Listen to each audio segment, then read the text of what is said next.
About 290 years after Christ, a Roman emperor named Diocletian took over. He really grabbed the bull by the horn. He took over in a period of turmoil and severe depression. The first thing Diocletian did was call in the gold and close the banks and raise the taxes. He reduced the power of the Senate, delegated its power to a lot of little government bureaus. Do you know they even had a Transportation Act back there prescribing the fee required to rent one laden ass per mile? And at today's rate of exchange, it would have amounted to about 1/8 cent per mile, which meant that in order to make a profit, a jackass would have to carry 5 passengers.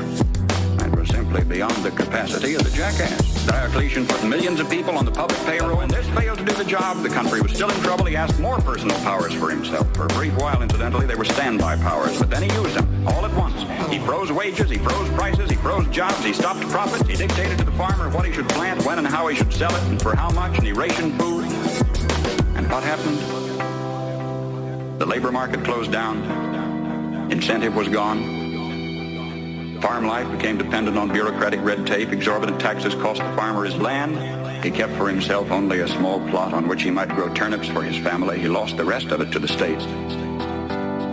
And without food and with incentive gone, city life stagnated and declined. And Rome passed into what history has recorded as the Dark Ages, lasting 1,000 years. Lasting 1,000 years. Just by turning to the left, the world has gone in circles. The world has gone in circles. The world has gone in circles. Just by turning to the left, the world has gone in circles. The world has gone in circles. The world has gone in circles. A nation would evolve from a monarchy into an oligarchy, from oligarchy to dictatorship, from dictatorship to bureaucracy, from bureaucracy to pure democracy, where finally the people would cry out from the chaos and confusion of the streets, "Oh, please, God, give us a king," and God would give them a king. And they'd have a monarchy again and start the whole silly cycle anew. Now, either we will profit from the errors of their ways, or it follows as the night the day, our children are going to have to relive the Dark Ages. All over again. All over again. Just by turning to the left, the world has gone in circles. The world has gone in circles. The world has gone in circles. Just by turning to the left, the world has gone in circles. The world has gone in circles. The world has gone in circles. All over again. All over again. The world has gone in circles. All over again. All over again. The world has gone in circles.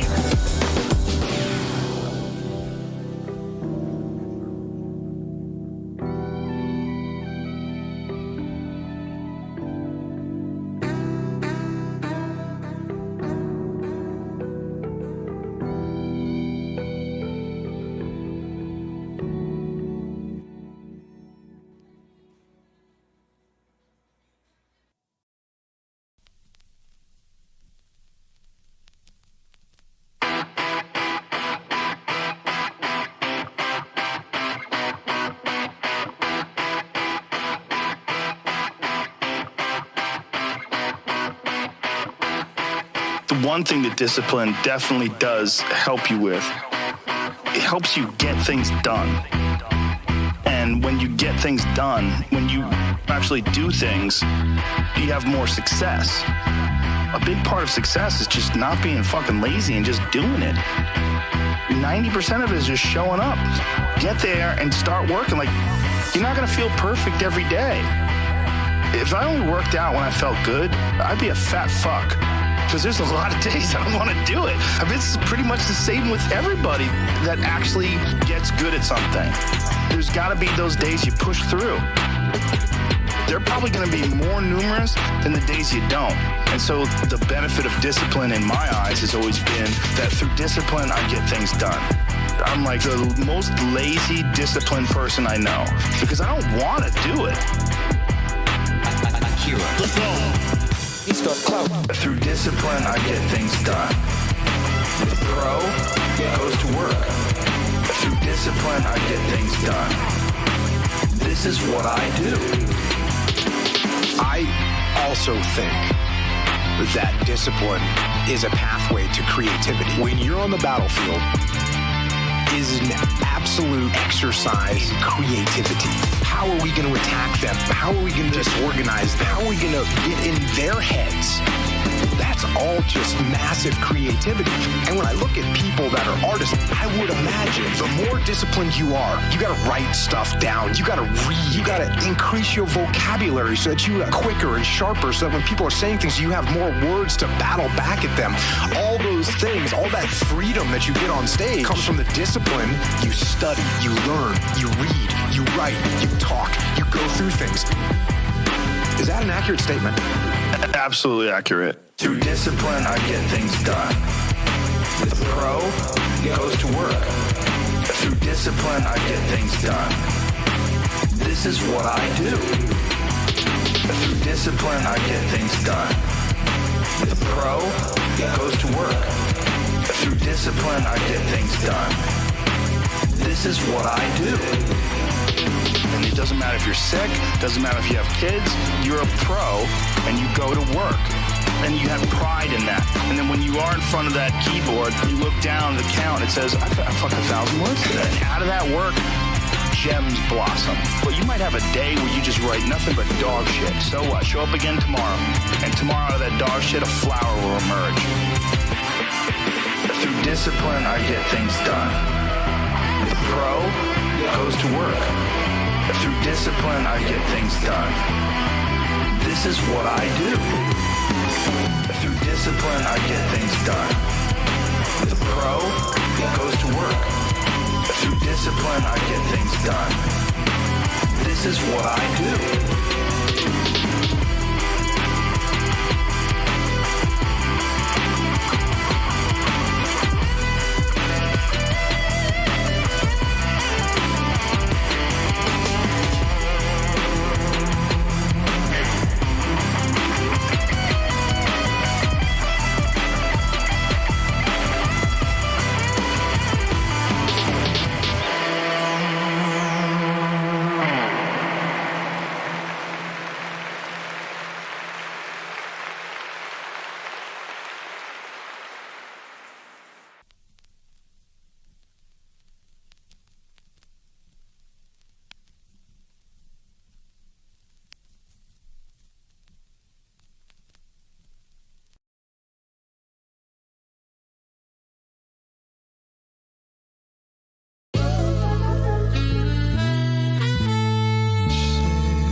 Hey, things that I control, opinion, aim, desire, aversion, and in a word, whatever I own, actions. Hey, things are not in our control. Body, property, reputation, command, and in a word, whatever I own, actions. Actions. The things in our control are by nature free, unrestricted and unhindered, but those not in our control are weak, dependent, restricted, alien. Remember then, if you suppose the things which are dependent are also free and take for thee what belongs to others, then you will be hindered, you'll lament, you'll be disturbed, you'll find fault with gods and men, you'll find fault with gods and men. Some things are in our control and others not. Some things are in our control and others not. Some things are in our control and others not. Some things are in our control and others not. But if you take for your own only that which is your own, of you what belongs to others, such as it really is, no one will ever compel you, no one will ever restrict you. You'll find fault with no one, you will accuse no one, you will do nothing against your will.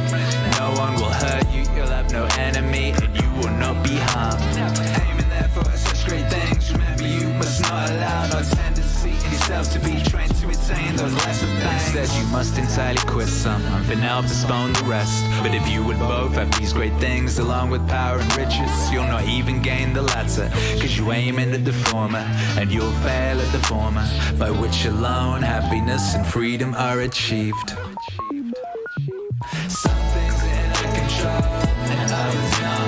Some things are in our control, and others not. Some things are in our control, and others not. Some things are in our control, and others not. Some things are in our control, and others not. Some things are in our control, and others not.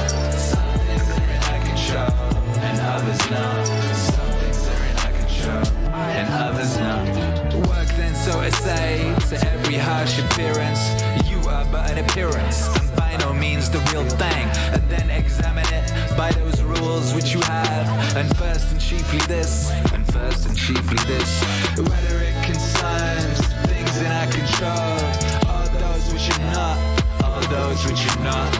And if it concerns anything not in our control, be prepared to say that it is nothing to you.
What separates me from a lot of people is they go into a daunting task, and the task is overwhelming. Akira. And I heard the pull-up record was 4,020 pull-ups, and I was talking about breaking this record. People are like, oh my God. I went right to a pen and paper. Like, what are you doing? I'm doing the math, man. I'm doing the math, man. What are you talking about? I'm doing the math, man. I'm open-minded to the fact that, okay, if I do 5 pull-ups in a minute for so many hours, I can get so many pull-ups in. How much time do I have to rest? I was breaking the math down. You have to be open-minded to the possibilities that I can do this. Once you shut your mind down to the possibility that it can be achieved, there's no way it can happen. So that's why my eyes and my body light up about things, because I know that if you're in a fight, you have to attack. You have to keep attacking. The enemy has to know he is not going to give up. The enemy has to know he is not going to give up. He must break the soul of whatever the fuck is in front of him. Whatever the fuck is in front of him. Whatever the fuck is in front of him. Whatever the fuck is in front of him. The enemy has to know he is not going to give up. He must break the soul of whatever the fuck is in front of him. That's what I realized. I was never breaking the soul of anything in front of me.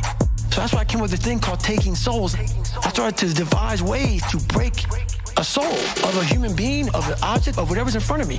If you keep on attacking something, nothing wants to stand in front of anything that is relentless. Nothing. That's when a lot of stuff started clicking, man. I started watching those instructors on the side. They've been there, done that. Now they're instructing you. They have their parkas on, it's usually cold, coffee, drinking their coffee, and they're beating the crap out of us. And when I started realizing, I started playing mind games. And I was like, you know what? I bet these fuckers are looking at us, judging themselves about when they were going through Hell Week. About looking at Goggins right now. I was better than him. I was better than that guy. I was better than that fucker over there. And I was like, okay. So what I started doing was I got my boat crew. It's Wednesday and everybody's broken, everybody's beat up, man, and everybody's like just kind of just trying to get through Hell Week now. And they tell you how you're supposed to feel. So you are feeling that way. I was like, don't let these motherfuckers tell you how you're supposed to feel. No, it's day one, motherfucker. This is hour one. So I was getting my boat crew all jacked up. I said, we're gonna take these motherfuckers' souls. So they had us doing this simple thing that guys are struggling with. Bro Crew 2 was just launching the fucking boat and you're yelling, yeah, you can't fucking hurt us. Can't hurt Boat Crew 2. And I looked on the instructors' faces and it looked like someone had just fucked with their soul. And I looked at my guys on the boat crew and I said, hey, guess what? Those motherfuckers aren't fucking tonight. We own space in their fucking head. We own space. They're gonna think about us tonight. The enemy has to know he is not going to give up. The enemy has to know he is not going to give up. You must break the soul, whatever the fuck is in front of you. Whatever the fuck is in front of you. Whatever the fuck is in front of you. Whatever the fuck is in front of you. The enemy has to know he is not going to give up. You must break the soul, whatever the fuck is in front of you. And we start fueling off of that. We start fueling off the fact that, man, it takes 1 second of energy to steal everybody's. And then you have all the energy you need. That's all you need. You need to look at someone's eyes. You know how it is when you fight somebody and you broke that motherfucker. He's like, oh God, man, I don't want to go back to the next round. And you feel like, my God, I can fight all day. That's what taking souls is. But you have to have the will, the heart, the courage to go that distance when you're exactly jacked up. We have nothing left to give. And give more. You know how you get that fight or flight response? When you get to move real quick? I started learning the mind a lot, how to get myself jacked extremely fast in a horrible environment when everybody's miserable. I learned how to really find strength in the misery. This is where I shine. And I started using all that misery for tons of drive and motivation to then lead people further. Because you can get a lot of power through misery. And once people see that, my God, Goggins is fucking going, then everybody says, roger that. I started realizing that if you can just find strength just a little bit longer, you will have a crew of people following you along the way. The enemy has to know he is not going to give up. The enemy has to know he is not going to give up. You must break the soul, whatever the fuck is in front of you. Whatever the fuck is in front of you. Whatever the fuck is in front of you. Whatever the fuck is in front of you. The enemy has to know he is not going to give up. You must break the soul, whatever the fuck is in front of you. You have to take great pleasure in the fact that no one wants to be where the fuck you're at right now. Great pleasure, man. They have to bring a passion out of you. Has to bring something very, very weird out of you, man. Like, you know, people don't really understand what that is. When you're in the worst environment possible, the worst situation possible, and everybody's looking like, God, man, I hope this ends. And you see that. Time slows down and you see that. You're feeling that. Everybody has that look on their face like, God, this gotta go. I don't want to be anymore. This is where I shine. This is where I shine.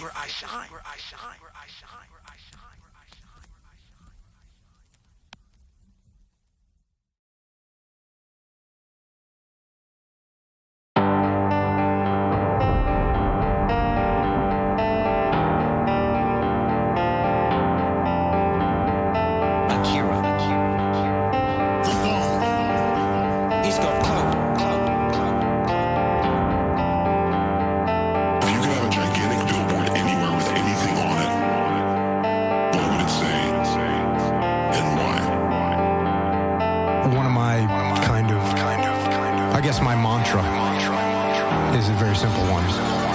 Discipline equals freedom.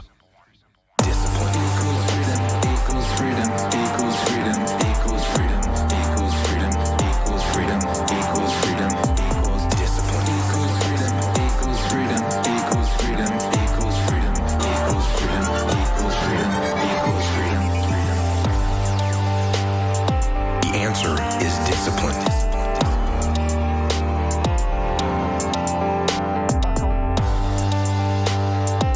More free time?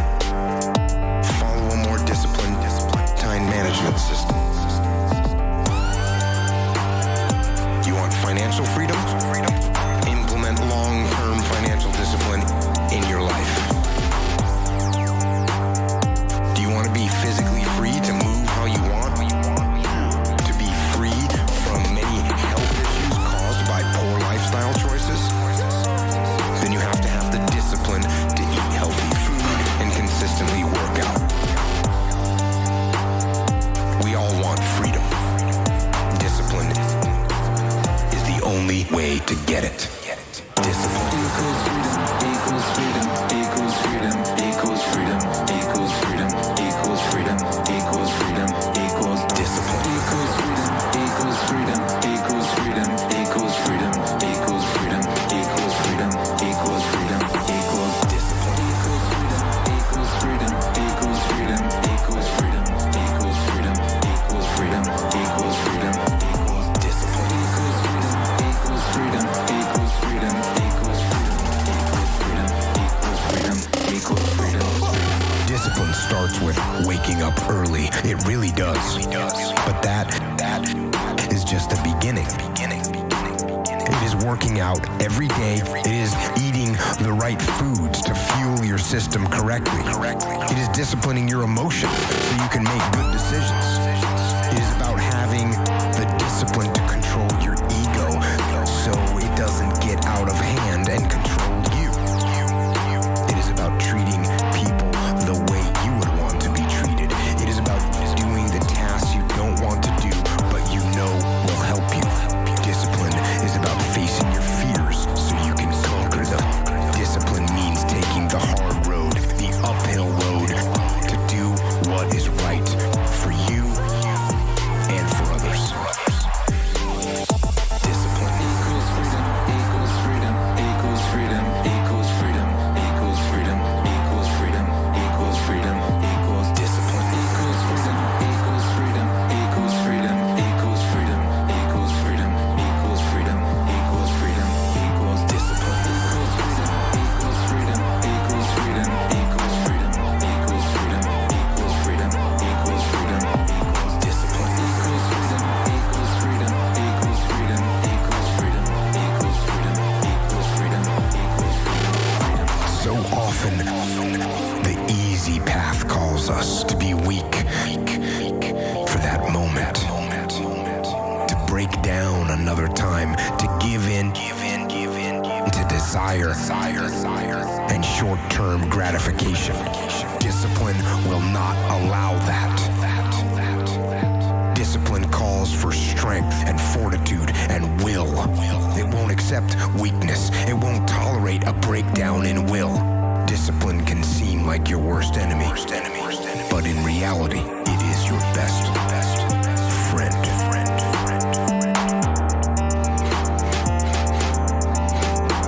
It will take care of you like nothing else can, and it will put you on the path to strength and health and intelligence and happiness. And most important, discipline will put you on the path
time I close my eyes, when I'm alone in bed at night, I find that way for me on the other side. My eyes open up, but you breathe. I'm paralyzed, and I'm certain they are with me in my room. I tried to scream and I let out a sigh. I prayed to God and received His reply.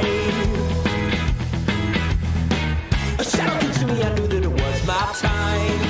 He said, if you fuck, you will see it tomorrow night. And I'm certain that the words he spoke were true.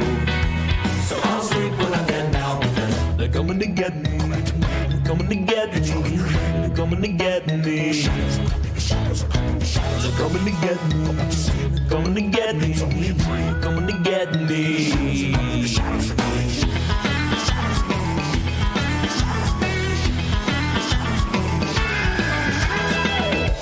Drinking black coffee and rubbing my eyes,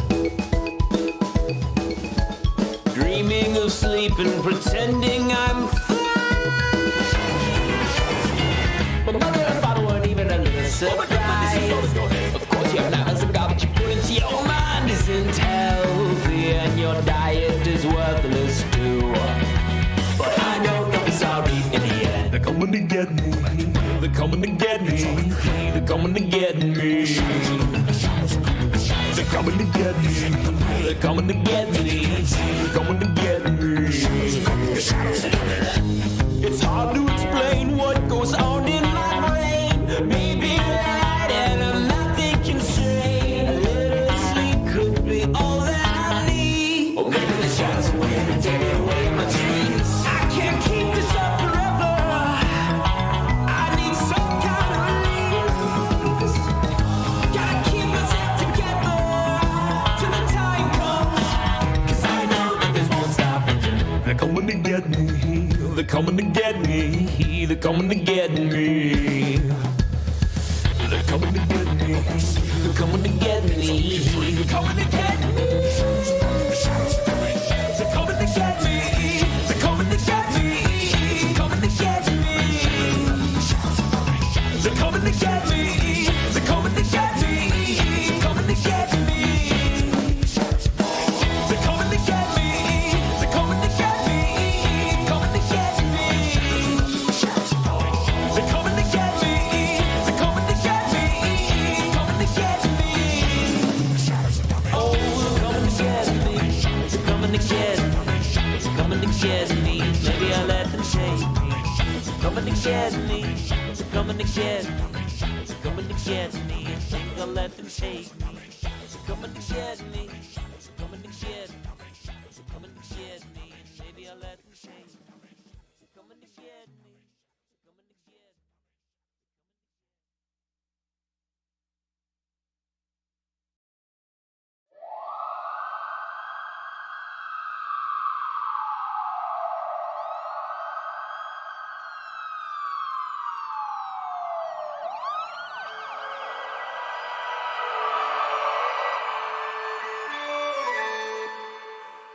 We're blowing up, we're taking it all. If no one else is showing up, we're digging it deep. We don't pretend we cannot sleep. We're up all night until the end of time. Everyone else gonna troll it, but baby we can control it. Steer it while I roll it, smoke it while I hold it. But when you lift me up, I can't get much higher. Light our way to heaven. All right.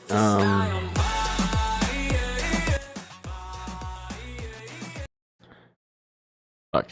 I was trying to make some food before I started, but I ended up just sitting here getting stuck trying to figure some shit out.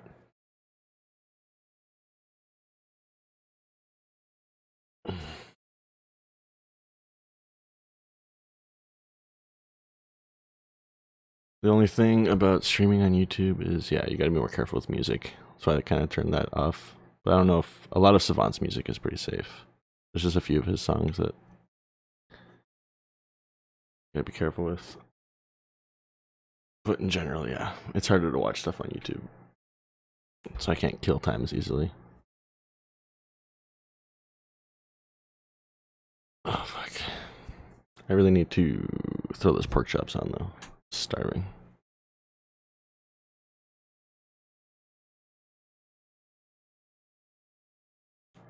It feels different. I don't know why. It all feels so weird. I don't know why it feels weird being on YouTube, but it does.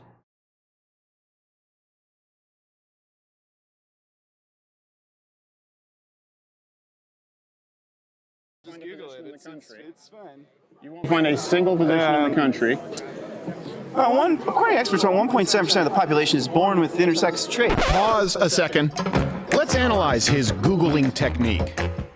I'll just Google it. It's fine. You won't find a single position in the country. According to experts. A two-click Google search. It's almost as if he had the whole thing planned out. Poorly. 1.7% of the population is born with intersex traits. That's from amnesty.org. I mean, yeah, I mean, I can just like keep. I can go to. That's from amnesty.org. I mean, it's from. There's Wikipedia. There's plenty yes, of. Amnesty and Wikipedia. Okay. There's here's a PubMed, NCBI, and like this is a medical journal. I would encourage anyone that wants to do this. Because you just brought up PubMed and it didn't reflect what you just reflected. So abstract. 0.0018%, almost 100 times lower than Fausto Sterling estimate of 1.7. Yeah, that's pretty good. I watched that this morning. But I was just realizing anything on Rumble is probably pretty safe from YouTube. My favorite anxiety of the day today is that I'm going to have to deal with coming out to my students. I know most of them are just going to assume it already, but for the few that don't, that'll be a fun conversation.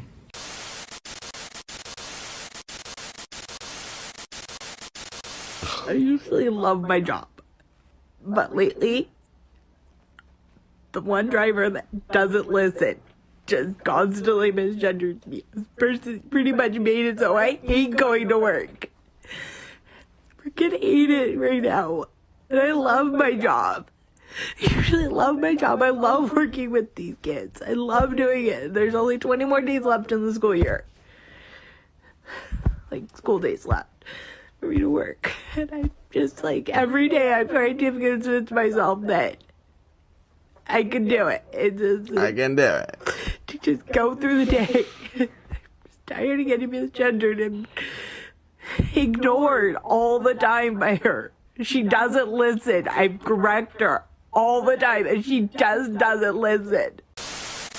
Why is gas so expensive, and why is the United States inflation rate at a 4-time decade high? I had the opportunity to ask the White House why gas down the street is $7, and here's what they said. I was just checking if I could change my title on YouTube while I'm live, and I can.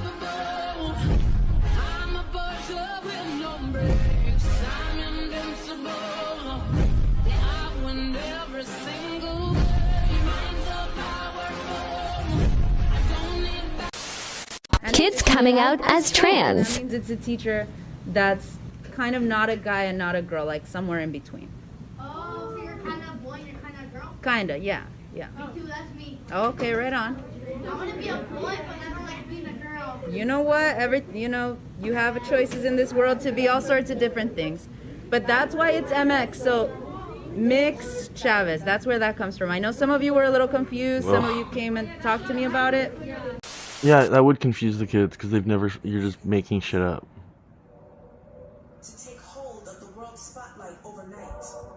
It's so agenda based. Like, I'm gonna teach my kids this thing that they've never heard of, and then they're gonna go out into the world and tell people like this thing that they got told by the teacher, just hoping that they'll spread it, not realizing that each kid will just be met with fucking retarded looks on people's faces. Like, what the fuck are you talking about? No, that's not real. Stop doing that. Delete that from your brain. Like, be a cover model, a powerful athlete, or compete as a trans woman.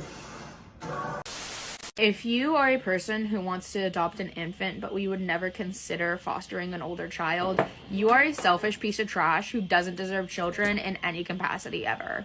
And before you come crying about how you're infertile and it's the only way for you to get children, I'm infertile and I can't have biological children. But I'm also aware that adoption and the foster system are not my tools just to build my family. They are ways to help children, and that should always be the first priority. Yeah, This is what are you not even getting into how highly unethical infant adoptions, specifically privatized what are you infant even adoptions, talking are. about? The fact that you can pay thousands upon thousands of dollars to legally become somebody's parent without their consent or say so is highly unethical. It's slavery. The fact that those parents can then strip them away from their biological family and strip every piece of culture that they could have had is highly unethical. But the parents dropped it off at an orphanage. What the fuck? Oh my god. That's woke gone completely retarded. Hey, bread bacon. Have you ever said to someone, "You are so articulate," or "How do you get your hair to do that curl thing?" Well, if you have, you've committed a racial microaggression.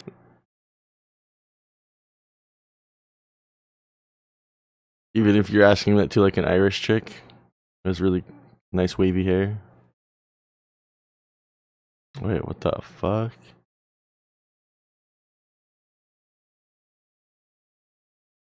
What the shit?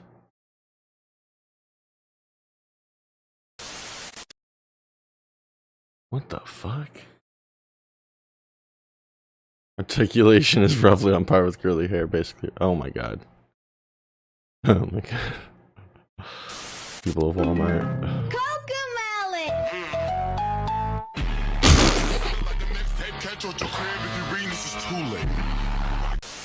The best way I can break it down. I am a gender fluid person, meaning that I feel a fluidity between multiple genders, and some more some days than others. Some are situational, some are interdependent on the people that I'm with. So my core identity is being fluid. Wrap your head around that. In my experience of gender, non-binary is a wonderfully affirming label because I do not. I hate that tone of wrap your head around that. I'm so above you, you can't even comprehend what I am. Oh goddamn. That stabbing is pretty fun. Binary of just being a man or just being a woman. Being connected to womanhood and being a woman, though, is a huge informant to my identity. And sometimes I'll just pick one of those terms to use because they're most appropriate for that situation at that time. That's why I use both they and she as a pronoun, because I feel like it represents this tension between being fluid between the two and also holding both of those fixed spaces in different times. I can talk.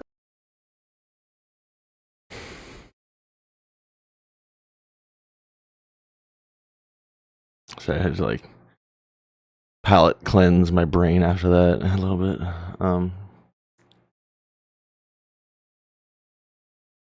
No, they want all the society to be upended, basically. Talk about it now because I've healed. But the other day my Uber dropped me off, right? And he locked the door and I was like, please don't let me die in no car that smell like meow bark. But I didn't, thankfully.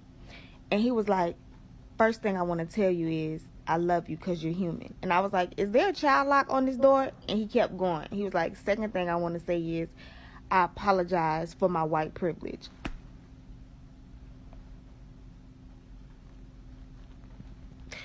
Y'all, they're evolving into something much worse. I don't think. So you attack white men. So this guy's probably been so fucking attacked by black women his whole life because he must work in an area where as a Uber driver where there's lots of black women who are very liberal and attack him for for being white. So he finally comes up and he's like, okay, I'm gonna try this new tactic.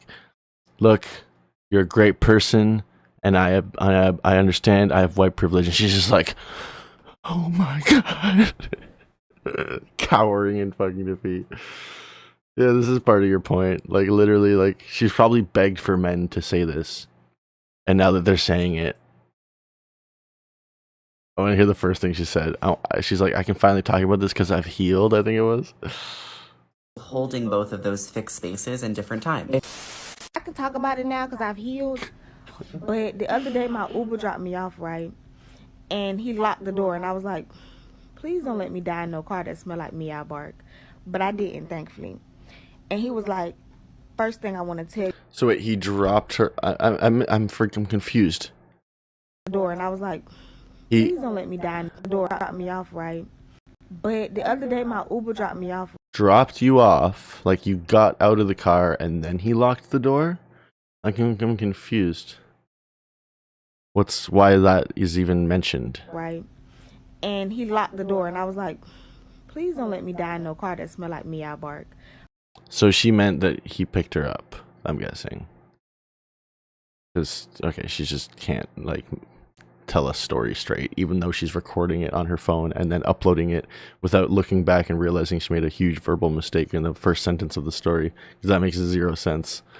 But okay, let's continue. But I didn't, thankfully. And he was like, first thing I want to tell you is, I love you because you're human. And I was like... Well, she can't be fucking bothered to get out of bed to record her fucking TikTok, so who...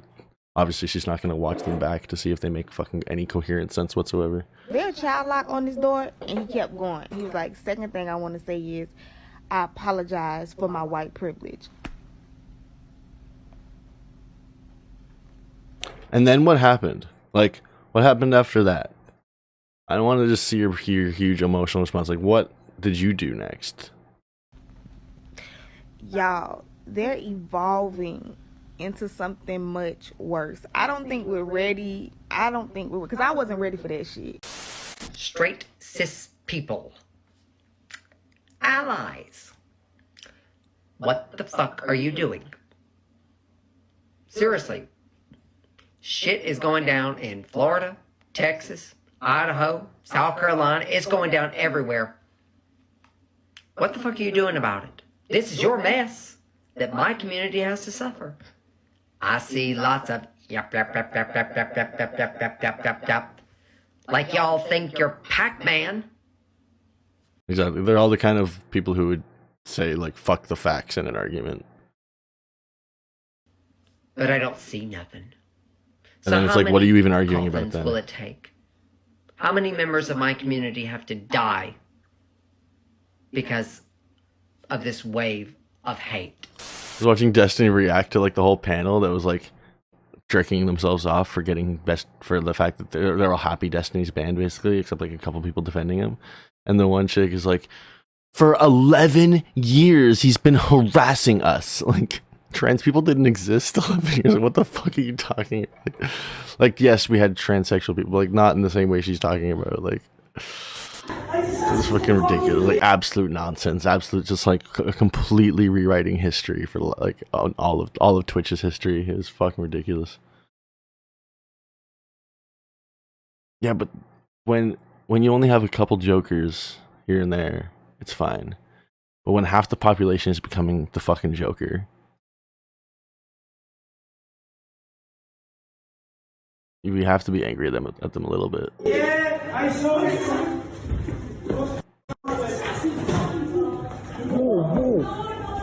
Oh my god! Yo! What the fuck?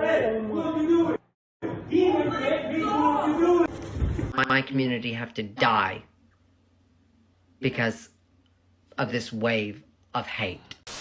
Yeah, I saw it.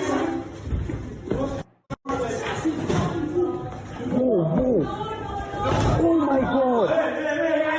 Yo! What the fuck?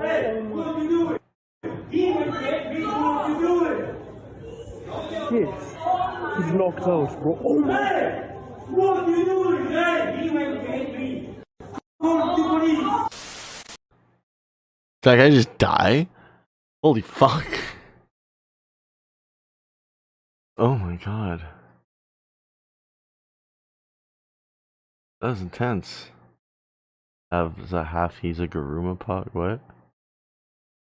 No, he's probably retarded now.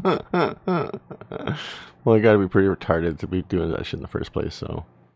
Yeah, that one concussion probably brought him down to retardation. Like a smarter person, that would have just made them, like, concussed for a couple months and maybe, like, you know, slightly dumber for the rest of their life. But he was probably so close to the level of retardation that, yeah, just that brought him down. Alright, people, say it with me. Gay! Come on, you can do better than that. When I say gay, you say gay. Gay! Gay! Gay, gay, gay. Didn't subscribe for Snuff. That wasn't Snuff. He's probably not dead. Gay, gay, gay, gay, gay, gay, gay. I say gay, you say gay, we say gay all frickin' day. Gay, gay. That guy's probably a little drunk, and when you're a little drunk, you get knocked out more easily because your whole body's just a little more limp. Just the way he hit the ground, his jaw probably just, and then he probably broke his nose a little bit. Probably not even a concussion, but the way he landed, he really landed on like his shoulder. His head did hit the ground, but not nearly as hard as the rest of his body did. I feel like his fucking face took it, and that's why he's unconscious. Because if you fucking dislocate your jaw quickly, that's enough to fucking knock you out. I remember my one stepdad, my one stepdad. Wow, Jesus Christ! No, after my stepdad broke up and my mom broke up, my mom had like this one boyfriend for a couple years, and he was like this shorter guy, but he was like a bouncer for years, and he told me like how like it doesn't matter how big the guy is if he's a little drunk and you get on him and you like he's like fuck punching, he was like it's all about the open part of your palm, just get their jaw with that, they're out cold. He's like, I've knocked out hundreds of dudes like twice my size. Okay. And he was employed as a bouncer for years, so I believed it. Like, Say gay, you say gay, we say gay all frickin' day. Gay, gay, gay, gay, gay, gay, gay. oh, saying gay because they think that, oh, this is so ridiculous. I love how all these libs are saying gay because they don't even understand the law that's being implemented. Probably just in shock that just happened. Maybe he did just like, yeah, in shock, wanted a nap, all of the above, just like done. I'm just gonna pretend I'm sleeping. It's like Abed and fucking Troy in Community. Just pretend you sleep. Just pretend you sleep. Gay, gay. Hey everybody, I just got off the phone with Kim. I told her to stop antagonizing me with this TikTok thing. I said it's never again. I am her father. I know y'all don't respect fathers and the idea of family, and media tries to promote something. I said I am not allowing my daughter to be used by TikTok, to be used by Disney. I have a say-so. There's a tattoo that says Kim.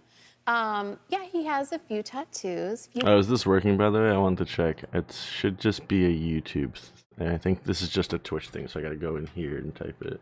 Is this working now?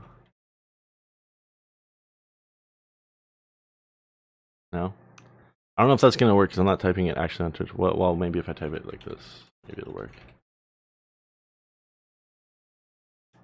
Try typing it, one of you who are actually on Twitch. See if it works. I'm just curious if the command works. I tried to set up that command. I don't know if I actually set it up properly earlier. This should, if you type that, give you the link to YouTube, just because I'm like currently trying to make the... No? Nothing? Damn. Yeah, it should have happened like instantly. Okay, one sec. Cute ones, you know, that he got.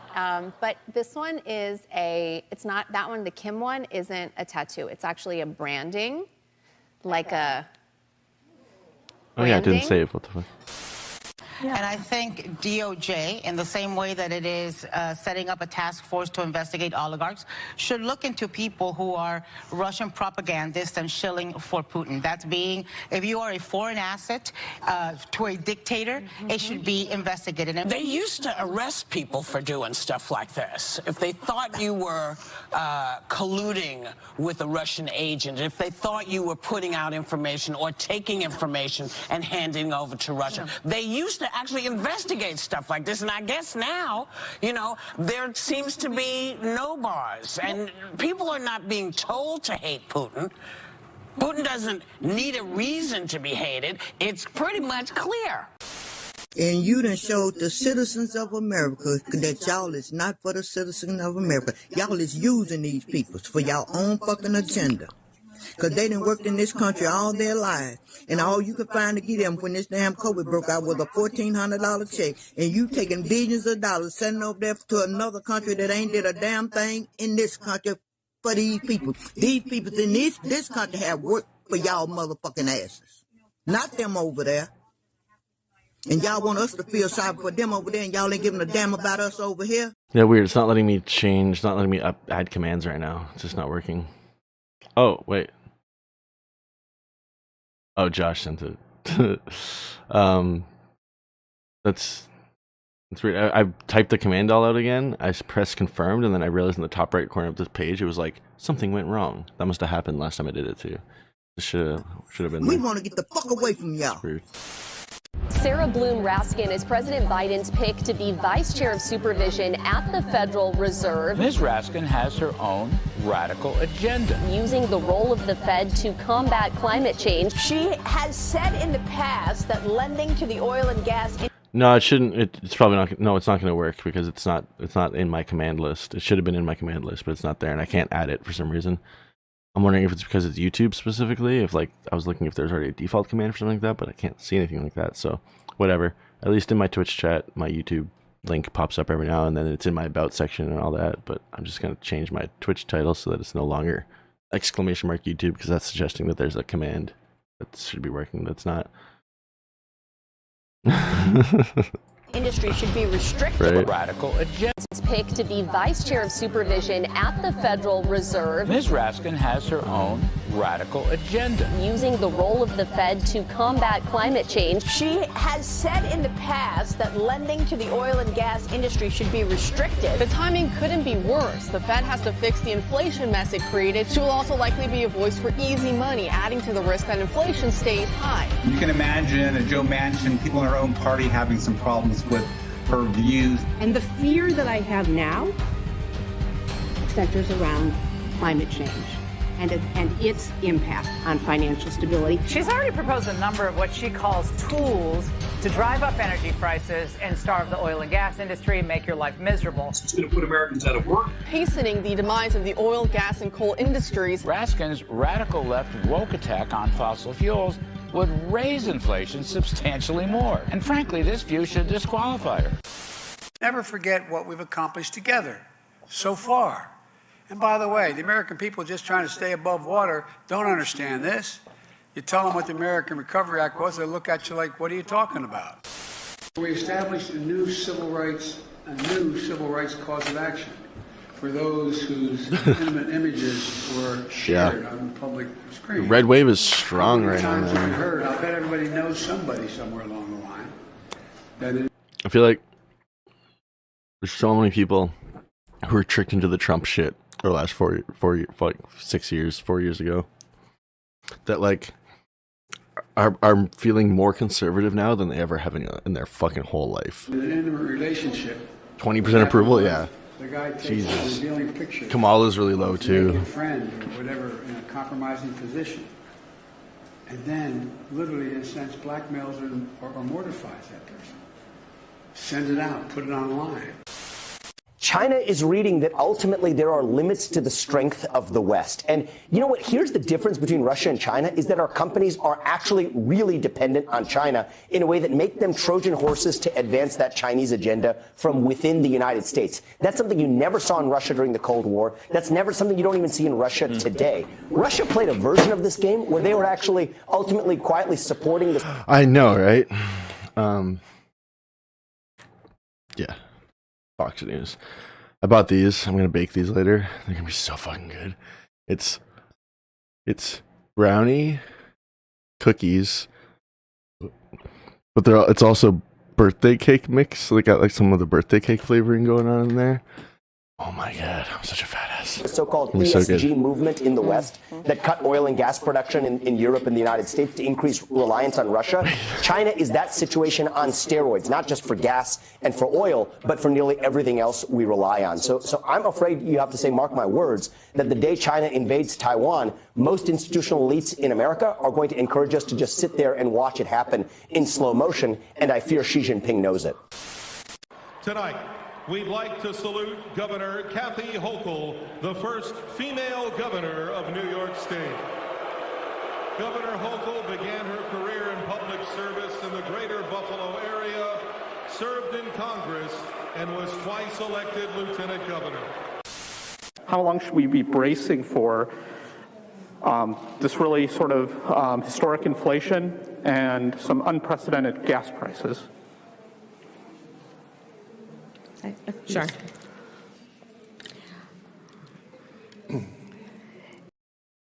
Why? Because you're not buying any oil? Like, yeah, that would reduce the deficit. Like, what? In terms of the discussions that the President, Johannes, and I had, they ranged in subject, including the issue of the Black Sea, and I'll let him explain in more detail as he would like. But We are, again, fully aware and apprised, because we are in constant communication with the president, with his administration here, about the concerns that they have about the entire region. Wow, this subreddit's popping off.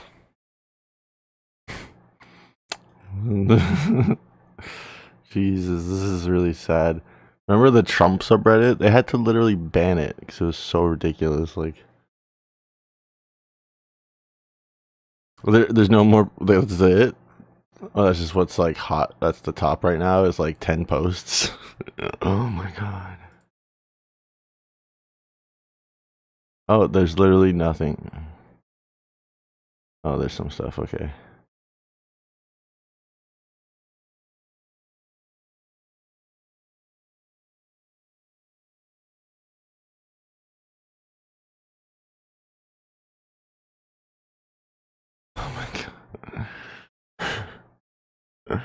Yeah, this is some heavy cope.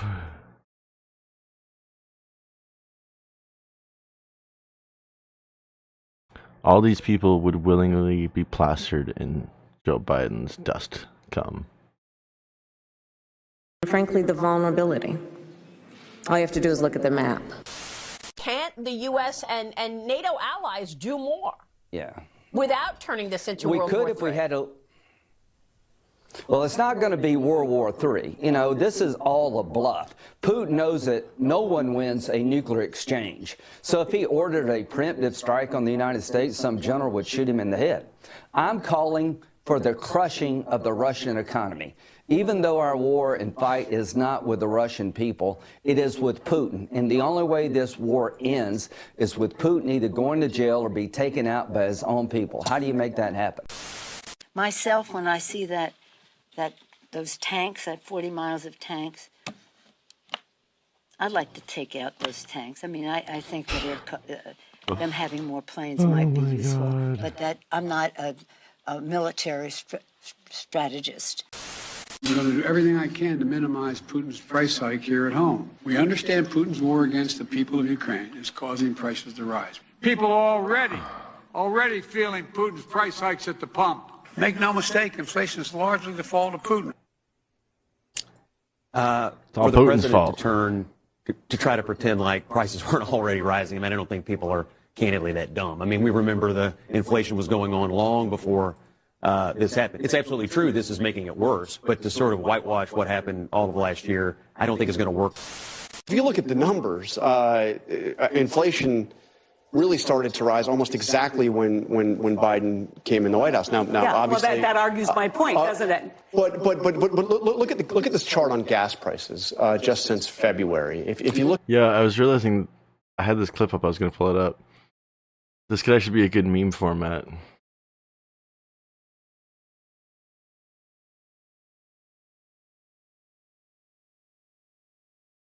This, where they're yelling at them through the window. I think it's time for Bernie. So they're making fun of them through the window the whole time, and at the end they're just like, you know, pretend you're asleep. Because Jeff's like, we you through the window, morons. can hear you through the window, morons. They're just like, pretend you're asleep. Just pretend like you're asleep. Just pretend like you're asleep. It'd be like all the fucking anti-Trump Biden fans for a couple of years yelling insults, and then after a year of Biden, they're like, oh shit, just pretend like you're asleep. All the people who just backed off of politics in the last couple of years. Maybe I'll try my hand at it. I'm Canadian, I think. Yeah, what's up?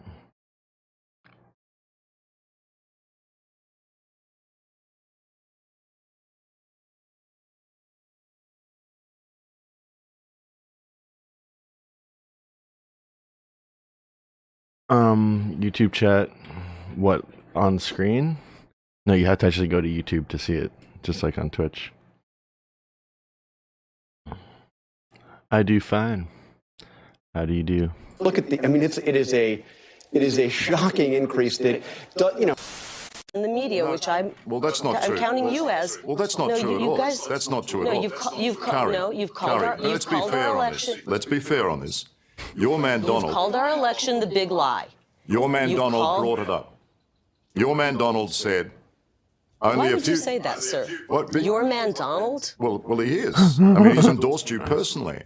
He said that's- a few days ago that those people at the Capitol should be pardoned. They should all be pardoned. Do you think they should be pardoned? I'm still amazed that you say your man Donald. That's just so disrespectful. Well, why would it be? He's endorsed you. You have his personal endorsement. It's just the flippant attitude. It's obvious that you've come into this. It's obvious you've come into this interview and you don't like President Donald Trump. Kari. It's obvious. Well, do you think they should be pardoned? Do you think they should be pardoned? I have no say in that. I'm running for governor. This isn't something a governor does. You're trying to twist this interview Not at and all. trying to make me look bad. You're a Republican. He's the Republican leader. What I don't like is that people are being held in prison without being charged. That's un-American. Maybe they get away with that stuff in Australia. Perhaps in Australia, because you've given your rights away, you melted down all of your guns, and you guys have no freedom. That you Basically, find that okay. right? But here And in he's America, and we 2 do years things later, he's differently. still the Republican leader, right? Like that's a weird thing to say. We have something called the U.S. Constitution, and we have rights. So we'd be better off having more guns here. I mean, what? You would be better It's off. not like in Canada where we have like an opposition leader who like sticks around. Like Donald Trump isn't like in fucking Senate like leading the Republicans. Let's go get them, boys. Yeah, you would. You absolutely would, sir. You absolutely would. I feel so sorry for the people in Australia. Have no power. The only thing keeping us from being Australia right now is our Second Amendment. And we will never, basically. ever let that go. Mark And you're definitely also a transphobe at that point. my words. What we saw happening in Australia, where you have internment camps and people are being forced, if they've encountered anybody with COVID, to be locked into a quarantine camps are camp, fucked. is the most horrifying thing I think I've ever seen a government do. It's frightening. And if you can't see that, I feel sorry for you.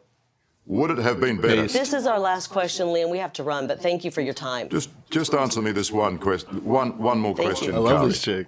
Well, no, I've One already more- told you we're done. Thank well, you so much. Just That guy's a complete nut. Seriously, a complete insane person. The New York Times has authenticated emails that appear to have come from a laptop abandoned by Hunter Biden in Delaware. The president previously said laptop. Thank you so much. just So much. just That guy's a complete nut. Seriously, a complete insane person. The New Oh, it was a video interview. Okay. York Times has authenticated emails that appear to have come from a laptop abandoned by Hunter Biden in Delaware. The president previously said that the New York Post story about this was a bunch of garbage and that it was a Russian plant. Does he stand by that assessment? I pointed the Department of Basically, bread bacon. Actually, good way to put it. That's like what Ryan Long said in his comedy special. He's like, so half the country hates gays, and half the country, no. He's like half the country hates guns, and half the country loves them probably a little too much, right? Department of Justice and also to Hunter Biden's representatives. He doesn't work in the government. If you haven't seen Ryan Long's comedy special, White Immigrant, it's so funny. It's worth fucking checking out. He had a warm welcome in the European Parliament? Of course he did. Of course he did. They're all on board with the fucking one world government. Which was like, as a Buddhist, and I'm just saying, I read a really good Buddhism book when I was like 17, and I just consider myself Buddhist because it just makes the most sense.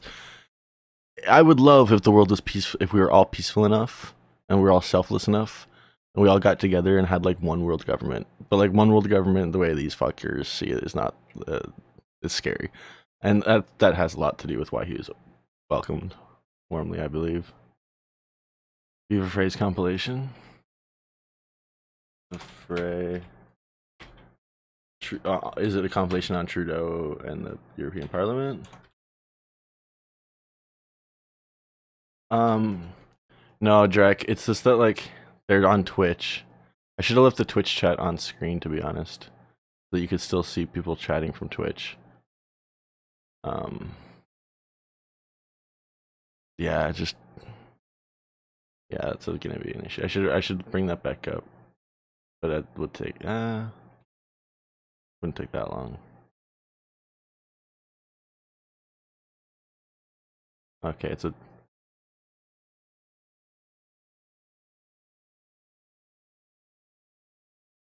Of course, when I type this into Google, it doesn't bring up the Viva Frei result whatsoever.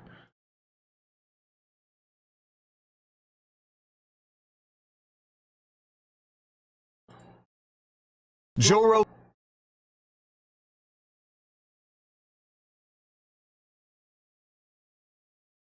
When was this? How recently was this? You said just a few days ago?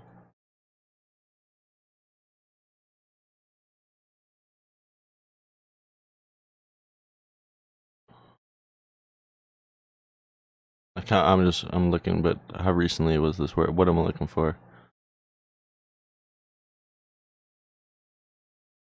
Yeah, sorry, Drake. Yeah, just use Twitch for now, I guess, just for chat purposes.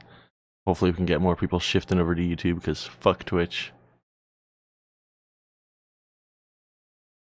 I'm not even reading the titles. Can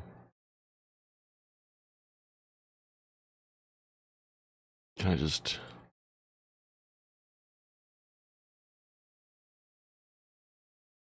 I wish when you search in someone's channel, I wish there were still filters you could organize by like most recent shit.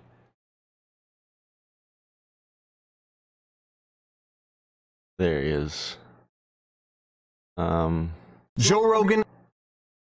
So I can't find this thing that you're talking about. Mental states. Oh, Viva Clips. Viva Clips. Okay. I don't follow this guy really. No, I just don't know I just don't know. Oh, there we go. Okay, that's it. Easy to find once I see the channel. Like I could find it easily there once I was on the right channel. Oh, you sent it too. Okay, cool. Well, I got you. Thank you. Based on Article 1. Thank you. Based on Article 195. Out that it would have been more appropriate for Mr. Trudeau, Prime Minister of Canada, to address this House according to Article 144, an article which was specifically designed to debate violations of human rights, democracy and the rule of law, which is clearly the case with Mr. Trudeau. And with the Prime Minister of Canada, the way he's behaving right now, he's exactly like a tyrant, like a dictator. Okay, wait, what? This is amazing. This is amazing. I thought he got welcomed warmly by them. But nope. Okay, that's awesome. I guess I'm forgetting a lot of European countries weren't as fucking stupid with COVID as Canada was. And as the States was. Okay. Thank you. Based on Article 195. Out that it would have been more appropriate for Mr. Trudeau, Prime Minister of Canada, to address this House according to Article 144, an article which was specifically designed to debate violations of human rights, democracy and the rule of law, which is clearly the case with Mr. Trudeau. And with the Prime Minister of Canada, the way he's behaving right now, he's exactly like a tyrant, like a dictator. He's like Ceausescu in Romania. If even you doubt, if you raise doubts about the vaccines, you're okay. This clip's a little older, like a month old or something. What's the difference between what he does and what happened under the Inquisition? See, on one side they say, well, we should not believe in God, but on the other side they say, believe in science. We don't have to. Science is not about belief. So with this first clip, is Trudeau here in the first clip? And he's actually there, and then the rest of the clip's going to be from this as well? Okay, yeah, okay. This one is from like a month ago that I've already seen this one. Officials, they understand. Based. I looked this guy up too. He's not like... Because when you see like your random European governor, he's not like a leader of a country or anything, this guy.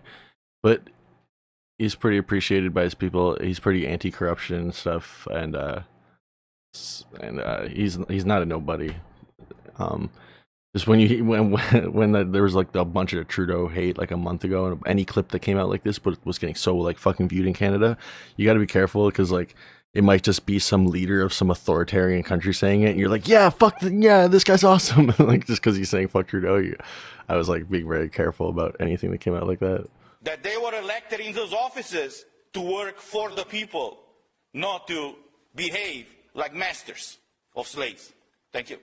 Honourable members, we keep discussing here our European democratic values, but Why don't they get a male translator for the men and then a female translator for the females? It's underpin all of our actions.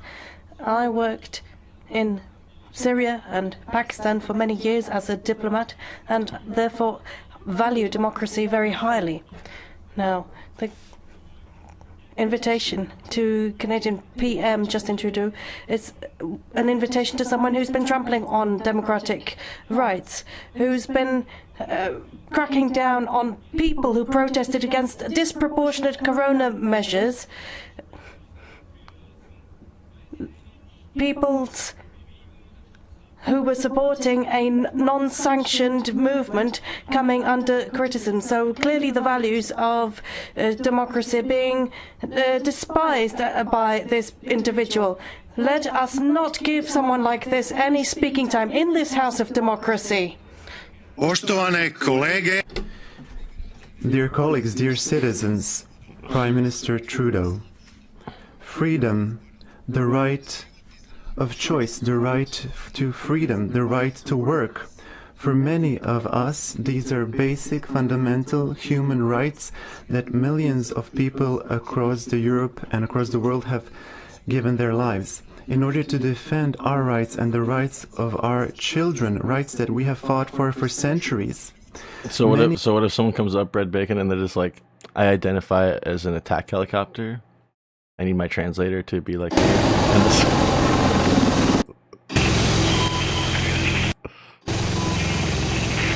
all you hear is this. Many of us, including me, myself personally, are ready and willing to risk our own freedom and to lay down our own lives. Silly. Unfortunately, today among us, there are also those who want to trample those basic rights. Canada, once a symbol of the modern world, is under your quasi-liberal leadership, and over the past few months it has become a symbol of violating basic human rights and civic freedoms. We have witnessed women being trampled by horses, single parents being their bank accounts are being blocked so that they cannot pay for their children's schools, they cannot pay for medicine, they cannot pay their electricity bills, their water bills, they cannot pay the debts they have. I don't even know if these people got their how quickly they got their bank accounts unseized, or if they even did. Mortgages. For you, maybe these are liberal methods. But for many citizens across the world, this is a dictatorship of the worst kind. Be assured that the citizens of the world, when united, can stop any regime that wants to abolish the freedom of citizens, whether by bombs or by harmful medicine. Thank you. That closes the debate. Thank you, dear colleagues. Thank you once again, Prime Minister, for being with us. We look forward to having you here quite soon again. Thank you. This debate is closed. We move to the next item.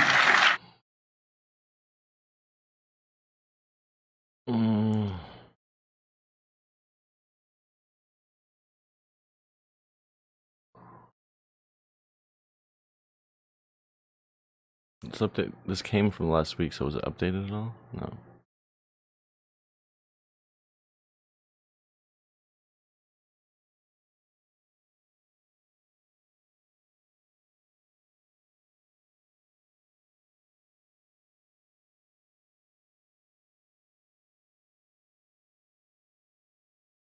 Yeah. Anyone who says believe the science, or like I trust the science, or like I don't know, maybe you just don't believe the science, or like you can just know they have like a below 100 IQ level. Oh my god, speaking of below 100 IQ. The government. That guy has one now. Jesus. 12 players got into the game tonight for North Little Rock. You think of the pace into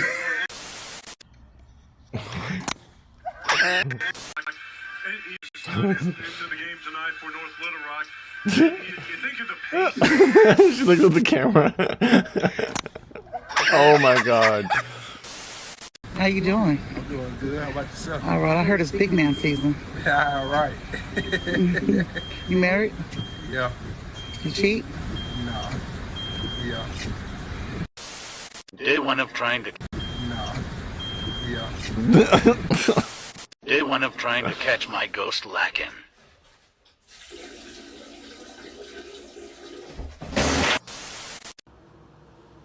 What the fuck? Oops. That's the situation over there. People are beginning to wake up, and the fact that he's a bit odd for Democratic. It's taken longer than it should for people to wake up. To be honest, there's too many people who are such sheep over here. It's fucked. Gotta remember, like, America was started by people who like opposed the British and like wanted to make their own country. Canada was started by a bunch of people who just wanted to stay a British colony. Or more submissive, generally.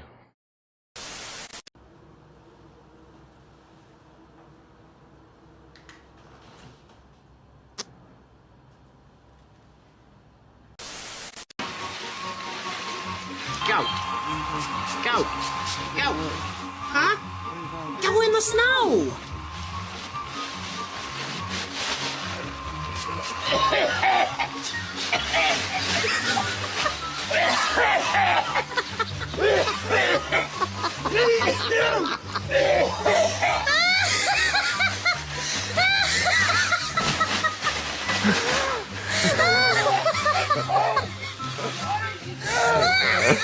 That's pretty good.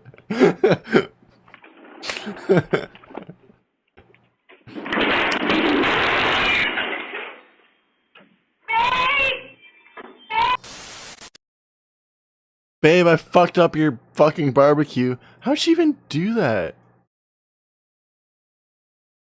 What a dumb broad. Jesus Christ.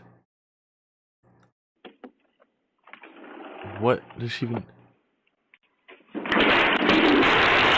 She fucking trips, and then she tries to use it to balance herself, to catch herself. Oh my god.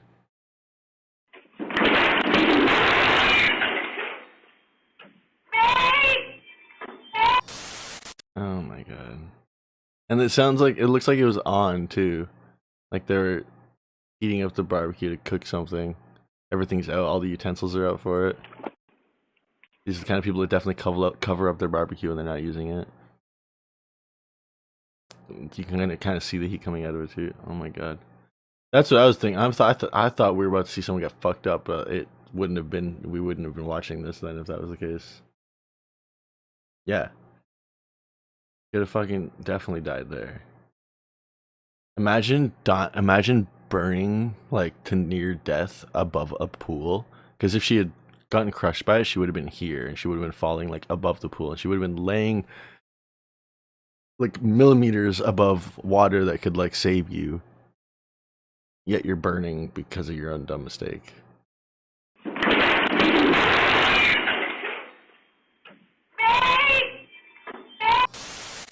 Like, I guess props to her for having really good reaction time to not get crushed by it, because she definitely swung her legs out quickly, and like, that's kind of impressive.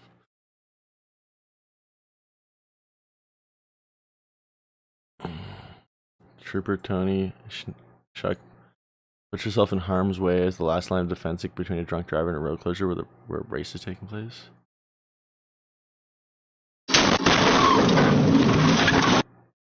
Jesus. She's like, nope, no, you don't. Okay, props to that woman for real though. Jesus Christ.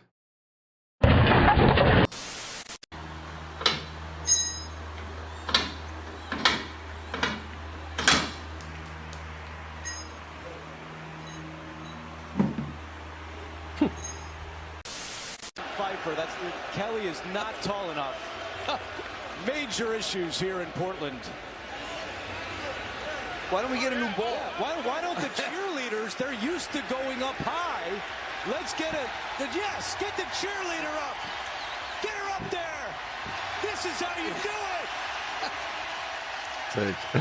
Give her the mob. No, she's got it. Oh, what a play! Easily done.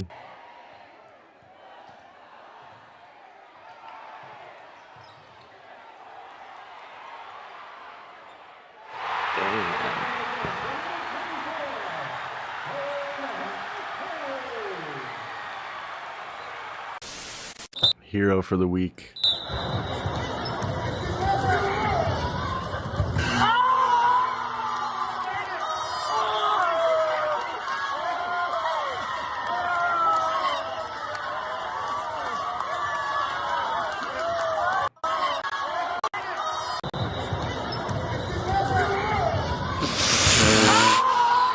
What the fuck?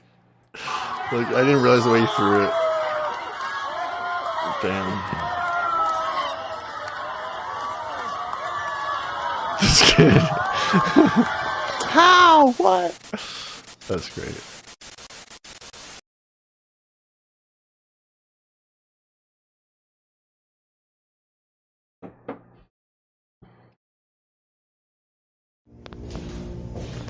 Okay, I gotta get some Hey meat. guys, Fucking. I'm in In a minute. women's restroom. What the fuck? Black hair. What the fuck? That was so creepy. Hey guys, I'm in the women's restroom.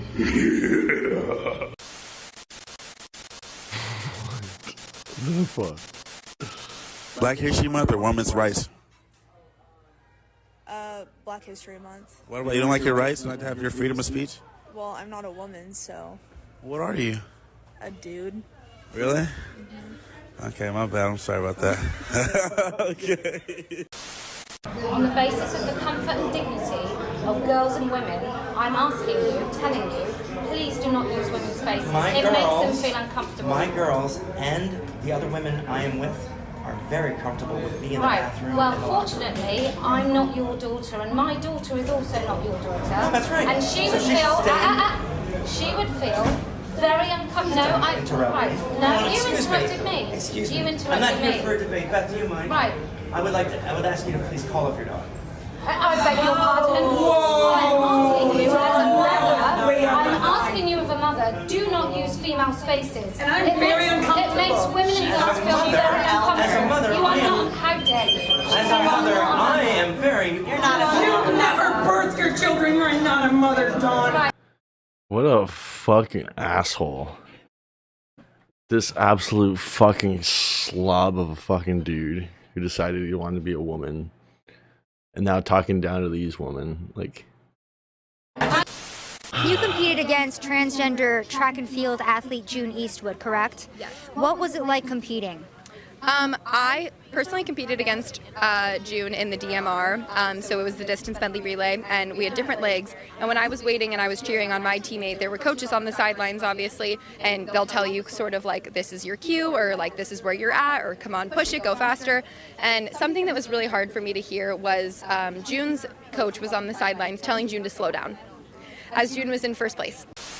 Your tummy is feeling nervous? Why? I'm scared. Okay, ready? Told you what? That you wear makeup? Did you want to wear makeup before? You want to see now what it looks like? Do not show me. Okay. So we have this. Oh, your color. Makes your cheeks look nice and rosy. Okay, go like this. I think I love makeup now. Even as a toddler and a preschool. yeah. Biological males should compete with biological males, or biological females compete with biological females, or create a third category where all trans people can just compete with each other and you can take whatever steroids you want and it's all just fair game. Or they were showing us who they are, but they just didn't have the vocabulary for it. So on your screen right now are some language examples that young children have actually used. I will share these with you, but these are not, appropriate for adults to use, right? To describe children. These are just terms that children have kind of created to describe themselves. So you might hear a child say they are a boy girl or a girl boy, meaning they feel like a combination of both a boy and a girl. You might hear them say, I feel like everything, This I'm is so everything. disgusting. As children discover that there are multiple gender options available, right? They might check the box that means all of the above for them. They Lilia might describe Hine, themselves fuck as just a you. kid, right? Why are you asking me if I'm a boy or a girl? I'm just a kid. We're all kids. It's A disgusting. 4-year-old in my class today was naming all the girls in class, and then she said my name. And I just tell her, I'm not a girl, don't include me. And then another 4-year-old whipped around, like, mixed kid is a people.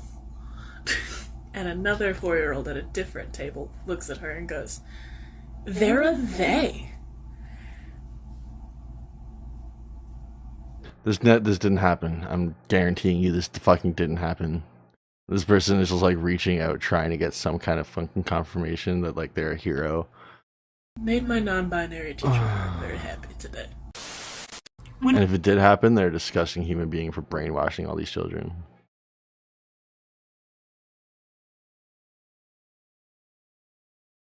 It's to protect very young children up to 3rd grade. They need to learn valuable life skills, not about sexuality. When my daughter was 6 years old, she came to me and told me that she thought she was supposed to be a boy, that God had messed up. And so from that day forward, I called him my son, and his name was Jackson. And he lived that whole next year as a little boy and just cut his hair short and opened himself up to new clothing and toys and experiences, because you see, when you're 7 years old and your parents tell everybody you're a little boy, everybody believes them. They don't look for signs. But then he came to me and he said, Mom, I want to be a girl again. And I said, Yeah, Mom, I'm not here to replace the dad that you weren't able to keep around. So like, I just want to go back to being a girl, please. Like, okay, why are you unhappy? And he said, yeah, some of my friends don't treat wait, why didn't you ask why are you unhappy the first time around?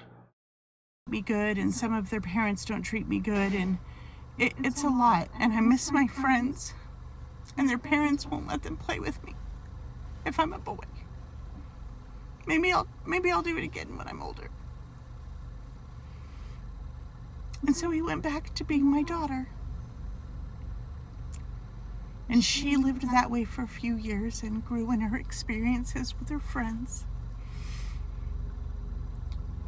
But also grew in sadness. Where's this going? And then when she couldn't take it anymore, she walked up to me in the kitchen and said, Mom, I need he, him pronouns. And later that night,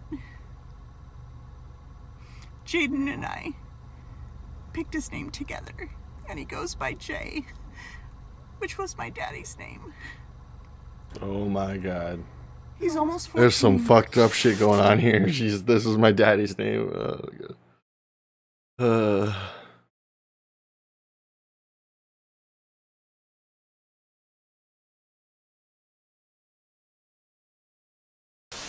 Talking about the significance of the passage of time, right? The significance of the passage of time. So when you think about it, there is great significance to the passage of time in terms of what we need to do to lay these wires, what we need to do to create these jobs. And there is such great significance to the passage of time. How many times are you going to utter that fucking annoying ass phrase? Jesus Christ. When we think about a day in the life of our children.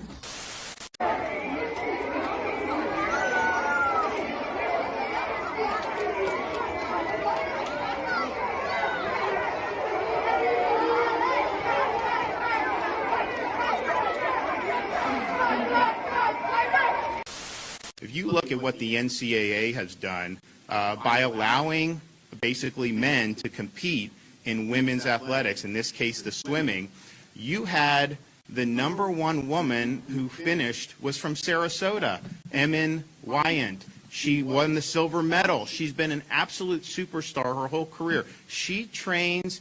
I mean, to compete at that level is very, very difficult, and you don't just roll out of bed and do it. That takes grit. That takes determination, and she's been an absolute superstar, and she had the fastest time of any woman in college athletics. Now, the NCAA is basically taking efforts to destroy women's athletics. They're trying to undermine the integrity of the competition, and they're crowning somebody else the women's champion, and we think that's wrong. And so in Florida, I'm going to be later today, because this is a Floridian who I think deserves to be recognized. You know, we're going to be doing a proclamation saying that Emma is the best female swimmer in the 500-meter freestyle, because she earned that. That's it.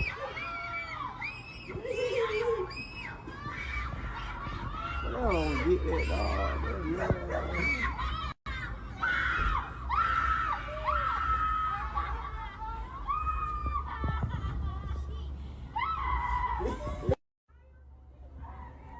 What the fuck? You know, we are at an inflection point. What's the thing with certain people and dogs, man? Not just being so afraid of them. Like, I believe in the world economy, not just the world economy, in the world. It occurs every 3 or 4 generations. As one of the top military people said to me in a secure meeting the other day, 60 million people died between 1900 and 1946. And since then, we established a liberal world order, and that hadn't happened in a long while. A lot of people dying, but nowhere near the chaos. And now is a time when things are shifting. There's gonna be a new world order out there, and we've got to lead it, and we've got to unite the rest of the free world in doing it. What you doing? I'm sorry, dude. I gotta get some gas. I'm sorry, brother Dan. I just ran out of gas. I was gonna get a net to go to the fucking gas station. So you're gonna take mine? I was, dude. I'm sorry, bro. I'm serious. I'm sorry. I apologize. so bad things are getting. I respect that guy for being so open about it. Once he got caught, he's like, okay, I'm gonna go my way, and I'm sorry. Like,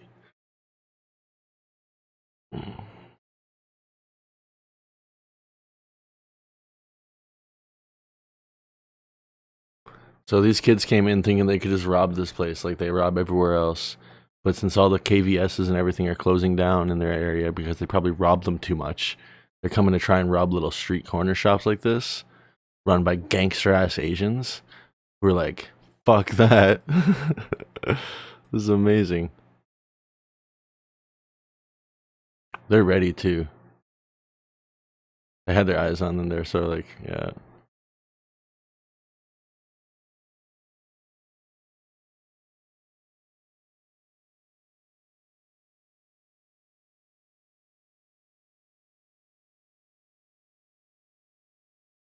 Wish there was audio for this. Oh, this guy's a badass. He just fucking charges them with the chair. Oh, but he gets hit from the side, of course, by this asshole. I was worried about that. A little exposed there. He tried to this guy tried to defend him. And then I want to see what was going on the right side there during that. All that. There's so much to watch. I don't think there's a speed. Oh, there's a speed option on here. Boom. Boom. Boom. Is this kind of a knife or something? What is he hitting him with? No, there's no blood, so. They're just trying to get out now. Keep the last kid. Keep him. Keep him. No, keep him. Hold him. Hold him. I think he had a knife or something in his hand. It was hard to grab him. Jesus.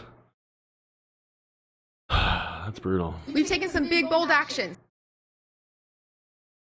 Have you seen Hell Week by Shoe on Head? Sorry. No, I haven't. I don't really watch Shoe on Head. But I won't lie, this past winter was pretty intense.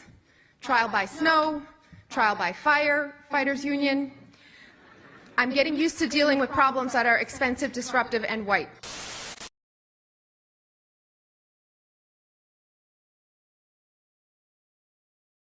Imagine saying that as a governor or as a mayor about any other race. I'm getting tired of dealing with problems that are expensive and black or expensive and Asian. Or like, Jesus Christ. Dealing with problems that are expensive, disruptive, and white. Get out!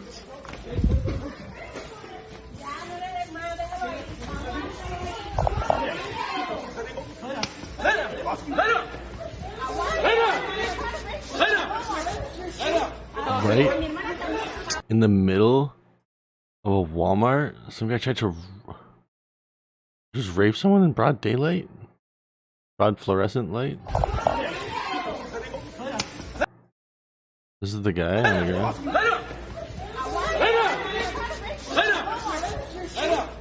What the fuck?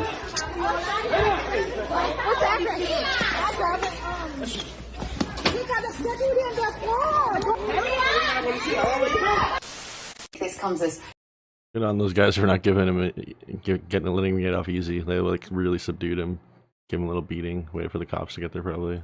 2 new coronavirus subvariants are currently sweeping the globe. So, should we be worried about these variants? What do we make of it all? Let's talk to... Nice. Love her for that. That's amazing. If we do see a significant surge, particularly one that might result... Oh, what do you know? Fauci's back. Oh my god.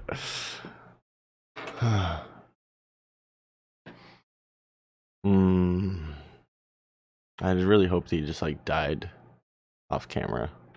in increased hospitalizations, we have to be prepared to pivot and perhaps reinstitute some of those restrictions.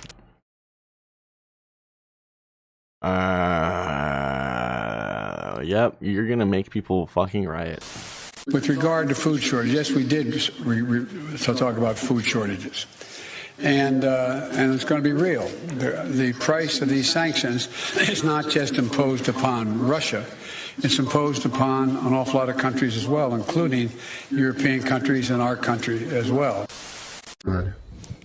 Прямо сейчас мы находимся в Мариуполе под обстрелом украинских боевиков. Мы слышим... Саша, это Киев.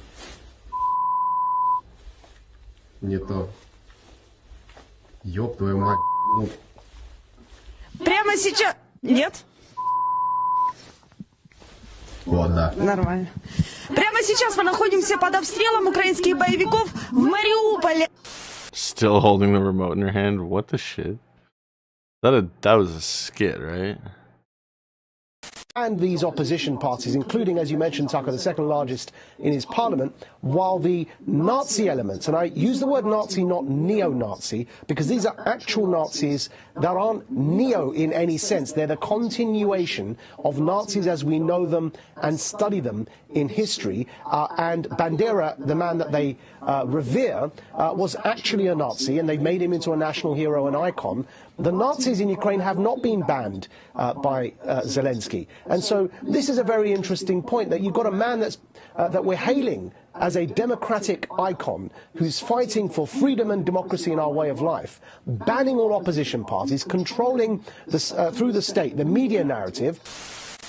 Well, I came to congratulate a man who just got reelected without opposition. I dream about that someday.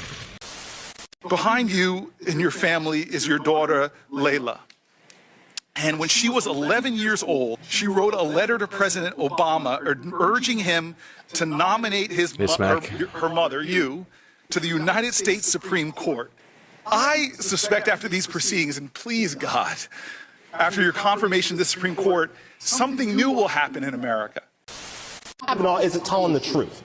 Oh, how can he defend himself? He doesn't know who she is even. He knows who she is. Yeah. He remembers the party. I remember every single girl I passed a note to in chemistry class. Right. All right? He knows who she is. Have a normal kind of above board hearing, let her be confirmed so she doesn't change the balance of power of the court anyway, and go back to talking about the things that work for them, you know, so go back to crying about gas prices or we're talking about Hunter Biden's laptop.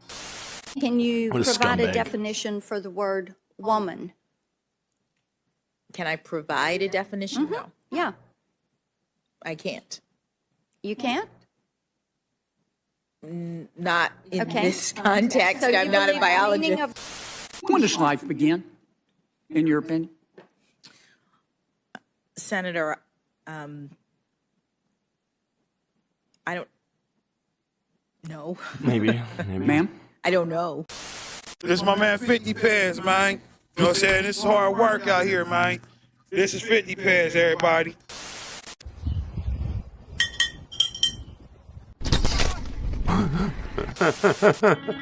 Pitch. Coming right back at us. Yeah! Hacks! With a bare hand snag.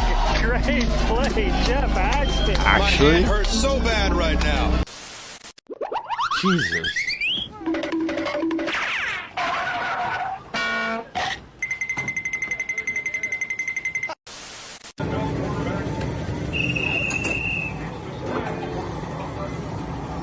Don't look at me, look over there.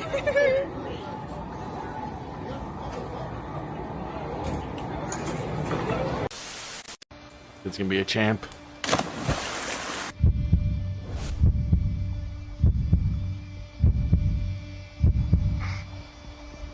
No diving.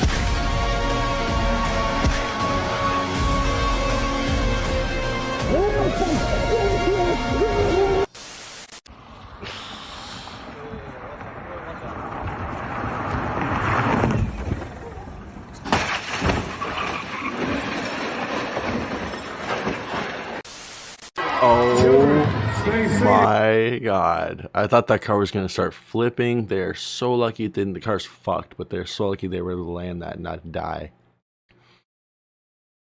Probably injured though still. Ooh.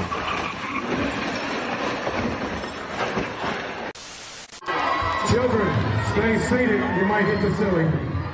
Sorry, I gotta say it one more time. That's so nuts. Why would anyone even do this?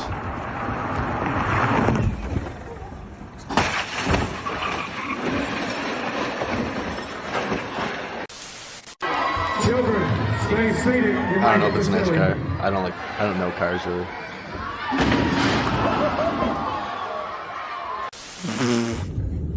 Almost took the ref down.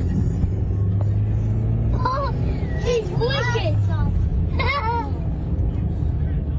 He's blowing. Alright, race him, Joe, race him. Wat we doen voetbal al.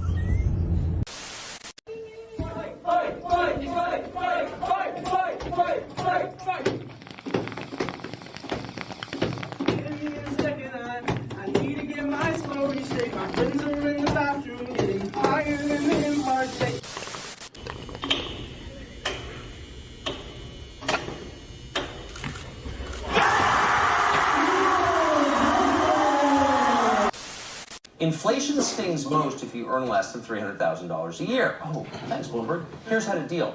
Take the bus. Don't buy in bulk. Try lentils instead of meat. Nobody said this would be fun. So what's going on here exactly? Why are they telling us that? Well, there are still geniuses in this country, and some of them post anonymously Speaking of lentils, I'm gonna go make some pork chops while I fucking let this whole video on play. Twitter. Here's what one said, quote, "You're watching a master-level Ponzi scheme. 2020 crash gets laundered through COVID bailouts. COVID bailouts laundered through inflation. Inflation laundered through war in Ukraine. The war and its effects on the globe will be laundered through climate change. The perps walk." Man, is that true.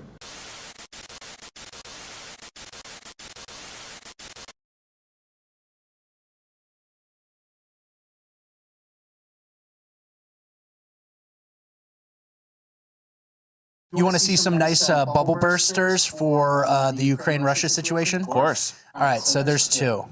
Number one, headline, Ukraine blocks trans women refugees. They are men, must go back and fight.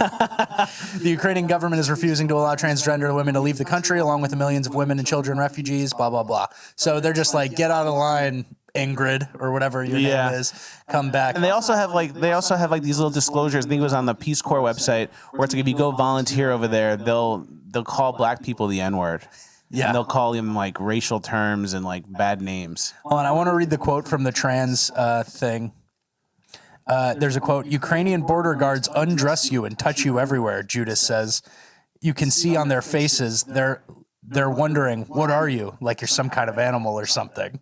Like checking for dicks before you flee the country. Like, if you got one, you got to go back. Hey, I guess this is the trans thing's a worldwide thing. And then they also they say some racist stuff too. So it's like the left is. Do you want me to read that? Yeah, read a quote from that. This is too funny. So this is from the Peace Corps. The Peace Corps' website. It is not uncommon for Ukrainian to refer to African Americans as N-word. Volunteers of color may be called a monkey or may see children's games with blackface. Again, this is a quote from the Peace Corps. Being aware of the history of dehumanization for people of African descent may help inform where this comes from. It does not justify it. It will be at your discretion to determine the intent, blah, blah, blah. But like, hey, just so you know, they might call you the N-word. Yeah. Go fight. They might call you a monkey and the N-word. Yeah, go help them though. And also there's generals on Ukraine side that gave the orders to castrate Russian prisoners of war. So it's like if you're a leftist, you play that? No, you don't have to. Everyone's probably seen it. The headline. But if you're a leftist supporting Ukraine, you have to kind of support at times racist, anti-trans, literal Nazis. Literal Nazi battalion. So yeah, so it's like you have to Slava Ukraine. Not every time. You have to be selective, and there's you have to look at it in context. You have to flesh it out a little bit. When you call Americans Nazis and pretend the January 6 people were so bad, but now you have this, and now you have to we support a little Nazis here and there. And then did you see that some more Redditors got some more Ukrainians killed? Oh yeah, from posting content. We were talking about that last week. Yeah, well there was another one. This guy, it's a video of a Ukrainian playing a violin. And like, wow, this is so beautiful in the face of all this. We're still playing a violin.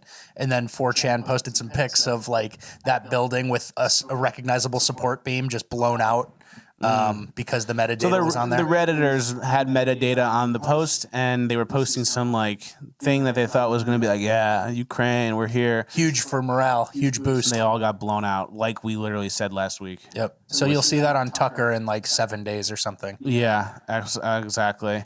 Where are all the videos from Russia, Ukraine? A lot of people have been DMing me and asking me that. Like, where's Snapchat? Where's anything? It's like there's all these people, there's millions of people there with phones on social media. Yeah. They all have it. And people are like, oh, you're just not looking for it. You're just not seeing it. It's like, I'm pretty much tapped into every video ever. I'm scrounging. And I don't see. All right. Oven's heating up. Pan's heating up. I'll just like sear them. Get them kind of cooked and then throw them in the oven to finish them. Try and get some nice juicy pork chops going. Anything. You think there would be tons. I don't see anything. So that's weird. That's weird to me. Yeah, that's a red flag, if you will. Candace got into a fight with the New York Times. This is actually a great back and forth.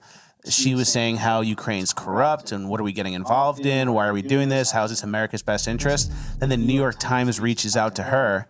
And they're like, you said Ukraine's corrupt. Do you care to expand on that? Yeah, it's like these emails from the press are always like half through. I'm a lady, they might let me in. So I was right there by the steps, and the guy by the train, I don't know what they're called. Yeah, this guy literally, he's a big man, he pushed me off the steps. And then I tried to get on again, he pushed me, but he kept saying ladies first, ladies first. So I looked at him and said I'm a lady, and he just stared at me and looked away. Made way, and he let Ukrainian women pass, only Ukrainian women.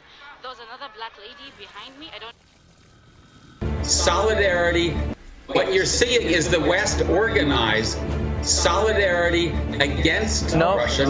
West, the nation Professor We're seeing serious sanctions against Russia. Yeah. Most of the world is coming together against Russia. India should get off the fence. Okay, now I'll tell you something, Professor Kapch.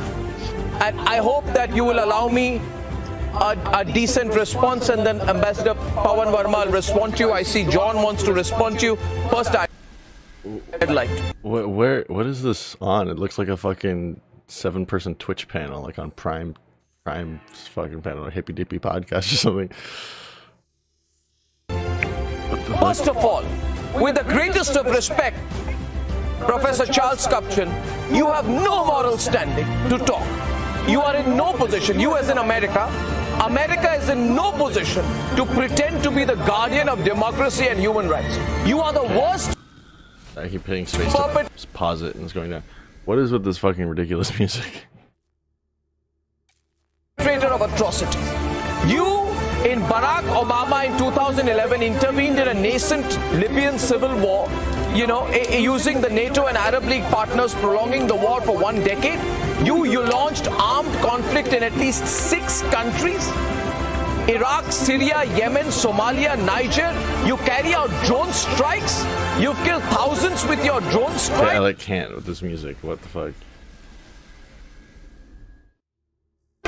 You run Guantanamo Bay on values, and you say that we are acting in geopolitical. Who even is this guy?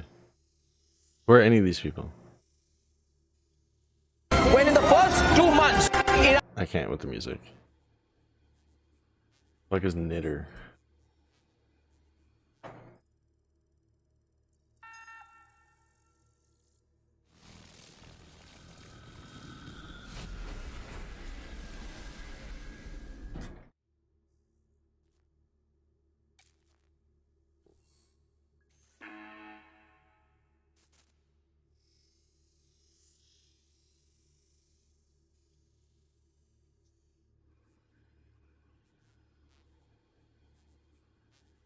Oh, it's literally just using Twitter. Okay, it's not its own. It's not trying to be its own Twitter. That's interesting.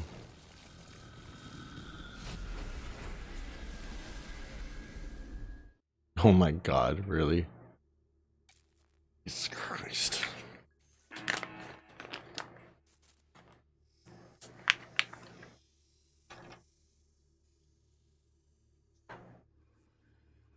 It's so fucking stupid.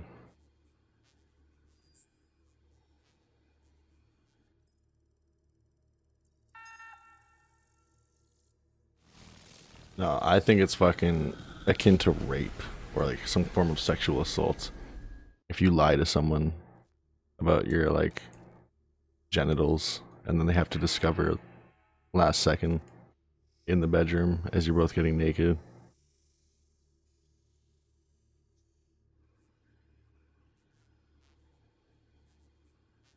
That's fucking ridiculous. What a fucking stupid take. Who's this? Aaron. Trail Mom. Trail Mom. What the fuck does that even mean?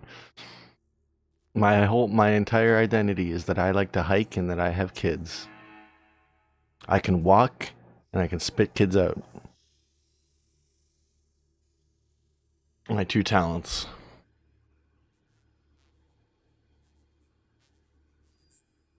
So I was talking to a number of influential Democrats this week about Antifa and about January 6th, okay? And so imagine that an outside observer like a Canadian might look at the United States and think, probably well, a man and his mom's cat stole some picture off Instagram to use.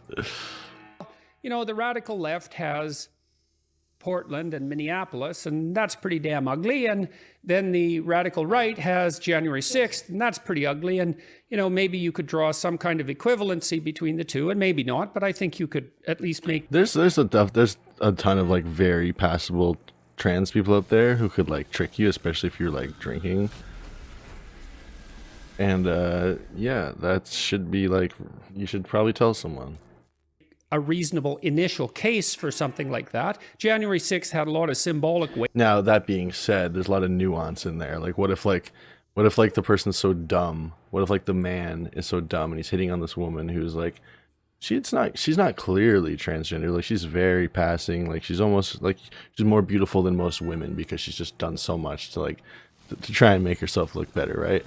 And she tricks this guy, but the whole night she's been dropping jokes and hints and stuff that any of us would pick up on and be like, oh, you're you, dude.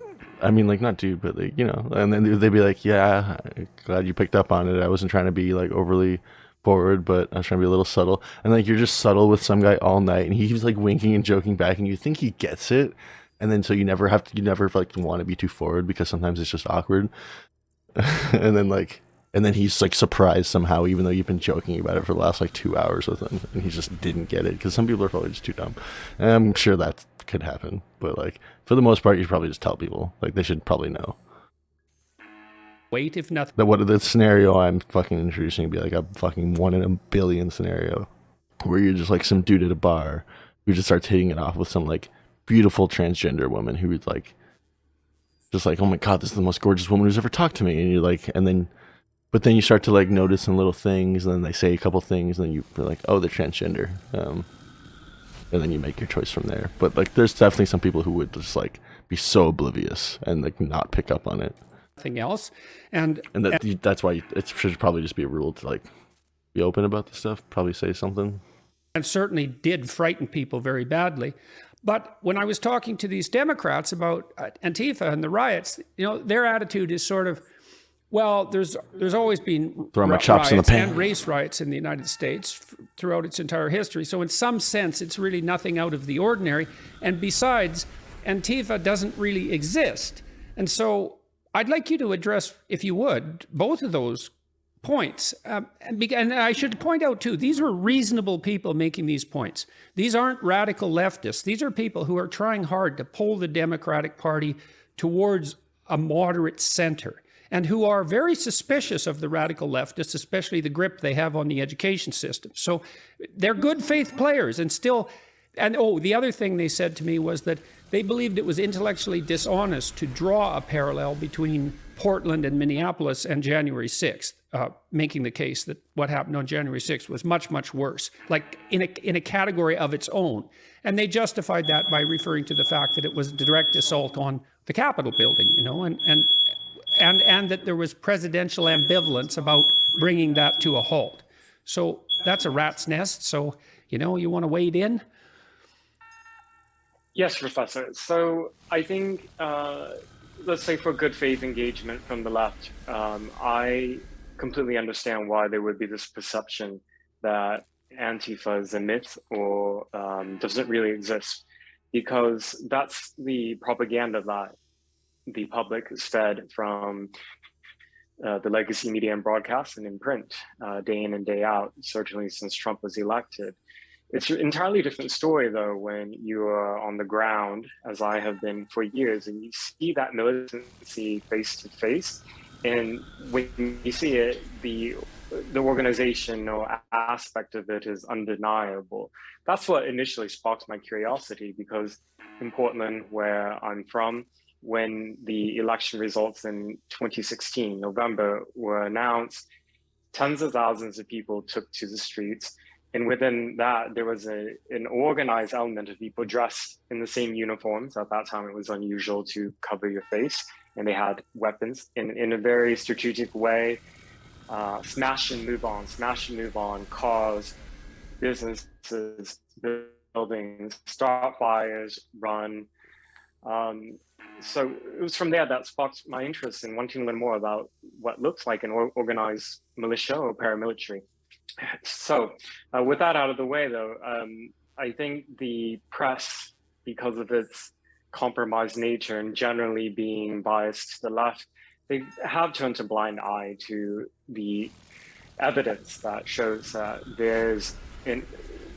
depending on where you are, there's an organizational structure to Antifa. And the statement that Biden said infamously at one of the debates last year, Antifa is an idea, that statement in itself is true, but it's not the complete statement. You have, I think, one way to explain it that people can understand perhaps more easily is it's analogous to the worldwide jihadist phenomenon, in that you can have people who are actual members of organizations like Boko Haram or IS or Al Qaeda or any of these other jihadist groups. But you have people as well who are sympathetic to the ideology and act on it. And in that regard, I think you can think of the contemporary manifestations of Antifa in the United States, Canada, and in Western countries along the same lines. You can have people who self-identify in, and simply all they do is go to these protests or riots based on flyers they see online. Then you have actual cells that operate, such as Rose City Antifa, which is an organized group. You can go on their website and look at the Q&A, and they actually have one of the questions is, how do I join? And they said that currently membership is closed. So there's that. And in my book, I published some of the primary documents of the curriculum from Rose City Antifa, which is actually one of the cells that's part of a network called the Torch Antifa Network, and they have cells in other cities. So from, it's kind of all of the above. It's ideology, it's horizontally organized, it's disorganized, it's also highly organized in some cases. So it's because of that lack of centralized hierarchical authority that makes it easy for those who want to obfuscate and confuse the public about it, because they can point and say, well, there's no single leader. Who's the leadership? Show me the leadership. Because there is no single person who's heading everything, then the response is, well, that's evidence that they don't exist. To counter that, so this is a real problem conceptually, right? I mean, I clicked on this and I was listening to Peterson at the beginning, but I didn't realize he was talking to Andy. No, I didn't look at the full title. Just came out today, the full thing, I'm guessing, because clips are coming out too. Kind of just does that. Oh, it was yesterday. Okay, my pork chops have some nice sears on them. They're in the oven. It was a little smoky when I went out there because there's something underneath the fucking burner burning.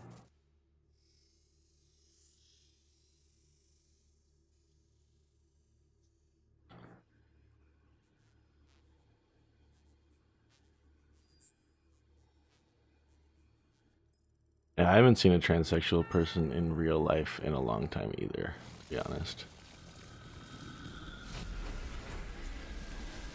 At least like an actual one, not just like a blue-haired feminist who says they're bi. Or binary. Welcome back to New Rockstars. I'm Eric Voss, and Marvel's Secret Invasion is shaping up to be the most critical MCU title coming up on Disney+, with any number of longtime characters in the MCU secretly revealed as Skrull shapeshifters, aka the punks who stole this man's shoes in space. He's not shaving until he gets his shoes back. And now that more MCU titles are coming out, and trailers for future ones are coming out, quite a few new faces have struck me as Skrull-spicious that I think we need to take a look at, along with some interesting new tidbits we've heard coming from the Secret Invasion production. Go to omaze.com/newrockstars and enter for your chance to win a Tesla Model X and support a great cause. So Secret Invasion on Disney+, hopefully coming by the end of this year, is confirmed to feature Samuel L. Jackson as Nick Fury, Ben Mendelsohn as a peaceful Skrull refugee Talos from Captain Marvel, and Kobe Smulders as Maria Hill. More recently, Don Cheadle was confirmed to return as War Machine Rhodey, and Martin Freeman as CIA agent Everett I'm glad Ross. Kobe And also Smulders joining isn't this done overall with the all-star MCU. cast is Kingsley Ben-Adir playing the lead villain, Oscar winner Olivia Colman, Mother of Dragons herself Amelia Clarke, Killian Scott, Christopher McDonald, and Carmen Ejogo. Now, it's been highly speculated, though unconfirmed officially, that Amelia Clarke is playing Skrull Queen Varanki, the major antagonist. There's lots of great artists everywhere. You just got to appreciate the art and kind of ignore all the corporate bullshit that goes into it.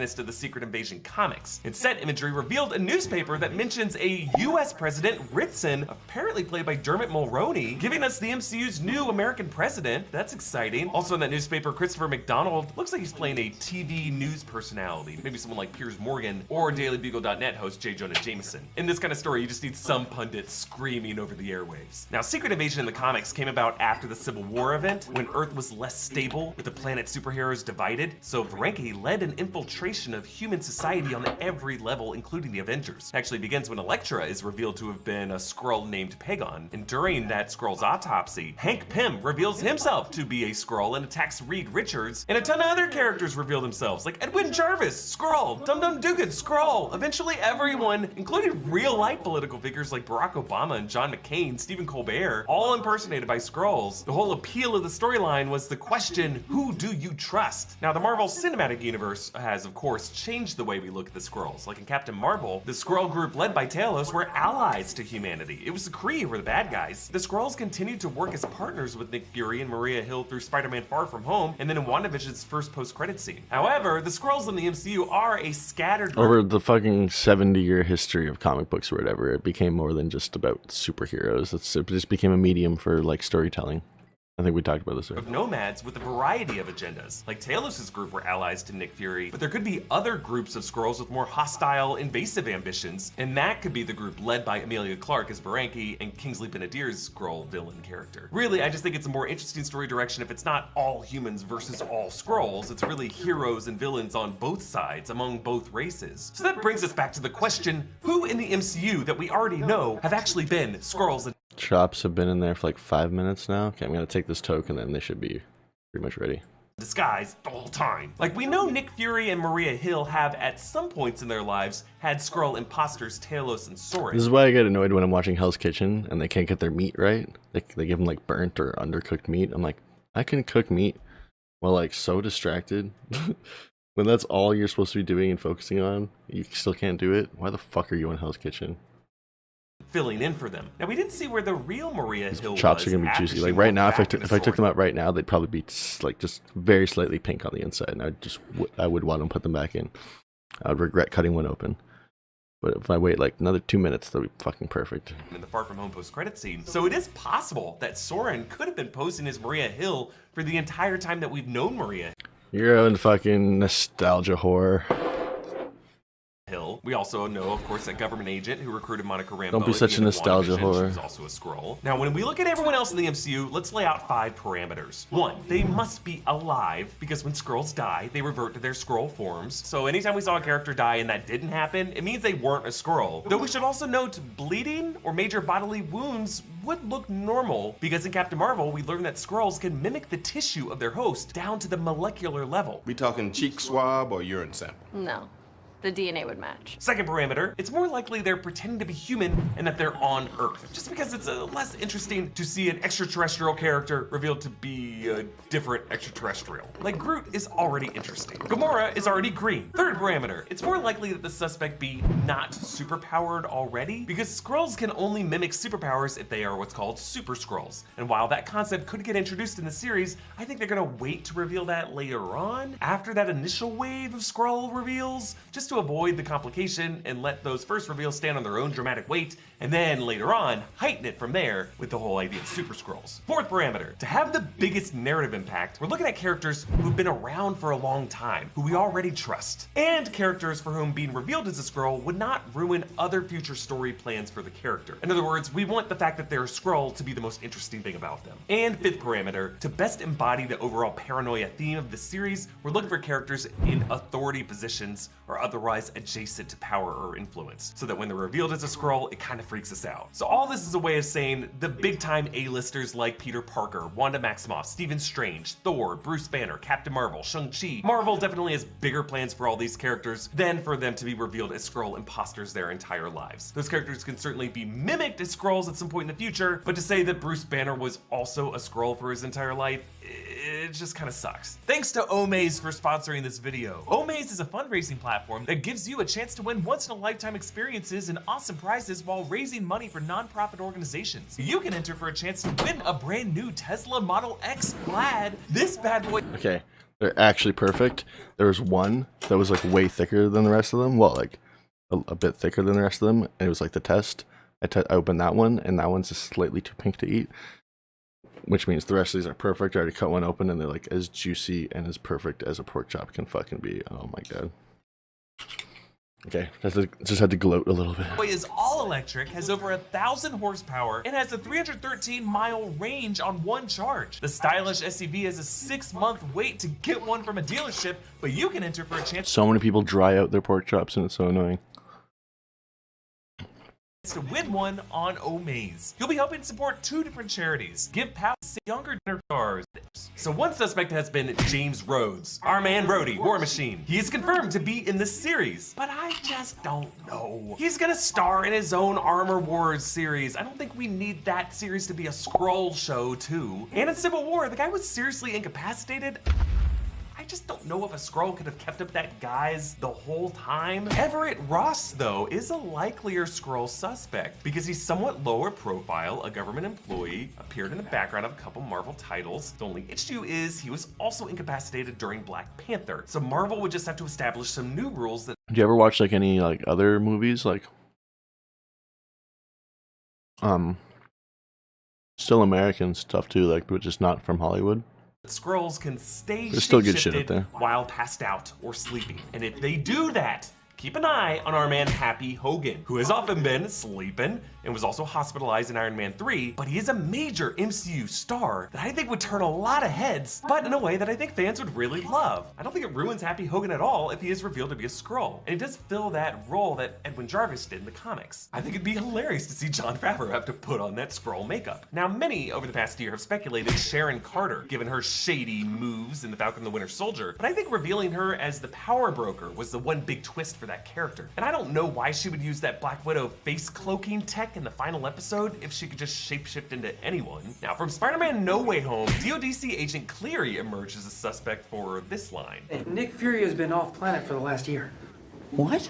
Yes, for him to know of Nick Fury's whereabouts in space suggests that the guy must at least be subscribed to the Skrull listserv. And then from Eternals, there was Karun, who seemed to admire non-humanoid forms. It's a beautiful creature. The guy was not too shaken to hang out with beings from outer space, and also didn't seem too broken up when Earth was going to be destroyed, almost as if he knew a way to get off-world. There was Val from The Falcon and the Winter Soldier, and Black Widow definitely remains a possibility, especially since her character had links with the Skrulls in the Secret Invasion Prelude comics with Nick Fury. It just seems like the big reveals for her are going to be in association with the Dark Avengers or something in Armor Wars, not ruling her out as a Skrull. I just think there are other interesting places for the character to go that have nothing to do with being a Skrull. I definitely think characters in Kamala Khan's orbit are going to be revealed as Skrulls, like her crush Cameron or her mentor Najma, as a way to bring Kamala into the Marvels. I'd be very surprised if no Skrulls show up in Miss Marvel. Now, Samuel L. Jackson said he filmed Secret Invasion at the same time he shot 2 other MCU films, The Marvels and Ant-Man and the Wasp: Quantumania. To me, that suggests that one or more characters in Scott Lang's orbit could be Skrulls. I've always loved the idea of Hank Pym being revealed as a Skrull, just as he was in that first wave in the comics, and would explain his brilliant technological wizardry. And then Luis being revealed as a Skrull seems like a fun twist that doesn't contradict his character and could give him even more fun stories to tell. Could also be a fun reveal for every time he was doing the voices of the other characters in his story, reflected how in his past he has himself embodied those people in physical forms too.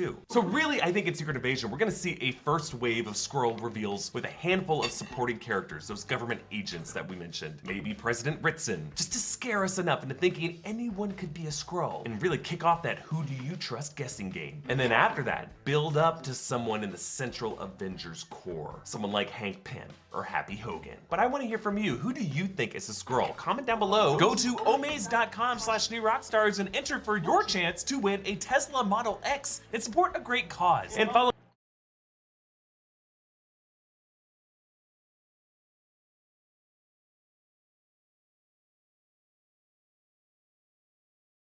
Dune was good. Dune was good, yeah.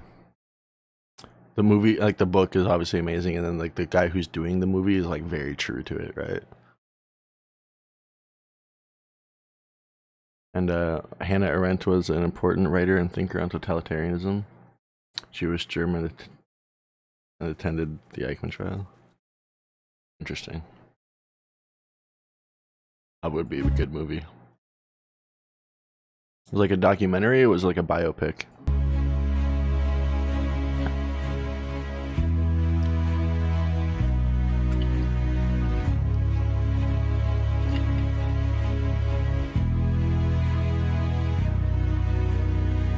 You have to be the hero of your own story.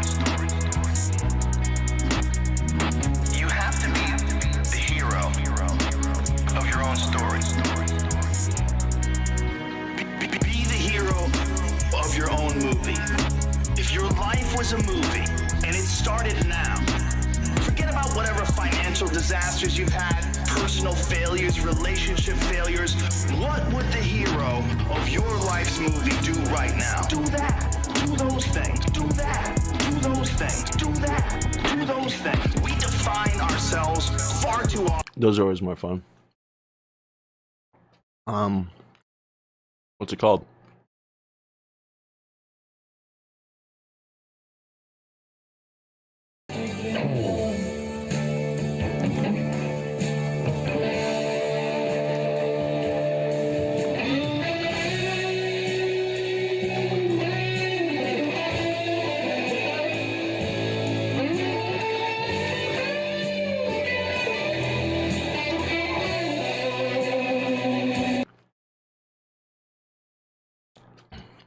I love seeing old men upload music on YouTube. It's great. Oh, it's just called Hannah Arendt. All right. Will Smith clapped Chris Rock on stage.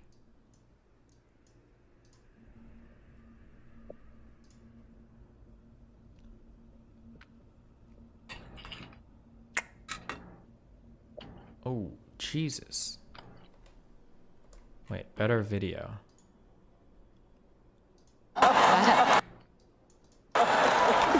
Oh, wow! Wow! Will Smith just smacked the shit out of me. This includes the joke that triggered it. Wait, am I gonna get clapped by YouTube if I play this for the Oscars? I'm gonna mute for a second.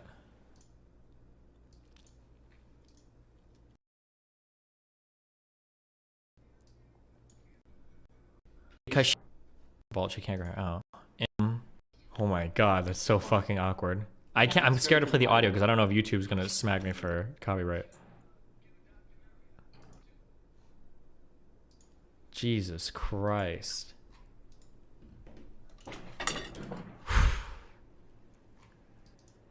Did Will Smith initially laugh at Chris Rock's joke about his wife while she looked upset? Oh, maybe a little bit. It kind of, yeah.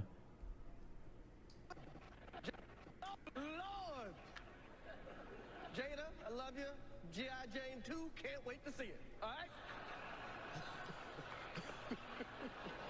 right? Almost forgot about the last chap. This one might be a little. Gee, wait, what is Will Smith unhinged? He and his wife had some emotional hurdles in probably for the last 5 to 10 years. He probably feels really fucking insecure at his marriage. That's why when you guys said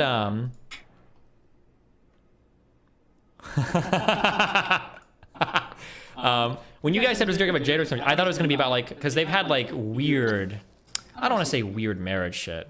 I think, did they have an open marriage or did he get like cheated on? Something like happened that a lot of people were talking about.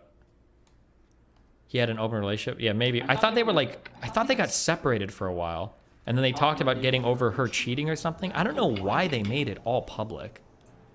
Okay, we're not talking about the Will Smith stuff for long because it's really so boring. dumb to make all that shit public. I can't even believe I have to say this, but guys, you shouldn't hit people for things they say, okay? Just, it's not good. There is no complicated maze of racial issues that you can try to squeeze every single fucking interaction through to make it okay. And the people being black or male or his wife being black has nothing to do with it either. If you want to have a separate conversation about those things, that's okay. But everybody's allowed to have an opinion on people hitting other people. And yeah, that's not like a race exclusive thing.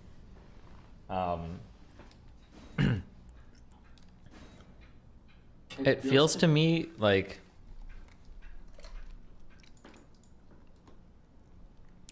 Chris Rock's one joke was rooted in misogynoir, texturism, and ableism, degrading a black woman in a room full of peers on live TV. The fact I don't see that as violent is beyond me.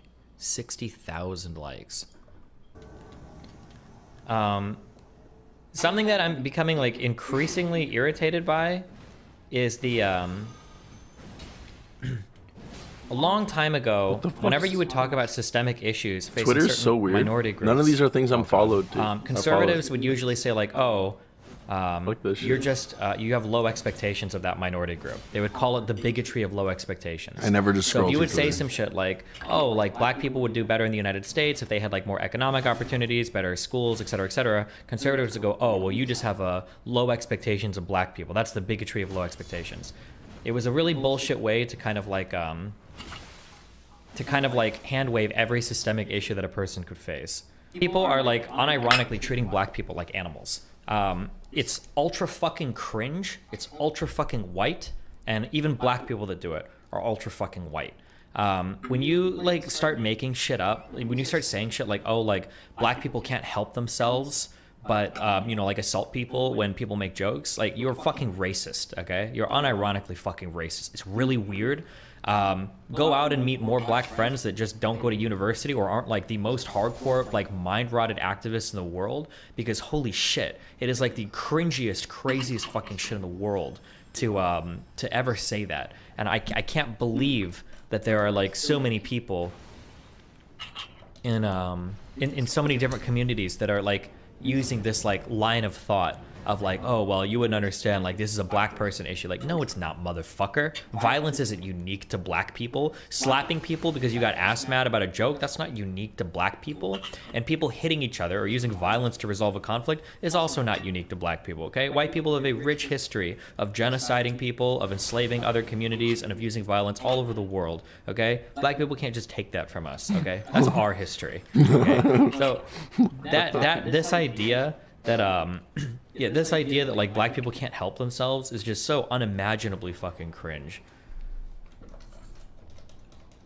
Obviously there's going to be a few dipshits making it about race. Isn't it best to just ignore them? No, that's not how this works, dude. These people have collectively like millions of fucking likes on Twitter using these takes. These aren't niche opinions. These are like there are like somebody was linked to one earlier that had like 60,000 fucking likes. But again, like these are like massive engagement tweets or whatever. They're not just like random schizos like they were in 2016. Like people saying shit about, and then trying to make it about like black, like this is really an issue about white women, because if Jade was a black woman and Will Smith hit somebody, everybody would be defending her. So actually this is about how white women are advantaged in society. Like, I don't even know how. Listen, oh my God. Props to finding a way to shit on white women in the middle of a conflict that involves 2 black men and a black woman. Congratulations. But Jesus Christ. What do you get for killing these invader guys? I don't know, but I'm doing it.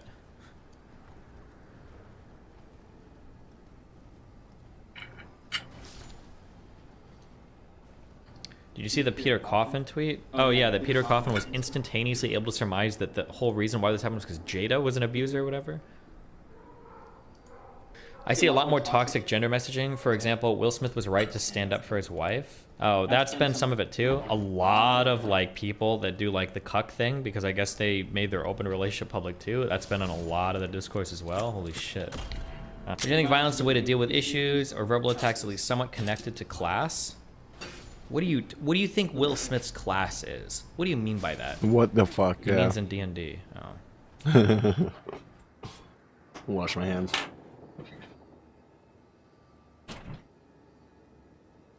I don't want to link it back to these guys. Dude, this is like so crazy. I just made my own choices and built my own business model, I guess, if I were to use a term like that. I paved it on my own because I thought, like, this is a concept that I think is cool, gaming. This is a concept that I think you can marry with gaming, political commentary. I paved it on my own. Paved it on my own. I paved it on my own. Shout out to Destiny, by the way. Oh yeah, I forgot to say, yeah. Oh, you know of him? Okay, cool. Yeah. But when I watched that video, I was like, oh, that's cool. So we have like somebody in the gaming community who's actually pushing back. Hell yes, that's actually Destiny's the reason why I know about Trihex as well. If Destiny was my roommate, I'd get him laid all the time. I was like, all right, whatever. Well, I don't have anything. Like I don't have anything. I have no option. I'm in the next 11 days. So much so that like Steven was DMing me on Discord and saying, hey, you know what? If you don't have a place to live, buddy, like you can come stay with me. It's okay. What a good guy. Destiny is a great guy. Oh yeah, watch out. He gets real rowdy with that. Here, for all of you guys is here, Fish and Destiny playing. Okay, wait, hey, listen, I love you. What? I told a friend that I would play a game with him, and then I have to get ready for that Scout podcast shit. Listen, don't worry, you're gonna get all my viewers who want to watch it are gonna go to your stream. Okay. I mean, no, it's fine. I wanted to watch it with you, but it's cool, dude. Friendship is just dead, I guess. Oh, Speedo McGee's your fan that gave me 200 subs so far. No, you're coming. You're coming. I thought this was like a. I thought this was like a convention.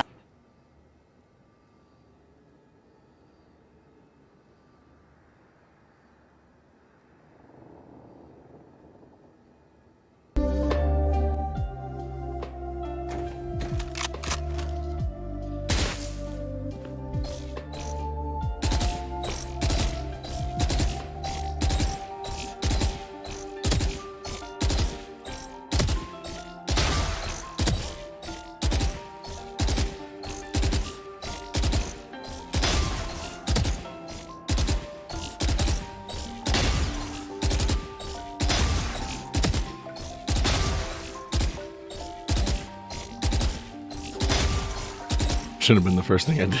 At least shoot something first. Jesus.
Fuck.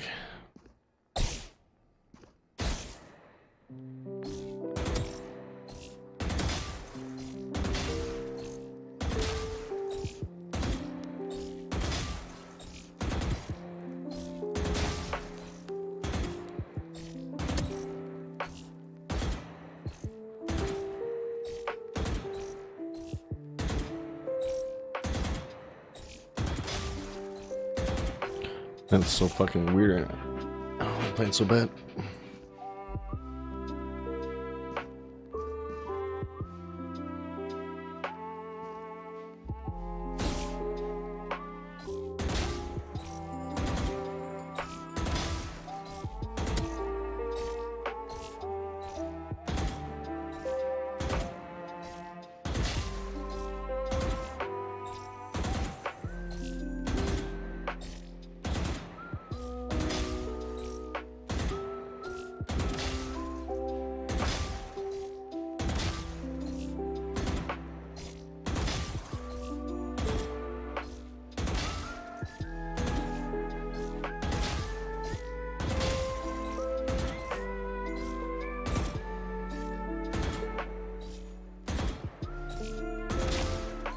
What is wrong with me right now?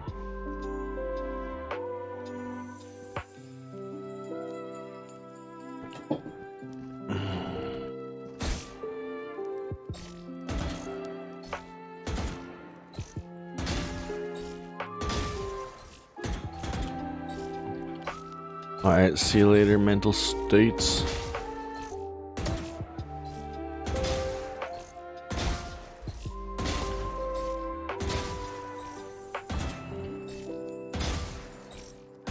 There we go. Kinda. A little better.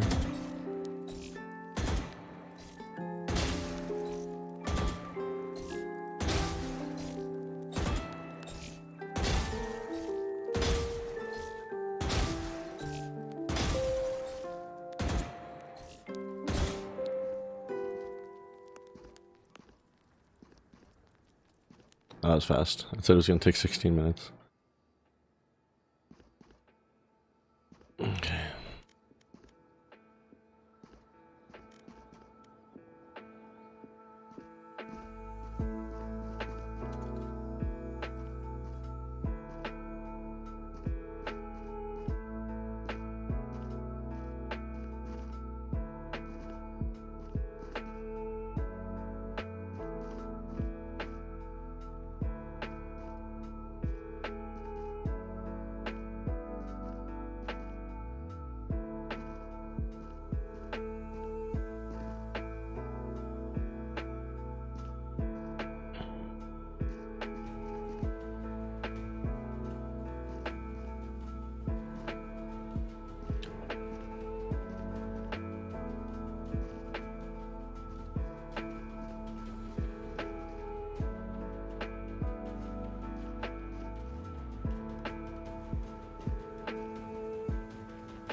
I'll put my sense back down in game. I should have moved it up. Might be fucking with me.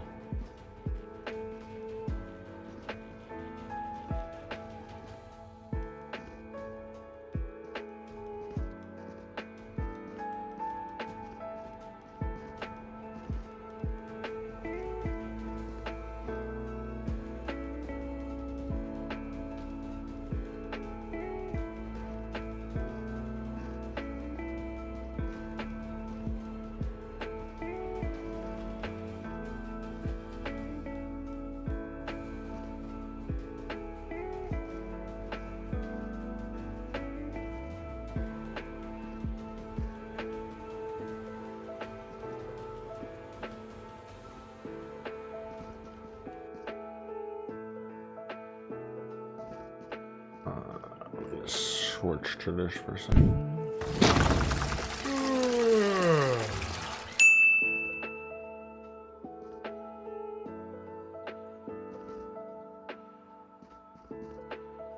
Should be that.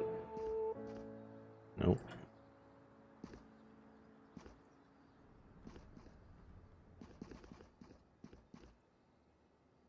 Nice.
hate this one.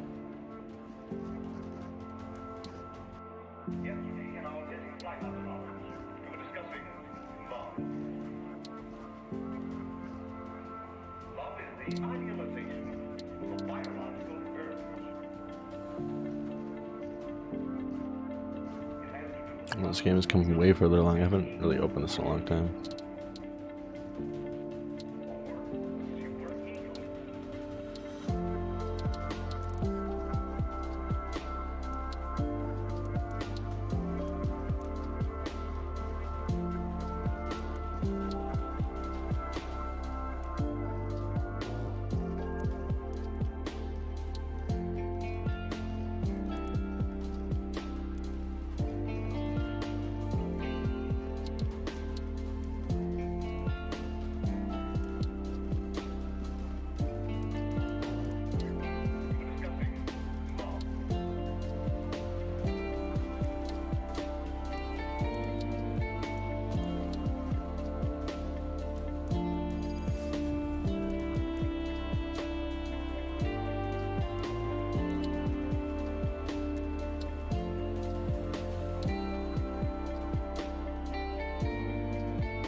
I mainly wanted this so that while I'm in comp games, if I'm feeling not warmed up enough anymore, the game's been going slow, if I just haven't had many good rounds, I can open this game back up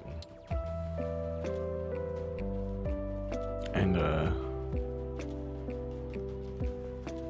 you can even go into the map that you want.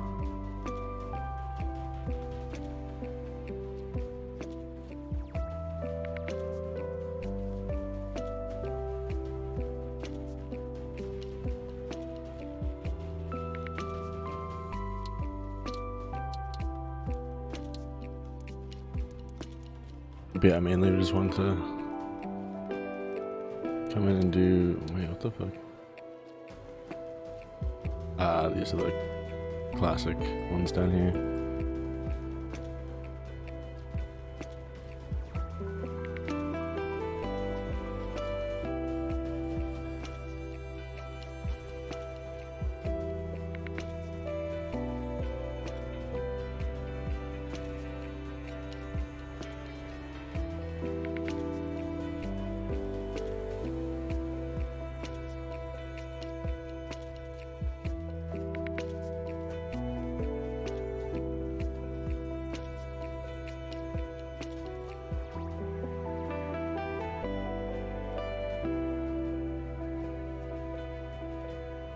Is there any difference between the three of these? My high score 58.47. No, they're the same one, okay.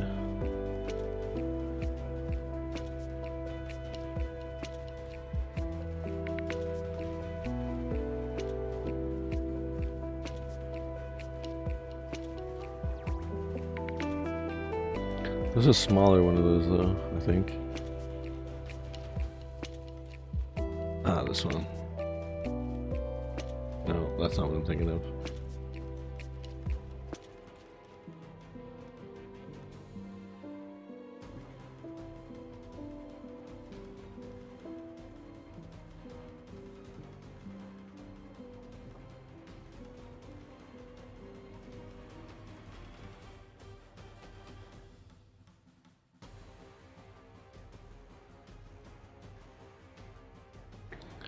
I thought there was like a smaller one. They don't go as wide. It's only like 3 big. 3 by 3. Whatever, this is still good.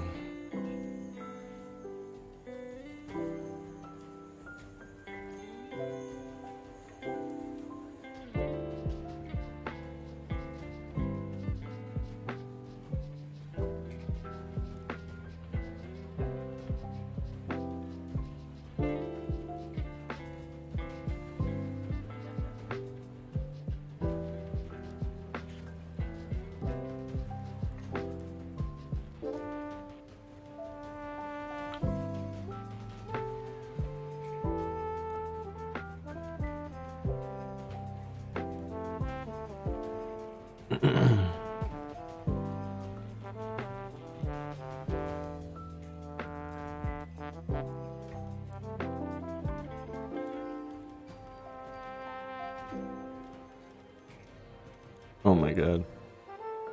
What the fuck? That's intense.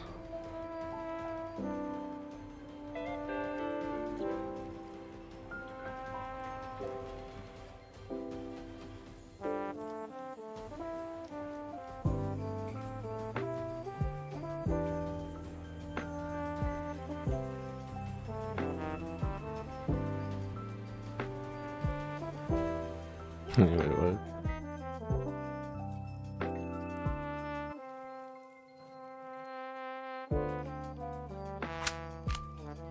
Destiny is, for now, it looks like he's permanently banned unless he's able to fight it.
He said that trans women shouldn't compete in sports with men.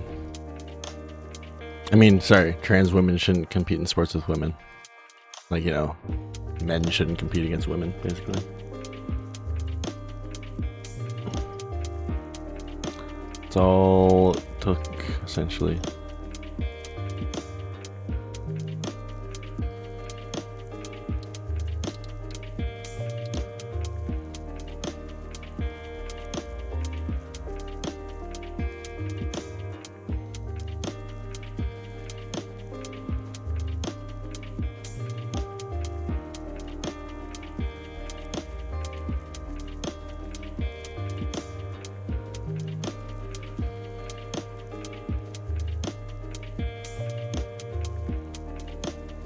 Right, I know. It's ridiculous.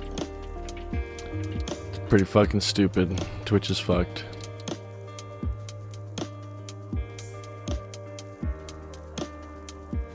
I know, right? How's your neck going, Robot Factory? And I fully agree.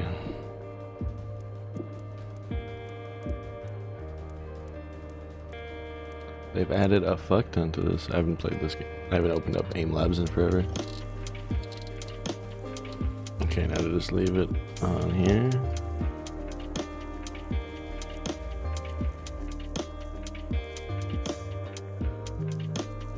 So I'll do one more.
Yeah, and the resistance is just getting bigger and bigger. There's like a huge red wave happening, essentially.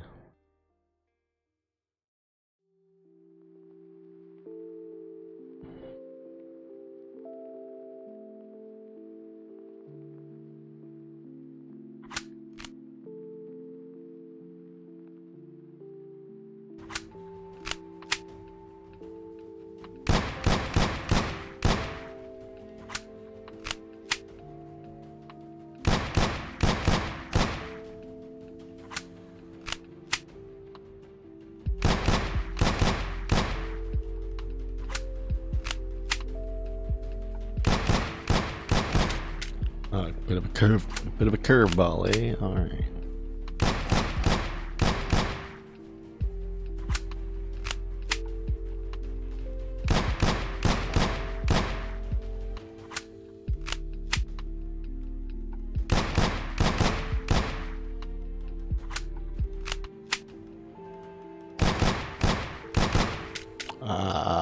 You only have 5 bullets.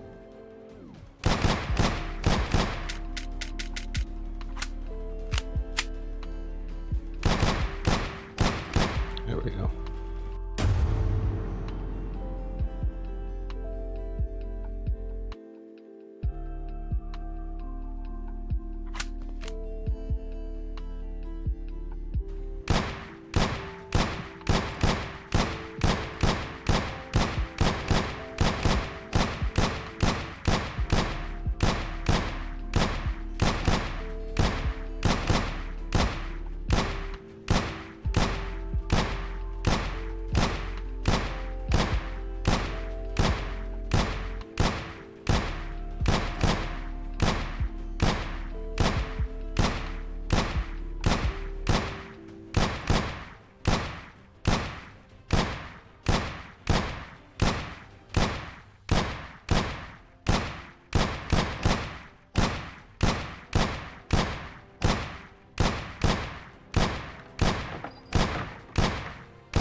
Okay.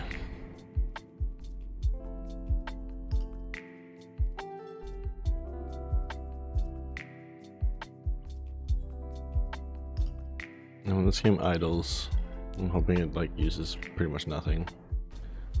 But it doesn't. Nah, I can just open it up quickly if I need to. Fuck it.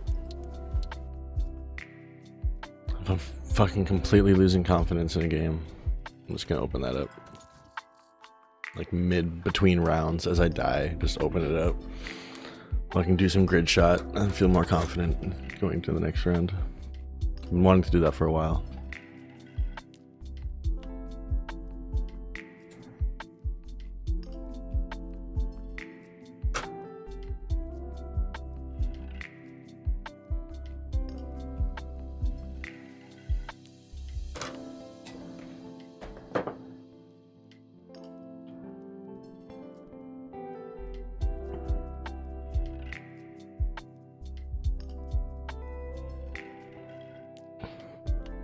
These Guru drinks are growing on me.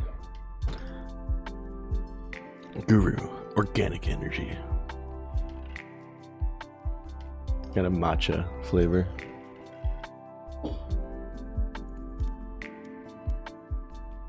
I've talked to a lot of people who don't like it because a lot of people don't like pure, like, bitter green tea flavor.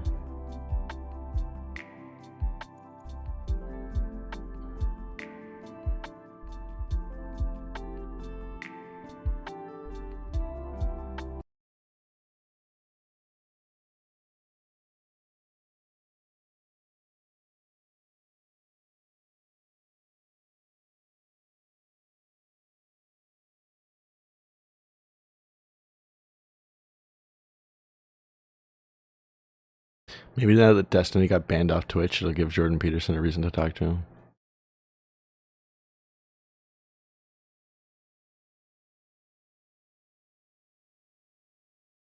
Match found. Hey everybody, another week of Halo Infinite has gone, and this week we actually got no update from 343 at all on the state of the game. I'm fairly sure most of the studio were all off watching the premiere of the new Halo TV show. However, Sketch has said no blog today. You said what? This Reno went 12 I had a 21 bag last game.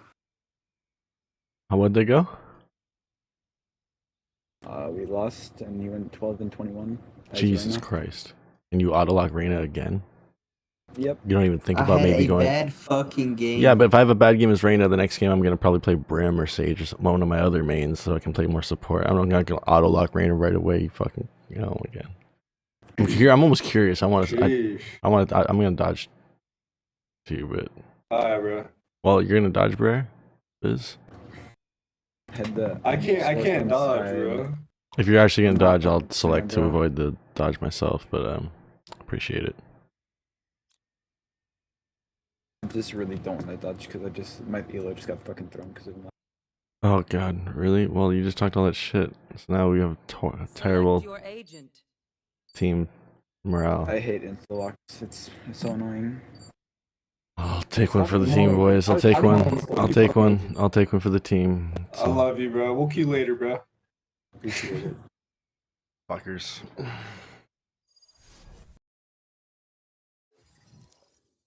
I don't want to play with dog shit Reyna. It's so frustrating because I'm a Reyna main. Nice, I didn't even have to take a Q penalty. Fucking right. Which was this week, but we I should never have some Q. initial I never season 1 dodge. feedback, outcomes, and info to share next week. But what I really wanted to talk about today was an article from 343 that came out in the Washington Post that didn't get that much traction, so I wanted to bring some eyes to it. Now, I'll link the full article, as always, in the description below if you'd like to read it. It's very lengthy. The key takeaways from this article is that 1, following the reveal of the game back at E3, Joe Staten literally reached out to help with Halo Infinite. I can only imagine the game we would have gotten in 2020 if the game actually came out at that time. The next part I really wanted to cover, and this is the most important part, is that Tom French, who is a 343 employee, has said, and I quote, "French is very, very aware of the complaints, the community's complaints. As someone who plays the game every night, he said he shares them. However, at the moment, his team is prioritizing lingering issues from a launch that completely required the rebuilding of an engine used in Halo 5 and expanding onto PCs. He follows on to say that French said he and his team spent the year following the 2020 delay announcing the strengthening of the game's foundation, and that work continues today. It's improving our platform, building and strengthening the foundations, and that includes things like the ranked mode. We know we can make it better, we wanted to make it better. Now the big takeaway from this is that it seems like the technical debt following the 2020 delay is the reason why we haven't gotten much content. I can only imagine that after the 2020 response to the game was terrible, Glad they're finally being a open lot about was that, man. changed. Jesus. They really have to rush to get what we got out the door by Yeah, I don't even play it anymore. It's so fucking broken. And because of that, the ramifications of getting the game out very quickly have equaled the Season 1 extension of 6 months and the slow trickle of content that has come to the game. They finally say there will be new maps, there will be new modes, there will be new experiences. There will be also new features. I really hope that the information we get next week really gives us some solid information on what is coming to the game and an explanation of what has happened this past season on Halo Infinite. But thank you guys for watching. Hopefully you guys enjoyed. I'll link the whole article in the description below, and I will see you guys later. It's challenging to always be constantly open and transparent with fans because we don't want to expose them to the uncertainty and sometimes that churn that happens on any game development process. The decision we're making though, and I believe this is the right one, even though it's hard some days, is to make sure that when we talk to our fans that they can rely on what we say. Fans are really soon going to be exposed to some really cool stuff that we've got going on for season 2. It's taken a little bit longer to get the engine up to speed. Communication's flowing in the way that we want to, but the engine is cranking, and I'm super excited about the next year and beyond. All right, so there's hope. There's hope for the future of Halo Infinite.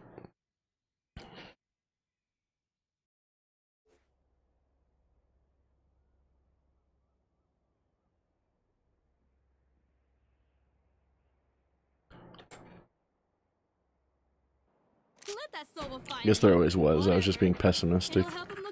What's up? What's up? What up? What up? Let's go. Let's go, baby.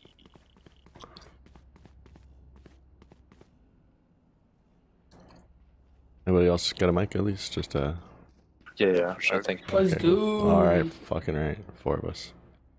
Raina, you got a mic? No. You do too? No, I don't. No, beautiful. let's go. Do you want me to knife right now? Right away? Sure. I'm gonna throw a wall mid. Jet, do you want me Fucking to put that up right right. away? You can Communication. Footsteps A. Yeah, I main. got footsteps A, orb A.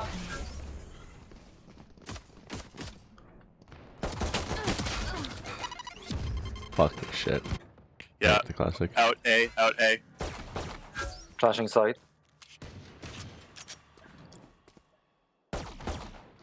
Spike planted. One jump. Like one jump. That's so mid top, the Sova. Sova Watch has cubby. a sheriff. Yeah. A 50 Omen.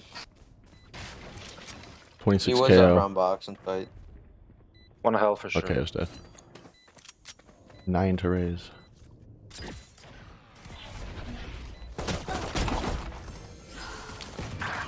Lit 75 and 60. Player standing. One enemy. He's also there. Let's go! Oh my god. Nice one. That was epic.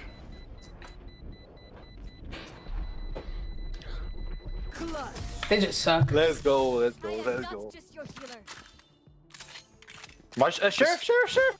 Wow, Sage. What? We're full buying this round. It's all good, it's all The good. right click gods were on your side for sure there. But those were good strafe shots too. I only hit him 52. Yeah, they were lit. They were hella lit. Nice, And nice. Not the last one. Team plays, team Just plays. 75 and 20. Just another day at the office for this guy.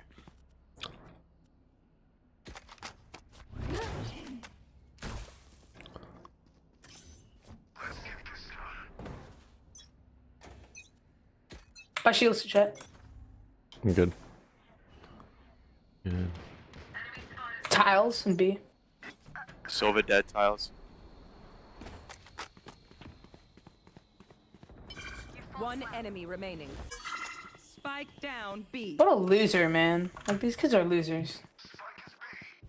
I'm gonna get my ult. He's not AFK. Okay, should I res for fun? No. Let's not throw. It's only 2 rounds in. Yeah, we have no idea what's coming. That was a round that we should have won anyway, so I don't know how I got my res that quick, though. that's good. That's great. Keep it. Because you popped off in the pistol round, man. I just felt I could have saved shields that round because I was hiding in a weird spot. I knew I could get a trade or two at least without the shields. Oh, were you in wine? I was up on here, up on top of the boxes. Listen, Oh, to do it round 2 with a stinger, I knew I would have caught some.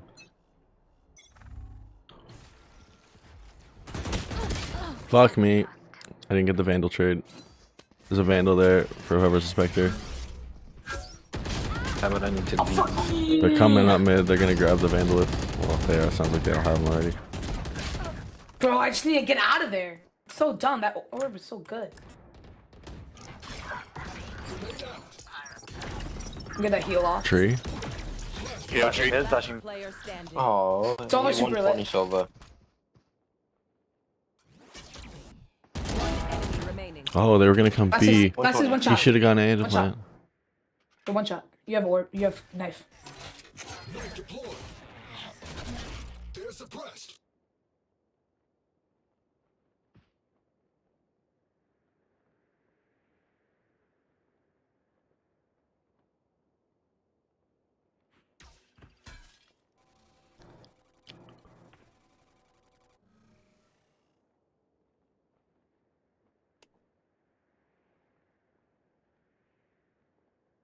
Thirty seconds left.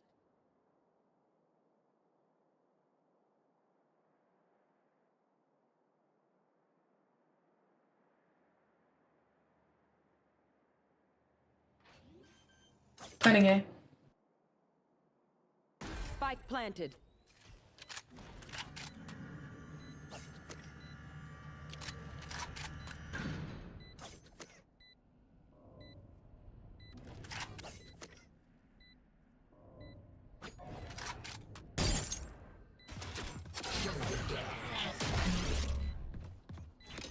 Flash.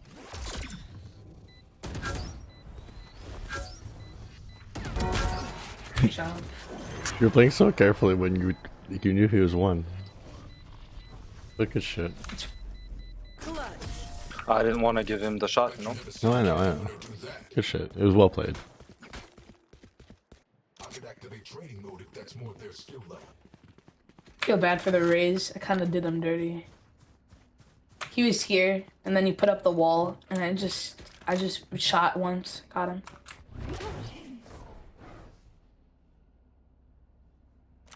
Viper, I love that wall though. The one with the mid top one.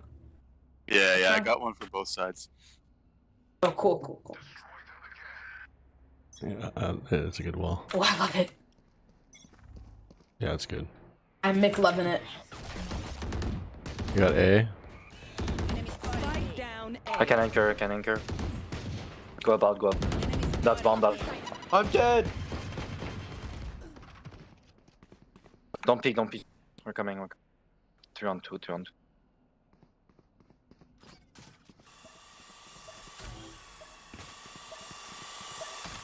Oh, that bot just missed me.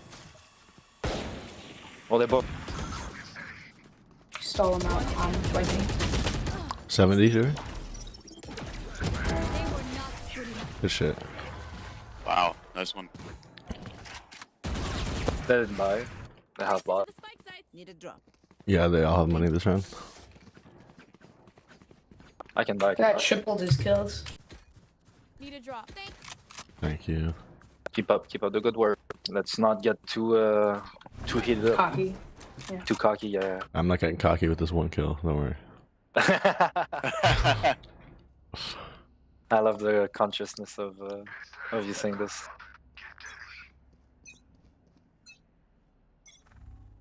I just like that it made you guys laugh. 3. I just like you. Keep that. So was mid. Tiles.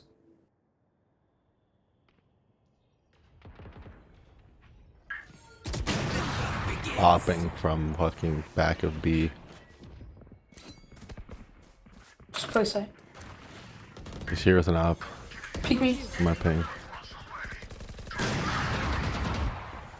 B main. I'm dead. I'm literally dead. I'm dead here. Last 2 B main. Flashing.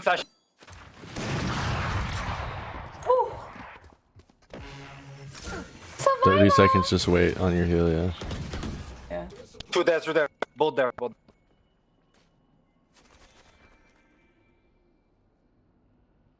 Spasm.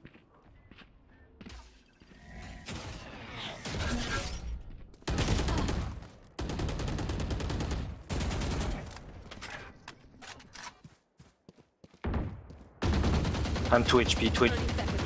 Reyna? It's a fucking wallbang spot. Oh, cool. I never knew that. I'm 2 HP, bro.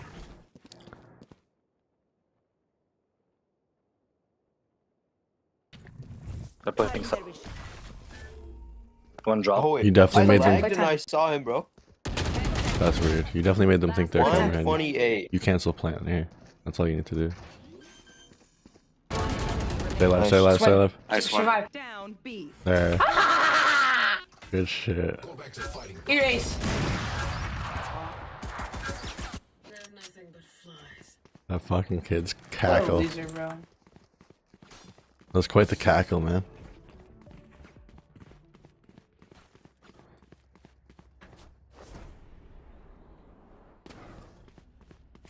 Quite the crazy laugh coming from that kid. Wait, what is your wall again, Viper? Like, am I okay? Do you think I can go wine maybe? Hopefully I can. Probably. Go now, go now.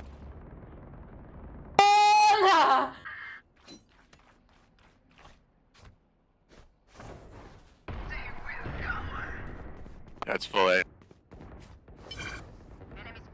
Sova darted mid. We lose this round, I'm broke. I'm gonna be right back. I'm I gonna want to take be a able to piss. ult next round. They're rotating. I'll hold here. I'll hold here, KO.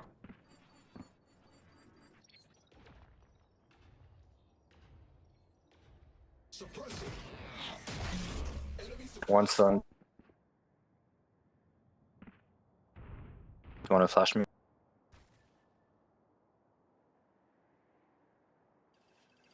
Here. Enemy kill. Up, down. Gun here. I'll grab it at the end of the round. 30 seconds left. So grab it in 2 seconds. 3, 2. He knifed in B. Yeah, They're probably yeah, in B. they are B.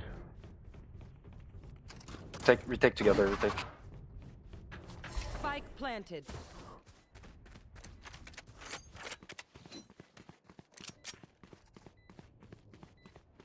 I'm doing orb lineup. He just TP'd somewhere. Maybe on top of something weird. Close. Late 40. One enemy remaining. Good shit.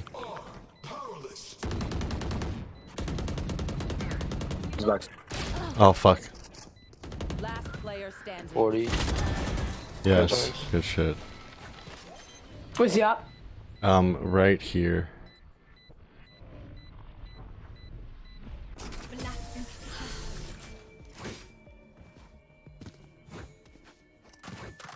I don't even want it. I'm not good with it. Your hearts Are you sure? I'm happy to take it, but Yeah, take it, take it. No, I don't. I just picked it up so that someone else would have it. I know I picked Jet, but I'm not a Jet op player. Okay. I just like this map for Jet. At least you're honest. It's like this map and Icebox are the two maps I'll Jet on. oh yeah, Icebox. Ooh, my favorite with Jet. barrier created. Fire in the hole! Nowhere to run! Can you undo the wall for 1 second? That works. B. Going to tiles.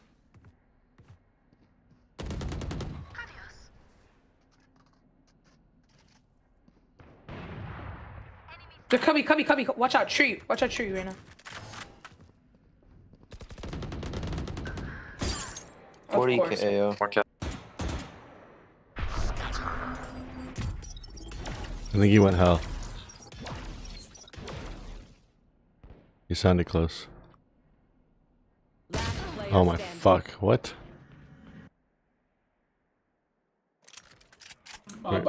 Where the fuck did he even TP? He picked up the op on the right. Close right. Close right, yeah. Nice. That was his op, he wanted it back. What a shitter. I don't want the op, so you don't have to save it. Unless you want it. We are 6-0, so might as well just fucking send it.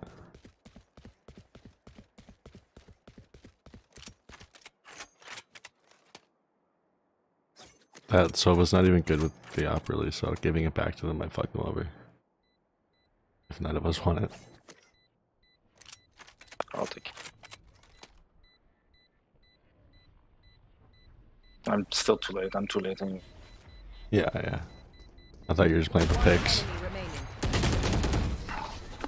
Nice, you were in the eco. Well, two of them. You got one kill, and they got the op, so that the Sova's probably gonna have it back, and he's not gonna be able to get kills with it again.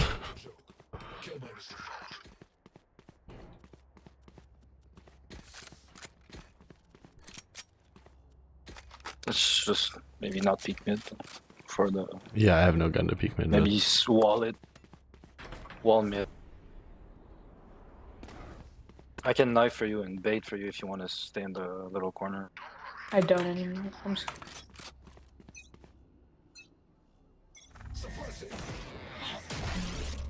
Nothing. Can go. I'm out. 65 Reina, but she overhealed. She was just camping outside B main. Train harder. I can't use that. Huge trades. 104 Sova. 104 Raze. She's coming up mid from tree. They're just gonna plant A, definitely.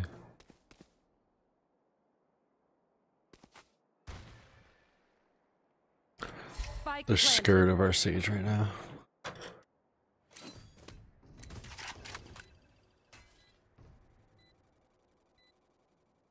I don't know what it's doing, my bad. Ah. The jump. All good, all good.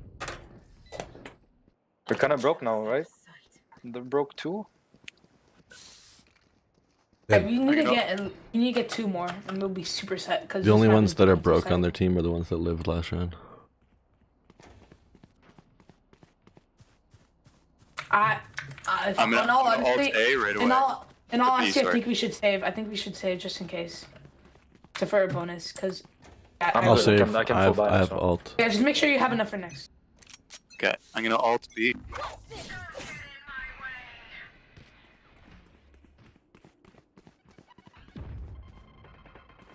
I heard footstep styles.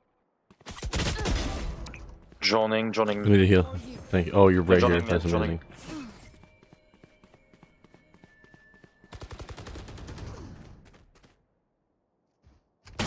Are you fucking kidding?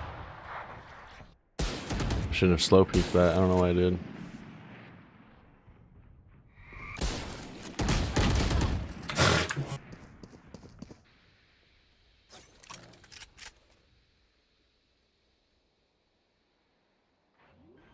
Planting.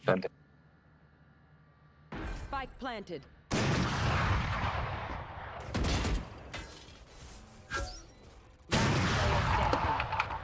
We were pinged. Why?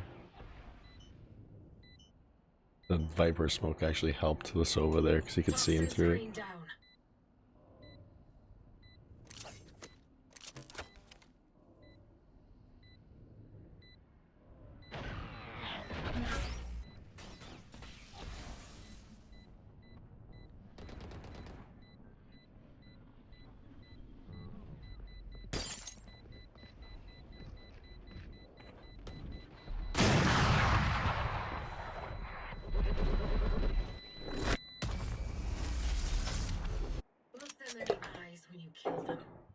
Goddamn.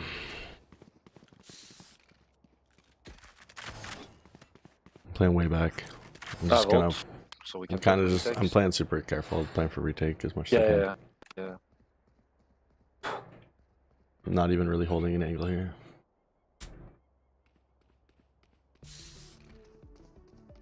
Stay safe.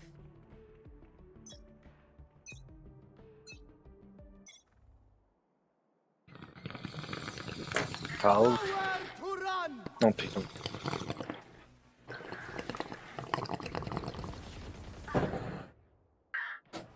What's they peek out of your wall? Weirdo. Sit jet.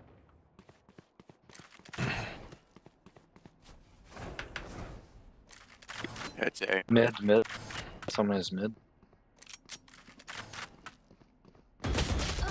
Fuck me.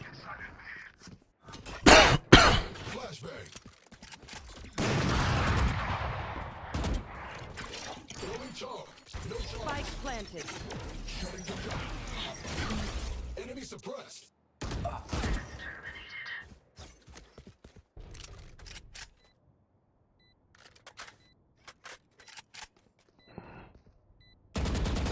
Last player standing. Alright, they're like sorry, they keep pushing things. Do you guys want to just like all play like sight, like play back? Yeah, that's what I Cold was. angles. Yeah, but we also. Kind of broke though. We're kind of broke though. Okay, your choice. You want to stay this round? Because they've won 4 in a row. They're gonna have money for both this round and next round, and probably next. It's our bonus round. I'm buying. I can buy again next round.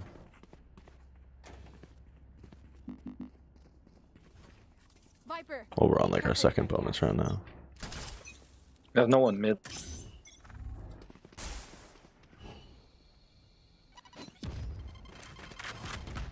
Top. 84.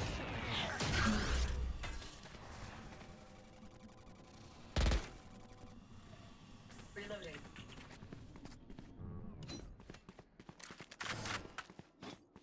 Shh.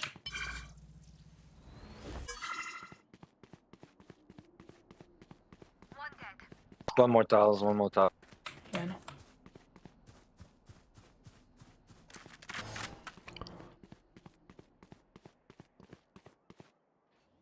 One mid. 80 to Omen. First he peeked me as I went to smoke. Are you fucking kidding me? Enemy down. Omen peeked me like way back I don't know here. if we have enough time. I think we just win. You have time if you go quick. Omen just ulted somewhere. Boathouse. On your left, you saw him. You're right.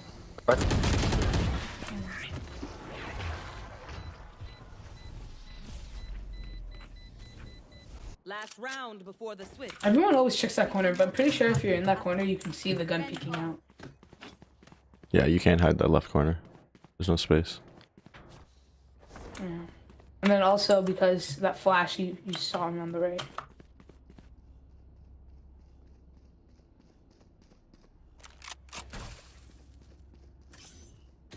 Fucking last round of the half, they really caught up here. 5 in a row. We gotta finish this strong.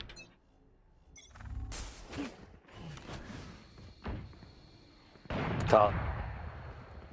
Just play back, guys.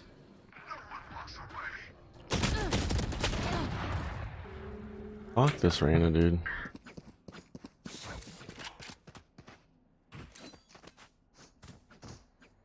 Walking tiles, be main.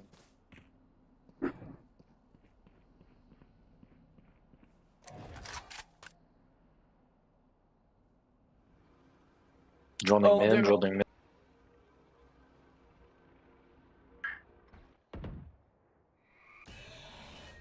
Don't peek, don't peek.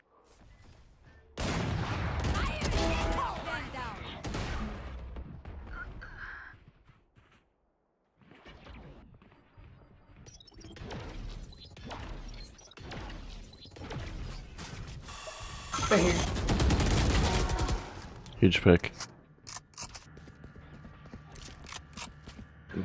It's great that he was able to get that still. 30 seconds left. Spike planted.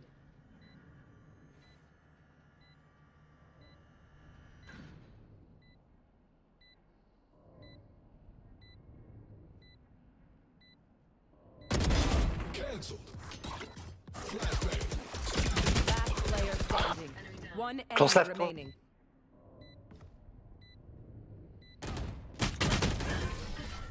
Wait, why'd you say close left?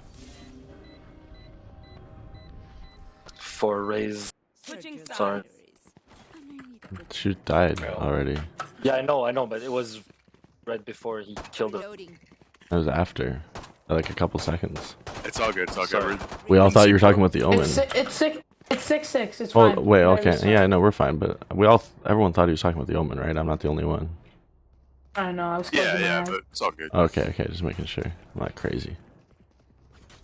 No, it was meant for Raze, but like. Yeah, it was just To be super, fair, super he delayed. was- To be fair, he was close left in main. Think about it Well, like that. that's far left. Yeah, far left, far left. He's right. Here's Mini was close left if you were main.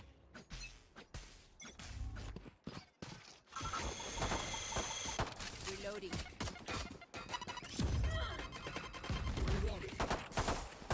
Enemy spotted A. Enemy spotted A.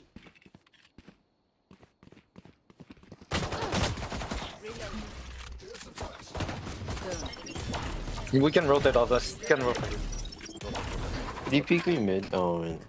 Why did we rotate? We got two. No. They were. We saw two on side plus one mid. So.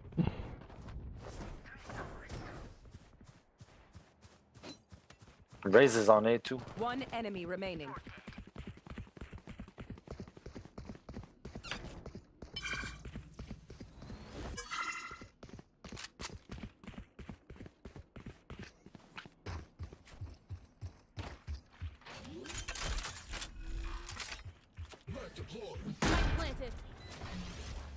Oh, look, Kevin, right now.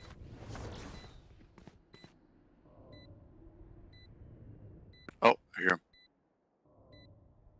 He's A heaven. Good shit. Did not want to die there. Lose this ghost. I'm the last thing they'll see before they die. Lucky them.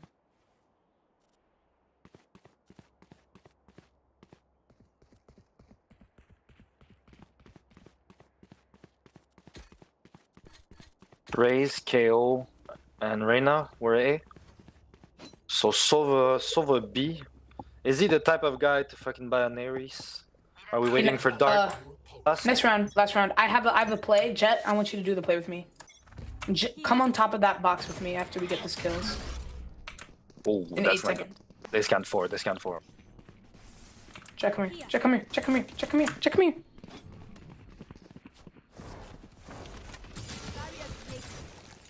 Nazan. Good shit. Sage, sorry, I was not paying attention. One enemy remaining. She get. Back. Ball. 78, get her. Come on, Jet. You gotta admit that was a clean play. Yeah, nice. I like doing that. I just haven't done it in a while. I got the one on door. You got one on site. Good shit. I got two. Wait, no, yeah, I got one flank and then one on whatever this is called. Stair, yeah.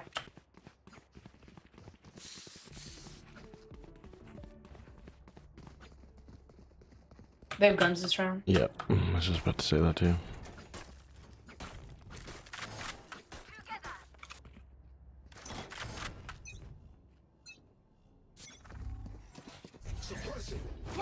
Dart, Sova, Dart mid.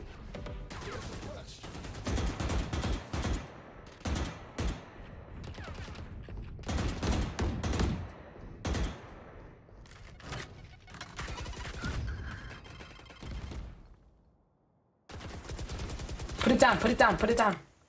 Down, coming down. Up.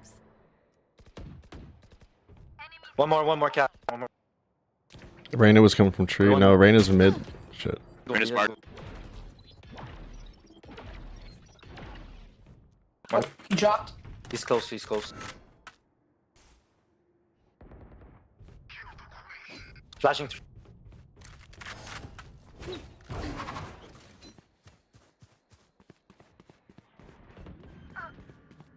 CT, go guys, go. I close wall. One's market. No, Molly. He's 130 KO market. Good spot. Breaking wall market. You can kill one market. I can't move. I can't see it from here The really. wall's gonna break. One enemy remaining. KO's one tap. He's close left. He's like here.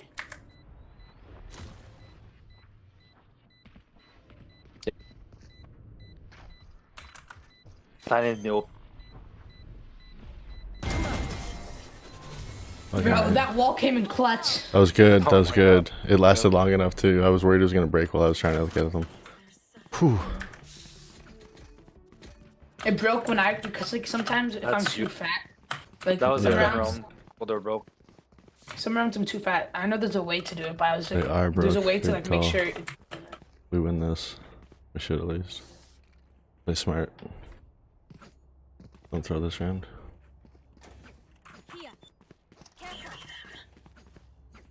I'm gonna go up here.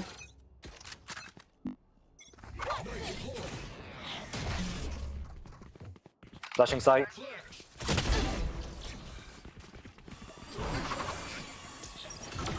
Time. Planted.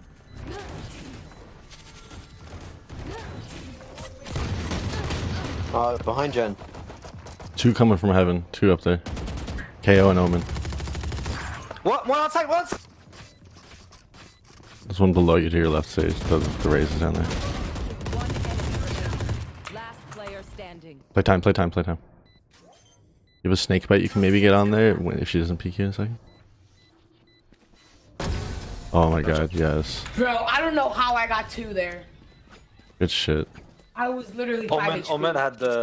Omen had util in this hand. I was 5 HP and I just spray transferred and I somehow got a hit. So 2 of them didn't really save enough. They can get a gun with light shields and no util if they want to. Well, like a little util raise, but I'm pretty sure they have money to buy. They have money. yeah, expect guns this round, but then we break them after this. But we got Raze, Omen, Ult. Reyna Yeah, ult there. ult's true. We have a Reyna ult. We have a Sage ult. That's big. Oh, Where's fucking 40 to KO in mid. Down mid. Bullshit. Really? 3 mid, 4 mid.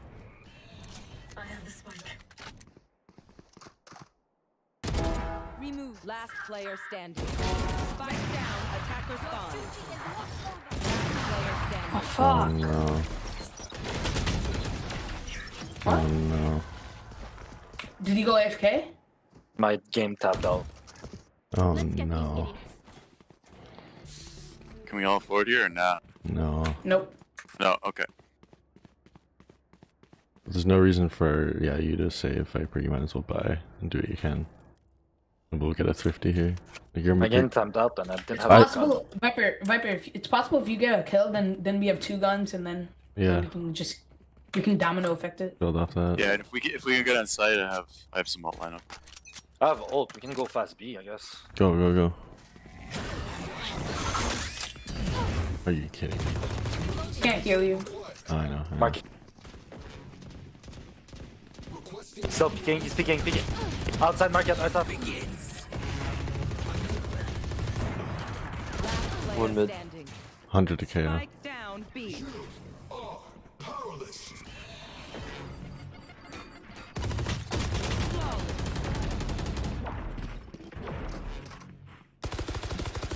Damn. Can I recon Phantom, Viper? Play it slow, maybe. Let's Yeah, just yeah. Let's not by throw default. this. We can't throw this round. By default. Let's not make too much noise. When they push up, they usually push up from mid. So maybe hold a vantage point from mid. Sage and I are gonna watch B. I'm gonna play here.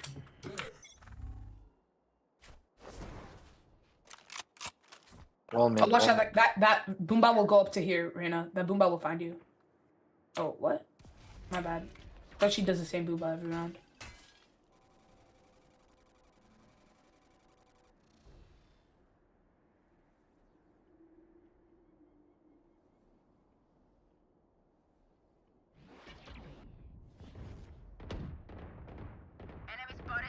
One mid, one cap.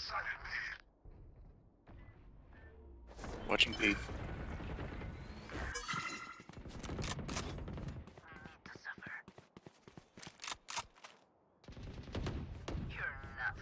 Okay. Right there. Fuck. Good trades. Take A, maybe. Viper, go. Oh. One Shit. tree. One tree. On your left, KO. Omen cat. One enemy remaining.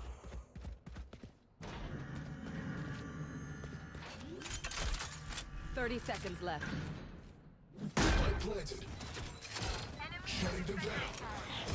Nice. Just oh yeah, that was good. Weird wall play. I know that I am by your It's horrible timing. I was just holding and then. Alright, let's go. Let's do the same thing, just play it slow again. Same thing, but can we have a wall mid this time? Yeah, we'll do. Very slow. Yep, first.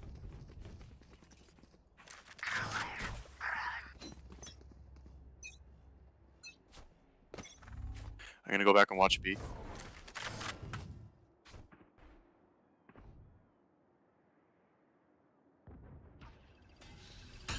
Util B main.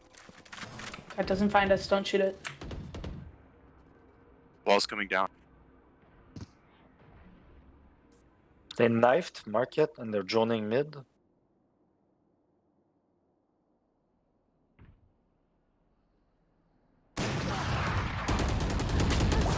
Behind us. Heaven, heaven, heaven.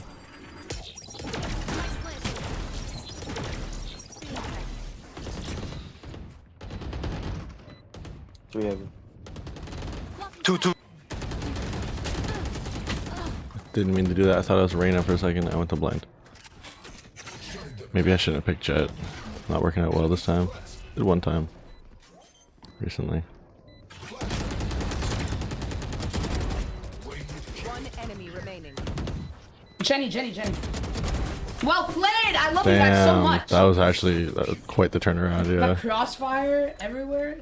Match point. Oh, can I have your phantom? towards their eternal rest. Oh, wanna just buy yourself? Or just buy Jet. Buy Jet then. Buy Jet. Thanks. Wait, no, I'll buy. Oh, okay. I can buy 2. Oh, Reyna, I'll buy. It's all good. We got funds. Yeah, okay. This all works.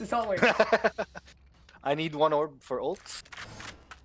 Let's get it. And we can Viper. Are we fast rushing? Are we fast rushing? Are we full commit? They don't have. Some of them can't buy Vandals. But some of them can buy Odins. Close door. Brick window. Really? Spike down A. Fucking bullshit. Spike retrieved. My bad.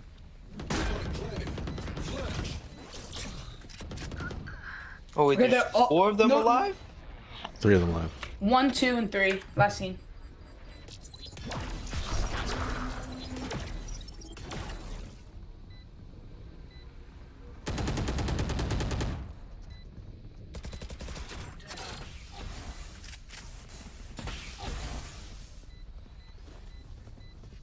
One enemy remaining. Last player standing. Throw a snake bite on it? Never mind. Good job. GG. GG. I am your monster. You made me this way. Never forget that. Oh, I really need to pee.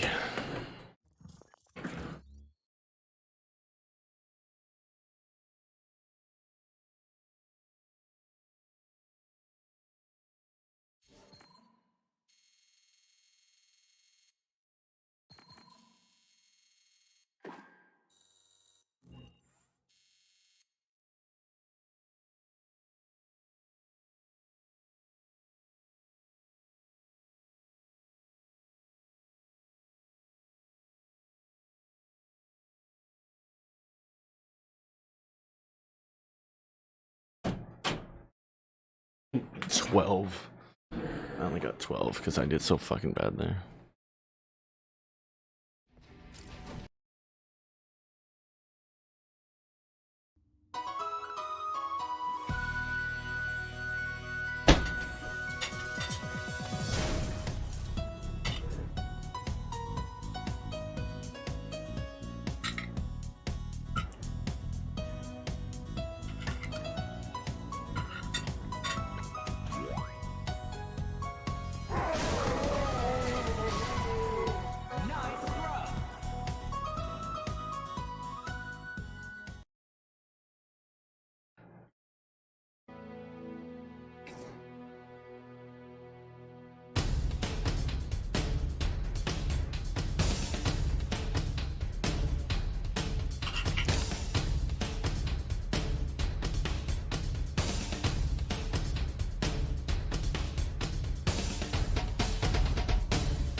What's that to do with the show?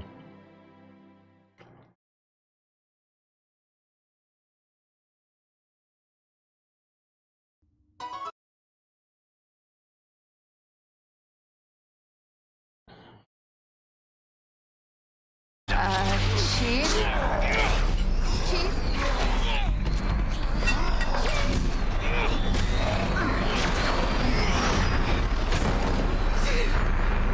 A Spartan killer.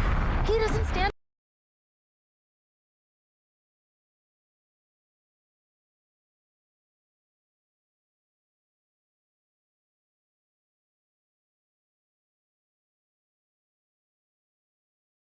Who the fuck is Lil Xan?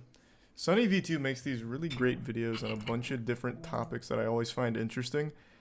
Lil Xan is was a rapper, I guess. I don't know if he does it anymore, but Lil Xan's biggest claim to fame was he was a guy who almost died from overdosing on flaming hot Cheetos. I remember he got sent to the emergency room because of eating too many flaming hot Cheetos, and that changed the way I approach snacks forever. So we have quite a few here that I've stockpiled because I think all of these are pretty interesting. I don't know Jayus though, but I was talking to Sunny like a month or so ago, and he has been blowing up. And this Jayus one went wild. So I'm assuming Jayus must be a pretty big creator that did some fucked up shit. So I figured this would be fun to learn about, a little internet drama.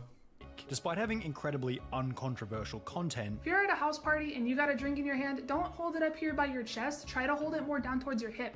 This will make you seem more open and confident, and people will be more willing to come up and talk to you. Not true. You could just be a giant fucking loser and you could put that beer bottle up your butthole. It's not gonna help. So bad advice. Stop giving people false hope. You might just suck. And you have to accept that. You're gonna throw a fit because I didn't make you my priority? After a petition to ban OnlyJS from TikTok garnered over 400,000 signatures, it'd be safe to say that she's a contender for the platform's most hated creator. Did the petition work? Petitions have always, like, historically been incredibly effective. She's gone up 4,200,000, or nope, exactly 4 million followers. Bro, wait, these petitions are so effective. Not bad. Did you know that your birth month actually has a huge effect on who you are as a person and the things that could possibly happen to you? Yo, did you know that your birth month actually has a huge effect on you and the things that can happen to you in your life? People born in March are way more likely to have asthma, and I can actually speak to this one because my little sister, the only one born in March, has asthma. What the fuck are you talking about? What? Is that real? Like, these are things she actually believes in? Or is this like some kind of TikTok meme I don't understand? Who the fuck actually believes that? Why do people just, like, want to disregard basic reasoning? Jesus Christ. Astrology's one thing, like, it's harmless. Like, you can believe in astrology. It doesn't really matter or whatever. Like, zodiacs dictate who you fall in love with, or whatever, your lottery numbers. It doesn't matter. It's harmless. But do people parade it around as, like, actual real things? Like, your birth month changes you? Or has an effect on your life? There's no way people actually, like, believe in that shit. Jonathan responded by stating that he'd simply found the information on Google, and as a result, OnlyJS was berated and mocked by her audience, with them stating that she was in the wrong. I have a hard time dealing with the negativity. I still don't know what to do. I don't think I've done anything wrong. Maybe you do, but honestly, I don't see it. What are they talking about? It's not even, like, real anything. It's fucking nonsense. What is... You got this information from a Google source. Oh my god. That's why. That's why people are mad. Post. Nice, man. TikTok is just like its own little ecosystem of degeneracy. With this in mind, it's barely surprising to find out that approximately 6 months later, an old message would be dug up in which OnlyJS had said the N-word, taking center stage as her brand new colossal-sized controversy. Ooh, what the fuck was that? What is? Oh, yuck. Uh-oh. Ooh. The abortion didn't work. Oh boy, she's really going full-blown Xbox Live here. Even dropping the racism. Oh my, this is outrageous. On TikTok? Oh, come on now. This was a heated gamer message. Shit got crazy. She went fucking insano style. I wonder what the controversy was. Like, what sparked this message? Explain how I'm sucking up to Luna. Maybe like fanfic or something. Maybe, I don't know. You're a role model to 10 million people, bro. I hope things get better, and I hope you educate. How did she respond, I wonder? There were a couple of comments in support of OnlyJS, however, as a whole, and understandably, the response was mostly negative. The best way that JS could have responded to this expose would have either been no response at all, or a short, cool, oh my god, she's in a Rolls Royce. Is this where she did her apology video? This is a Rolls Royce, right? They're the only ones that do this Starlight thing, right? So she was born rich? That's nuts. It's not a Royce? I thought they had a patent on this. We watched the whole video on the dog shit Rolls Royce does. I thought they had the literal patent on being able to do this in the interior of a car. I don't think it's a filter. What the fuck? How can you patent now I that? sound like an idiot. It's not a filter. It's a custom Mercedes. It's a custom Mercedes. Oh. Okay, I see. Alright, maybe I'm misremembering the video, but I remember Rolls-Royce made a huge deal about their ability to put stars in the roof of the interior and them being the only ones allowed to do it. They had if I remember correctly, they have a full-time star guy. His whole job is putting stars that light up in the roof of Rolls-Royces. I'm pretty sure they must have some kind of patent or like a stranglehold on the technology. They have one designated Grandmaster Star Lord for their vehicles. Which would have actually You're been right, but she respectable, did as this it's 100 times DIY. harder than simply And there is no excuse, and there are no justifications for what I said, and you guys deserve better. And when I first saw the screenshots, I didn't even think that they were real, because I forgot how hateful and how angry of a person I used to be. All that suspense just for it to be trash. The worst insult you could tell somebody was liking black people. Wow. With the scandal being shared across every Wait, platform imaginable. was that in her OnlyJS would also apology lose video? all the- Alright, let me just look at the apology video. Hold on, let's get caught up to speed here. Alright, I don't like...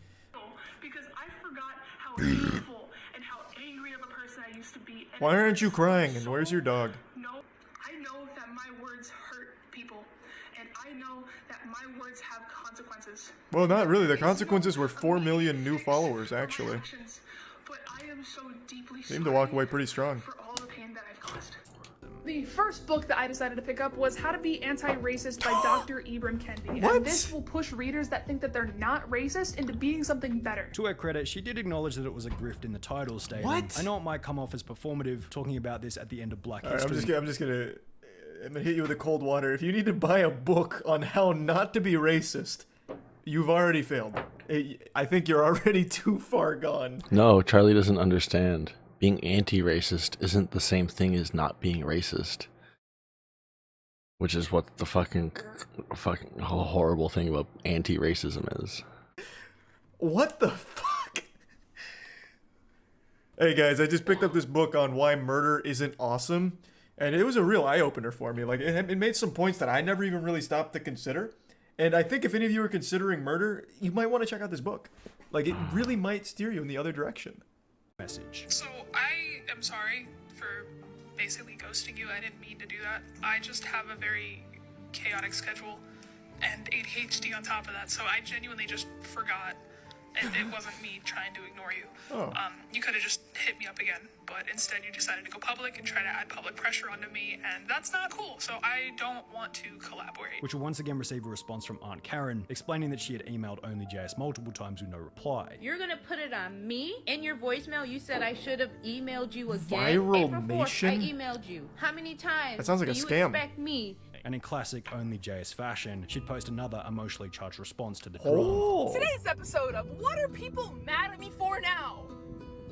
Not checking my emails in a timely manner. I wish I was joking. Forgot to respond to an email from this creator that wanted to collab with me, and instead of just like hitting me up again, they made 7 videos about it. Can you please leave me the Match found. alone? I have a diet. This is like a Chris Farley sketch. That makes me forget things. I couldn't check my email because I was living in a van down by the river. For days.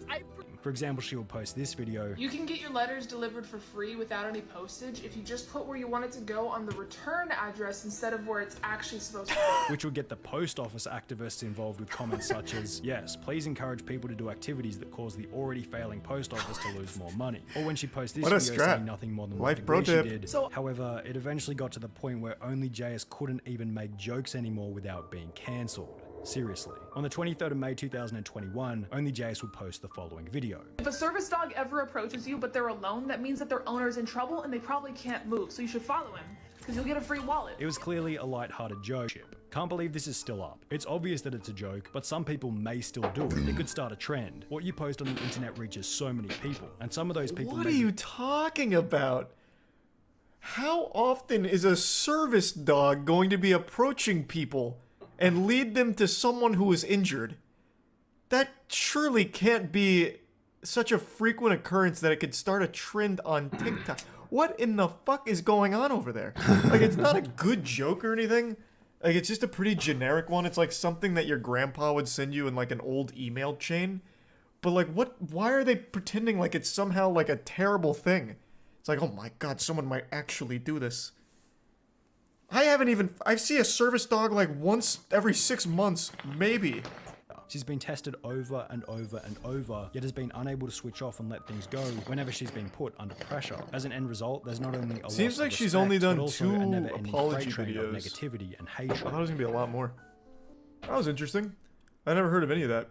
Well, let's see how so she's gone up 4 million subscribers since this video. So she's doing pretty well on that front, or followers. So she's doing.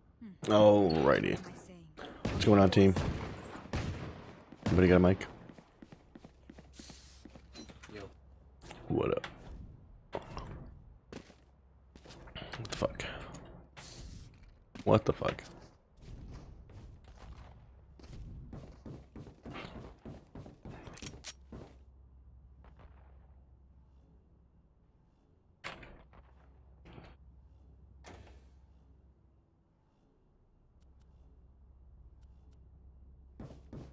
Okay.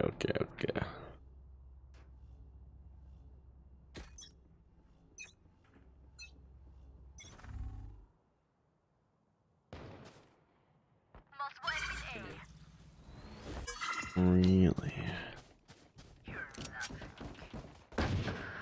Watch out! Reloading.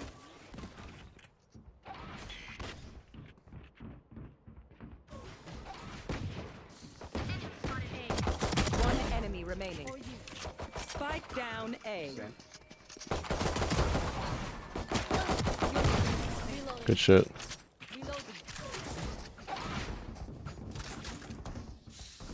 That's the way.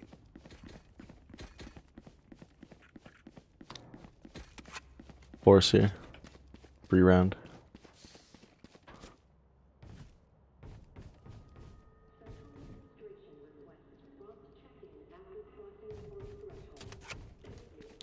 I'm expecting a B main push here. After that just fucked up so early for them.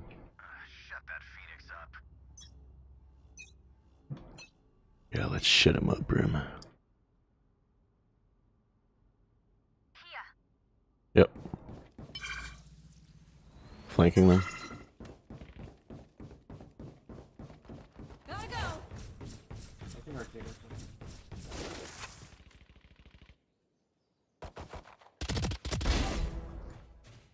Spike down B. Oh wow, 22 to Sova. Nice. I dropped my Spectre here. I don't know if someone's trying to grab it. On my X. Weapon here.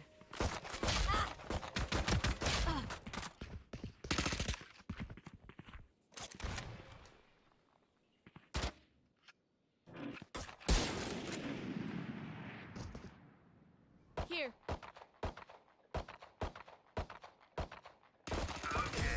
Time for a protein. Oh, she did cross. I thought she was still in the left corner there. This one is so bright. Don't worry. I'll kill him.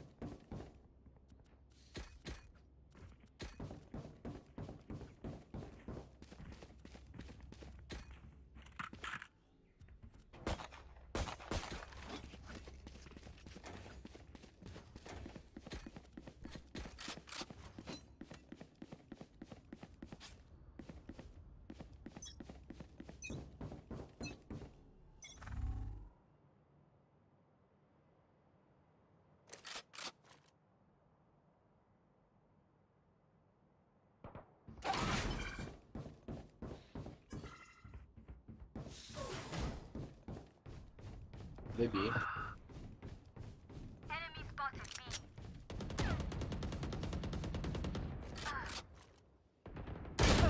I didn't think she was gonna swing that way. Fuck. I was about to use my fast lane and run through it, get close. Sky B main. Last player standing.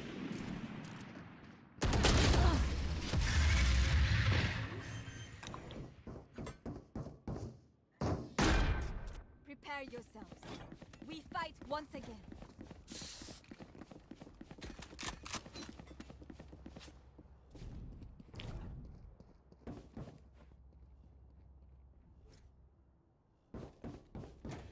I've been flanking. Is that this guy who typed that? Drew Chasey? Yeah. It was yeah. Yeah, it was him who killed me. He's just being cocky. Like, stop flanking. I'm gonna shut you down every time you try. Makes me want to flank more. Oh my god, they're cracked. Jet was just here a second ago. I don't know why she backed off.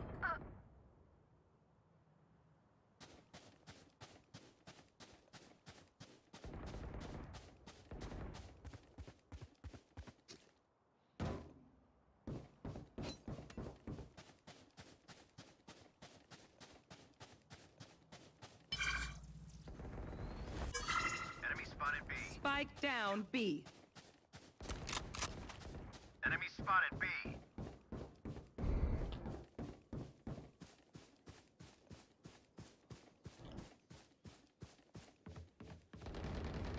Last player standing.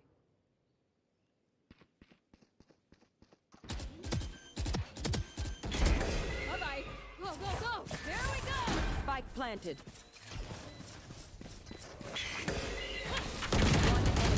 Oh, fuck, of course. I don't know why they were right next to each other.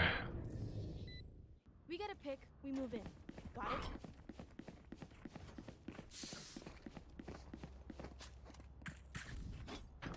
it? Man's a hamburger? What does that even mean? It's hamburger. Obama. Oh, my fellow Americans. How's that? Obama. I've got your trail. Yeah, we got a few pushing dish right now.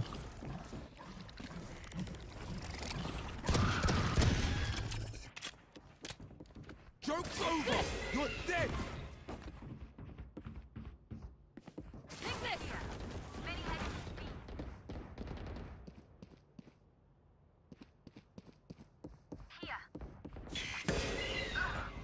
Spike planted.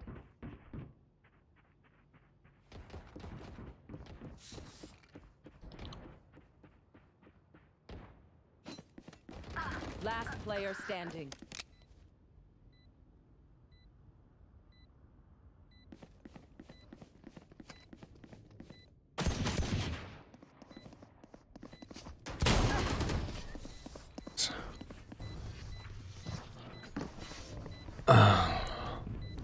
My power does not end. Ask for aid, and you shall return.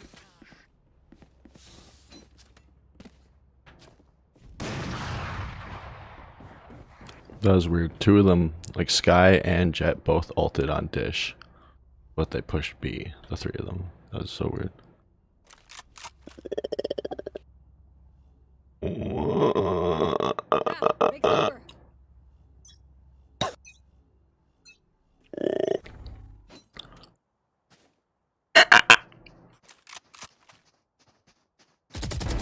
Smart move.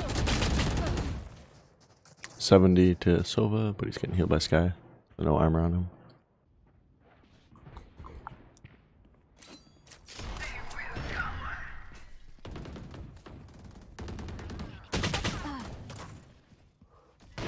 Spotted A.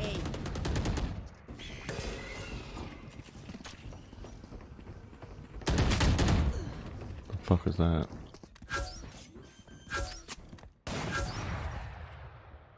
Spike planted. Last player standing.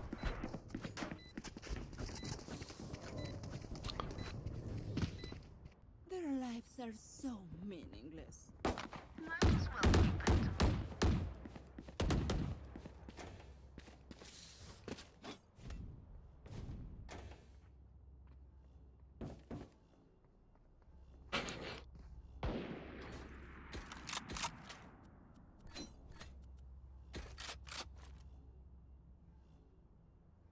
Move.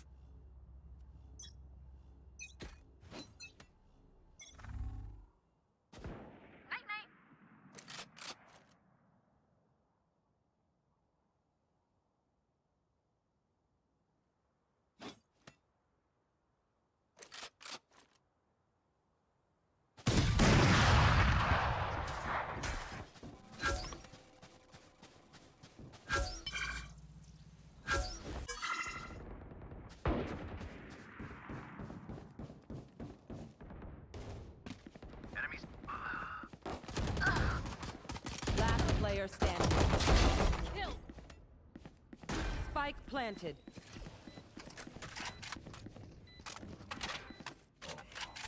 Watch out. Coming through. Go, go, go.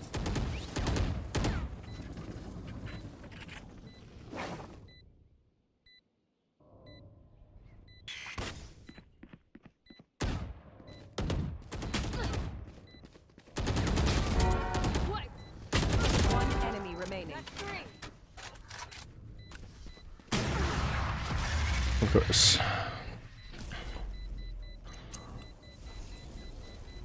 I'm the last thing they'll see before they die. Motherfucker. Almost had that.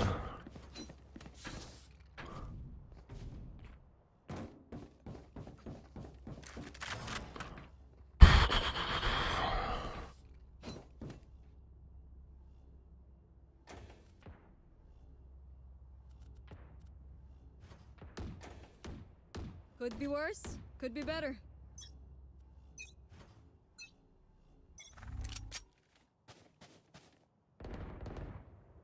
Multiple enemies A.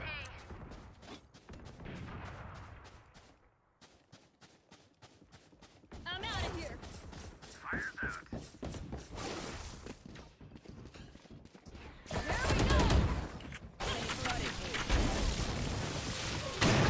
Down A.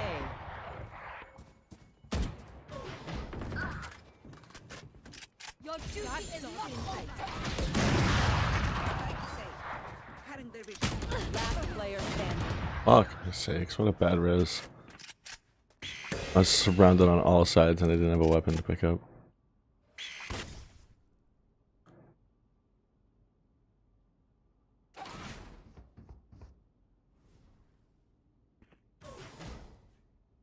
One enemy remaining. That was quite the clutch. Good shit. That was worrisome. That was a weird res, Sage. You left me like surrounded by people with no weapon.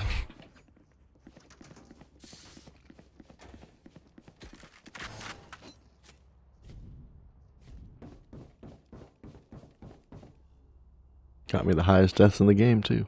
Thanks for that.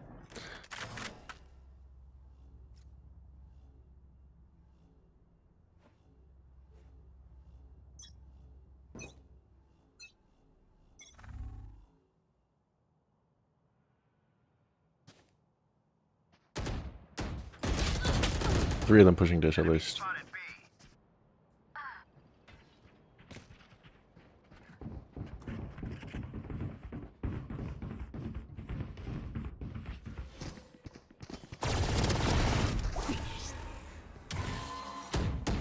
Still in sight. You shoot through that corner. You should have killed her. You could shoot through that whole corner.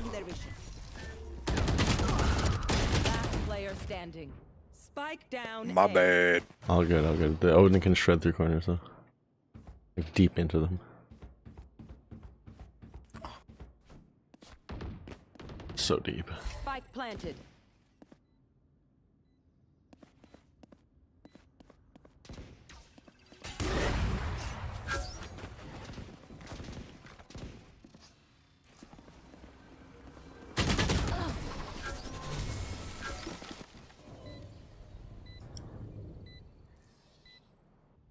Okay, we know the drill. Stick to your roles and we'll crush it. Okay. Not bad so far for defense on this map. Just gotta score a couple more rounds here and we got this.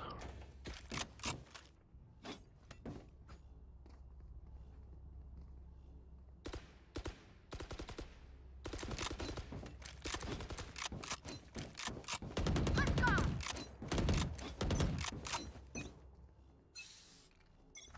got your trail.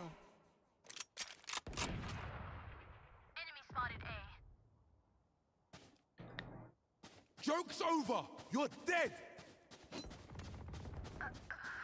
136 Sky.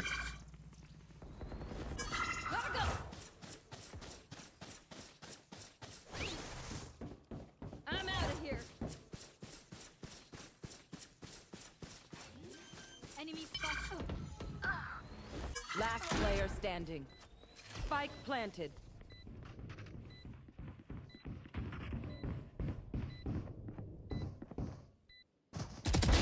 Back off. Oops, thought that go for there.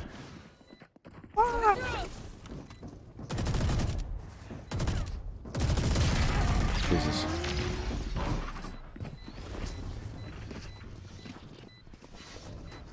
Please stay alive. I hate making new friends.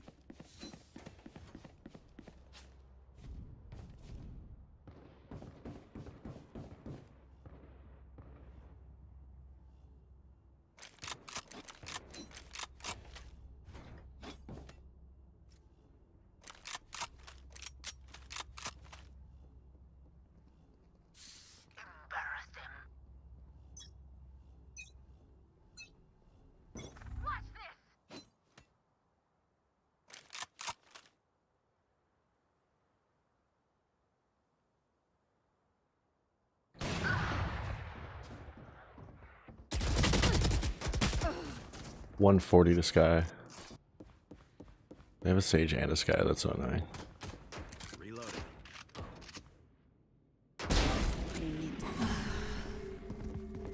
Huge. Right here. Nobody's A.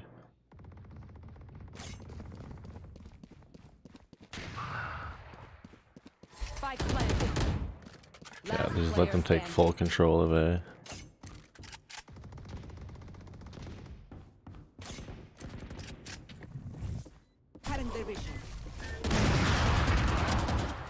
Oh!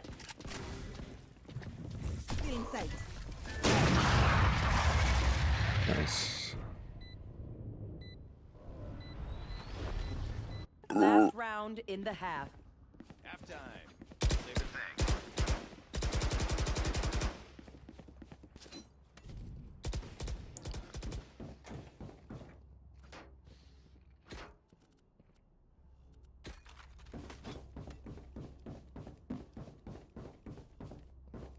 Go, go, go. Gotta go. Here we go. Fuck me, dude. Oh my god. Sky and Jet on dish again, but that means they're probably pushing B. Weirdos.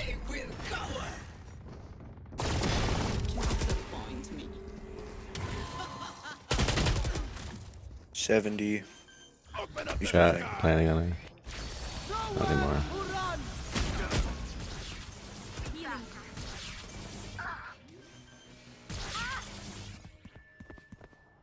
Spike planted. Last player standing.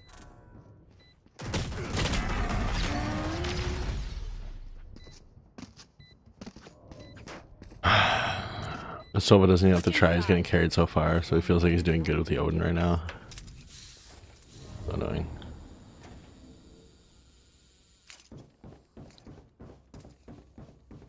Ah, fuck.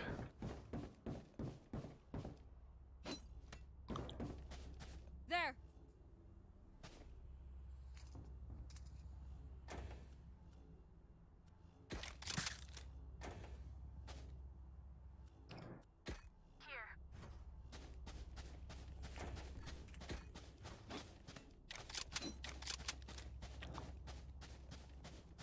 There. Keep up.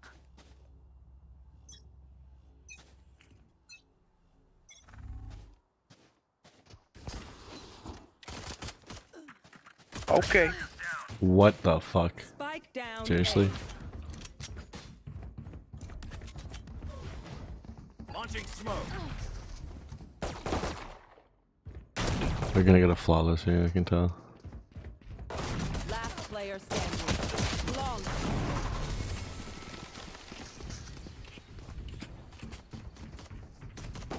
Get ready.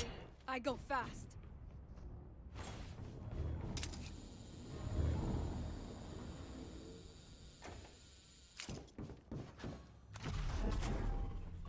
Defenders win. Fuck's sakes.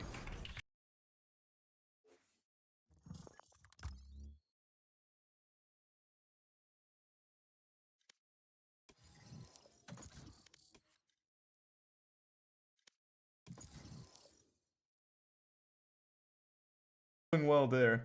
What do the comments say?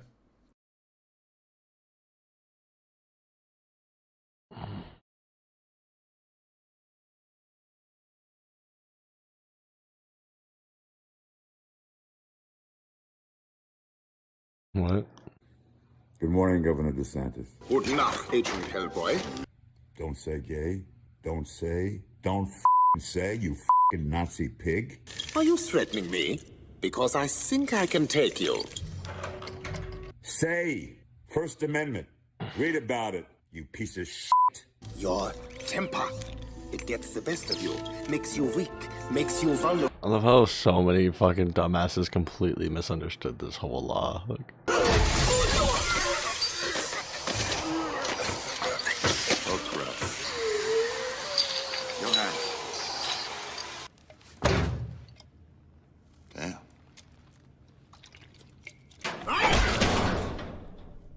Ow.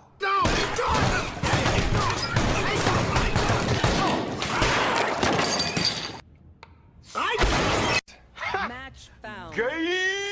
What's going on, everyone? Jeremy here from the Quartering, and facts are a thing, and science, not science TM, which we often hear referred to. You know, when the mainstream media says listen to the science, what they're saying is listen to us.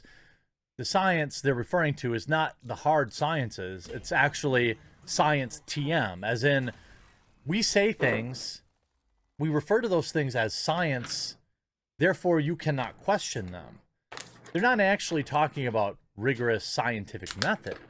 They're talking about just the redefinition of that word by our government and by the media. We've seen this with the Florida's HB 1557 bill. And today, you know, it's been apparent that Hollywood has been completely broken by this bill. Completely broken. And it's been hilarious to watch. And today, Ron Perlman uploaded probably the most unhinged video I've ever seen. And it's been a complete backfire for him. We're going to get into all that after a quick word from this video's sponsor, Established Titles. Huge shout out to this video's sponsor, Established Titles. Their fish purchase to save a plot fact for next 10% today. Before we get into his hilarious rants, I found in the replies an excellent infographic. Facts about Florida's HB 1557, fiction versus fact. First, fiction. The bill bans the word gay in classrooms. Fact, absolutely false. This bill bans classroom instruction on gender identity and orientation in kindergarten through first grade and requires age and developmentally appropriate instruction in accordance with state standards and for other grades. Fiction. HB 1557 bans books about gay people or erases their families. It does not ban books, nor does it erase families. Fiction. Children with same parts parents or family members will not be able to talk about their families. False. Children are welcome to share about their families because parents should be active participants in the child's education. However, teachers should not be instructing 5- and 6-year-olds about gender identity. The bill requires school officials to, quote, out gay students to their parents. Fiction. Nothing in HB 1557 requires anything like this. Third grade is arbitrary and has no basis in medicine, child development, or law. False. K through 3 was chosen because in Florida, instruction on puberty and personal health is introduced as early as 4th grade. This would erase LGBT culture. False. Say, again, none of what Hollywood has like said about this is true. None of it. Not even close. Let's take a look at Ron Perlman. Now, I warn you that he's actually, like, in my opinion, deficient in some mental capacities. By choice. That's the true sad part. He probably wasn't born with this, but he has chosen to be ignorant. So he uploads a 42-minute video. Dear Governor DeSantis. By the way, just an update on the ratio. Currently has 11,200 comments compared to 12,000 likes. It's pretty much equal to Okay? Not as good as going after, say, Ted Cruz or whatever, because people are actually, you know, reading the bill. Let's take a listen to what this lunatic has to say. Good morning, Governor DeSantis. By the way, he played Hellboy. That's about it, I think. Around here.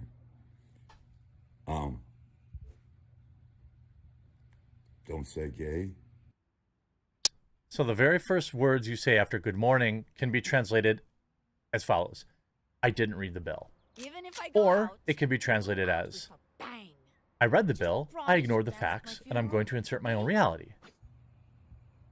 Don't say as the first two words in a sentence spoken by a Hollywood celebrity can't afford dental work? Okay. political leader of a state. He doesn't brush his teeth either. They're pretty yellow. In the United States of America, don't say. Don't say, you Nazi pig. Say. First Amendment. Read about it. Then run for office. Fucking moron. You piece. And I'll have to go back and edit out.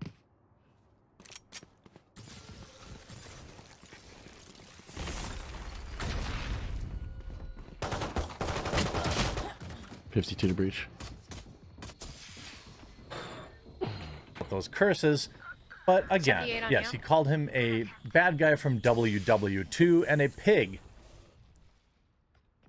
Let's take a look at the replies. Cernovich, spectacular. Please buy ads and make sure more parents see this video. We need more people to see this video. How can I help? 3,000 likes. Spike down A. Mia Cathell One enemy writes, remaining. post, hooked on phonics, learn to read. 2,200 likes. I just go B. Dr. go B. Sinatra from Sinatra Says. Go B. He's not really Dr. Go B. Sinatra He's on the A Says. side. He's got So, you didn't read the bill? 2,500 likes. How about read this sentence from the bill and tell me why you disagree with it? 3. Classroom instruction by school personnel or third parties on orientation or gender identity may not occur in kindergarten through 3rd grade or in a manner that is not age appropriate or developmentally appropriate for students. What about that? Reina, time to hunt. Do you disagree with? There's this common thread that we can see through like the excellent account Libs of TikTok, right? If we look at Libs of TikTok, you know, you see these teachers who think that they have some sort of superior... Oh, it's so cringe. Spike is here.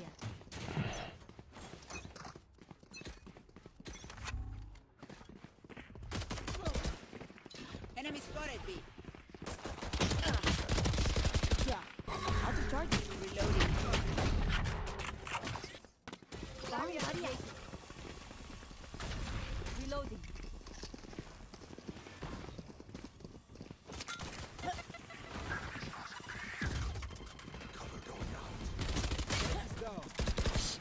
Spike down B.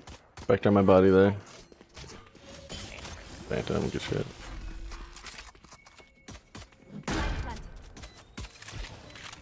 Spectre in front of you, Omen to your right a little bit. Unless One enemy like Sage just got it.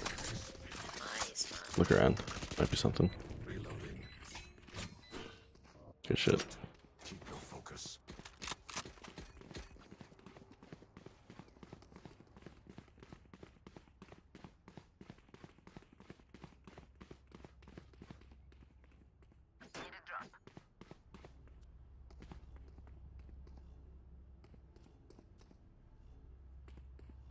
Chamber, you not buying? Can I get a drop? Chamber. Okay. Nice.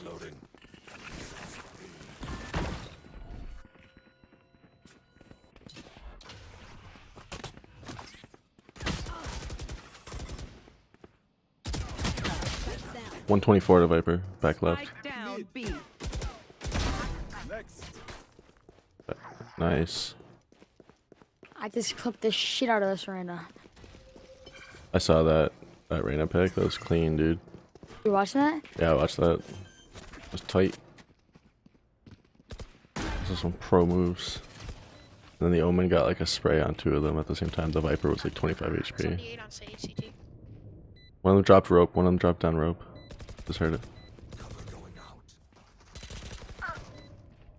Jesus. Play together. One enemy remaining. I still the breaking of the wall was the most distracting thing for them there, I bet. Who said this wouldn't be fun? I'm having a blast.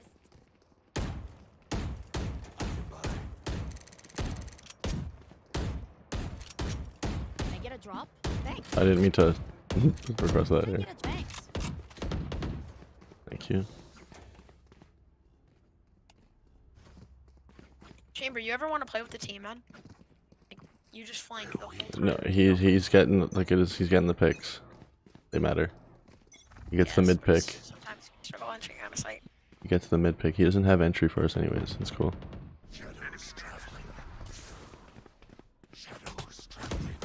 Reyna's at 120. Nice one. What's it? I'll flash. Just keep walls. Keep walls. Dude, wall something like CT or heaven. Literally,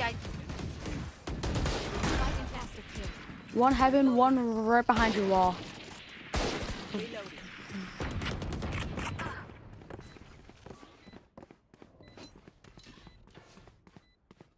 Ray's got a flank coming if you can. They should I'm both be on running. site. I'm running. They're both on set.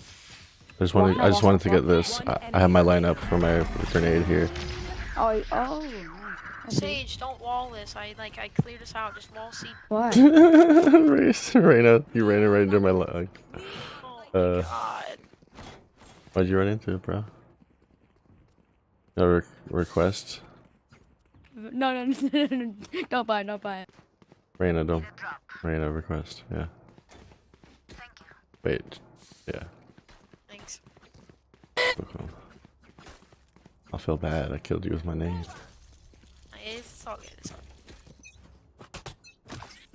They're definitely 3 stacking A right now.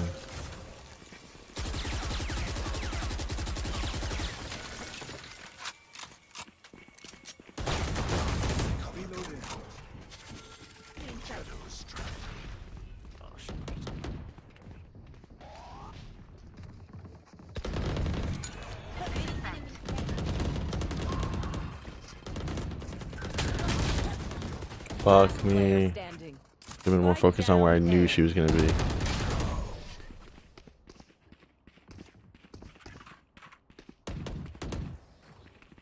When Reyna gets started, it's hard to stop her. I'd like to avoid that, please.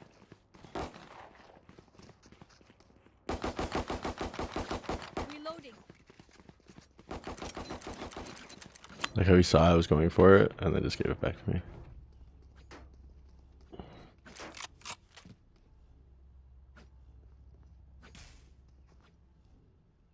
Reyna, you should be with us. You do have entry. Yeah, I'm coming. Didn't mean to run away. Spike down B. Viper's playing mid.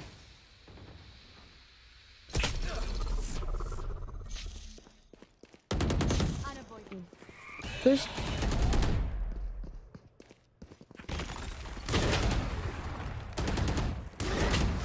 Flashing.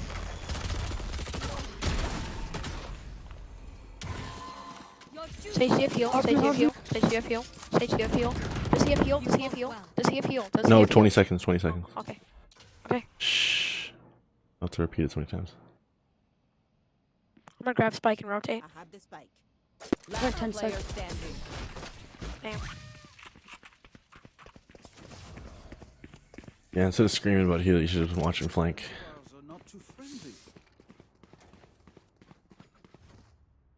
We go A here. Chamber, set up your util, please. Like, otherwise we wouldn't have gotten flanked. Yeah, that would have been helpful there. No, I just died early, so he flanked after I died. Sure, it wouldn't have been mattered. Alright, I'm buying for next round.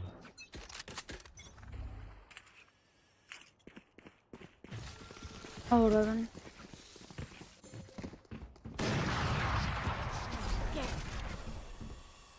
Cover going out.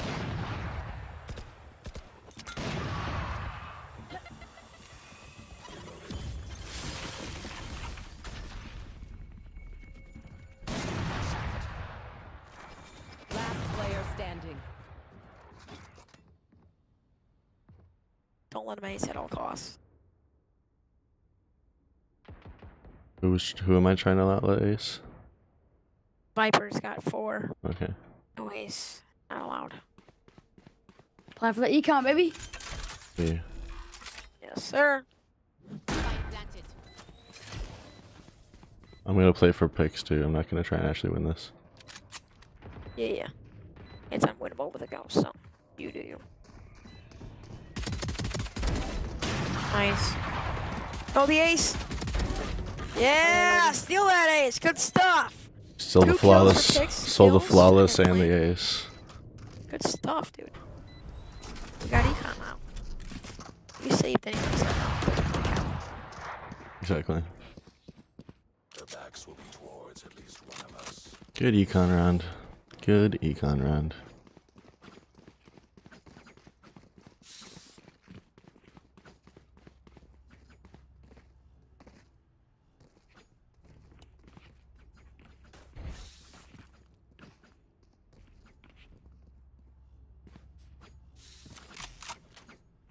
It begins. Wait for the neon ability. Oh, neon's not here. Set up your util chamber and then just come with us. Oh, Sage shield behind you. Sage shield. Wall, and then we can push. Oh, we got walled off. Oh, sorry, Raze. Nice. Sage, save wall, save wall, save wall. Don't use it. Wall off CT. Sage hit 80, hit 80 backside. One enemy remaining. There should be an op up heaven if you want to grab that after. Garage, I think. Did I hear him garage? He is garage, yeah. Garage.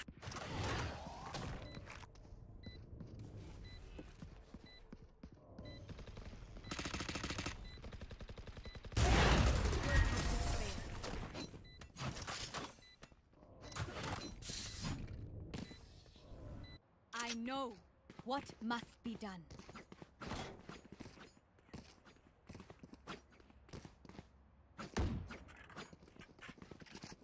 Need a drop. Thank you.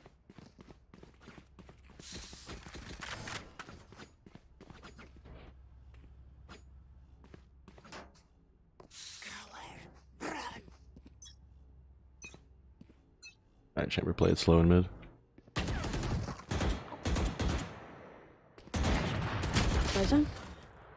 The crouch saved her fucking life there. You can't believe it.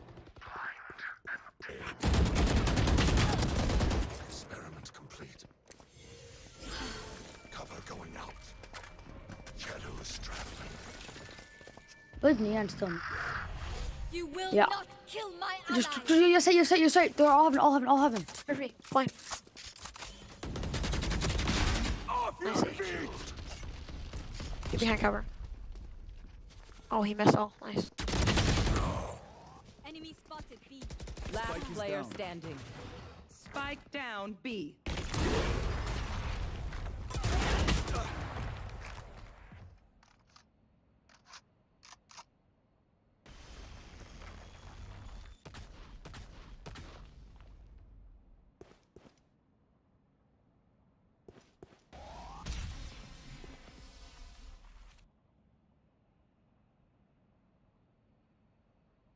30 seconds left.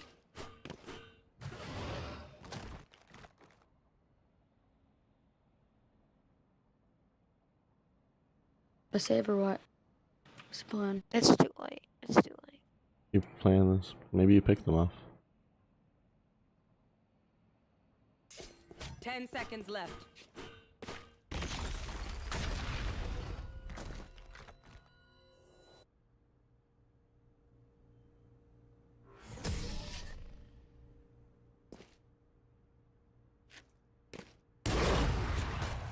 I'll make them remember. They're only human. Need a drop. Thank you.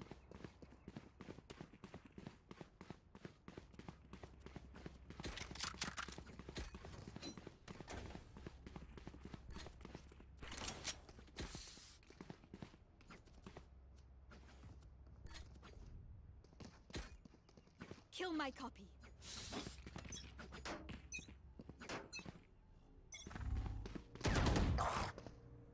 Blinding.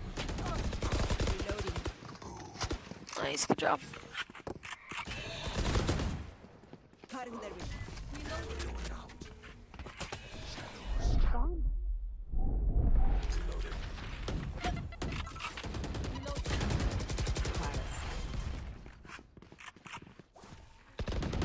I dropped the spike. The spike. Still in sight.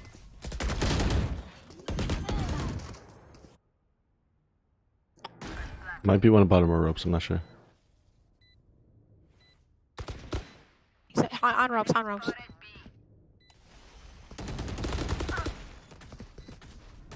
One enemy remaining.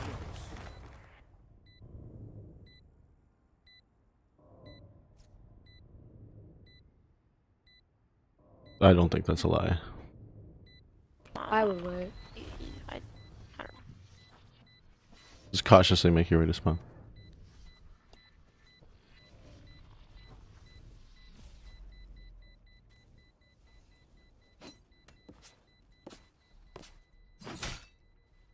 Last player standing. Oh, I'm actually gonna commit suicide.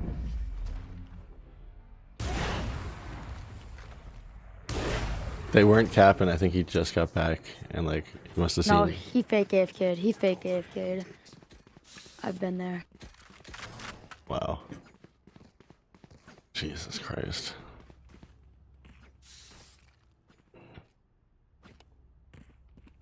We could probably take A easily. No, but sometimes people actually just go AFK. AFK just means away from keyboard, like just because their ping is Genuinely moving. like disconnected. Yeah. Doesn't mean Going to the yeah. bathroom or something like that. Disconnected is different from AFK. A is free, by the way. How do you know? Because we just went. Alright, let's go in. Let's go in. Let's go in. Oh, okay. Come on, Well, I'm yeah, so now it's good. free. Let's go, chamber. Daddy chamber.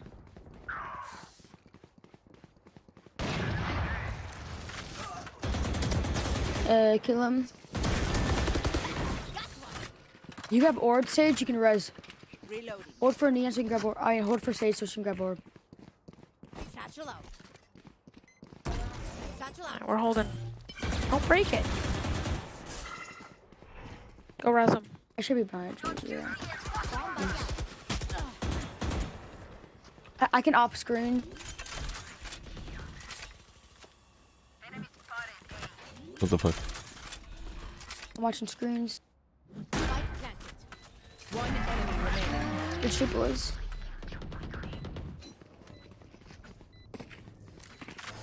Last round before the switch.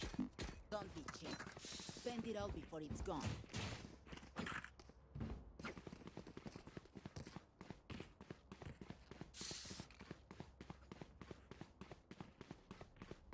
I peaked Radiant. Actually, I peaked Immortal 3, but I'm Iron 1 right now.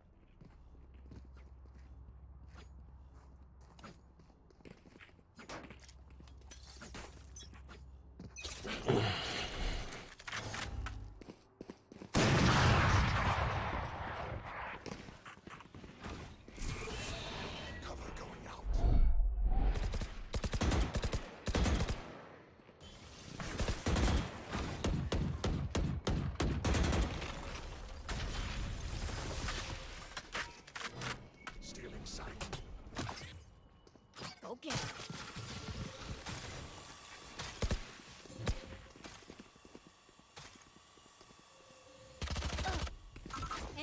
Spotted A. Here. Going out. Here.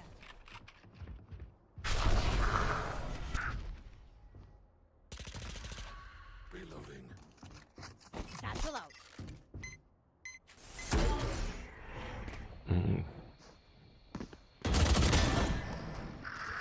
Satchel out. Eliminate. Here.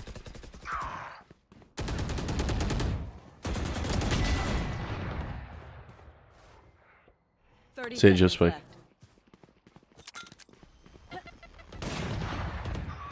Oh, I'm sorry, screen.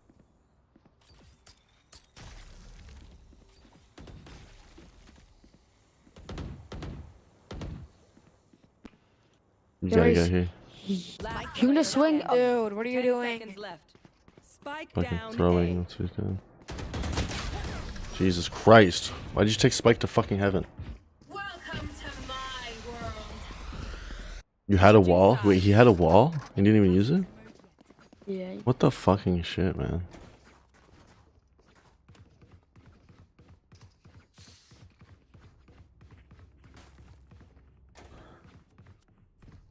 That was dumb. Just waiting on site for someone to plant. That site is just fully open.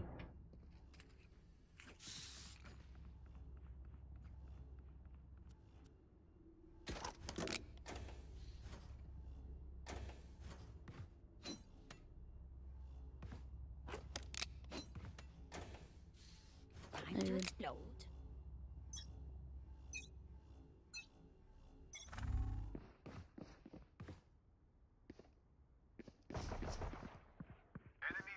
Only breach.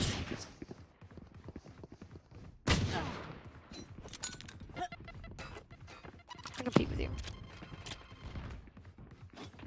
Shadows traveling.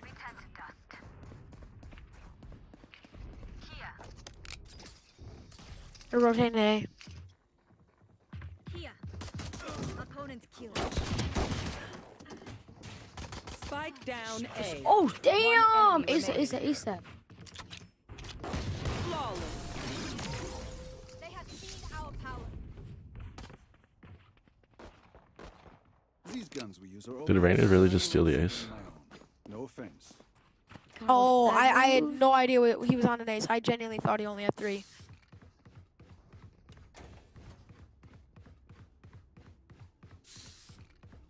That was Sage, Omen, not you. Sage was the one close to acing. Omen, if you were trying to steal that, then you're just as bad. I did not mean to steal it. I just. Oh, man, top frag, That's top frag, It's on me. yeah. It's on me. It's on me. I just saw 2. On site.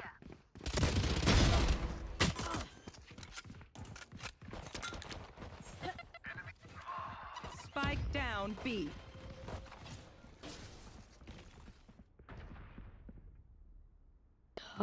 Breach 101, by the way. Breach should be like 20 HP.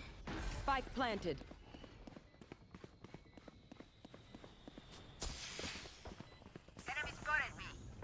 Tag Viper. He's one tap, Body. one tap.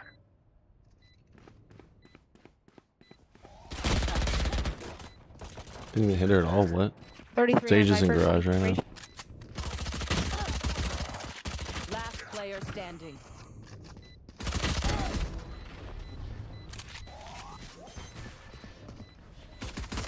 One enemy remaining.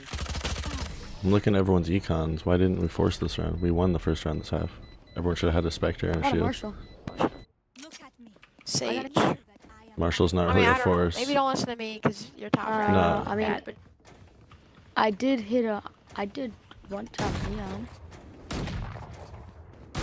And then I hit Breach 101. It's not trade. Sage, maybe don't listen to me because like I'm 8-11 and negative in your top frag, but stop reloading. Like you need to save those bullets.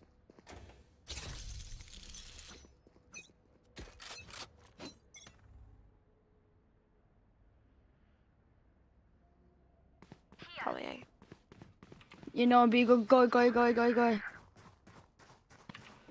run through spawn.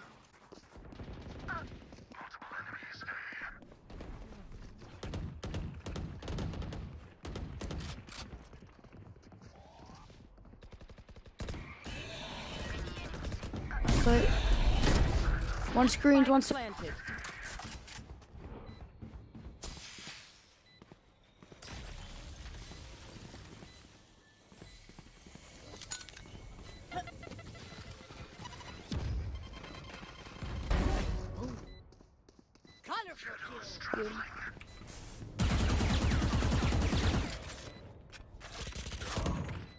Last player standing. One enemy remaining. It's on your left. Good shit. Chamber clutch, bro. Oh my god.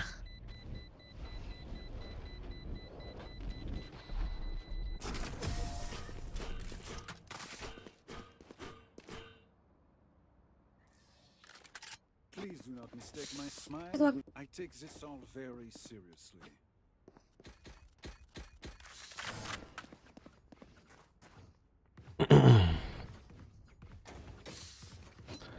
Okay, we win these, and I start to catch up. I'm starting to catch up.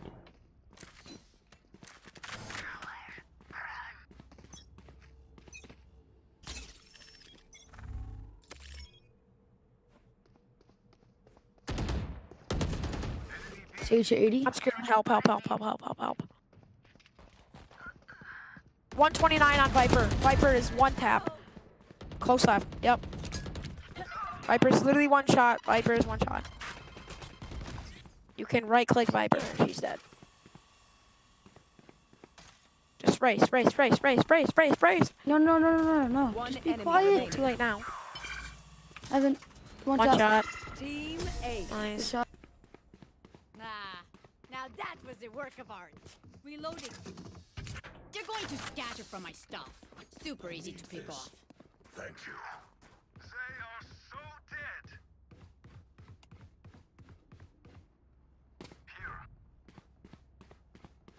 dead. Alright, hurry up, Omen. Reyna, bye.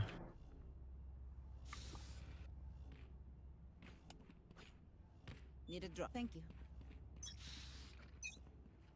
Shit, I'm gonna swing it with a knock. The B. I hear them crash. Yeah, it's nothing.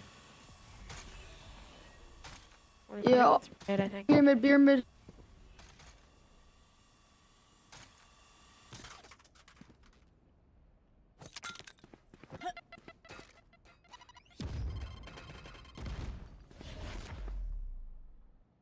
On it. They rotated quick. I grabbed orb for my ult. Spike planted. Welcome to my world. Huge trade. One breach is literally just sitting in vent.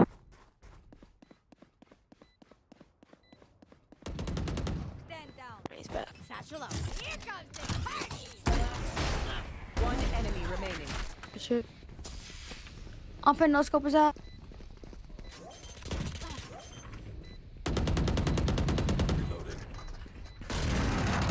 Last player standing. It's halved. Shameful performance. Didn't think he'd turn around and get me there. That was lucky. I could have just had him. Anyone have any splints? I may have jammed my fingers. Multiple fingers.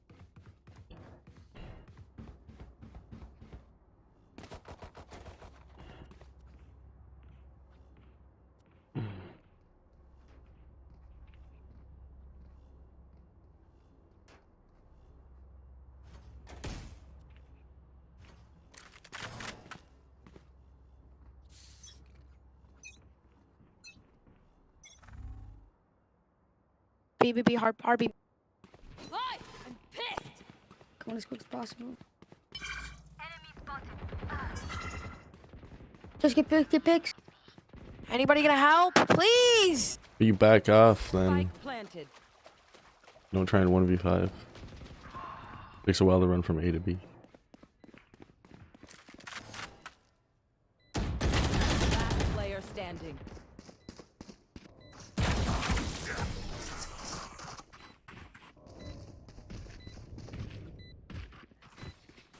This kid gets so mad. It helps with accuracy.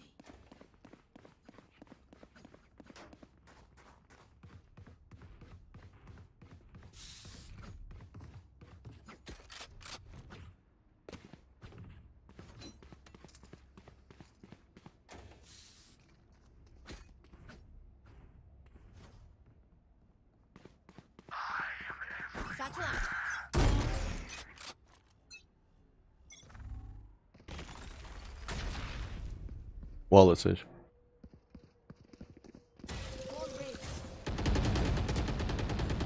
I'm fucking joking. Shit. Come on as quick as possible. Should have thrown my nade. I don't know why I didn't throw my nade. It's so dumb.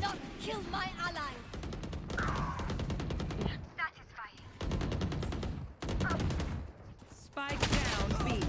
Last player. One in the little corner.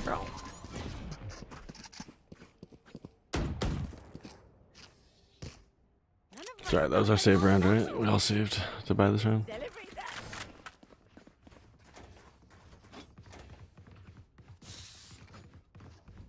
I could try and hold off mid.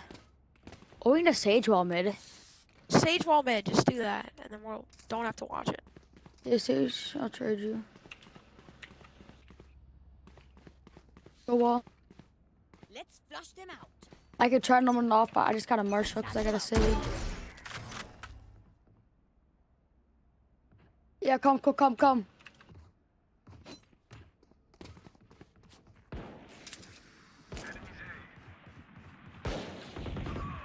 Neon's hit 101.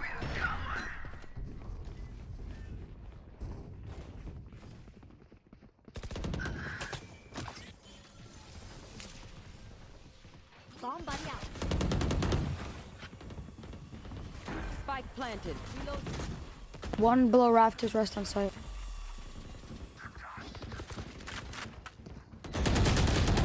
$120 right now, are you kidding?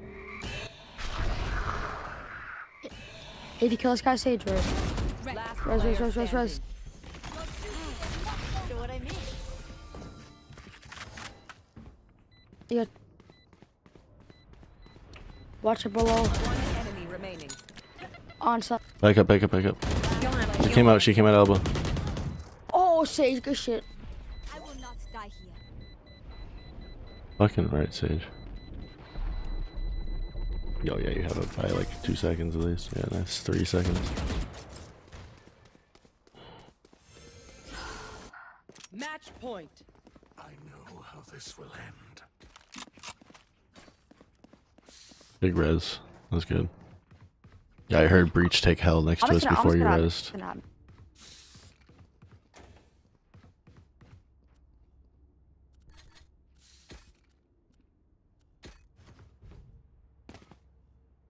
Wall off mid, Sage. I need to blow something up.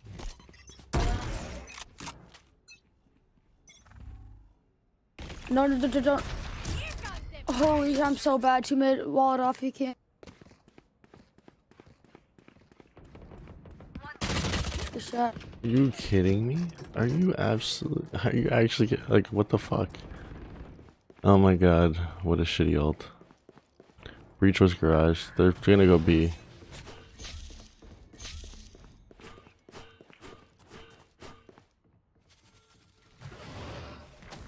The hunt begins.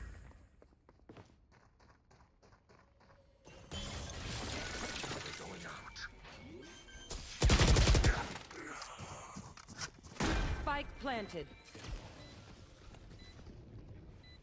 Careful there. Last player standing.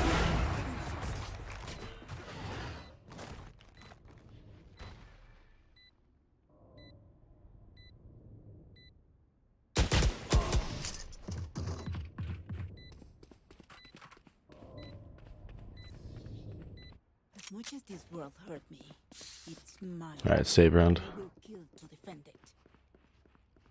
3 of us can't buy.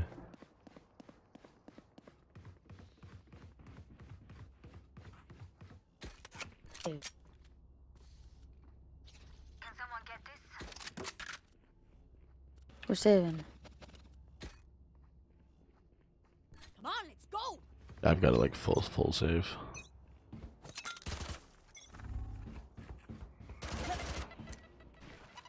Reached on B.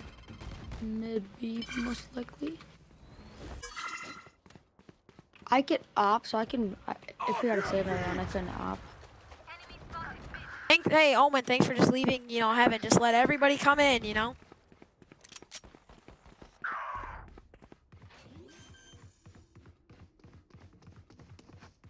Spike planted. Just use, I don't care. Sage, you should have walled mid. Like, you should have been doing every round. Solo. That works.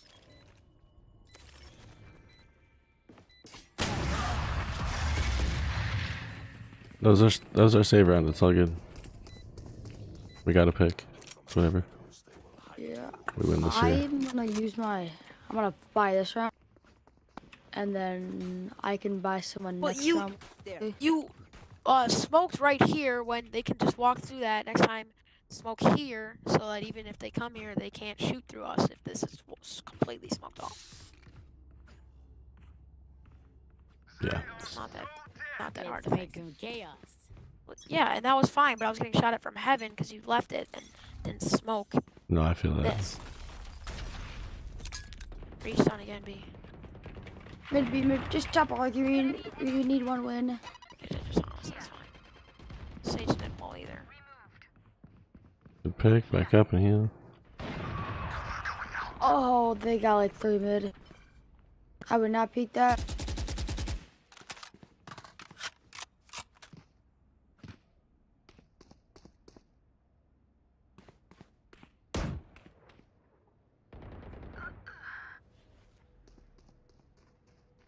Watch rotate.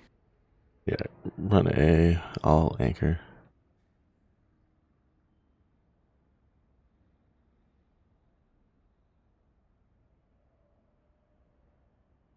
Grab an orb.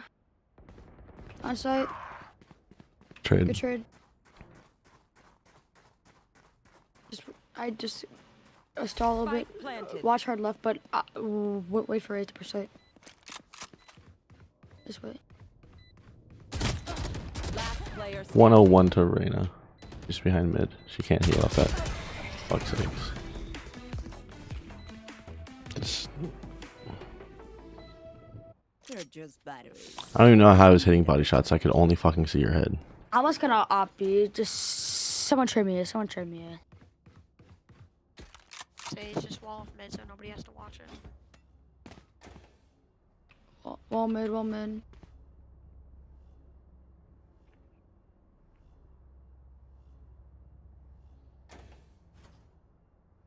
Fuck, we gotta win this right here.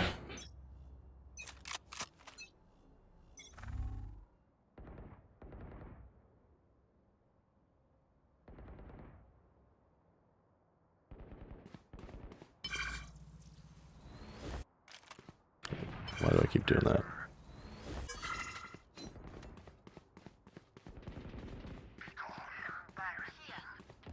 One enemy remaining. Spike Where? down B. GG. Good shit, boy. Defenders win. Good shit. Don't care how many kills you guys. Omen and Sage.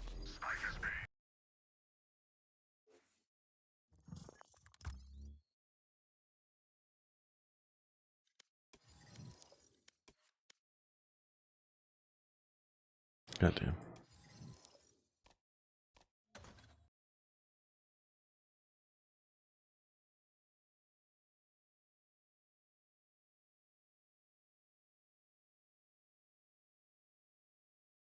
Privilege or right to these students over their parents. Here's a teacher, Florida elementary teacher, says she will hold back information from students' parents about them coming out. She is a teacher at Charlotte County Public School. I just want to go ahead and state that I would rather lose my job than out one of my students. Fired. First of all,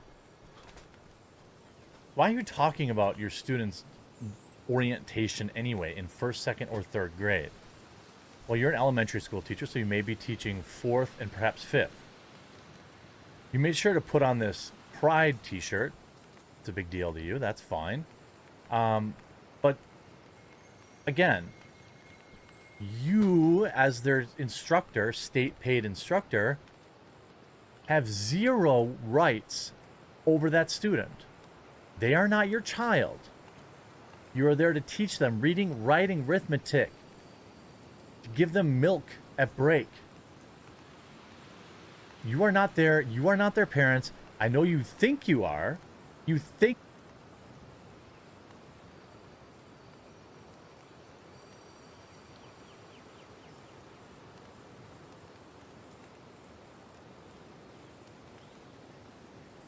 What the fuck?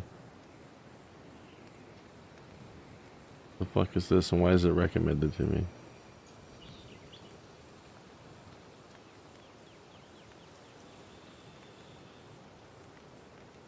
Instructor, I have to defeat him!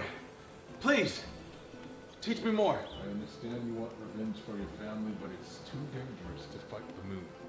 We've tried many times as a collective to defeat him for over 2,000 years. But now it seems like he's more powerful than ever. I don't care how long he's been around. He has to pay! You can't defeat him! Not now, at least. You've yet to even learn and master the technique Shudder. Then I'll learn it, whatever it is. It's not that simple. It takes over 10 years to train your internal energy before you can even attempt this technique. I don't have that type of time, Instructor! I need to defeat him today! Today? Well, I guess we could attempt to try the other method. Yeah, it'd take like 10 minutes if you drink this.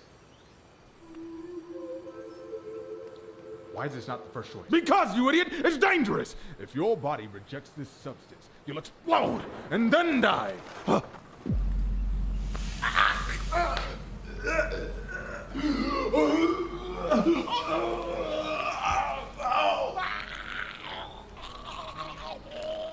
I regret everything. I regret it.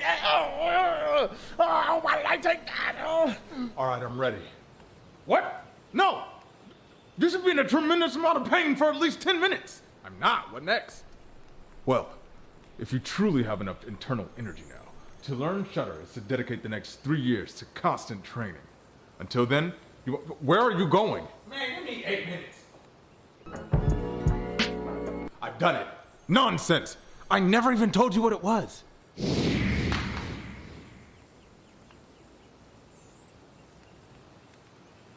Was that it?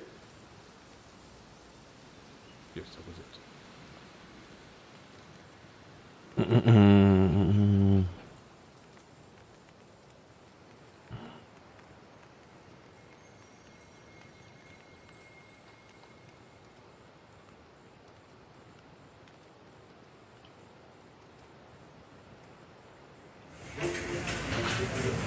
Look at this, sold out. Can you believe this stuff?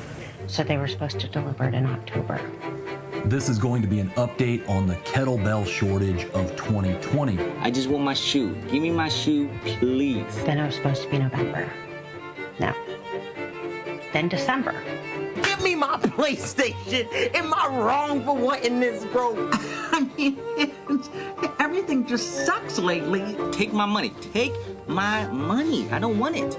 Give me my shoe. Every time I check my email, it's stuck on this right here. I don't even know what that means. Tonight, one word sums up the feeling along every line of the supply chain: frustration. Well, the shortages and delays in the global supply chain threaten a total paralysis.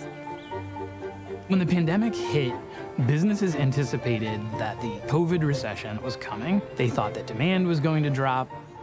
But something funny happened. The opposite of what all of these businesses and economists predicted happened. Demand exploded. People bought things like crazy, and now supply chains are choking on that record demand.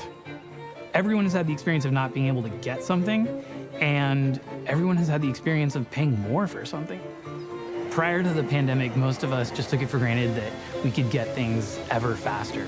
E-commerce made it seem like everything was right at our doorstep. But that obscures what was a 14,000-mile journey halfway around the world. It took months, and when you add up all the automation, all the algorithms, all of the hundreds of people who had to touch those goods or transport them in some way, it's in total one of the most complicated endeavors that human beings ever engage in, and yet it happens millions of times per day, and we take it for granted because all of that has been rolled behind this ultimate convenience of just one-click e-commerce shopping. But the pandemic showed us just how unsustainable and unrealistic that expectation is. Yeah, I bet.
So consumer electronics like USB chargers, they feel like they are readily available to us, right? We can get it the same day.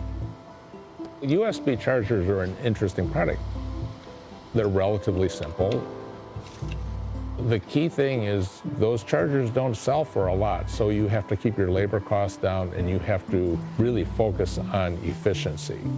The invention of the shipping container and ocean-going shipping made it cheap enough to move manufacturing wherever labor costs were lowest.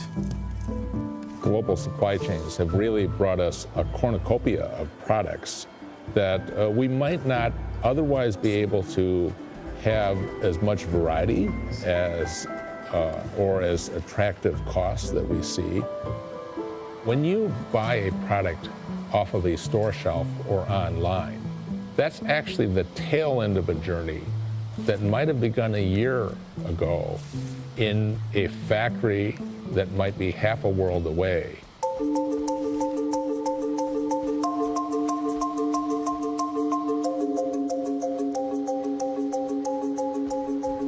Vietnam has been attractive because of relatively low-cost labor. If we take the example of a simple USB charger, it's assembled in a factory in Vietnam, and then usually it's placed in a shipping container that travels on a barge to an ocean-facing port. There it's loaded onto a ship for a trip across the Pacific Ocean.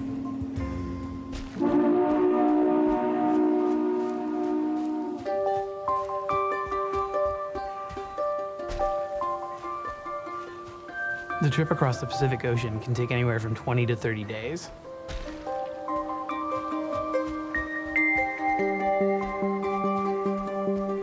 Working on a ship can be like living in an office that you can't ever leave. It's high stakes and it's often mundane and boring.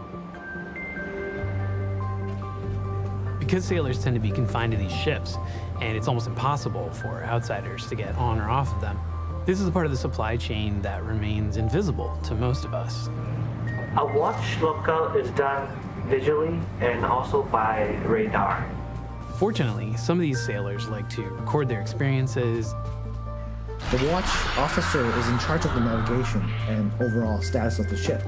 Safe navigation of the ship is the highest priority. The fog is so thick in this area, we can't really see around us. So we have to use a radar. Each one of these container ships can carry up to 10,000 containers, but they can have a crew as few as 20. So it puts enormous pressure on each sailor to do their job, because if anything goes wrong, the results are going to be catastrophic for supply chains. The last thing we want is containers falling into the sea if we ever run into bad weather.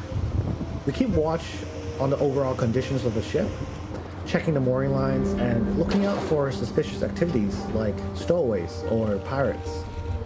Sea conditions like this can last for days. The relentless pounding, the never-ending pitch and roll. I can only describe it as living under a 24/7 airplane turbulence. The biggest container ships are as big as a skyscraper laid on its side.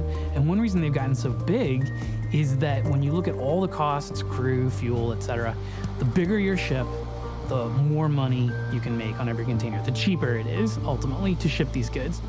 But the bigger you make these ships and the more efficient you make these supply chains, the worse things go when there's a bottleneck at one of these single points of failure. The 400-metre-long Ever Given got stuck on Tuesday morning, running aground in high winds, reportedly after a power failure on board. More than a dozen ships are waiting to pass through the Suez Canal. That's one of the world's busiest trade routes. And each day of backlog, more than $9 billion worth of goods is stuck. And that translates to about $400 million an hour. More and more shipping containers have been flowing toward us from Asia. And of course, we're not really shipping stuff back.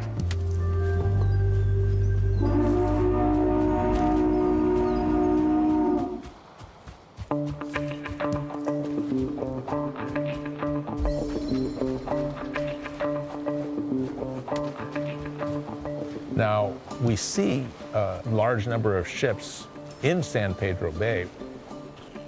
eventually that cargo is going to land. Eventually it's going to hit the beaches.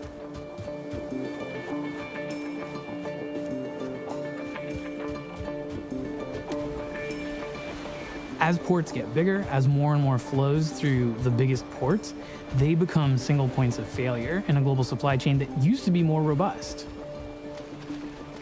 The Port of Los Angeles and neighboring Port Long Beach represent 40% of our U.S. imports and nearly 30% of America's exports, showing just how critical this gateway is to the American economy.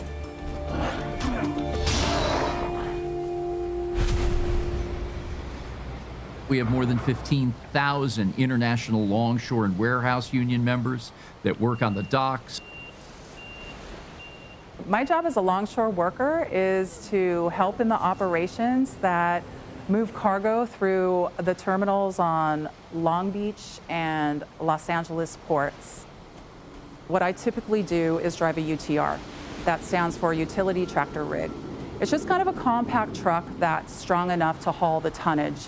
So what I do is I take cargo from point A to point B to a designated spot out in the yard to be stacked for outside truckers to come pick up to take to the retailer's destination. We've been averaging 900,000 container units for 14 consecutive months. That used to be one really good month in our peak season. We use these giant ship-to-shore cranes to unload containers. Typically, it takes 3 to 5 days. But with all of the problems we're having right now, productivity is suffering big time. It's taking up to 2 weeks to process a ship that would typically take 3 to 5 days. Once a container's on the dock, a mix of humans, robots, and software is going to be picking it up and moving it to stacks of containers inside the port itself, where it's going to be sorted and resorted so that it's available for trucks or rail that are going to move it out of the port. There is no room. We've gone even higher in the piles for our ground cranes to have to dig through, and we've also used every square inch available on our ports in order to put containers, and it's very, very hard to move them in a timely manner. Ports are in some ways amazingly democratic places, which means that they're often very contentious places. You have the longshoremen, that's an extremely strong union. You have the terminal operators, you have the city of Los Angeles or Long Beach who actually owns the port. You have the ships coming in, and finally you have the drivers who are picking up shipping containers from the port. If you want to make a change, like maybe you operate the port 24 hours a day because you're trying to eliminate a backlog. Nobody owns that entire system and can just dictate that that happens. There has to be consensus, and consensus with these groups of people is very difficult. Congested ports and higher shipping costs have threatened to derail our nation's economic recovery. After weeks of negotiation, the Port of Los Angeles announced today that it's going to begin operating 24 hours a day, 7 days a week. It does no good to keep a terminal open 24 hours a day in the hopes that truckers will come pick up a load at 3 a.m. Because if they do, they have to bring it somewhere. So not only do you have to get a trucker who's willing to come at 3 a.m., he or she has to bring it to a distribution center, and that distribution center has to be willing to accept the load in the dead of night. We're going to try everything. We're increasing our gate hours, number of days that we work. We're going to be working overnight where required, but we're also asking others to step up too and trying to find new ways to move cargo out. We can't be a one-man show when it comes to 24/7 operations. We're depending on the terminal operators to order the work and the rest of the supply chain to also open 24/7. When we get full on the docks, that means everyone else is not functioning properly either.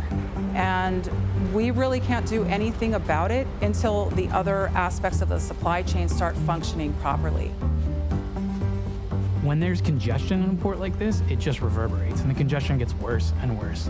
the more that shipping times slip, the fewer ships there are to take empty containers back to Asia. So the entire system is like a traffic jam. You know, what starts as one person gawking at an accident pretty soon turns into standstill traffic for 2 hours for thousands of cars.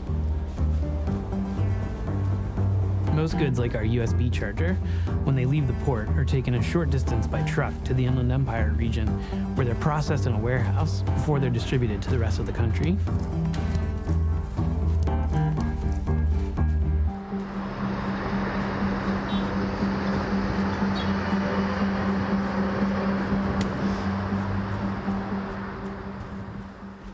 After our USB charger is unloaded from a shipping container, the next leg of its journey is by long-haul truck.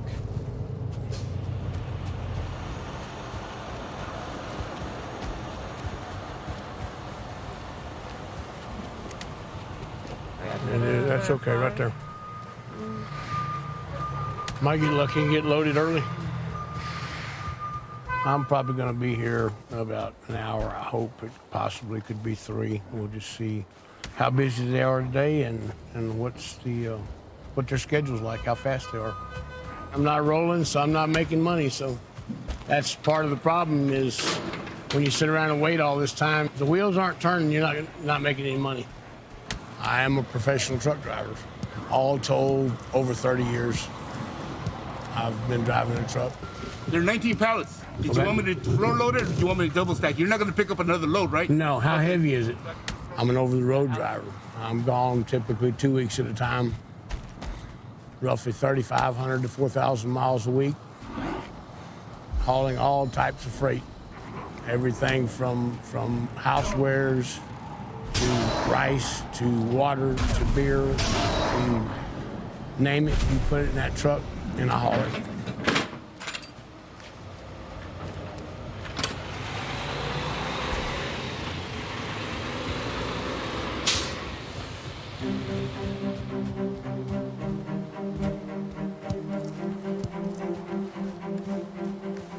The major strain on the long-haul trucking industry is that there aren't enough drivers willing to do the job in America.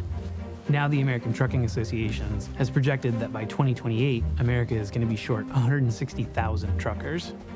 You're talking about an $800 billion a year industry. It moves 70% of the freight in the United States by value, according to the Department of Transportation.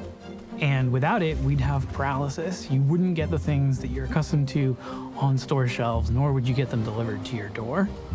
I began studying the industry 15 years ago. I was looking at the labor process and the work that truck drivers do and what had happened to it since deregulation of the industry in 1980. The current driver shortage has been talked about by the industry since at least 2005. The issue with the truck driver shortage is not one of a lack of people who have been interested in this job, have gone through the trouble of getting trained for this job. It's really a shortage of people willing to do that job long term. And that's fundamentally a retention problem, not a driver shortage. Well, here we are. Nice backup. Appears to be a wreck up here. This could be a long time.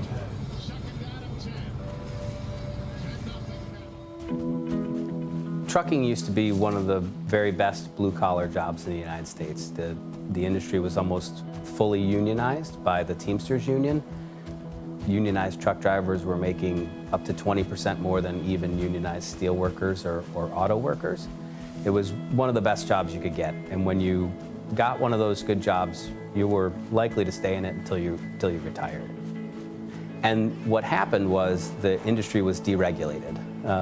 In 1980, the union was pushed out of the big segments of the industry, and wages and working conditions followed. Truck driving is a blue-collar job.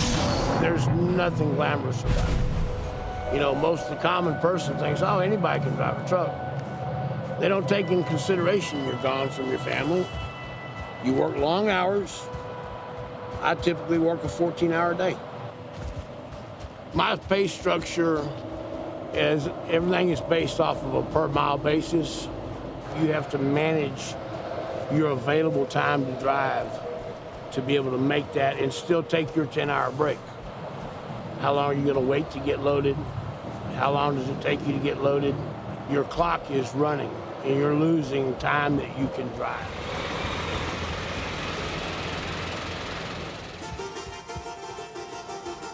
What the big limitation is for those drivers is that they can only drive so many hours per day. There are federal rules. They have to record the hours that they drive and that they work. Now it's done electronically. This clock has got a lot to do with when you can make your appointments. You run out of time, you legally can't drive. If you get caught, you'll get shut down. The typical long-haul truck at a big company will only be actually rolling on the highway, generating revenue 7 to 8 hours a day. Another 7 hours or so of that day, they'll be waiting, they'll be performing other kinds of unpaid work, and then for 10 hours, they're required to take a break. You're not paying the driver for the vast majority of that time. You're really only paying them for the time that they drive. New drivers might end up getting paid somewhere in the low 30s in cents per mile. What that means in terms of total income is that a new driver might earn somewhere around $40,000 to $45,000 today, and in many cases does not work out to minimum wage. Better paid drivers in that long haul segment can work their way up to $60,000 or so. An experienced driver for better companies can easily make more than $100,000 a year. There are about 3.5 million truckers in America. There are 10 million people in the United States who have the kind of commercial driver's license that would enable them to drive a truck. So that's a measure of the number of people who've already churned through this industry.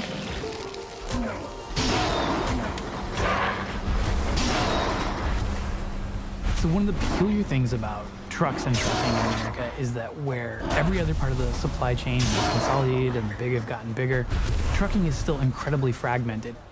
So small trucking companies, which of course is the majority of the freight that's moved in the US, they have a limited amount of leverage, right? They are selling their services on a market where the freight brokers and the shippers have all the advantages in terms of data, in terms of being able to set rates.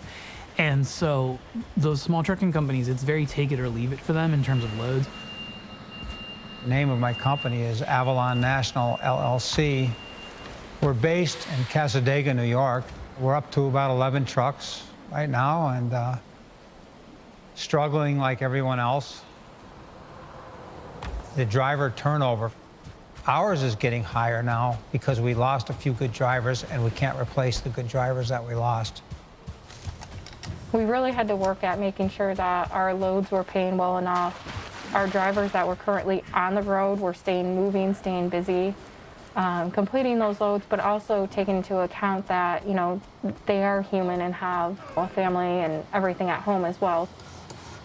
Hold on, this is the driver. Hey, Rocky, it's Ashley. You're all set to pick up that load a little bit later. She said just, you know, work your magic and try to get over there when you can. They know you're going to be a little bit late due to your drop-off time. Alrighty, drive safe. We've had trucks sitting for not having drivers, which, you know, is a big downfall for us. You know, it's something I shouldn't be doing, but I should because I'm short drivers. So I'll drive the truck myself. It's that critical.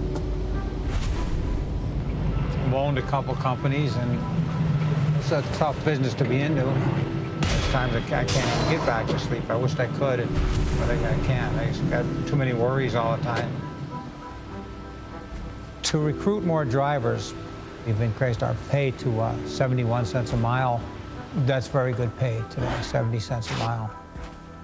We're trying to get our benefits a little bit better.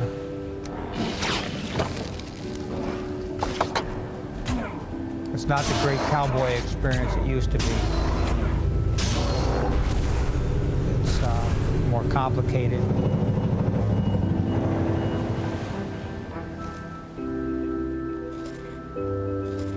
The laws, the regulations puts you up against the wall to be able to meet not only your deadline or your appointment to get your load delivered, but now you're fighting the clock in order to have a place to stay safely at night. There's not enough room to park all the trucks on the road for a 10-hour stretch of time.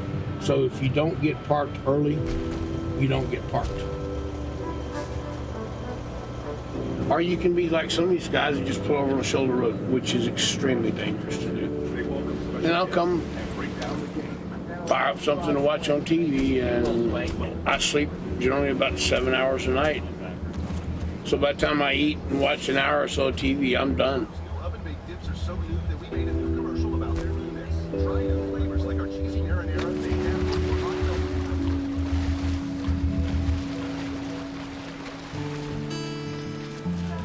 Hot. Give me a monster biscuit to go.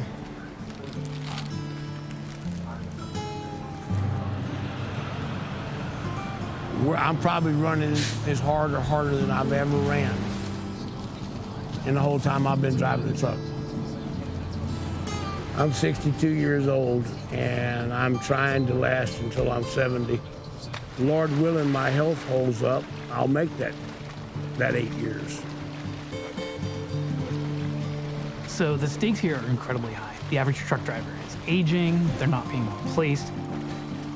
If these dire predictions hold true, within a decade, we'd be looking at something like paralysis for the trucking industry.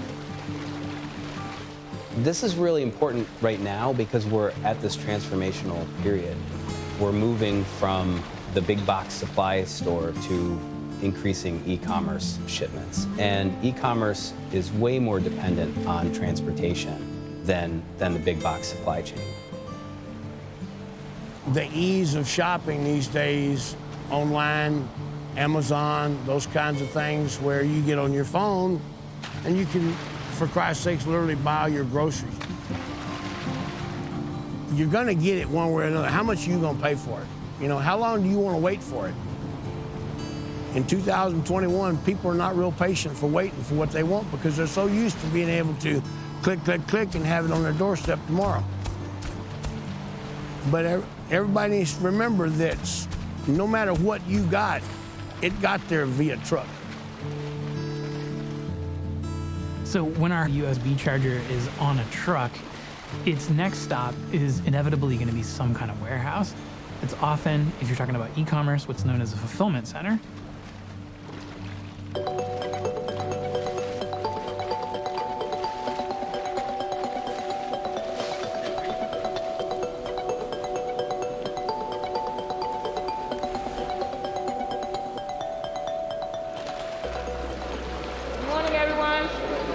Yesterday we received in 15,154 units, 8 ASNs and 6 sellers. Come on, right up left.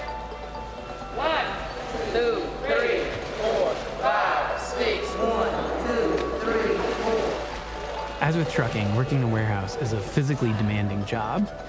And that's one reason that companies have problems with turnover and retaining workers.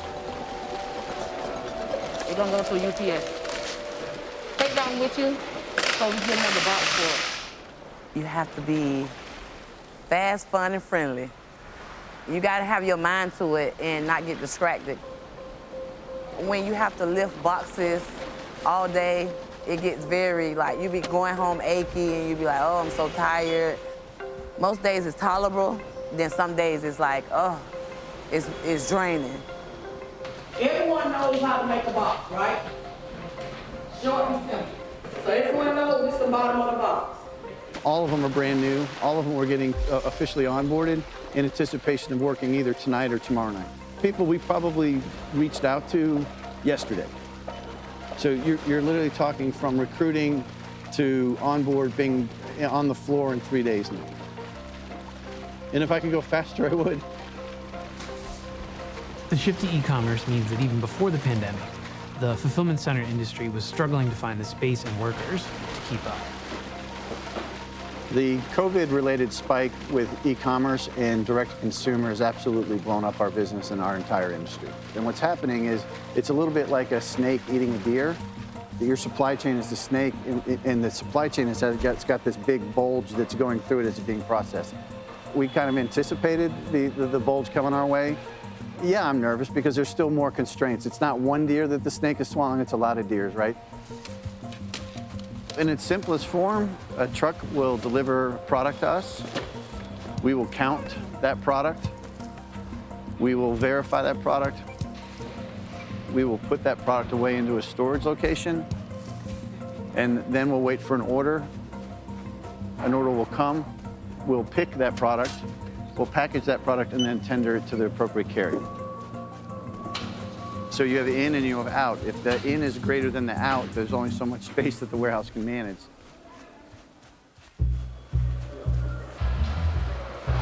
We've managed space here by leveraging our optimization tools and leveraging our technology. We have a goods-to-person robotics, and we have person-to-good robotics. Both of those we are scaling up here in the facility. So one of the big advantages about the new automation is that it's so flexible.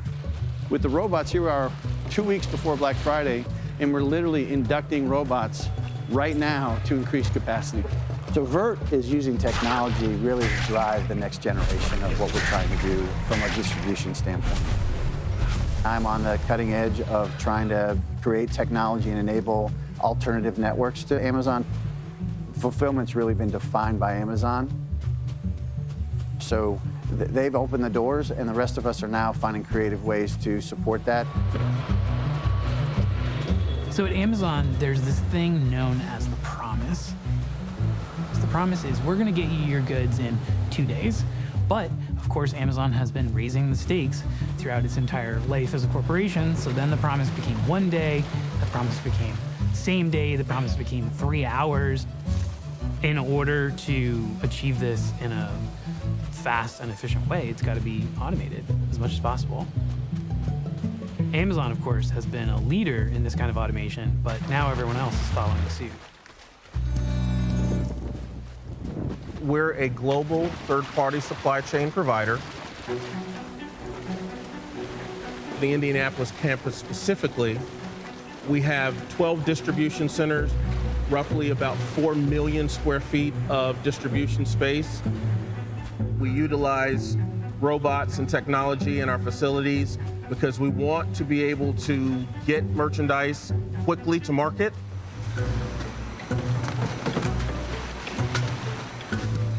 That Bombay sorter is critical within the process of what we do. From the time that we brought the Bombay sorter online to now, we are moving merchandise much faster out of that facility because of that level of technology. Another piece of technology that is critical is the robots. These robots basically allow our teammates to pick much faster, pick safer, and be able to walk less within the facility.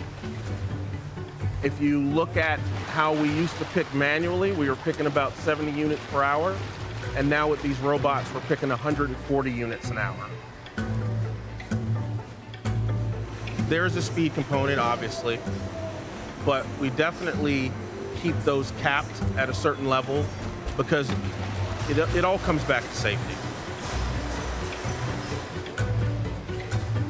You don't want a robot being at an extremely high rate, which could have eventually caused some type of safety issue within a facility.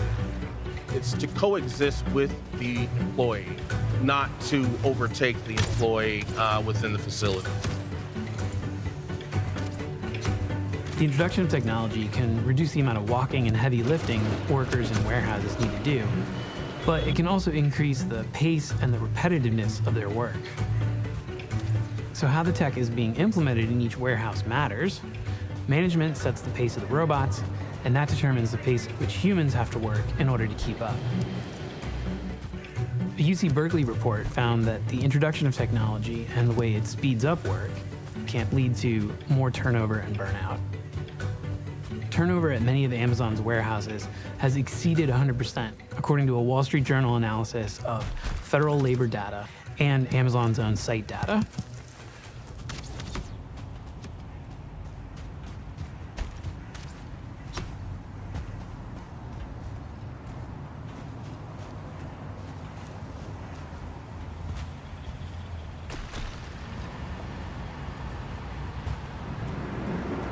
Well, just finished a nice 12-hour-long shift.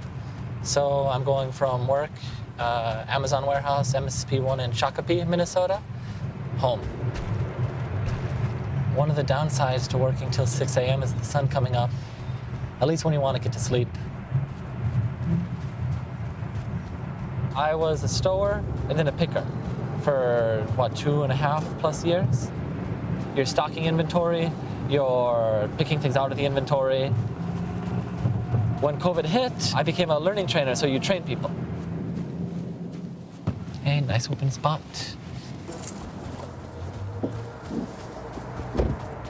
Good morning. Some of the things that I train people on are like how to access the robotics floor safely, how to fix individual pieces of equipment.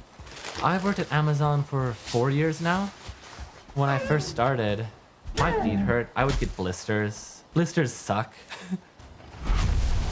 After a long work week, you will quite literally feel hungover the day after. Like just from the long hours, like I feel kind of hungover right now from all of the just stress and strain that's put on your body.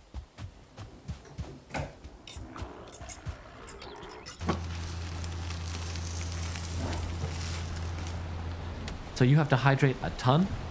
You need to get whatever sleep you can.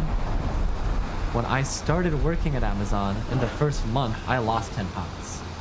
So I had to eat a meal before work, first break, second break, third break, and after work, just to keep my current weight. But you have to make different adjustments like that to your life to make sure that like you can physically make it through.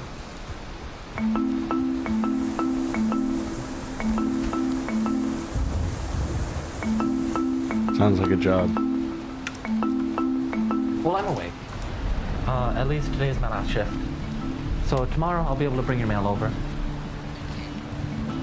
Love you, Grandma. One of the positives, the golden handcuffs that a lot of people like that keeps them there in spite of the negatives, there would be things like health insurance. And the time off, being flexible, that was also very helpful. It's still helpful like nowadays. So like if you have, family commitments, or you're trying to go to school, like I help my grandma all the time. It's really helpful because you can use some of that time off to make that work with your Amazon schedule. You'll either mature in how you handle things to be able to handle different situations more effectively. Otherwise you're just going to burn out.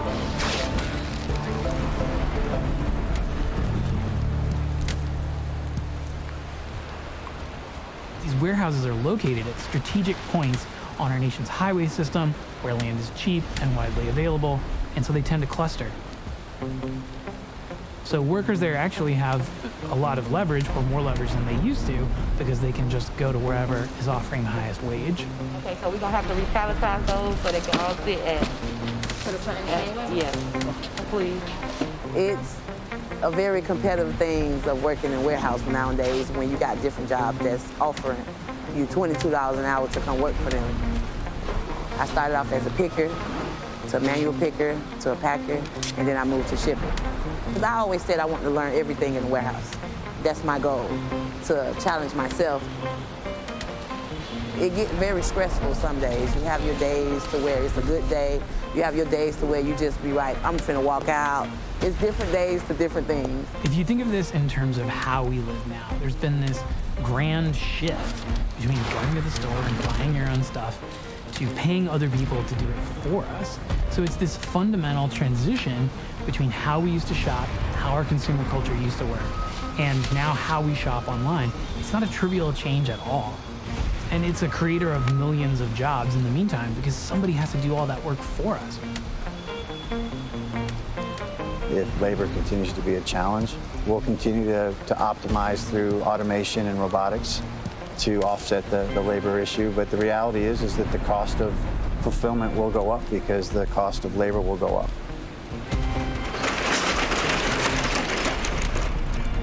So the very last leg of the journey of our USB charger is coming out of a fulfillment center. Then it's going to end up being loaded onto a truck at what's known as a delivery station, and that truck is what will carry it to its ultimate destination, a business or your house.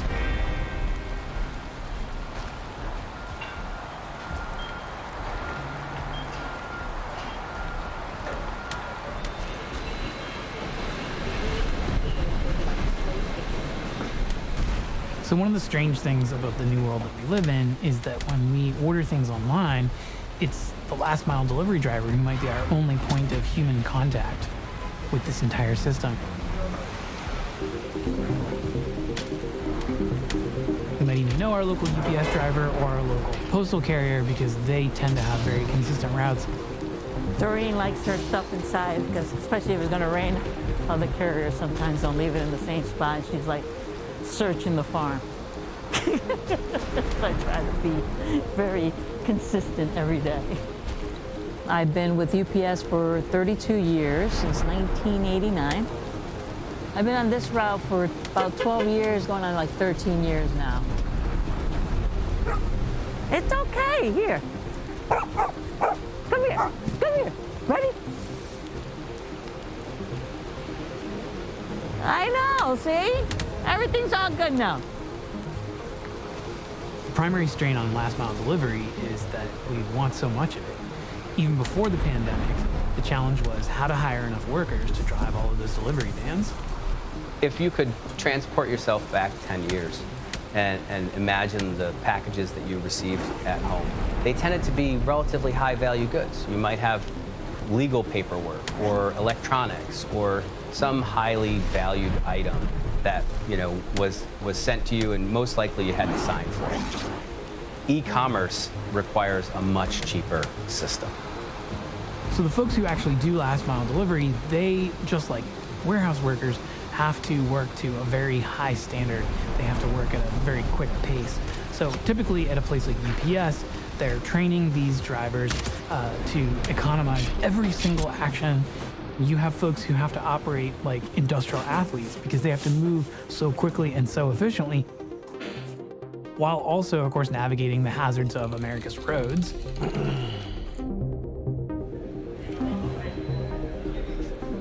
Today we talked about 3 things. We talked about keep your eyes moving, right? 2 seconds in the front, 5 to 8 seconds in the rear. We talked about counting 1, 2, 3. Count 1, 2, 3 before you put your vehicle in motion after that vehicle in front of you starts to move. So last mile delivery is extremely physically demanding because people are having to jump on and off a truck all day long. They have to carry heavy packages, and it's really, as in warehousing, the repetitive motion that can be damaging to people's bodies. So of course people have to be trained to do this safely. It's not just about lifting safely, it's about lifting safely 200 or 300 times per day. So there's more than 500 methods to deliver one package. I mean, everywhere from that 3 points of contact, that first step, scanning my area. I'm approaching the stop, I'm scanning that area, I'm signaling, okay, I'm gonna be parking here. I got my handbrake put in my mirror. I'm planning ahead, okay, I know that for this stop I have 5 big packages, I know they're in the back. Okay, so I'm gonna pull up to this place, put out the hand cart. I don't even realize it sometimes. It's just, I've done it for so many years that it's like automatic. I just know what I have to do. How are you? And I know how to get it done and be efficient and safe at the same time. Working for UPS, I don't have to pay for my own vehicle or insurance on this vehicle. My health insurance is incredible. I get paid pretty well. We get paid almost $40 an hour, and after 8 hours, we get paid time and a half. I know that UPS isn't gonna go anywhere. So when I go to retire in another 6 years, I'm gonna be okay, and so is my family. We can't do the kind of bulk, cheap transportation of goods that Amazon aspires to, for instance, with the kinds of services that we had with UPS and FedEx at the same price. UPS drivers, for instance, very well-paid job, good benefits. And so what's happening in last mile is an attempt to create a much cheaper version of UPS or FedEx. So the trend in last mile delivery has been toward contract drivers, and it's a way to not just limit liability, but also limit how much any one company has to be responsible for anybody's working conditions. All right, so it's 1:34 p.m. and I have a block schedule from 2 to 5 p.m. There's been a fascinating story that's developed in last mile delivery. It's almost exclusively driven by Amazon, almost entirely. Similar to Uber and Lyft, which Amazon calls Amazon Flex, where people drive their own personal vehicles. I do Amazon Flex delivery.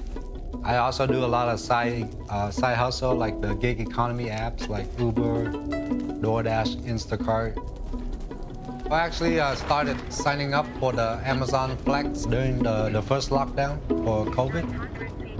I don't think you can do Amazon Flex full-time because usually you only get about 30 hours of work.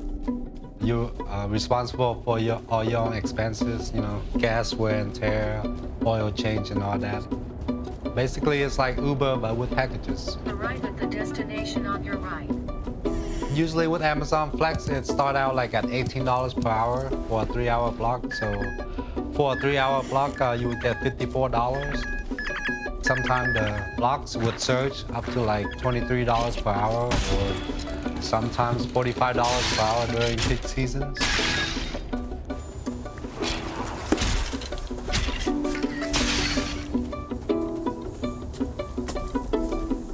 It can be lucrative if you're willing to be patient and leverage all the surge.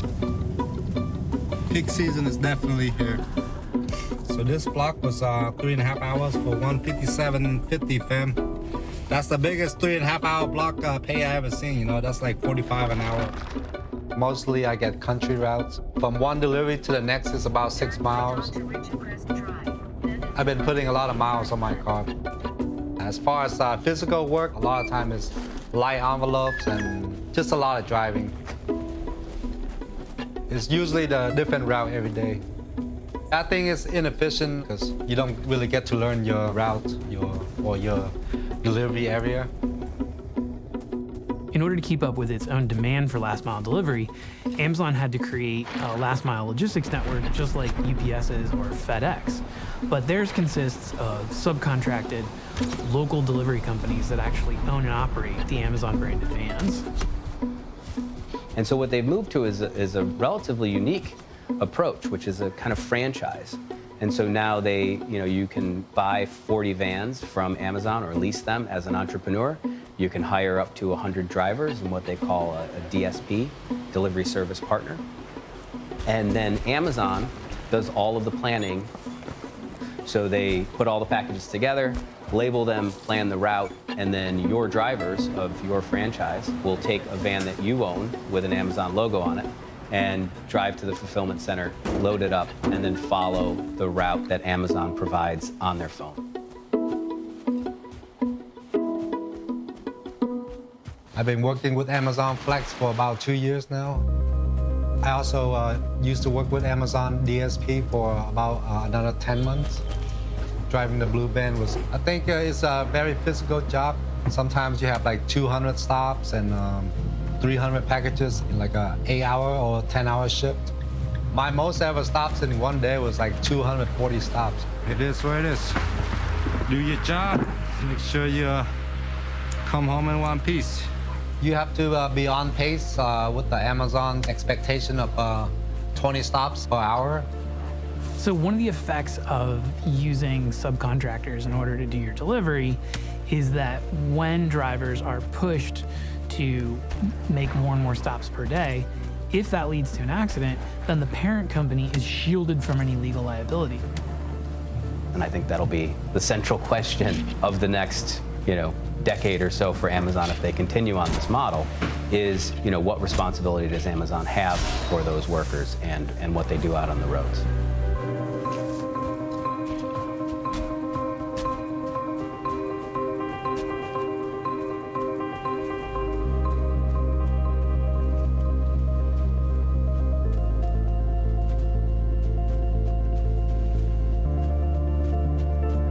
Amazon has already become the primary carrier of its own packages. Now it's touting that it expects to beat UPS and FedEx at their own game. We expect it will be one of the largest carriers in the world by the end of this year. I think it will be probably the largest package delivery carrier in the U.S. Amazon's delivery network is growing at a rapid pace. From 2019 to 2020, its share of U.S. parcels by volume grew from 13% to 21%, which at this point makes it bigger than FedEx.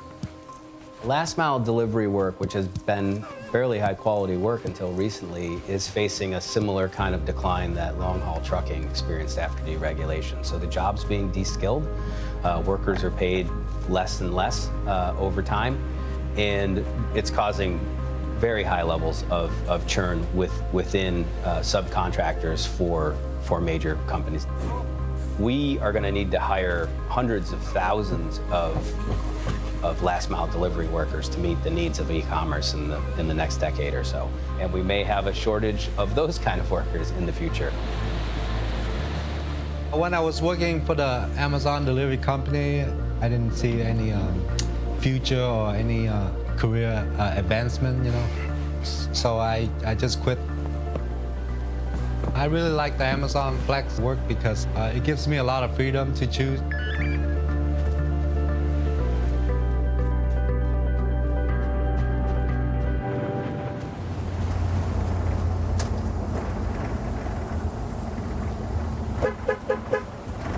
I know there's a blind spot here because this is my route, and I've been doing it for 12 years. So I know all the little hidden things that I need to be aware of. So the very last leg of our journey is a human being picking up a box and walking it to our front door. And our entire involvement with the supply chain up to this point might have been as minimal as opening a website or an app, clicking buy now, and then that product arrives the very next day.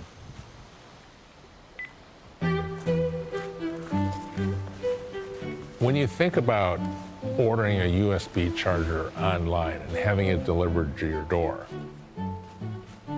that's really a remarkable accomplishment. It's not a very expensive device, and it came a long ways from the factory. What that relied on was inexpensive transportation, inexpensive labor, and efficiency all along the way. We've really been benefiting from a very benign global trade environment for the last 25 or 30 years. And what the pandemic has shown us is that maybe that's not necessarily a good assumption. What the pandemic really highlights for us is how vulnerable a lot of those links are to disruption.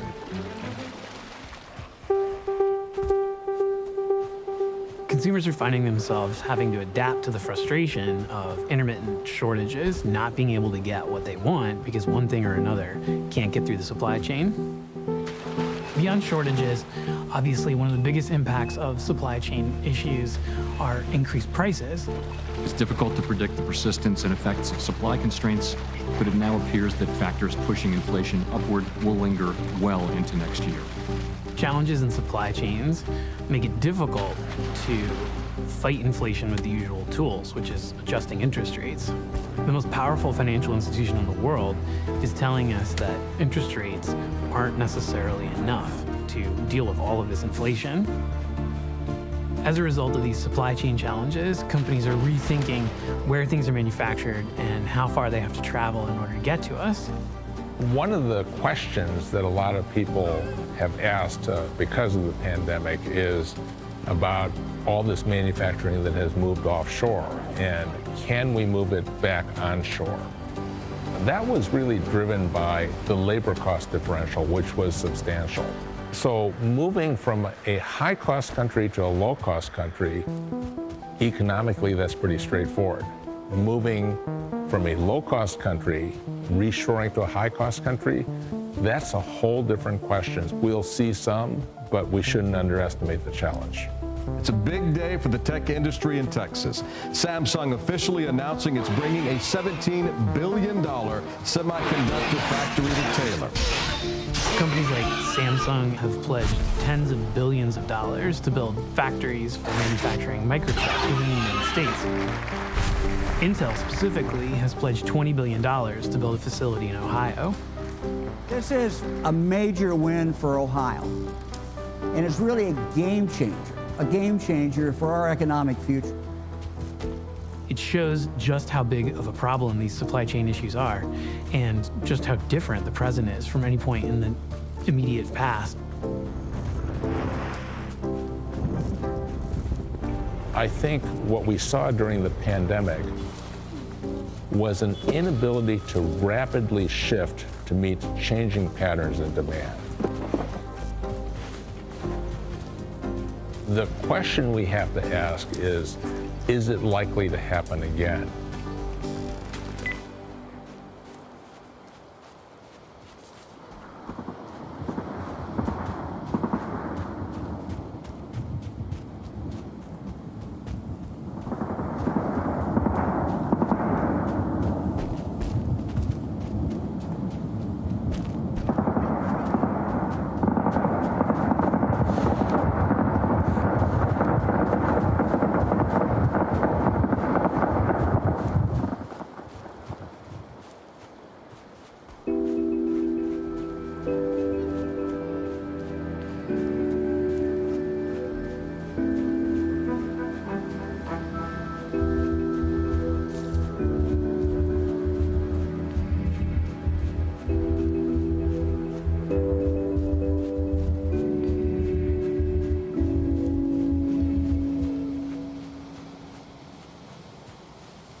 Good evening and welcome to Tucker Carlson Tonight. Happy Friday. In retrospect, Joe Biden's first-term policy agenda seems very optimistic, almost comically optimistic. Shortly before his inauguration, Biden announced something he called the Build Back Better agenda, because we mocked it at the time. But looking back, it was in some ways a hopeful document. America must have been a very rich country back then, and by back then we mean last year. There weren't a lot of essentials in Biden's agenda. The first three things that any normal nation needs and thinks about obsessively are food, water, and energy. That's the standard. In China, for example, every government policy, foreign and domestic, is designed above all to secure adequate reserves of food, water, and energy. And that makes sense. The Build Back Better agenda was the opposite of that. It did not suggest any concern at all about whether Americans might have enough to eat or could afford enough heating fuel to keep from freezing to death over the winter. Biden's agenda was focused on the kind of added extras you get to when you fixed everything else and then still have trillions left over. Build Back Better promised us something called environmental equity, whatever that is. It demanded amnesty for millions of illegal aliens because at the time, the American economy seemed robust enough to share with the entire world. Universal health care for Honduras. Biden called for free solar panels for everybody and taxpayer-funded pre-K for all American parents, and so on and on. Build Back Better was the neoliberal version of flying cars. It was a dreamy Christmas list of luxuries that for a moment in time seemed almost within reach. A lot has changed. Nobody's talking about flying cars anymore. Here's Joe Biden from yesterday. With regard to food shortage, yes, we did talk about food shortages. And it's going to be real. The price of these sanctions is not just imposed upon Russia. It's imposed upon an awful lot of countries as well, including European countries and our country as well.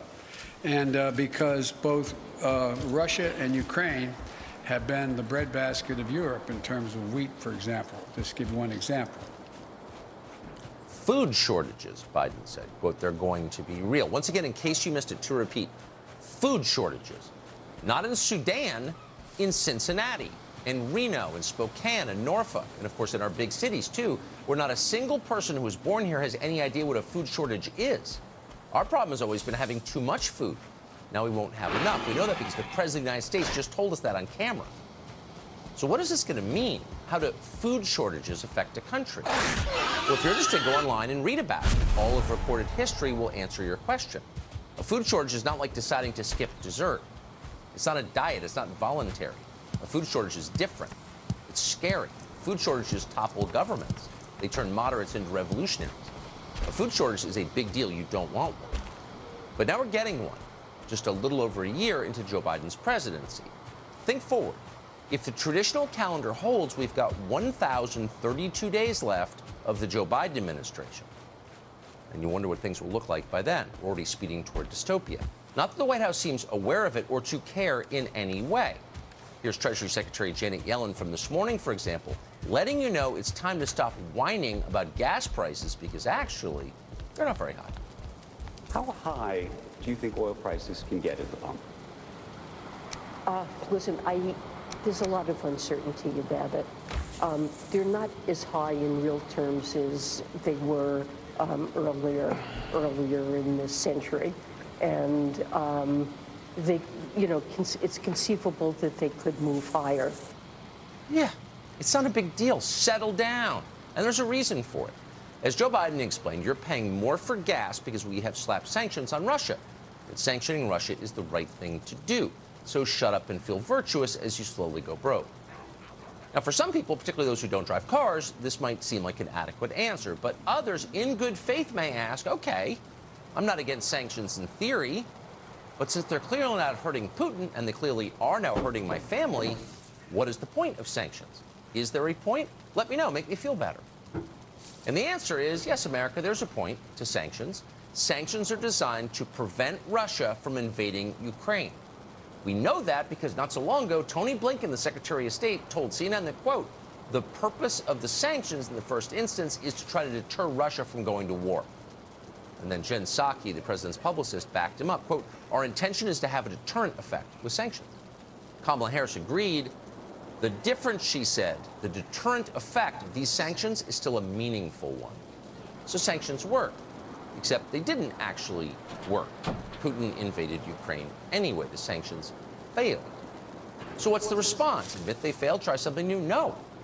Joe Biden is pretending that the administration never claimed sanctions would deter Russia from invading Ukraine. Here's the new line. Let's get something straight. You remember, if you covered me from the very beginning, I did not say that, in fact, the sanctions would deter him. Sanctions never deter. You keep talking about that. Sanctions never deter. The maintenance of sanctions, the increasing the pain, and the demonstration why I asked for this NATO meeting today is to be sure that after a month we will sustain what we're doing, not just next month, the following month, but for the remainder of this entire year. That's what will stop it. What does that even mean? Sanctions never deter. Why do you keep saying that? He said, well, because you kept saying it. Your White House press secretary, your vice president, your secretary of state all said that verbatim. But they're not acknowledging that, hoping that our memories have been so damaged by the iPhone we'll be as forgetful as Joe Biden himself. Now they want us to believe that sanctioning Russia can force Putin into withdrawing from Ukraine. Is that true? Can Putin be sanctioned into retreat? Well, we certainly hope it's true, sincerely. But there's no evidence that it is true. There's not even really an expectation that it's true. Even Joe Biden didn't claim that was going to happen. So what is the point? We're not sure. That's a topic for another show. But in the meantime, this country, we know this for sure, is being badly hurt by those sanctions. As Reuters recently reported, quote, Western sanctions on Russia, a major exporter of potash, ammonia, urea, and other soil nutrients, have disrupted shipments of those key inputs around the globe. Fertilizer is key to keeping corn, soy, rice, and wheat yields high. Growers are scrambling to adjust. You following this? Those ingredients are necessary to put food on your table at a price you can afford. If you don't have those ingredients, what do you get? Food shortages, which are a direct result of policy from the White House, a policy whose intended effect is still not clear. What is the point of this? If there's a good point, people will put up with it. Why don't you tell us what that point is? Fertilizer bills are expected to jump around 15% just this year, and they could go higher. Some farmers say they're already seeing fertilizer prices go much higher. Why? Mike Gunderson's family has been farming wheat, soybeans, and corn on this land since the 1950s. He expects the weather to throw him a curveball in farming, but not a war. All the stuff in Ukraine, and there's so much volatility in the market. The U.S. imports $10.3 billion worth of fertilizer for crops. $1.3 billion of that comes from Russia, which is now off the market. The Minnesota Association of Wheat Growers says farmers lay down fertilizer at least twice a year. There's a lot of fertilizers that are 4 and 5x more expensive than they were a year ago. Fertilizer has drastically outpaced the rate of inflation. Russia's ban on fertilizer is scheduled to last until the end of the year. And while supply is already tight this year, it's the future many are worried about. So sanctions have thrown American agriculture into profound turmoil and will cause, again, as the president has told us out loud, food shortages, which are maybe the most destabilizing trend you could ever have in a country, not just to the politics, but to the social factor. It's scary. But it's not just sanctions. There are a lot of reasons. It's not just the war in Ukraine. In response to energy and food shortages, the Biden administration is shutting down domestic oil and gas production. That makes food more expensive. It makes everything else more expensive. And as the pressure on American farmers rises and as food becomes scarcer and more expensive in this country, that same administration is allowing the government of China to buy up this country's farmland. According to Politico, and this was 2 years ago, Chinese investors own nearly 200,000 acres of U.S. ag land valued at least $2 billion. Now, they're doing this in part with the help of subsidies paid for by U.S. taxpayers. And Chinese investors are continuing to buy more every single year. Again, food, water, energy. That's what you need for a country. The Chinese understand that. As Congressman Dan Newhouse put it, quote, the current trend in the United States is leading us toward the creation of a Chinese-owned agricultural land monopoly. In our country, the most productive farmland in the world, now owned by what we used to call our main global rival, and I think we can now say with the realignment in progress, is our main global enemy, owned by a country that seeks to displace us, punish us. It's insane. Would the Chinese government permit American investors to buy its country's farmland or water resources? That's not even a real question. Of course not. No sane country and no foreign entity should be allowed to control America's critical natural resources. So how long till the Chinese start scooping up the Great Lakes, which are our largest reservoirs of fresh water? Food, water, energy. Don't laugh. That's where we're headed. And it could happen much sooner than anyone seems to realize. Fishing companies are paying such high costs, they're running out of business. Here's another Fox Multimedia report. Watch. Gas prices are jacking up the cost of boat rentals and charters, leaving captains like Cody Kinney with two choices: cancel charters that are not profitable or increase ticket prices. The increases are not just hitting the tourism industry. From our boats that go out fishing to our trucks that deliver the product, everything that we use to run our business, we see at least a 35% increase. Nello Casarino runs Galveston Shrimp Company. He says passing those prices on to the consumer is not a reliable option. Because the consumer at some point will stop buying it. It turns into a ripple effect where the plants have to lay off employees, trucks stop moving. All part of our food supply now imperiled through a remarkable combination of negligence and terrible decision-making. Not just by this administration, by previous administrations, but brought to the point of crisis by Joe Biden. And by the way, it's not just a question of what it costs to fuel a commercial fishing fleet. The oceans themselves are being depleted of fish, entire species, by the Chinese government. You hear a lot about the environment and saving the planet, by which they mean don't drive an SUV. But the actual planet, its actual resources, its oceans, the most important resource the planet has. It's not about climate, it's about the oceans. And increasingly, they're polluted and bereft of fish. And China's doing that. We're not. And no one's saying a word about it. So instead of addressing any of these problems, our leaders are responding in the one way they know how. They're throwing more money at the problem, and in the process, devaluing the U.S. dollar that we're going to desperately need to stay solvent. California Governor Gavin Newsom, for example, just announced he's about to give his residents another free credit card. So today we're announcing a $9 billion tax refund to tens of millions of Californians, $400 for each registered vehicle that an individual owns, up to 2 vehicles. That direct relief will address the issue that we all are struggling to address, and that's the issue of gas prices. So if the hands and the hair and the teeth distracted you and you didn't actually hear anything that Governor Newsom said, what he's saying is tax prices are really high, so we're going to give you a tax refund, whether or not you pay taxes, it's welfare. And that's going to solve the problem. What he doesn't say is that California has the highest gas prices in America because it has the highest gas taxes in America. $7 a gallon in Los Angeles. $7. He did that. But instead of fixing it, he's making you more dependent. And this is a trend. For the second time in 2 years, politicians are sending out welfare checks to compensate for economic crises that they caused. So if you wanted to increase inflation, if you wanted to make the population weak and dependent upon you, this is what you'd probably do. Free bread next. Subscribe to the Fox News YouTube channel to catch our nightly opens, stories that are changing the world and changing your life. I'm Tucker Carlson tonight.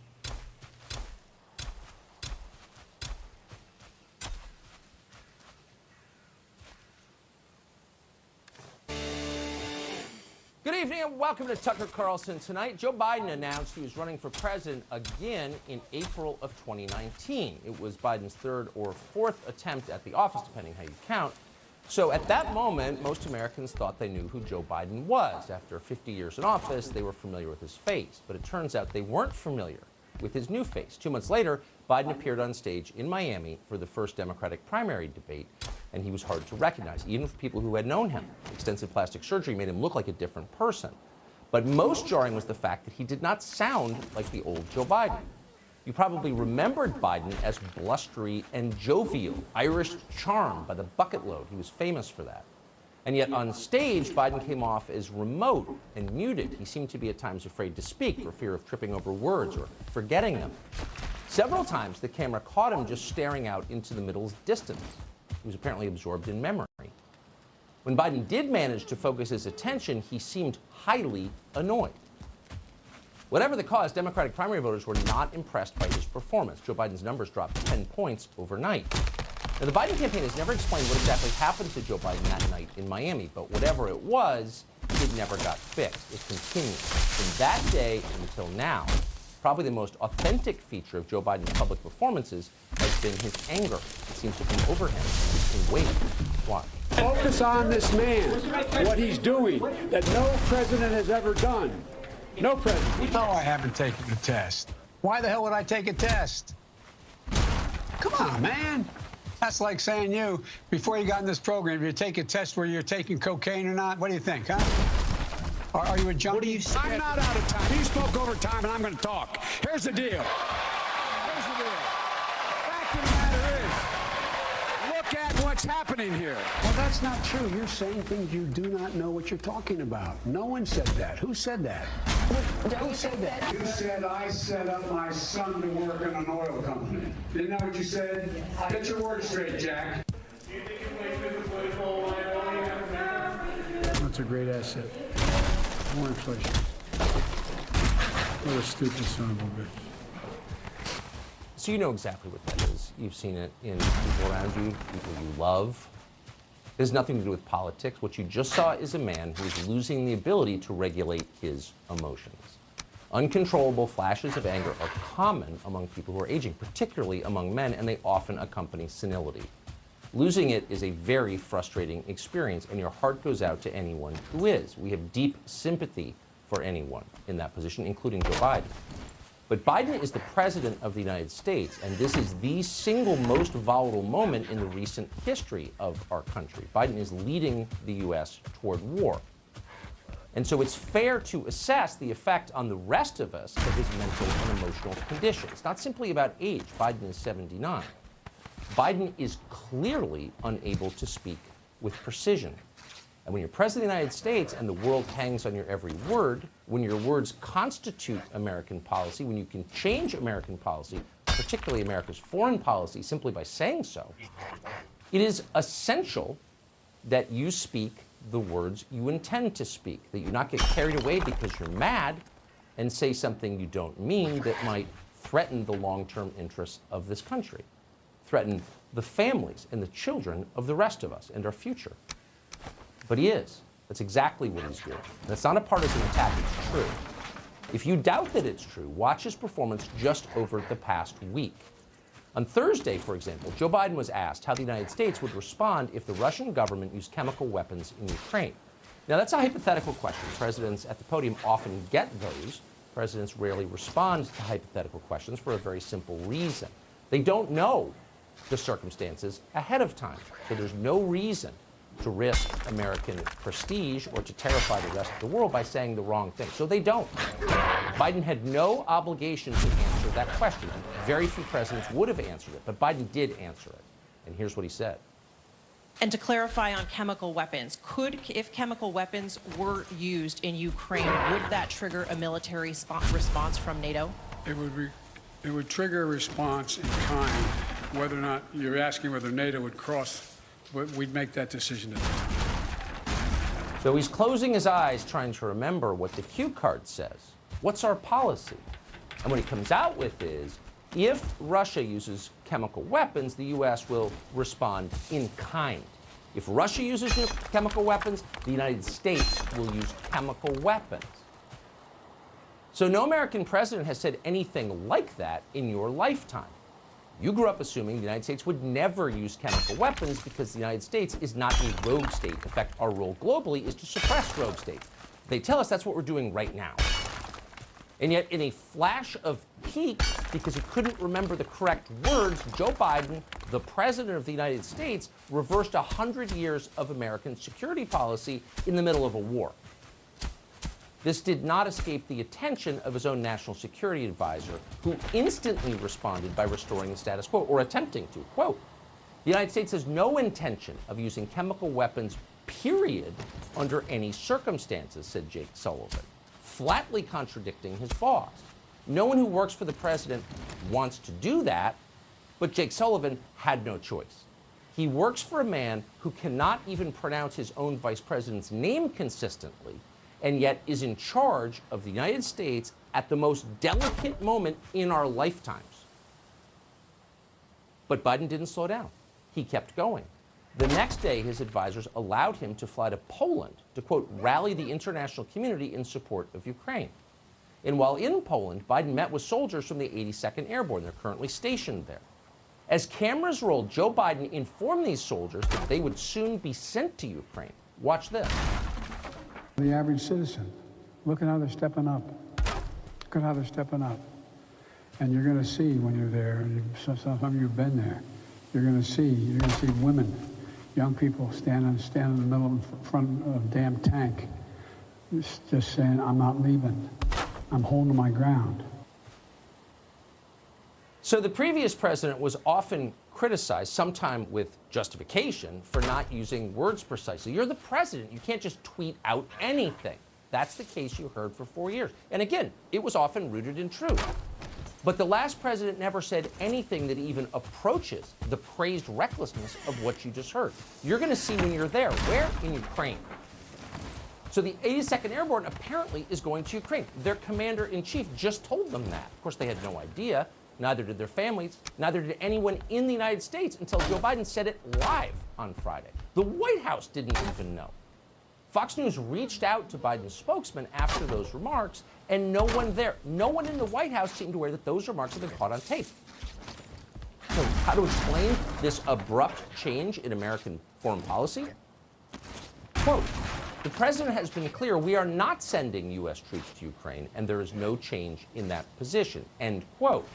So for the second time in 3 days, the administration has to flatly contradict the commander-in-chief, and not on a minor question.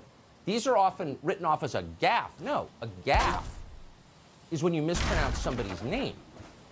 Telling troops they're going to be sent to Ukraine, pledging the United States is going to use chemical weapons? These are not gaffes. These are something else. They're dangerous, that's for sure. So the best the White House can do is telling us, well, the president, by saying he's sending American troops to Ukraine, is reaffirming our policy of not sending U.S. troops to Ukraine. Thanks for the clarification. What else could they say? And it got even weirder from there. On Saturday, once again, completely out of nowhere, with no warning whatsoever, and apparently no forethought, Joe Biden called for regime change in Russia. Watch this. A dictator bent on rebuilding an empire will never erase a people's love for liberty. Brutality will never grind down the will to be free. For God's sake, this man cannot remain in power. Doing his Churchill routine. Fine. When things aren't going well at home, all presidents seek solace abroad, where they're taken much more seriously than they are by their own voters. But he couldn't stop himself. For God's sake, this man cannot remain in power, Joe Biden said of Vladimir Putin. Now, set aside how you feel about Putin. You probably don't like him, and for good reason. Our policy, according to the President of the United States, is to take Putin out, to remove him as head of state. To be clear, regime change in Russia has never been American policy. And this is hardly the first time we have tangled with Russia. We've had far more threatening circumstances than this one. The United States, you'll recall, waged a proxy war against the Russian government for 11 years in Vietnam. Nearly 60,000 Americans died in Vietnam. And yet, no American president mentioned regime change at the Kremlin. Why? Because they were soft on the Russians? No. Because Russia has about 6,000 nuclear weapons. So let's say we eliminated the Russian head of state and, of course, that country's central government. What would happen to those weapons? Well, let's see. In Iraq, Saddam's weapon stockpiles, all conventional, wound up in the hands of militia that used them to kill Americans. So Russia has a large and restive population of Islamic extremists. Do we think it's possible that with no one running the country, because, of course, we have no chosen successor to Putin, is it possible, if we did that, that one of those 6,000 nuclear weapons might wind up in the hands of some anti-American terror group and be used against our civilian population here? A nuclear weapon. Well, that's not just possible, it's likely. And that's if we were to succeed in killing Putin. What if we don't kill Putin, as apparently is now our policy? The President of the United States just informed the Russian government that he seeks its overthrow. So you have to ask yourself, does hearing that make Vladimir Putin more or less likely to use a nuclear weapon against the United States and Western Europe? How do trapped animals behave? Well, they lash out with fangs and claws. Desperate people are dangerous people, of course. So it would be in the interest of the United States, and that's the only interest that matters from our perspective, to cool the rhetoric a little bit. Or when you employ overheated rhetoric, to do it for a reason, in the service of a clearly articulated goal that helps the United States, and not just because you're old and pissed, which is exactly what you just saw. A guy who just lost control of what he was saying because he was too mad. It's all pretty obvious. No one in Washington has spent 30 seconds thinking about what would happen if we knocked off Putin, or if we talk about knocking off Putin. In fact, our foreign policy establishment spent the weekend congratulating Joe Biden on saying the wrong thing. They compared him to Ronald Reagan. Washington loves regime change. It's what comes after regime change they'd rather not consider and have no track record of pulling off. But for now, they were thrilled. Bill Kristol compared Biden's threat to Reagan, telling Mikhail Gorbachev to tear down this wall because everything in D.C. is cliche-based. Rick Wilson agreed, quote, Biden did tear down this wall for our era. Again, the cliches. Dumb people speak and think in cliches because they have no other terms at hand. Former White House correspondent at CBS News, Mark Knoller, said Biden was even better than Ronald Reagan. Quote, tops Reagan's 1987 tear down this wall speech. Okay. To its credit, for once, the White House did not run toward the applause. There are apparently still an adult or two working there. And they immediately tried to tell us that Biden hadn't actually meant what he told us on camera. He didn't really mean it. Any statement that begins this way is a lie. The president's point, okay, we can discern his point, he said it, but the president's point was that Putin cannot be allowed to exercise power over his neighbors or the region. He was not discussing Putin's power in Russia or regime change. Right. Well, that's, of course, not true, but at least it's reassuring to know our policy remains the same. Neocons in D.C., of course, were highly distressed. CIA operative Rodney Farron, for example, wrote this, quote, this would have been Biden's tear down this wall moment, but for White House staffers watering down his meaning afterward. A few hours ago, Biden once again stepped in front of the microphone and reaffirmed that the words that had accidentally slipped out of his mouth over the weekend because he was mad and he has no self-control are actually, officially, U.S. policy. Here's Joe Biden. Do you believe what you said, that Putin can't remain in power? Or do you now regret saying that because your government has been trying to walk that back? Did your words complicate matters? Well, you asked 3 different questions. I'll answer them all. Number one, I'm not walking anything back. I'm not walking anything back. So regime change in Russia is now our policy. That's what the President of the United States just told us. And as he did, he rebuked the people who worked for him, which is fine with us. They've spent all week correcting statements that he makes up on the fly and hasn't thought through in any way. Purely reactive. Hey, Joe Biden, what would be the long-term effect of the United States of what you're doing? No idea. Don't have to think about the future now. When everything is suddenly at stake. There has never been recklessness at this level in the White House. And yes, that includes the last president, who was often attacked for being reckless. Nothing he said compares to this. Fox's Peter Doocy asked for clarification. And in response, Joe Biden revealed that he is completely unaware that his staff has been continuously updating American policy all week as he changes it on the fly. Watch Joe Biden. Are you worried that other leaders in the world are going to start to doubt that America is back if some of these big things that you say on the world stage keep getting walked back? What's getting walked back? It made it sound like, just in the last couple days, it sounded like you told U.S. troops they were going to Ukraine. It sounded like you said it was possible the U.S. would use a chemical weapon, and it sounded like you were calling for regime change in Russia, and we know... None of the three occurred. None of the three occurred? None of the three. Mr. President? You interpret the language that way. What's getting walked back? To be clear, he's not fit to lead, particularly right now. Bernie Sanders scared the hell out of the banks, Democratic Party short-circuited his campaign and installed Joe Biden. Biden seemed kind of passive for a lot of voters. That was a welcome respite from the last president who seemed kind of loud. Okay? That's what actually happened. No one anticipated at that moment that we would be on the cusp of a war with a nuclear-armed power in less than 2 years. But that's exactly where we are now. And under those circumstances, to have someone who has literally no idea what's going on, doesn't even know that he's changing long-standing policies that adults have thought through, when he does it, does scary describe that? No, it's worse. So Biden just said everything that he has said for the last week is true, and none of it has been corrected by people who worked for him. The truth is, Joe Biden has no idea. Joe Biden has no idea what his publicists say when he goes to sleep. Then midway through his answer, Biden starts walking back his own comments. He does that just minutes after saying he would never walk back his own comments. None of that occurred, Biden said. Look, it feels almost like we're being mean to the guy by quoting him, and no one wants that. No one is making fun of his age or his diminished condition, only trying to defend the country. Then moments later, Biden declared that no reasonable person would think he wants regime change in Russia. Watch this if you can stand it. Because it's ridiculous. Nobody believes we're going to take down, I was talking about taking down Putin. Nobody believes that. All right, joke's over. Too much is at stake. As there was ever a time, if there was in U.S. history ever a time to invoke the 25th Amendment, it is now. As Joe Biden himself put it, for God's sakes, this man cannot remain in power. For all of our sakes.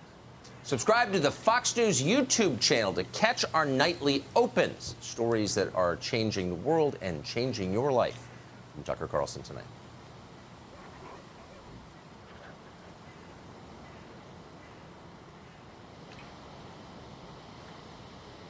Good evening and welcome to Tucker Carlson Tonight. In the Senate Judiciary Committee yesterday, Marsha Blackburn of Tennessee asked Joe Biden's Supreme Court nominee, Ketanji Jackson, what should have been the easiest question ever posed. Can you define what a woman is? Now imagine, put yourself in her position and imagine how relieved Jackson must have been when she heard that question. Here she stayed up all night trying to memorize obscure case law from the 19th century and court precedent. And when she finally gets to the hearing room, all the Republicans want is a recap of day one of 9th grade biology. What's a woman? For a world-famous scholar like Ketanji Jackson, that should have been effortless. Talk about slow and steady right down the plate. A woman? Jackson might have said, looking incredulous. That's simple. A woman is a human being with 2 X chromosomes. Ask any geneticist. It's detectable in a blood test. But if you're still confused by what a woman is, you can ask a doctor. Women have wider pelvises and different bone structures from men, not to mention very different genitalia. It's usually pretty obvious they're women just by looking at them. Women are built differently because their bodies are designed to do different things. Nature is real. Women menstruate. Women give birth and then breastfeed. Men do not do these things because they can't. Not a single man in all human history has ever had his period or delivered a baby. And I know this, Senator, because I'm a woman myself. In fact, that's why I'm here. Joe Biden nominated me to the Supreme Court because I am female, and he has said so himself many times. The president knows exactly what a woman is. If he didn't know, he wouldn't have picked me, obviously. So please, Senator Blackburn, do not waste my time. With all respect, that is an incredibly stupid question. Imagine if she said that. What an answer that would have been. Do you know a single person who wouldn't have cheered? We would have. Honesty is a wonderful thing to watch, no matter where it comes from. But that is not what Ketanji Jackson said. Here was her.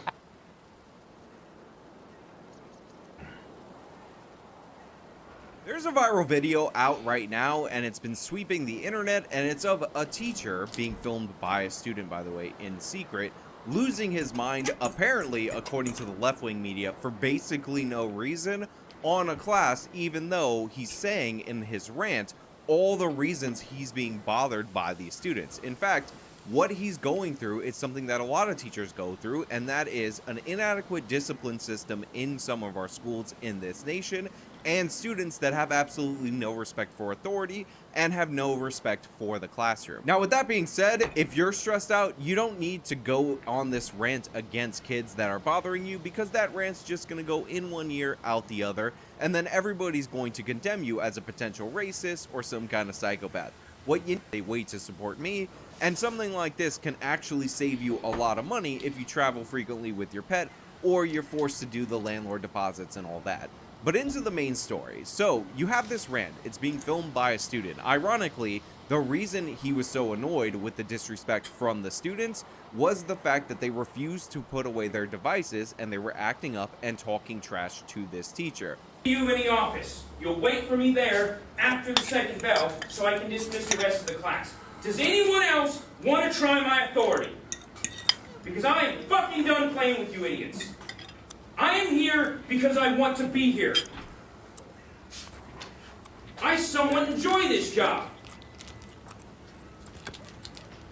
You need something from me. I need nothing from you. Now look, the rant is vulgar, obviously. You can hear it in the video clip that I just played for you and throughout the video clip. And a lot of people think that even though the stress of being a teacher, especially in a classroom like this, might have overwhelmed this guy, he needs to have some level of discipline, some level of control, because what he's doing is basically creating a bigger incident and warding these children off from education, because they would all be scholars if not for his attitude with these kids.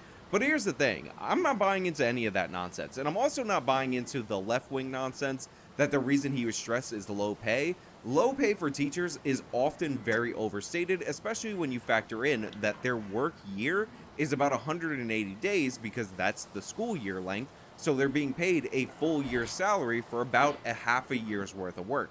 On top of that, they can do tutoring and other things to supplement their income, but we're not going to get into a teacher pay thing. But I'm just saying that the left has basically turned both sides of this narrative from their position into something to argue for what they already believe, and that's nonsensical, and you should notice that. Your low pay or whatever, if you're unhappy with that, leave your job, get a different job. That's what you need to do.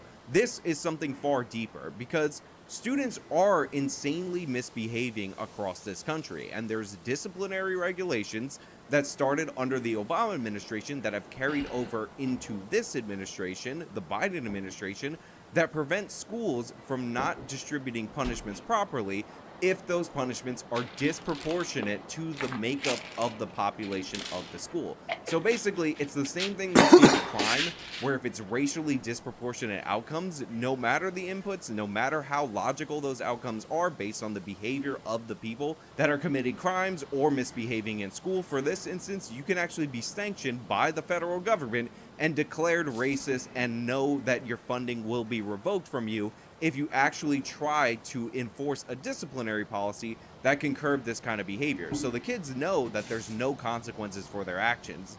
And by the time they get to this old, they're already acting up because they got them teenage hormones. And when they're not greeted with sufficient consequences, this is all left to the teacher. Imagine you have kids that won't put away their devices and you're trying to teach them. Imagine you have kids that are swearing at you, threatening you. By the way, the girl that plays victim in this, the girl that's filming this, actually threatened to assault the teacher throughout the course of the video. Weird how the local news stations that are on her side kind of edit that part out later on. But we're not going to do that. We're actually going to play that so you can hear it because you need to hear it. And if you think it's funny, I can take you down to the county office and we'll pull the fucking numbers. And if you don't like my language, I don't give a shit. Because you've said worse. And if you, again, Samaya, you leave too. Get out now. Get your shit, get out. Oh, no. Get out now. I didn't fucking ask a question. I told you to get the fuck out. Now get the fuck out. Anyone else want to play games? Sheesh. Get your stuff and get out. Put your phone away. No, oh, do what you're fucking told. Get out. Now. Now. Get out. Ooh. No, I don't. I see you taking your time and acting with an attitude. You have no right. You have no right to have an attitude. You don't talk over me. You shut the fuck up right now. Try me. Try me. Try me. There's a viral video out right now, and it's been sweeping the internet, and it's of a teacher being, because these are zip code schools, so he would have a much better idea of who Right now. office. Try me. Try me.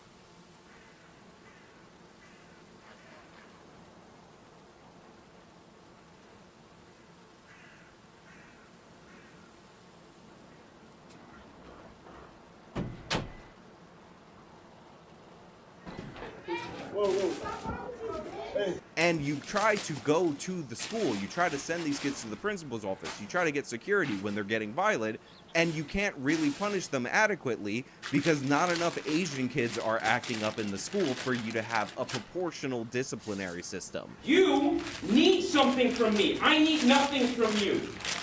You can go through life and live on the fucking system, draw your paycheck on the 1st and the 15th from my taxes, and live just an absolute horrible life. I don't care. You can be another statistic. I don't care. That's on you. Now, I want to emphasize this part in particular because this is what is being emphasized by not only the local media, but the national media. The idea that he was saying, you guys are just going to end up living off the system, you guys are going to be another statistic, has basically been portrayed as not some way of him saying that's bad and you should aspire to do more, but actually him making racist comments against the students, as if this teacher doesn't know where he is, what classroom he's in, what neighborhood he's in, because you get your students from the neighborhood because these are zip code schools, so he would have a much better idea of who he's dealing with, how their parents make their money, than you would out there in the audience. And of course, this girl who's actively and flagrantly disrespecting the teacher right here actually went to the media to claim that this was racism. Maya Josie is a sophomore at Southwest High School who recorded a part of the outburst on her phone. She says she started recording because she didn't think people would believe her when she told them what the teacher said to the class. Because I'm done playing with you idiots. I was scared. I didn't know what to do. Samaya Josie says it all happened during first period after the teacher told the students to put their phones and computers away.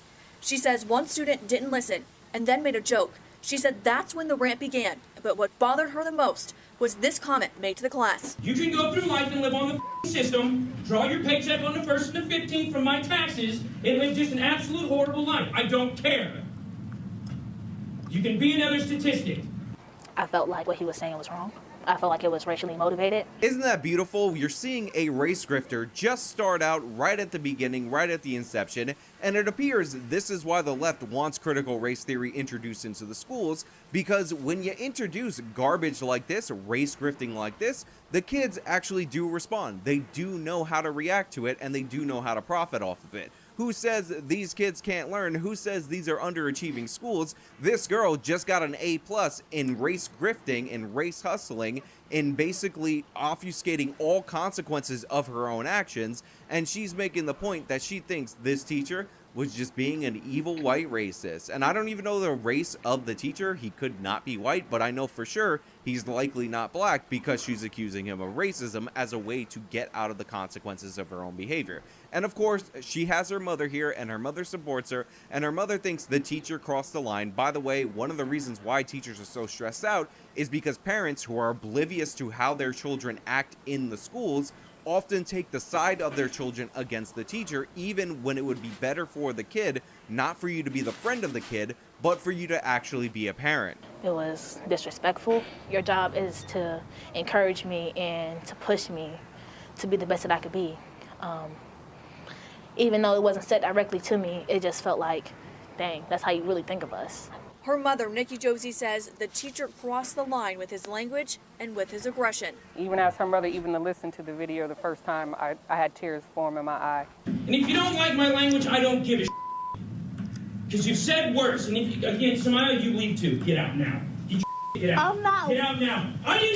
That's absolutely amazing to me. The idea that this girl, in this very, very somber tone, is going to talk about how the teacher should be motivating her. The teacher should be inspiring her. The teacher should be making her the best that she could possibly be. And obviously the teacher failed. That's the reason for her lack of success and the lack of success that she will have in the future, because the teacher didn't do it for her. The teacher didn't make her a good student. He was just angry. And I can't believe that, even if it wasn't addressed at me, I was like, wow, that's what you think of us? Look at my very somber face in front of the camera. And by the way, let's contrast this very somber and serious face that she's portraying for the news media with her reaction to the rant that wasn't even against her, apparently, that was going down in the classroom. Look at her face. She's chewing gum. She's smirking. They're enjoying this because what these kids were doing was pushing this teacher to the point deliberately where he lost his mind and then laughing at him when he lost his mind. This was going in one ear, out the other. She was enjoying this because they enjoyed the suffering of this teacher,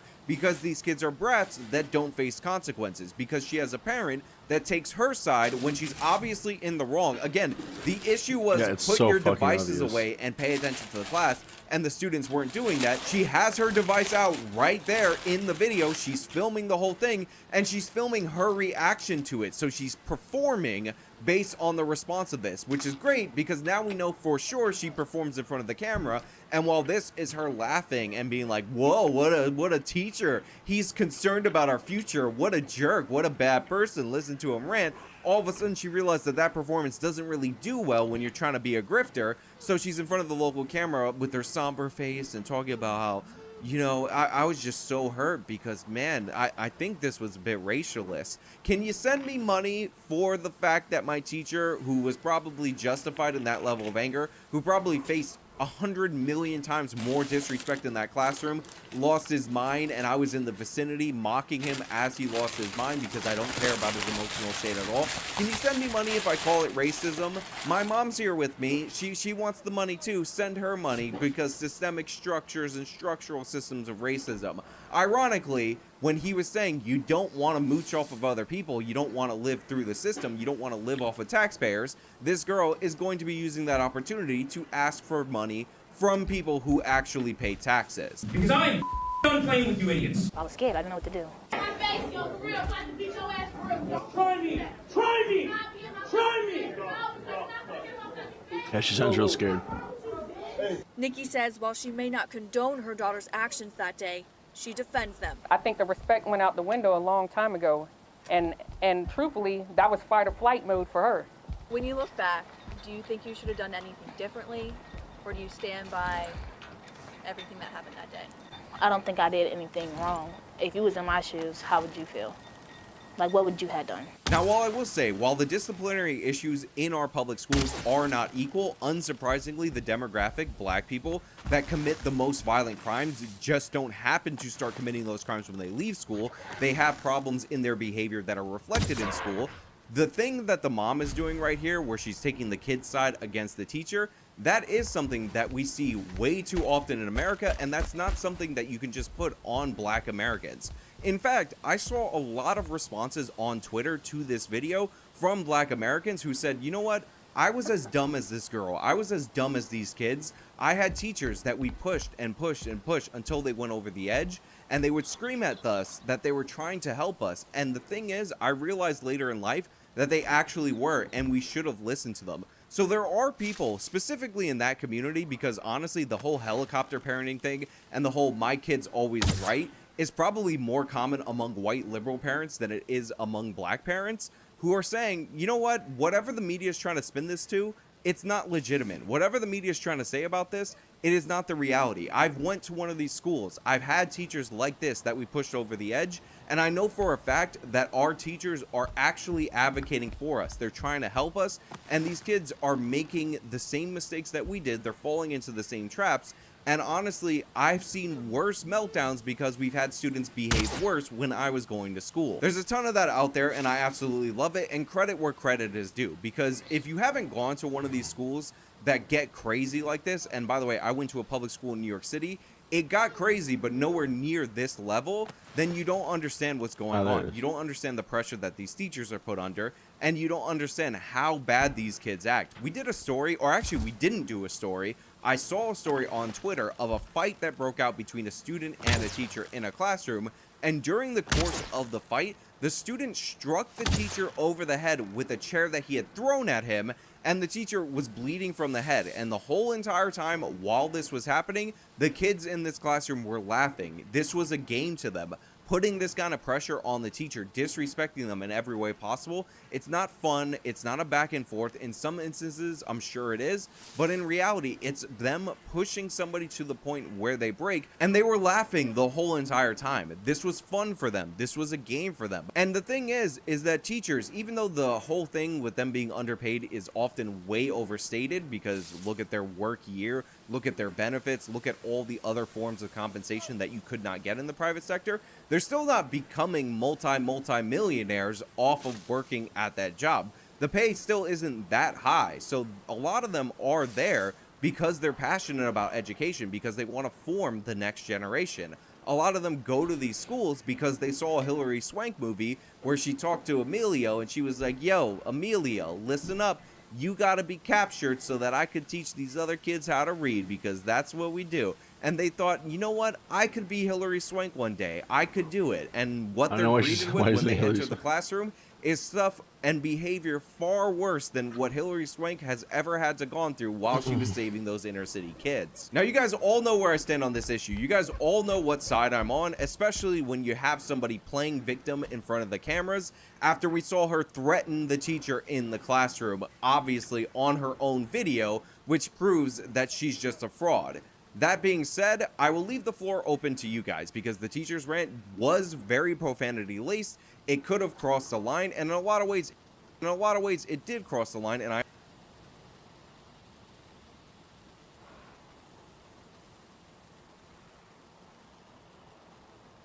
What the f did you just say? Like, that feels like some real supremacist. I will stand by saying that I don't think you should call anyone subhuman. I agree. Which is, again, a fine position, but it doesn't make it transphobic. If I get more transphobic people following me, that's a huge plus, because I argue in favor of trans people literally all the time. I did it in my last conversation with Nick. I joked about it at the end. Yeah, of course. But like, part of why I have to say this shit is to like hedge my community against fucking lunatics in these communities online, because they make trans people look fucking crazy. And not all trans people are like these fucking lunatics on Twitter. I mean, I don't think you're a good advocate for the trans community because you know, are against pronouns, against non-binary people, against trans women in sports, against, I think trans is an identity thing. I think it's a social construct. Okay. I don't know why we would ever, as left-leaning people... What do you mean, talking to kids too much? You think social constructs from... This is the thing. Well, no, wait, finish that sentence. Finish that sentence. What's up? I guess I've just been very confused because, like, I felt like... I don't know, I felt like in our conversation when we talked about, like, why it wasn't good to use cracker, like, I was connecting with a lot of the points you were making. I was like, okay, it makes sense that, like, if I want to be morally consistent, then I... Yeah, I know. I listened to most of this live the other night. I don't need to hear it again.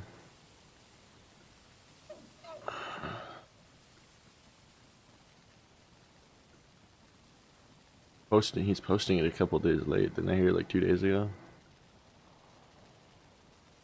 Hello, guys and gals. Me, Mudahar. How many of you Muda got a haircut.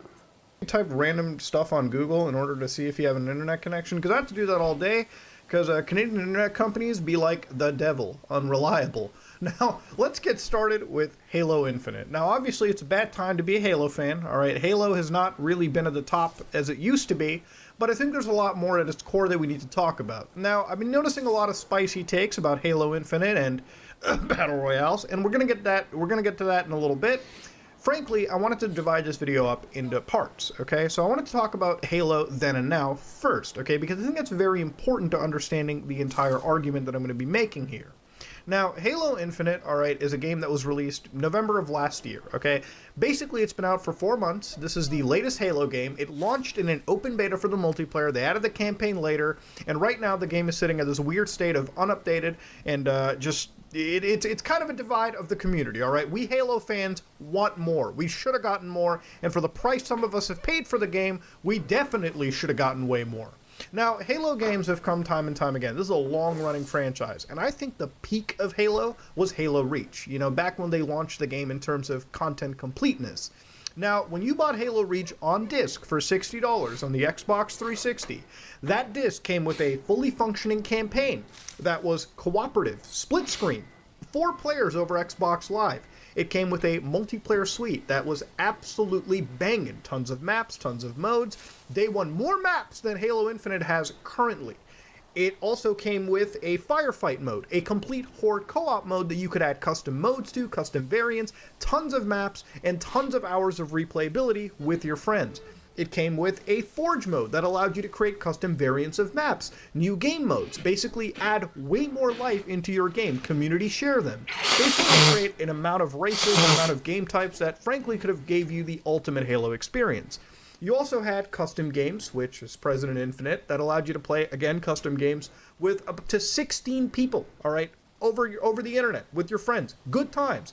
Theater mode, which allowed you to make machinima, which I think still exists in Halo Infinite. What does Halo Infinite have in 2021, 2022 for more, you know, $70, $60, depending on how you buy it? Well, let's start off, buckos. It's got a campaign, open world now, which you can't play cooperatively. That's coming at some point. Who knows when the fuck that is. Multiplayer, which is definitely not as full as you would think, all right? It's got a few maps, all right? I think somewhere around like 12 maps, which ain't too bad. It's got a few game modes, none of them being, you know, super exciting.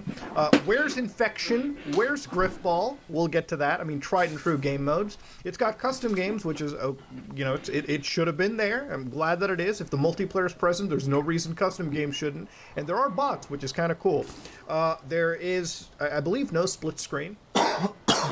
Don't know where the fuck that is. There's no firefight. All right, again, a pillar of Halo. Some co-op component, not there at all. In fact, Forge, that'll come at some point. That's not there at present. So right now, a lot of pillars, a lot of core functionality of Halo games is just not present in Infinite at this moment in time. So when people talk about, does this game need a battle royale?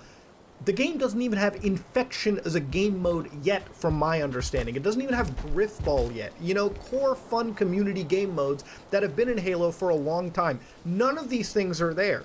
So again, it's missing core foundational aspects.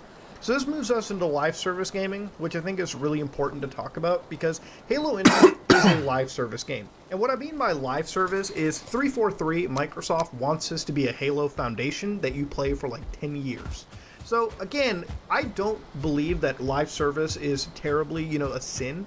I think that games back in the day, you know, if we went back to the 90s, early 2000s, if we had infrastructure for these games back then in terms of internet and hardware, I think games like Quake, Unreal Tournament, and all these types of titles would have been live service games. Continuously adding content, continuously keeping people engaged, that would have been the norm back then.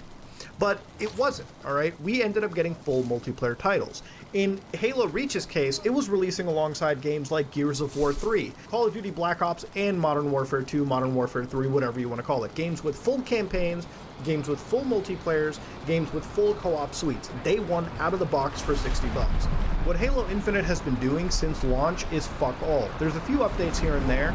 Designing games now is expensive, right? Back in the day, you only had Xbox 360, PlayStation 3, PC as platforms. But now, even within the same library of consoles, you have so many targets to hit.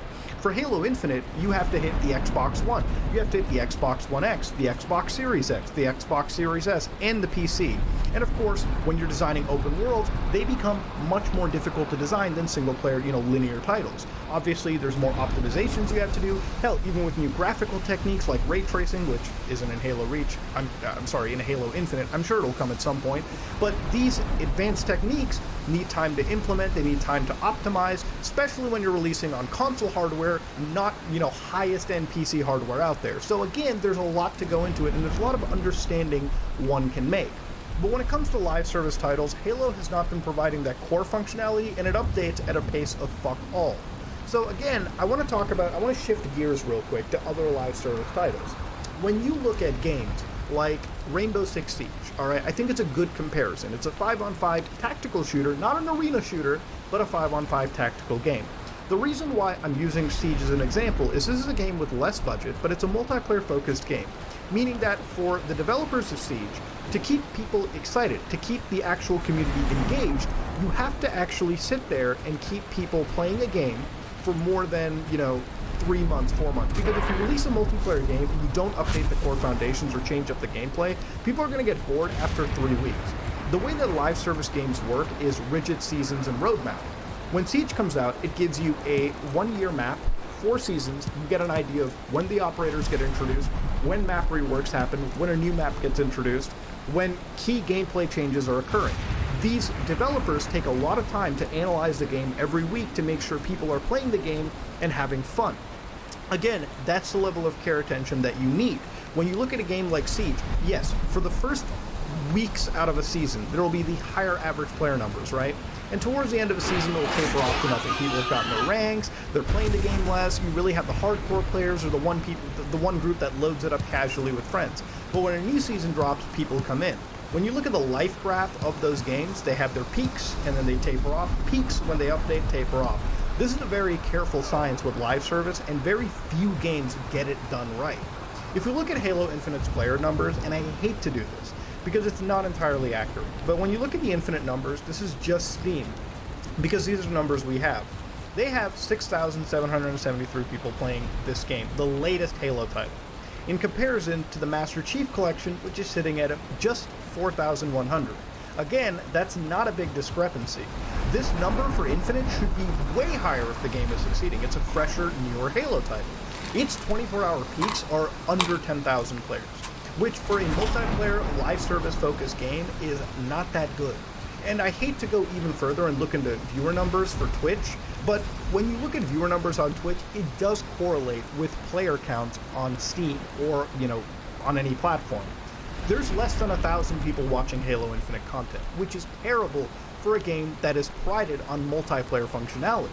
Again, I hate these numbers because they're not entirely accurate. We're missing the Xbox numbers, the Game Pass numbers, and I hate the other comparisons that people are like, what about single-player games? They also drop off too. Yeah, no shit someone's gonna stop playing a single-player game after a month because they've probably beaten the story, all the side content, and the only people playing the game are those that picked it up later on a sale or the fucking few that are getting all the collectibles, okay? Come on, let's not do the whataboutism here, okay? Let's strictly keep it to multiplayer games. This is not a good drop-off for numbers this quick into the game's life. And if they want to keep this around for 10 years, they better shift gears pretty quick. So in Halo Infinite's case, what is the problem? Like I told you at the beginning, alright, there's a lot of key pillars in this game that are missing. Co-op, Forge, Firefight, whatever. But even for the multiplayer focus, there are game modes like Infection that I cannot even find in the game. There are game modes like Griffball that I cannot even find in the game. Hell, I would even prefer them to add race game modes in the entire mix. What is present right now are a few playlist options. Your generic team slayers, your big team battles, your tactical slayer, which is basically SWAT. These are all fine and dandy. But these are not the game modes that are going to keep people addicted and coming for more. They used to be updating the game with a bunch of new game modes every week, especially during launch, but now I see even less of that. And granted, a lot of it is because I'm not playing the game and I'm not really, in tune with all of the weekly changes, but the multiplayer suite is left basically the same state as it was when it launched. There's not a whole lot of updating going on. The game is still in its first fucking season, alright? For a live service game, they should have been well into Season 2 as of now. That's not even to mention the desynchronization issues. Like, YouTuber here, Tim Bouton, actually showcased what desynchronization looks like. I think this is fixed, but this also kills your player base, and this also kills people wanting to sign onto the game when you have shit like this. So what a desync is, for instance, the client side, which is what you would see, versus the server, which is what the server is registering, actually has the Warthog movements the same, right? It's calculating the same movements. What it hasn't calculated, what it's desynchronized, is the position on the game world. So right now, the game actually believes they're within the game boundaries, while in the client, they're exploring the world to their heart's content. This, while it seems like a fun way to do out-of-bounds stuff, is absolutely terrible if you come across this in a multiplayer component. It's not fun, it's not engaging, and it's definitely going to keep people, out of the loop. It's definitely going to make anybody Alt F4 and leave the game right there. In Halo Infinite, it's also weird that because the TV show just launched, there's literally no cross-promotion, if any. It's almost as if they're entirely separate, obviously they're separate teams, but it's almost like marketing and all these people that keep these, universes separate connected. They are separate universes. Ignored the plot, okay? Halo Infinite has an issue basically trying to keep itself separated from the sea of online the show is so bad. games, from the sea of free-to-play shooters out there. There's a lot of them, and oversaturation isn't what's killing Halo. The fact that Halo's missing 75% of what a core Halo game needs is what's killing Halo. Now, this moves us into, the big argument that's been floating around, which is the Battle Royale. Now, FaZe Nick Merckx, a very popular streamer, actually tweeted out, Halo Infinite was a flop. Such a shame, too, because the potential was through the roof. Should have incorporated a Battle Royale. Would have been a net positive. More content equals more viewership, equals more everything. All ships rise, adapt, or die. And you know what? I kind of don't disagree with that. Now, to understand, I don't think Halo needs a Battle Royale to keep life back, but it would have been a net positive. Look, it's a big popular game mode. I may not care so much for Battle Royales, but if you're going to release a shooter, especially one with an open world already encased in it, it probably would be beneficial if you took the year delay implementing this as a gameplay feature. Halo, with a Battle Royale, wouldn't lose anything. Lore-wise, it could literally be presented as a way for you to have ODSTs ranking up into Spartan status in the in-game lore. You could drop yourself into an open world. Imagine an open world Battle Royale for Halo, where you have sections that are callbacks to Assault in the Control Room. You have desert areas, callbacks to Halo 3, New Mombasa, stuff like that. You find weapons like silenced SMGs, like shotguns, like assault rifles, the battle rifle, the DMR, whatever. Even shit from Halo Wars. You have vehicles where you're constantly... A lot of the foundations are there, alright, for a Battle Royale. I mean, shit, you could even have PvE in the entire situation. You could hunt down elite squads and basically grab, ammunition, grab, ammo, grab loot. Hell, the armor could even have Spartan armor as a legendary drop somewhere on the map. There's a lot of stuff you can do in Battle Royale that would work. And there are leaks right now for Infinite which showcase some component of Battle Royales. Here's a settings page for what appears to be Battle Royale permutations. That could be a thing, but hey, before this gets implemented into the game, it's missing what makes Halo fun at its core. Now, when you're releasing a Battle Royale, but hey, before this gets implemented into the game, it's missing what makes Halo fun at its core. Now, when you're releasing a Battle Royale, in order to make this successful, the game at its core has to be good. Right now, the most successful Battle Royales are Fortnite, are Call of Duty Warzone, and Apex Legends. Each of these three games come from titles that have a strong core functionality. If you look at things like Call of Duty Warzone, it was built off of Call of Duty Modern Warfare 2019, an absolutely good Call of Duty game. Look, I may not be a big COD fan, and I definitely did not care for anything before, Modern Warfare 2019 and after Black Ops 2. That wasn't my thing.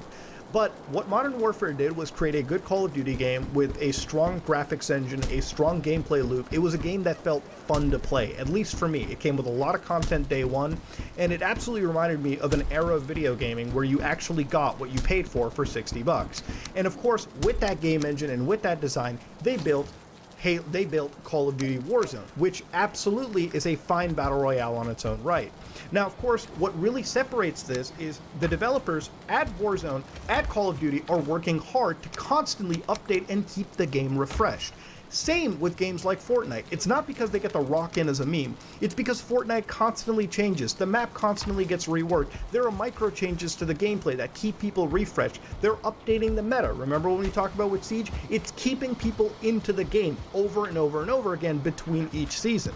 It's not the fact that they have a battle pass. They're changing seasons. They got cosmetics. The core gameplay, which keeps people addicted, is what's actually changing. It was actually fun to play. Apex Legends, same thing. It's built off the strong first-person shooter foundations of Titanfall, and it's constantly readjusting itself to be a premier battle royale. So again, when you have a good, strong core foundation for a video game, regardless of battle royale or arena shooters, people are going to come back and play. If you update your game with more content appropriately, instead of making people wait without any, roadmap to guide them, that's going to be an issue. People are not going to be sitting down. I have not done the Halo Infinite campaign. I want to play it co-op, but I don't have a roadmap for it, meaning my entire wind has been taken out of the sails. I'm not going to be jumping into a game that I'm uncertain about the update cycles.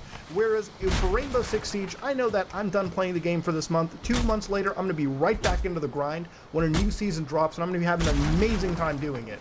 That's the issue with this Halo Infinite drop, is that the game itself is not updating. The game itself is not there. The core addictive gameplay for Halo is just not there for the average person.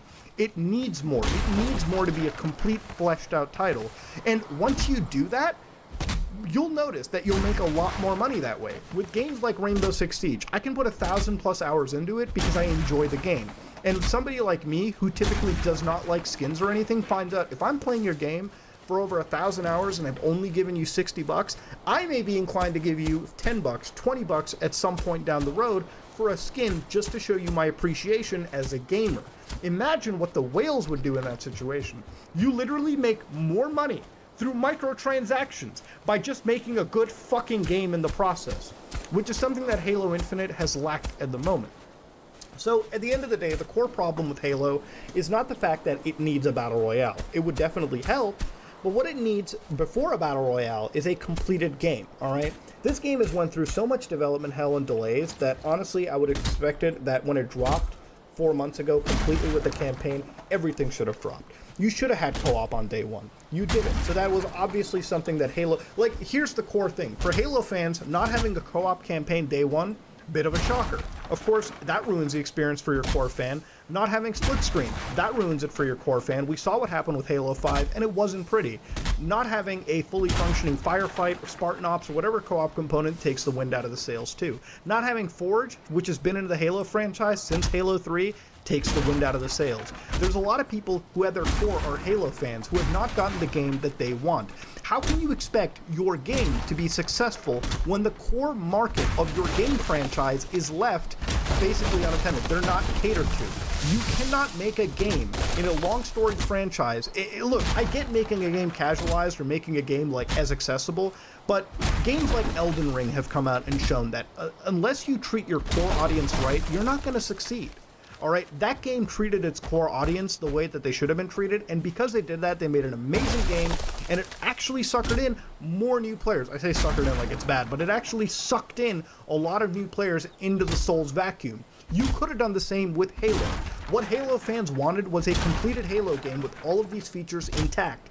We would have preferred Halo 3 with much more Halo 3 was obviously a modern coat of paint. We would have preferred Halo 3 over whatever this kind of hybrid you're trying to make that tries to appeal to every mass. You're not giving the Halo fans what they basically loved in the series. You're not giving them the game modes that we have come to expect from the series. For $60, we have gotten far less of a game than what we would have gotten over 10 years ago. And in the game industry, why is that even happening? I get that it's more expensive to produce titles, but that's the core problem with Halo. This is a Halo game that's missing 75% of what makes a Halo game. No, it doesn't need a Battle Royale. It would help, but I think Halo Infinite's problems literally stem from the fact that this is not a finished Halo game. And that's why it is currently going through player drop-off, and it is currently losing its momentum, because 343 Industries does a great job at dropping the ball at every fucking release for Halo. They've done this shit since Halo 4, they've done this shit with Halo MCC, it took a while to fix that game, they've done this shit with Halo 5, and they've done this shit with Halo Infinite. Who knows what they're going to do with the Halo Infinite roadmap for 10 years? Who knows what the future of the franchise is going to be? But as a person that's been playing Halo since basically its launch, I am a little saddened about it, okay? I want to see them put more effort into this franchise. I want to see Microsoft take what should be the premier landmark series for their console, which should have been Halo, not games like Forza, even though Forza is amazing, not games like Gears of War, even though Gears of War is amazing. This should have been the one leading the charge with the amount of content and the amount of polish it should have had. This is not something that is okay in terms of the Halo community. And if you want to put any blame on Halo, it should be at the fact that it's missing core key components versus missing arbitrary modes like a Battle Royale. Battle Royale should only be a focus that if the core game is completed. I honestly, if Halo Infinite was a full product at launch, it would not have the player drop-off that it currently sees right now. But as of now, we basically have some weird hybrid free-to-play Halo game that is just, again, 25% of what a Halo game should be. I don't have much more to add to this. That's really my take on the situation. If you like what you saw, please like, comment, and subscribe. Dislike it if you dislike it. I am out.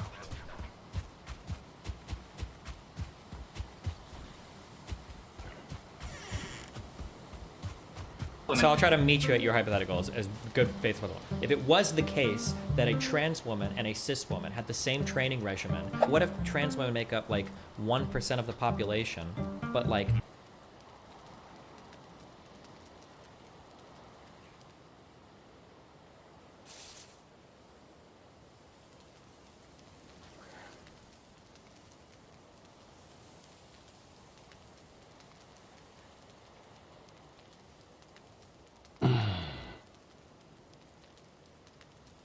welcome Mr. Ryan Long to the stage, everybody. Ryan!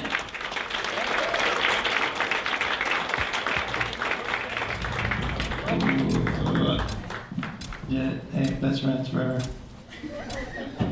Just two. Actually went to a Leaf game yesterday. Just a kiss cam is not nearly long enough for me to come.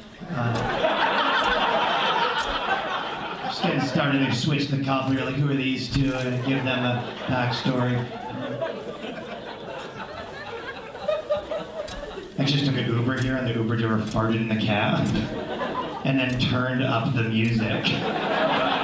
He's trying to cover the smell with the sound. Is it smell in here? I don't know, it's too loud. Then last week, my buddy came over and clogged my toilet and wouldn't admit it. It was only the two of us there. He's like, it wasn't me. And I'm like, what are you, Shaggy? Like, I know that it wasn't me because I'm me. And he looked at me, he's like, well, maybe you forgot. And I'm like, what the fuck are you talking about? As if I took such a big shit that I blacked out. Just woke up. Where the fuck am I? Whose clog is this? You ever clog a toilet? Oh yeah, this guy's confident. Hell yeah, this guy's like, fuck yeah, I took down 2 Starbucks this week. Walk away in slow motion as the pipes explode. Dad was a clogger, my grandfather was a clogger. Clog life.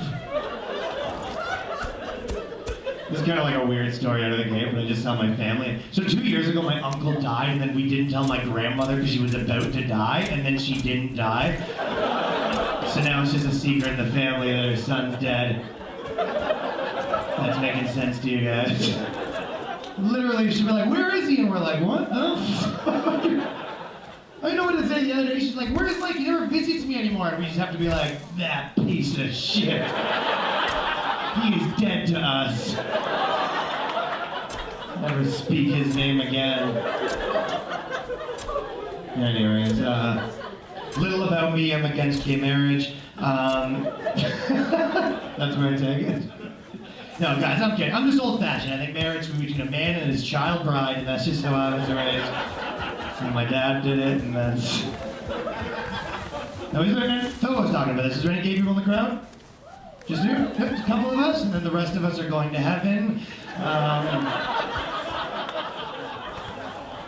No, my brother is actually gay. Well, he was gay. We killed him for the Lord. I actually do have gaydar. I can tell if you're gay. What I do is I suck your dick, and if I taste poo, I know. Reported the authorities. Saudi Arabia, yeah, we got one. I remember my brother thought my dad would care, though. He came out of the closet, he told him, but then my dad just gave him a hug and whispered into his ear, gay. So, deals with it differently. Gay people have the most sex, though. I think that proves that, yeah, it's true. Gay guys have the most sex, which it proves to me that guys are hornier than girls. But, ladies, it's 2019. Clap if you think girls can be just as horny as guys. Right. Well, they can, but I just want everyone to know where the hoes are at. Thirsty.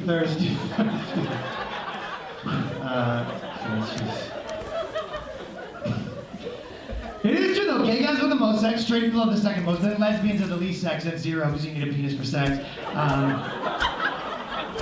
Well, why would two lesbians eat each other at sex? But when I had a girl out in high school, I'm told that when I fucked her, I'm a liar. Is it because I didn't wait for her to wake up? Because to me, it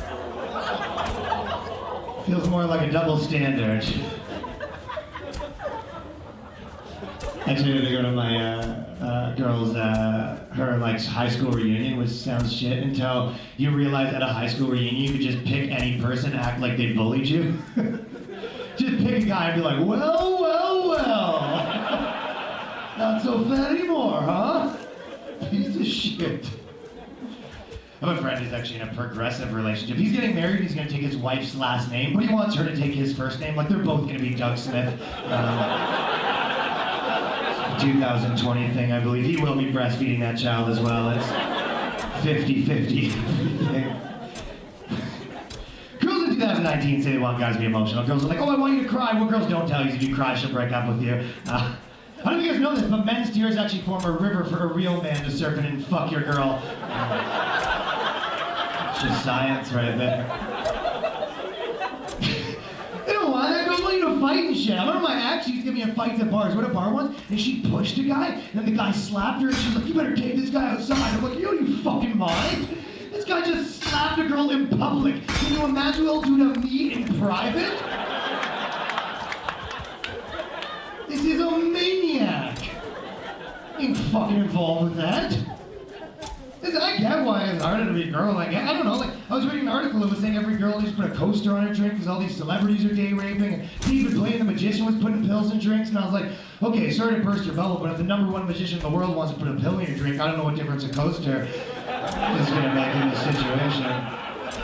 I mean, David Blaine could be day raping all of us right now from a different country, and there's nothing nobody can do about it. You'd all just wake up in the morning and cough out the condom. What the fuck? It's attached to another condom. They just keep coming. The end of it's a consent form that you signed. Blaine! You remember 10 years ago when there was real problems? Remember 10 years ago they'd be like, this Ethiopian kid hasn't eaten in 10 years. You're like, oh my god. Now they're like, we need more Asian movie stars. You're like, having trouble giving a fuck about the new problems. Less James Bond, more James Wong. You're like trying to care. Ethiopian kid's still starving to death. You'll get your food when the government uses tax dollars to pay for tits on a man.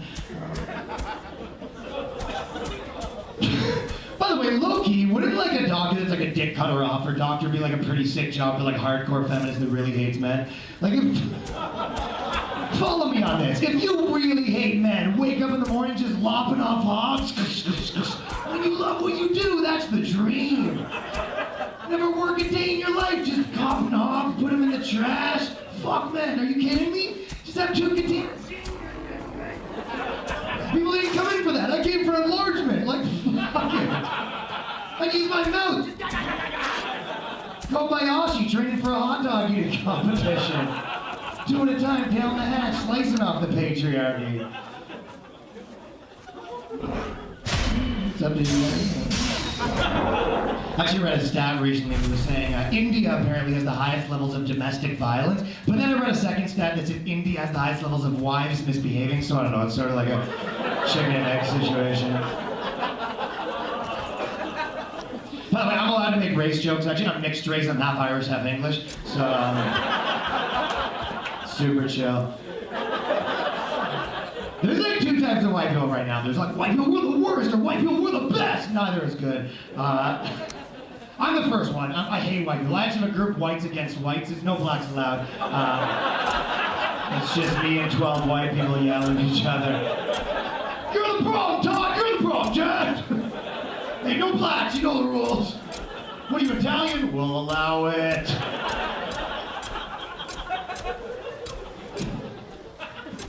I'm not religious, like I haven't read the Bible or the Quran or the Jew Quran.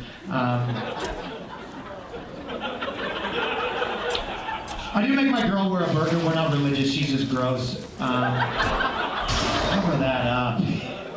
Make her give her hand jobs in it. It's a jerk. Now listen, they're not all good jokes. I like Jewish the best religion because their Bible's really wishy-washy how to get into heaven. You just have to sort of lawyer your way in. Like, does that make sense? Like, certain Orthodox Jews, like, you can't touch, like, electricity, but they just hire people to do it for them. As if God's like, hey, you can't do that. No! Well played. Two heavens for you. Catholics do that with like no sex before marriage, but they're like, but if we fuck in the ass, it's cool, right? That's probably how it works. You get to heaven, God's like, you can't get in yet, sex before marriage, here's the picture, and you're like, zoom in on that photo, God. That's an ass fuck? Get the hell in here! Get in here, enjoy, knocking on heaven's back door. Oh, you can fuck ass in heaven, no poo. Alright guys, I'm Ryan Long, have a good night, peace.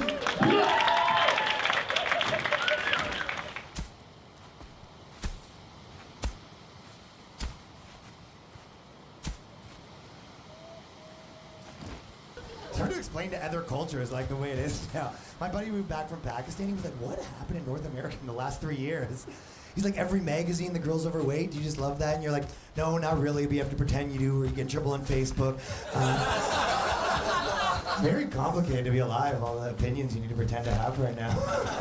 Even doctors don't want to say fat. They'd be like, listen, if you could be 30% less brave, that'd be great. If we get your levels of, you go girl, down to just, you go girl, you know? If we look here at your height to empowerment chart, you're getting very close to morbidly courageous. It's not like guys care. Like, when was the last time you had sex with a 400-pound man? Because you're a bad person. Ask a group of guys what's the worst they've done. They'll be like, buddy, this week? I know friends that are into that shit. I have buddies that'll be like, check out that girl, and you're like, the one in the mobility scooter? Yeah, she's a 10, and I'm like, on the Richter scale, maybe. Which is fine. Like, there's a TV show on the TV. It's called More to Love. It's like The Bachelor, but all the girls are overweight. It's like a fat propaganda show. Which is fine. I don't have a problem with it. But then they interview the guy, and you're like, you like big girls? He's like, not really. You're like, what? What are you doing? Get a guy that shows up like, where are they? Can I feed them? Like, get that guy. He loves that shit. Not the guy that's like, weight's irrelevant. What are you doing? It's like if you see a guy and his girlfriend's got these like triple Z massive titties, and you're like, you a tit man? He's like, nope. And you're like, well then quit hogging them. Save them for someone who would die for those titties. She tries to get a breast reduction, he fucking chains himself to the titty.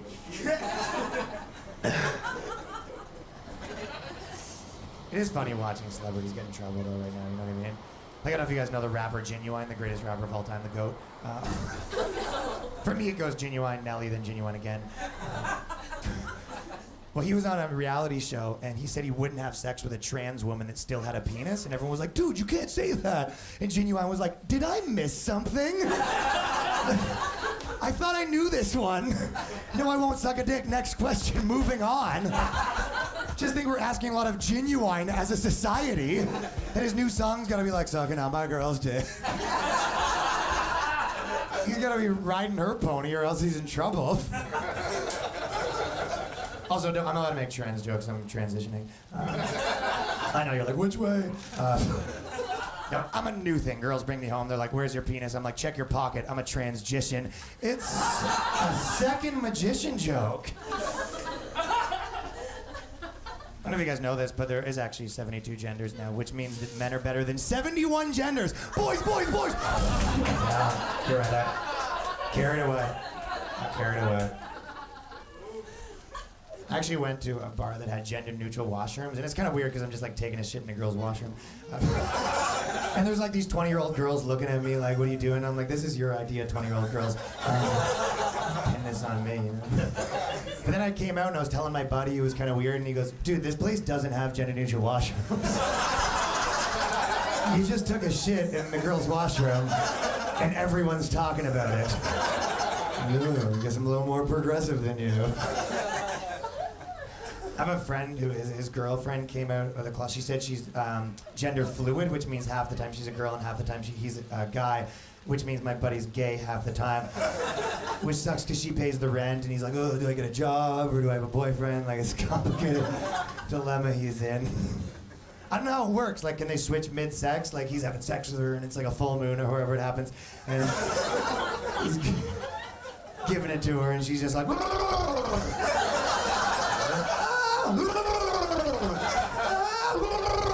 give me a beer! Like, well, I guess it's jail rules tonight. Ho, ho, ho. When she does the Tim Allen grunts, the transition's complete. That's how you know. That's the only way to know.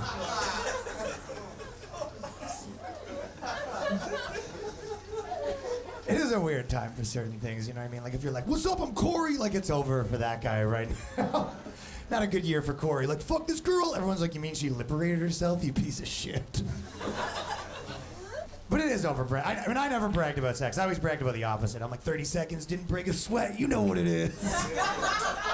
My girl's like, can we do more than 30 seconds? I'm like, oh, you a freak, huh? That's my main move, is whispering into her ear 30 seconds in, the end is near.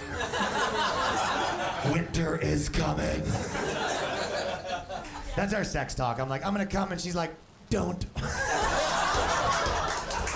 I'm like, I'll keep fucking. She goes, you always say that.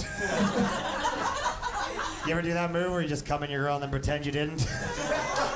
Just swish around like you're mixing paint. Just. She's like, why am I so wet? You're like, because you're fucking the king. It's like, no, I'm pretty sure there's cum in my vagina. You're like, well, it ain't mine, so what the fuck? Whose is this? You tricking again? It is a little harder for a girl to come, right? Like, if a girl's about to come and there's a bug in the room, it's over. If a guy's about to come and there's a bug in the room, that bug's involved now. This just became a threesome with the bug. I was actually on the internet and some guy got busted for child porn, and then I was looking at the comments and some lady goes, I didn't even know they made porn for kids. Like, she thought that child porn was just porn they make for kids. Like, it's two adults fucking, but then they look at the camera like, B is for bukkake, it's child porn. A is for ass play, stay in school, kids. Aw. You ever watch a porn that gets too real? I was watching one, the guy looks at the girl and he goes, tell me what you want. The girl looks at the camera, she goes, I just want to be happy. I was like, fuck. It is dark. Close the laptop, I think we're done with the internet for the day. Jesus Christ. This is kind of a interesting story, but, or like maybe inappropriate for this point in the set. It's just a weird thing that I'm about to tell you, but 2 years ago my uncle died, and then we didn't tell my grandmother because she was about to die, and then she didn't die, so now it's just a secret in the family. Their son's dead, if that's making sense to you guys. Yeah, we're literally like a family thing. She's like, where is he? And we're like, what the fuck? Yeah, the other day she's like, he never visits me anymore, and we have to be like, that piece of shit. He is dead to us. Let's never speak of him again.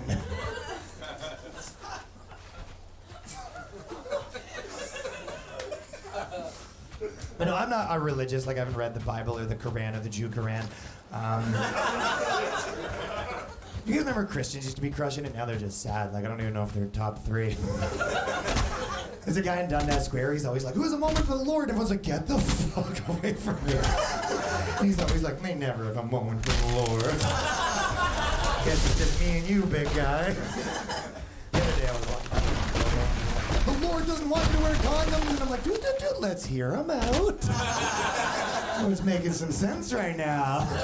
You know, the Lord was a raw dog, man. Commandment number 11, thou shalt fuck raw.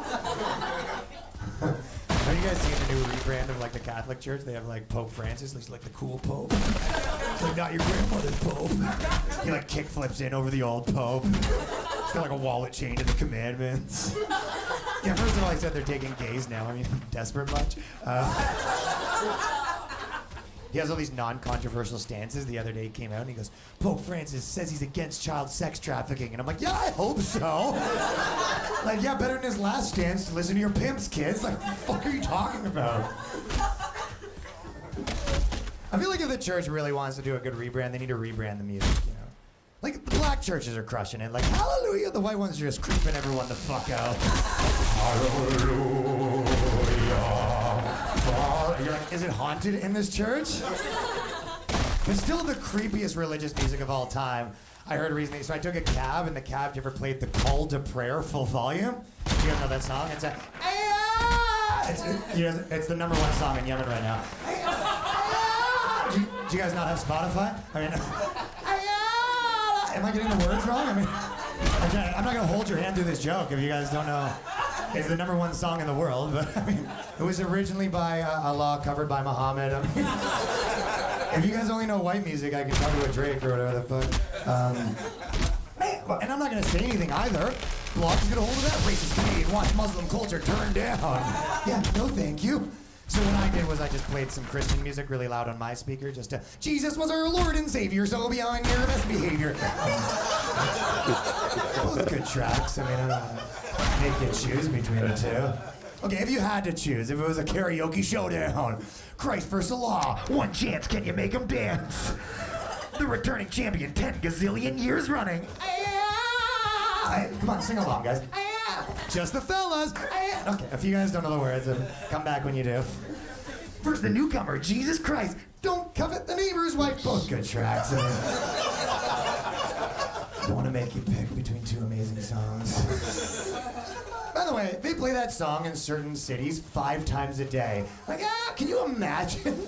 Because I went to camp once and they woke me up every morning at 6 a.m. to Smash Mouth All-Star. Literally every morning, 6 a.m. Somebody, like, by day 3, I wanted to murder. Okay, I'm sorry, you know, I told them I would talk about you.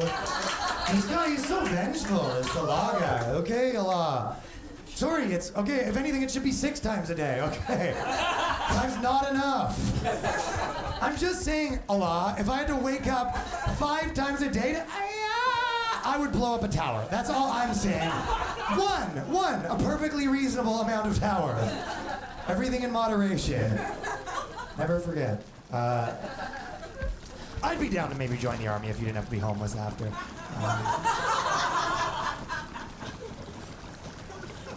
My girl's been pretty into giving money to homeless people lately. It sucks because she owes me money and I gotta take it back like it wasn't hers to give.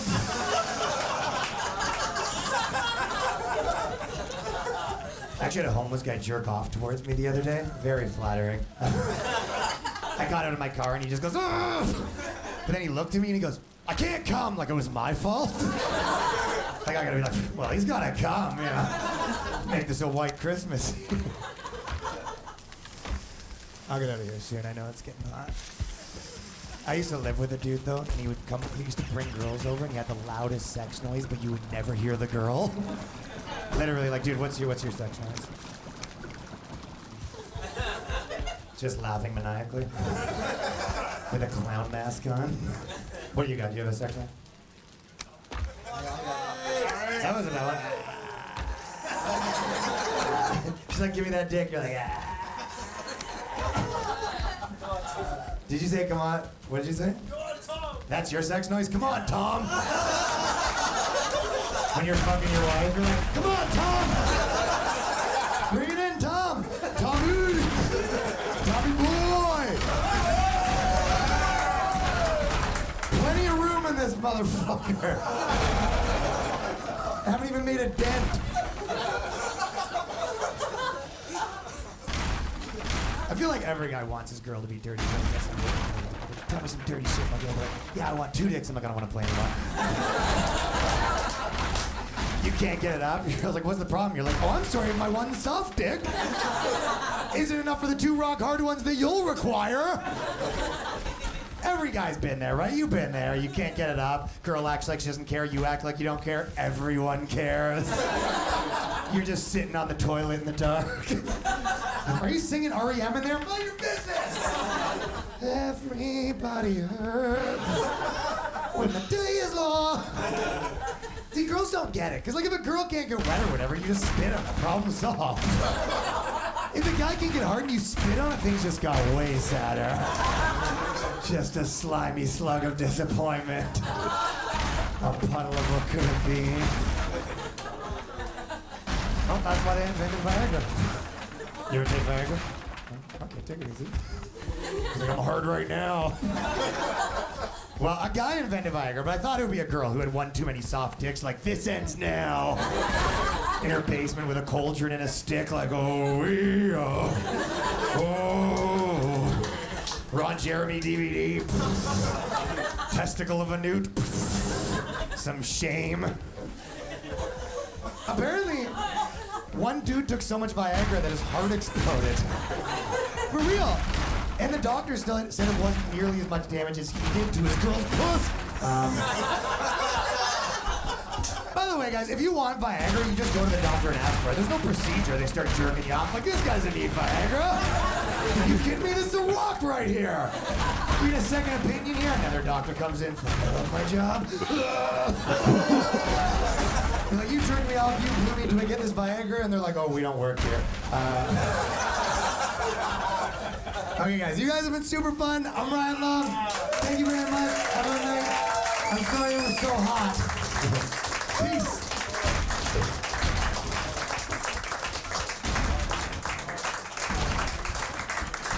Ladies and gentlemen, Ryan Love! And all the comments you saw, thank you so much for coming out to the Corner Comedy Club. Hey, did you know we have not one, nor 2, but 3 locations. There's one here, one in Lesleyville, at Queen, and Logan, and one in Niagara Falls, too. We just opened a brand new 150 Niagara Falls.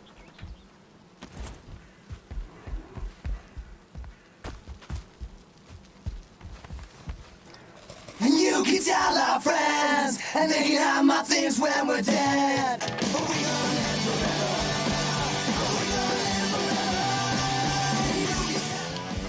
And happy Halloween. Spooky. It's a spooky episode this week, people. Yeah. Spooky, not a gooky. That is what you were saying. I said that we do not use that word on this program. And I don't think anybody uses the word gooky. People don't know this, but me and Daniel are both doing whiteface over top of our blackface. So we paint in solidarity with costumes. We're like one of those paintings where they go, what's behind this painting? Like an old painting? And that's they go, exactly you know what? we've There's a been doing. painting behind the painting. Yes. And we go, no, don't take off the main painting. You do not. Don't take off the front painting, please. Main painting being taken off will result in us being fired. We have to fire each other. We both step down in solidarity. The next episode will just be 2 empty chairs in solidarity.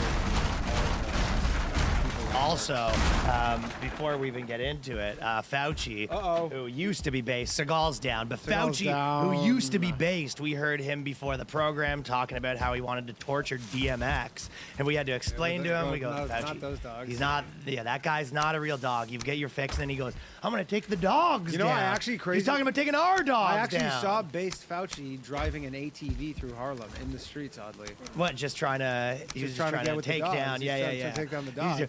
He was playing DMX songs. Yeah. This is Fauci's rolls as he tortured dogs, taking them out back, jerking them off, and they go, Fauci, we told you to torture the dogs. How is you jacking them off to full ejaculate in your mouth torturing them? He goes, you have your methods, I have mine. I hate to be the one to say it, but torturing dogs, very not based. I'm super down with people who don't torture dogs. And so we might have, we came up with a replacement. There's a lot of cognitive dissonance with the people who are like super pro Fauci, like vax mandates, all that stuff. And then they're like, Yeah, he tortures dogs now. That's a pretty funny one. They go, well, you know, sometimes you need to torture. Oh, really? It really does show you how cool with, far. Chester getting his fucking vocal cords ripped out and being eaten to death by sand fleas? Even just when I'm like doing stuff on the street and some of the articles we're going through today, you see how far you would have to push people so far for them to remove from their like mental model that they've been given. Where they go, this guy's good, this guy's bad. You go, hey, he just like molested a kid, and you go, oh, then progress is in the name. Like they know what they need? They need all their heroes and like the Vox.com. They need all those places. Like they need the chairperson of Vice to come out and be like, okay, this guy's bad. They go, oh, thank God, because I've been having trouble liking that guy. And they finally get to burn their shirts. Like there is some like fucking girl somewhere in America, probably like hundreds, who are on their laptop with their Fauci throw pillow on their couch, because there's like a lot of them. Their dog on the other couch. The dog on the throw pillow, and they're reading, and they go. They can't. They just were just like. They just it was like a child getting like molested, they just forget it, compartmentalize it, and just move on with their life. That's a good way like to it put it. never happened. They go, gets locked away in the annals of your brain, and then you're just like, on the annals of the dog again, Fauci. I do not onward. see why putting it in the dog's ass is torture. That's not what you're supposed to do. This is a fly experiment. He goes, yeah, and I unzipped my fly. I thought that's what you meant. Not to mention too, they're like, now the NIH is like, yeah, but you know what? Maybe this was created in a lab. Like they're even starting to backtrack too, where it's like they're like the Rand Pauls of the world are kind of getting like a little bump where it's spiraling for Fauci at this point. He's pushing too far, too soon. The firefighters are fucking done with them. Is he impeachable? Do we impeach a Fauci? I think. Or does he just get fired? Well, we impeached him from the show, and we replaced him with Bass Seinfeld. Yeah. What's the deal with being treaded on? That's what we were saying. So we have he goes, George. He meets up with George in the thing. He goes, George, she's a double masker. George. And then Kramer comes busting in the door. He goes, well, I'm banned from Facebook again. Oh, I'm banned. Oh, I'm banned. Because of what he said about the Puerto Rican parade. Yeah. So, no, it's what he said about the lab leak. Yeah, Kramer's a big lab leak guy. What's the deal with being treaded on? It's like, like Jerry's like, yeah, Fauci said, you're not going to tell me you listen to Fauci. Yeah, Kramer would hate Fauci. Kramer would hate Fauci. What? And then Bass Seinfeld's like, Kramer, they got us off the gold standard. This inflation's out of hand. My Mackinac peaches, the price of them go through the roof. Yeah. They're trying to find Mackinac. These supply chain issues are making my Mackinac peaches expensive again. Bass Seinfeld's really unhappy with the price of his peaches. The supply chain inflation is a thing. Okay, so we have the accidentally for the boys to start it off. Accidentally for boys. So this is what there's like a bunch of them this week now that I've opened my mind up to the possibility of all these different accidentally for the boys. Yeah. I've been seeing. I think the trans stuff is most of the accidentally for the boys. By the way, I don't want to. This is probably obvious, but the trans hot. But all the. This is probably obvious, but I blew a trans person last night. Yeah. Probably pretty obvious, but. Yeah. Pretty obvious because I'm covered in cum. Well, like all this stuff, all the thou doth protest too much, and they're making a whole thing. This is not helping. Oh, of course. But they don't. No, like again, we say of course, but they're not like thinking. Maybe are we going too far? Is this actually setting us back? You're saying the Chappelle stuff. The Chappelle okay, stuff. We'll talk about. I mean, that there's in a so many second, trans things happening now. And this week there was a couple. There's like fucking a ton of them, and they're all crazy. And all that happens is regular people who had like no real thinking of like. It's like I said with my friend at the bank who had never heard of. Like pronouns. I don't care about fat guys, but if you start punching me in the face once a day, exactly. I'm like these. But like my friend at the bank who's like no idea with pronouns, and then it's like people like him are gonna be like. What's this trans stuff? Who are these people and he why goes, are what's they? this trans stuff? He goes, oh, Dave Chappelle. You go, oh, I know Dave Chappelle. And then he like looks into it, but he goes, these people are nuts. Yeah. Like, you're gonna get the regular people who are not political, not in the culture stuff, and they're gonna be like, start making decisions on this. And I'm sure that a lot of trans people are like, yeah, I'm not like I'm protesting outside of Netflix. I don't care if Dave Chappelle makes jokes, but the best one that I saw this week, probably my favorite. It's So basically, trans criminals are not women, and then this secretary, Preeta Patel, orders... In the UK, right? Yeah. So basically, her beef is that they need to stop recording offenses from trans people as female crime statistics. Trans women should be men. Right, well, because in the crime statistics, if you look at it now, it's like, yeah, women rapes are up like crazy. Yeah, crazy. The best one was in the thing too. Was there was like, though I don't know if you want to go through the article at all, or like, because there was one thing where I just was like laughing so hard.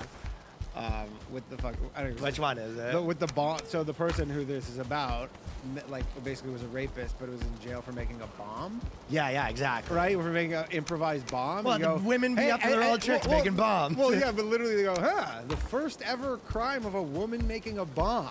It's like they're like, this is weird. We've never had a recorded crime of a woman making an improvised bomb. So there's all these stats that like trans people are doing because. And then probably someone was like, sure it wasn't a bath bomb? Because women love making those. Like, no. It was like a fucking like Unabomber with nails and shrapnel. And they go, whoa. We got this woman with a bomb. You and got then a bath bomb. And then some, like the really crazy feminists are like, no, this is progress. Like, we've been kept out of bomb making.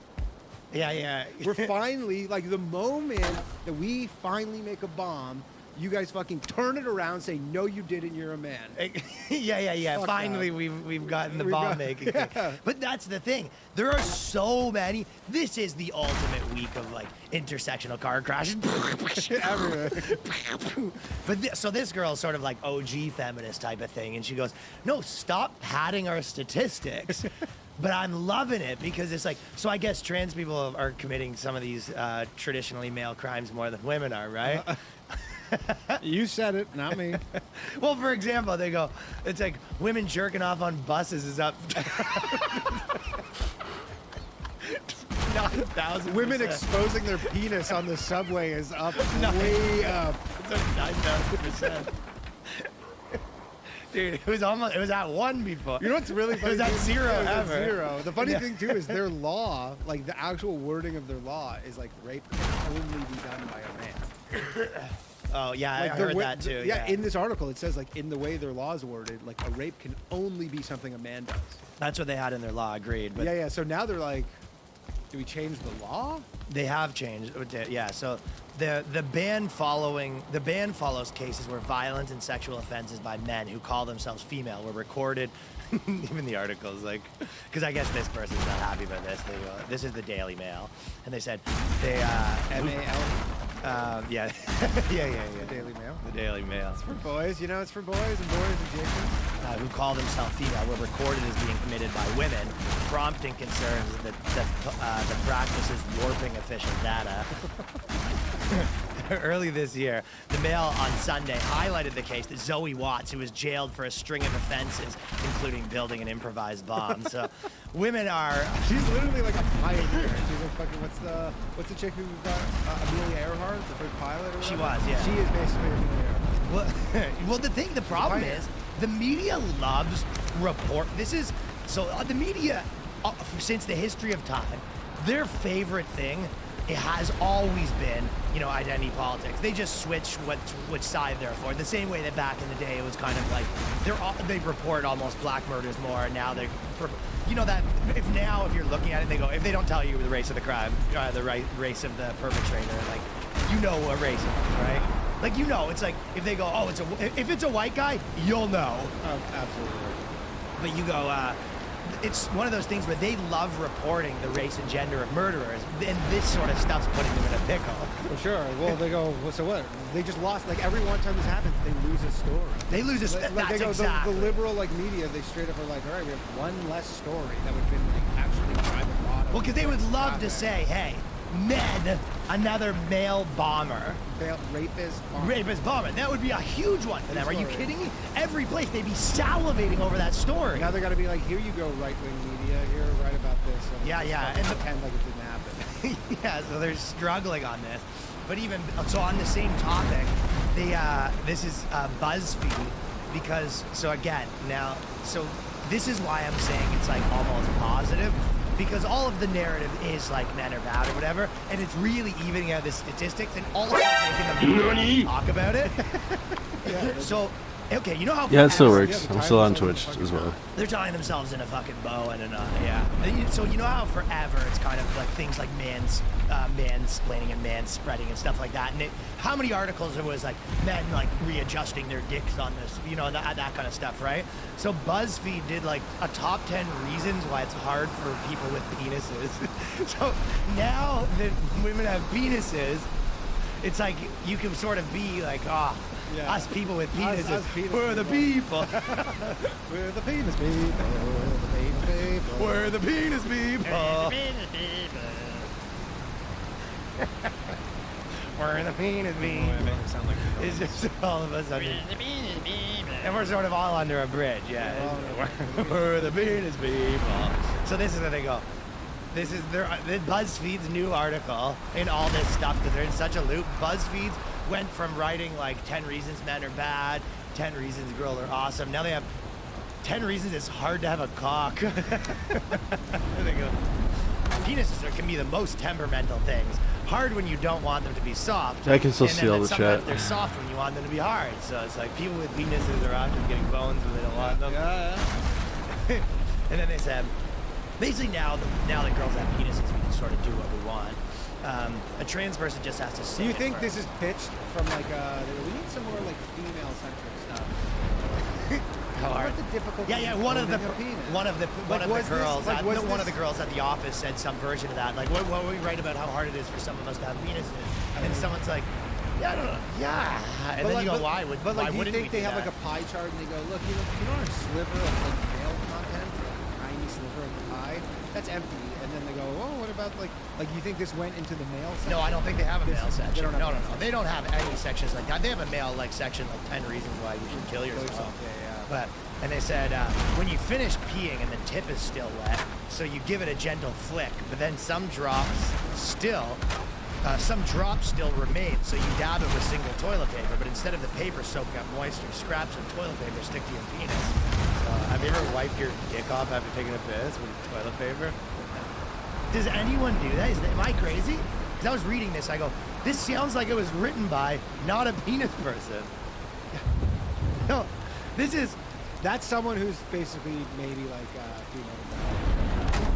Yeah. They're taking the new penis for a spin. Like, what do I do with this thing? You know, maybe I'll grab some tissue. They're taking the new. And they take the tissue and they're that on one? there. Right.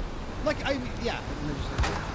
Well, that's what they said. They go, this is their already number 2, and you go, this is their penis people. So they'll go write a fucking article on how hard that dicks. It's like when you're wiping your dick after you pee. You know, who wipes their dick after they pee? I mean, there's so many on here that they don't have to. Like, what about the fact that like, when you're at a fucking urinal and you have pants on, like jogging pants, and your fucking underwear don't have a dick hole, so you got to slide the pants and the underwear all the way to the floor at the urinal, and the guys are slapping the ass as they walk by. Like, nobody's fucking talking about that. No one wants to talk about that. No. That's the kind of stuff they don't want to talk about.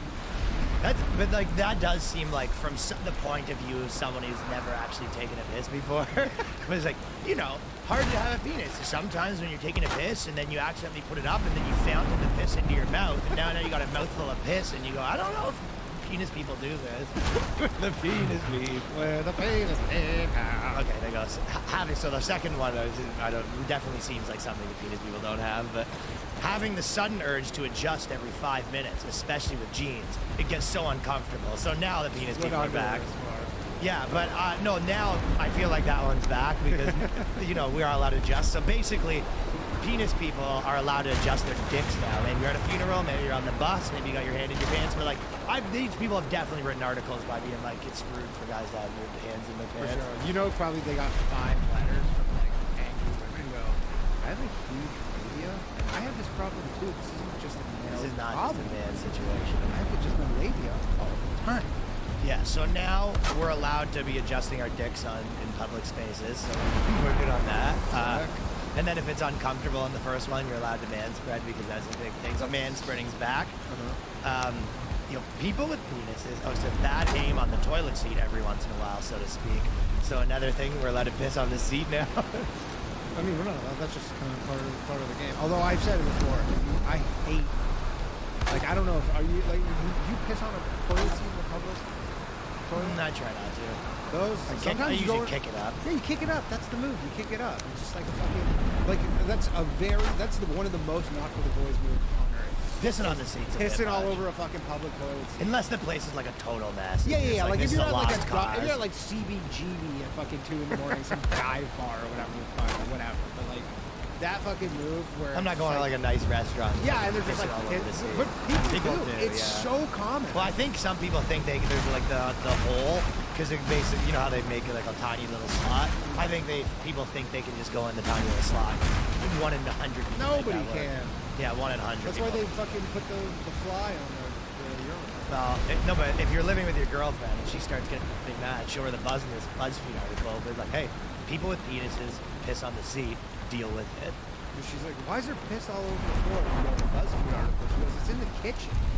You go, yeah. People pissing in the sink. Yeah. You take forever in the goddamn bathroom. We're the people with penis. We're the people. The constant cultural and individual need to assure ourselves that they're good enough. Pro tip, if your partner's enjoying themselves, it's good enough. And if they can't do the deed for whatever reason, you're still valued. So basically saying like, you know, the idea that us penis people have to perform sexually and for more than 2 minutes. And be able to reproduce. Yeah, I love how they go, you know what, you're still valuable even if you can't reproduce your DNA. And you go, I don't know, there's some people who might disagree with that. Right, I also interpreted that more as like they're saying if you can't get it up or yeah, if you something can't get like it that. up, yeah. But that's the thing. So now, because how many articles are written about like how your boyfriend needs to pleasure you, they should be given all this foreplay and all this stuff, and they should have sex for 10,000 hours and 10,000 positions that your boyfriend should put you in, blah, blah. Now it's like, hey, people with penises do not need to perform for you. And if a person with a penis does not get it up, that does not make us less valuable. That point is very much accidental. I don't know if it's accidental. It's all accidentally for the boys. Penis people, the constant nagging pressure to perform for more than 45 seconds that all people with penises ejaculate while having sex with their... This is definitely written by women, though. Yeah. We're the penis people. Shelby Heinrich. The whole toxic culture around bigger is better. So that's small ones, big ones. We're all the same. We're the penis people. That's part of it. We're the penis people. We pee on the seat and we spread in the subway. Small ones, big ones will come fast. We're the penis people. Small ones, big ones will come fast.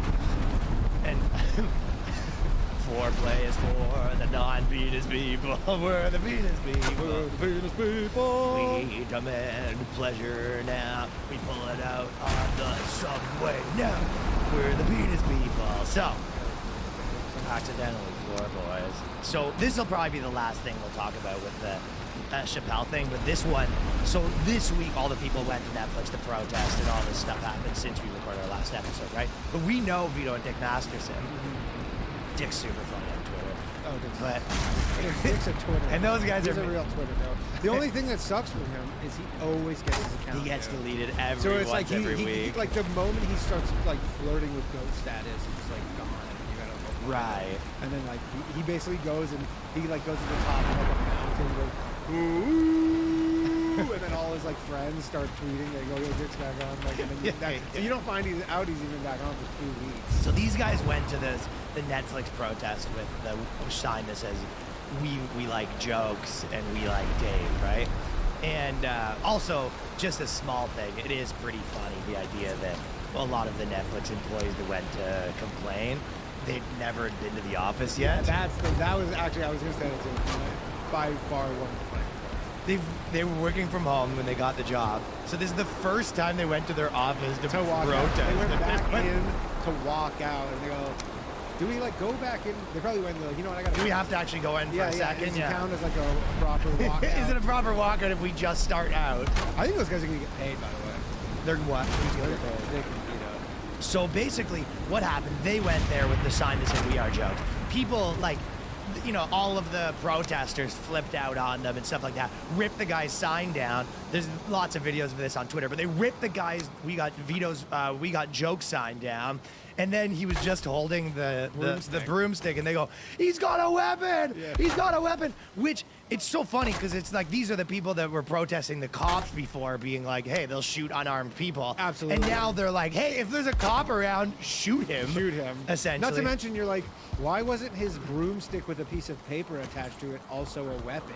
Like, I love how, like, a piece of paper attached to a broomstick, you go, nothing threatening there. The moment the paper comes off, you're like, whoa, buddy, I don't like this. And then Dick Masterson was like, he was, protesting with his sign, and then they came up and tried to steal his sign, and then a guy pushed him, and his head got slammed into like some concrete. Yeah, or some whatever, concrete right? planter thing. And it was like, dude, it was a guy who works as a writer for Netflix. That's the thing. These were all like employees. That's the crazy part. That they're not. It's not just some guy that worked there. This is a person that. Yeah. And again, like 0% chance that guy loses his job.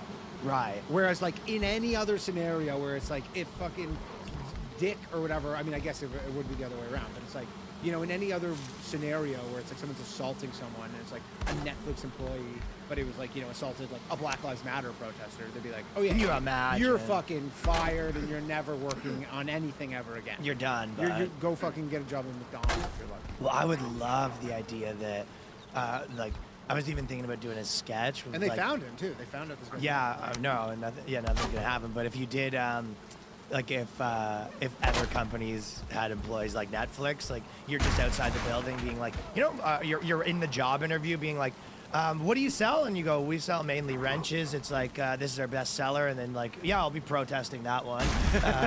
Don't like that wrench. Like, you're protesting what business would you be outside the business protesting their #1 best-selling product? Like, running an entertainment company is just such a nightmare. But I love the idea of, you being at an interview for that stuff. It's like, even an interview for comedy on Netflix, be like, yeah, I want to work in like comedy. Like, what are your qualifications? Hate comedy. What do you think about, what are your favorite comedians? Like, what do you think of like Burr, Louis, misogynist, not funny, not funny? What about Hannah Gatsby? Brilliant. What do you think about, fucking Richard Pryor, like racist, sexist? What do you think about Sam Kinison? Probably the worst ever. Dice Clay. Oh, I can't even believe you brought that up. And you go, yeah, you have a good future in the fucking comedy department. I mean, maybe they do. You know, in this backwards world, like we fucking saw. I sent that to you, but like CBC in Canada was like did this thing on this, and then they go, we're gonna interview 2 like comedy experts, and it was like this one girl who's like said she did open mics. She was an open micer for like, I don't know, a month in Toronto, and then some other guy who comedy experts who was like not, and they gave them 15 minutes. It was that seemed like a long segment. 15-minute segment. You're so right. I sent it I didn't to even fucking think of that. Dude, I sent it to our buddy Aaron. He goes, I can't believe that was 15 minutes. That didn't even cross my mind. You're right. Those, they're usually like, Dude, get your the 2 special, sound bites in. They did a podcast on the news. The special is 1 hour. They did the Chappelle's special is 1 hour. They talked about it on fucking the news for 15 I couldn't minutes. watch that full thing. You give me the Coles notes. What were they saying? That it's. I didn't even watch the whole thing either. I was like, I watched Yeah, I 6 minutes can't of it, watch and I was that. like, this is ridiculous. They go, hey, and then I bet you- punching down, and the guy's like, well, I guess he's.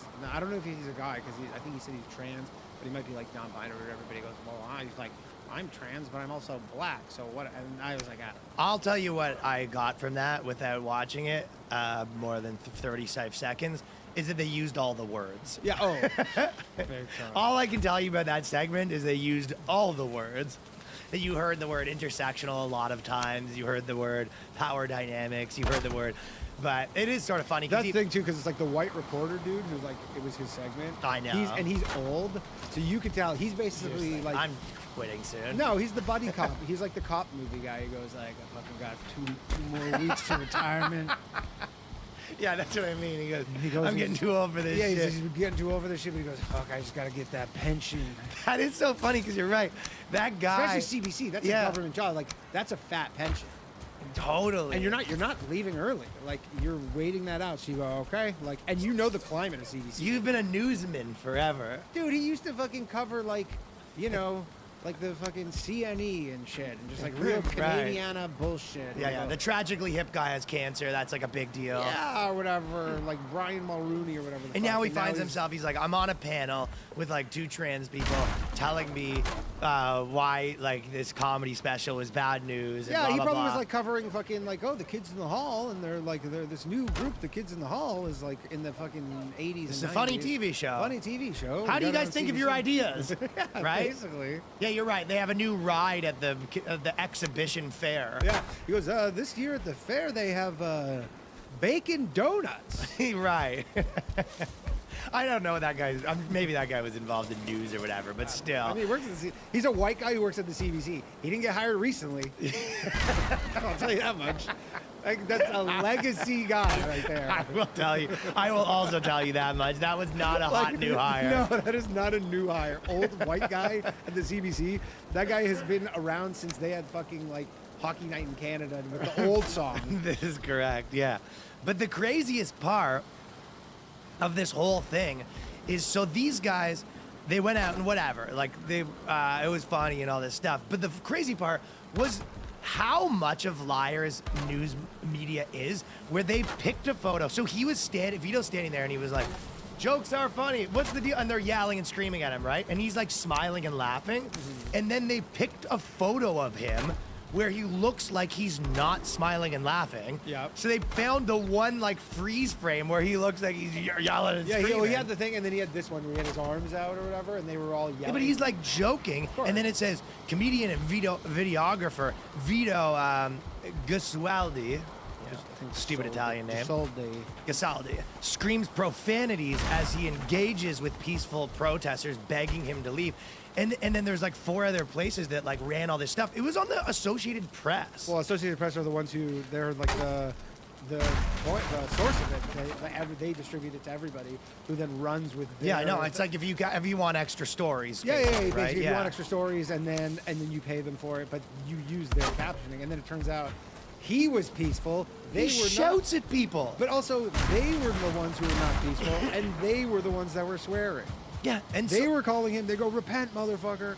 Repent was amazing. And then they were Woke like, Threes. dude, remember that one lady after they break his sign or whatever? Then this lady comes up and she's like basically touching him.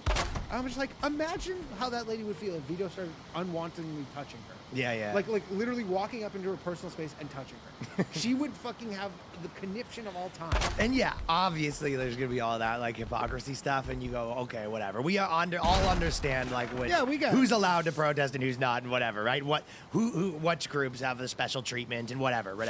But for the fucking like news media to imagine being the person sifting through a photo of some guy laughing to find the one still frame where he doesn't, and at no point being like, we might be pushing ethics here a little bit. Ethics in the news? Ethics. Everybody watching this is like, what is Ryan talking about with ethics in the news right now? They don't have any ethics. Well, but it's been years. That's their thing. Is like they pick the fucking most salacious photo with the most salacious title. That's what makes the money. And you don't know. It could be some fucking purple-haired chick who like is doing the photo, and she goes like, "Here's one for us." Like I'm a soldier. Yeah. She's like, "Yeah, I work for the Associated Press, but I'm a fucking soldier in this war," and I'm like. It was crazy. I mean, again, it's like I wonder if, like, he definitely has a suit against. I don't know if it's Netflix, Associated Press. I don't know how like libel stuff works in this country. But that's I don't know any of That's that basic, like, it seems like a pretty basic libel thing because they're like, you watch the video that. Well, that the still reason comes is from. because it's Netflix, I guess, right? It's one thing if it was just the person on their own time, but it was like the employee, and it was like kind of like a sanctioned It was Netflix. protest. It was a sanctioned protest. It was We'll see what on their. happens. It was on their property. Right. That's what I mean. We'll see what kind of happens. I mean, the right? funny thing too would be if just like the two of them get so much money, they go, "Fuck this YouTube shit. We're out. We're going to Hawaii." Yeah. Well, how about a words or violence sketch where some guy comes into the hospital? He's like on a stretcher. He's screaming. He goes, "Ah!" What happened? I watched the Chappelle special. Yeah. The words were so violent. They're like fucking doing CPR on him as the thing's moving. Yeah. Like they're. Well, 10 shows, and then they released all the articles. There was like 10 shows they should make instead of Dave Chappelle's, blah, blah. And it would be like, how about I make a show about a woman who kicks ass? Well, yeah, there was, we saw Two mothers start a bakery that takes down Amazon. We saw the one article that was, what was it, fucking like here's 7 trans comedians who are literally all funnier than Dave Chappelle. Yeah, okay. And then the thing is, so Chappelle yesterday put out a little video from a set, and he goes, yeah, I'll meet with them or whatever. But then this caused this whole stir because he goes, one, it's like you got to do it wherever I say, and then this thing was, and y'all have to admit Hannah Gadsby's not funny, and then Hannah Gadsby starts trending on Twitter because of Chappelle. I said that in my special that I just recorded this weekend. I said I was doing the trans joke, and I was like, and you got to do the trans jokes. It's the only way to get any press. But it's like well, obviously you'd have to talk about trans stuff. It's the only way for anyone to care about your special. But anyways, whatever. It's like, this is how dishonest these journalists have been doing, and they've been doing this shit forever, which is why the fucking audacity for any of these people to give you like a moral fucking scolding on anything, like just the history's most dishonest people. But this is the episode Ryan gets red pilled on the media. Ryan just fucking took the red pill on the media. He goes, these dishonest journos. Fuck you. Ryan's gonna start fake news. No, my point is that the fact that like you can morally scold someone while simultaneously like doing that. Oh yeah, the whole thing. And again, what I said at the beginning, this is not doing trans people any benefit. No. They all seem just like hysterical. Because the thing is, all this stuff always makes them seem like crazy and hysterical. Like it even if they have like maybe some point, it gets so blown out of proportion that it ends up making them just look bad. And then regular people are like, oh wow, like this is what an overreaction. Yeah. Well, have you seen, I don't know if you saw like the Rotten Tomatoes, which has obviously been getting worse and worse, critic score versus, the fucking elitist media score versus the proletariat. But they're all so out of hand. It's not just this one. It's like Isn't everything, the Fauci right? one, it's like the Fauci the one. Fauci one, does he have 100% critics? 100% Critics must have loved that. Like 2%. Critics must have loved. But imagine how those critics, and you say anything else in the world where you go, hey, I'm an art critic, and you go, and then you go out there and you say, this is the best one, this is the worst one. You go, that one you said is the best sold for $1. And then you go, nah, it's a bit. You go, every critic in the world said this is the best painting in the world, and they sold for $1. Yeah, maybe not. What do you think about this for? It's like you go, okay, we're not gonna start listening to this art guy. Right. What do you think about this for a sketch? Feminist mom and Marcus lock their heads in boxes and let sand fleas eat them to prove it's not so bad. To prove it's not so bad. It's total overreaction. Yeah. Lock their heads in boxes. That's pretty funny. It's not so bad.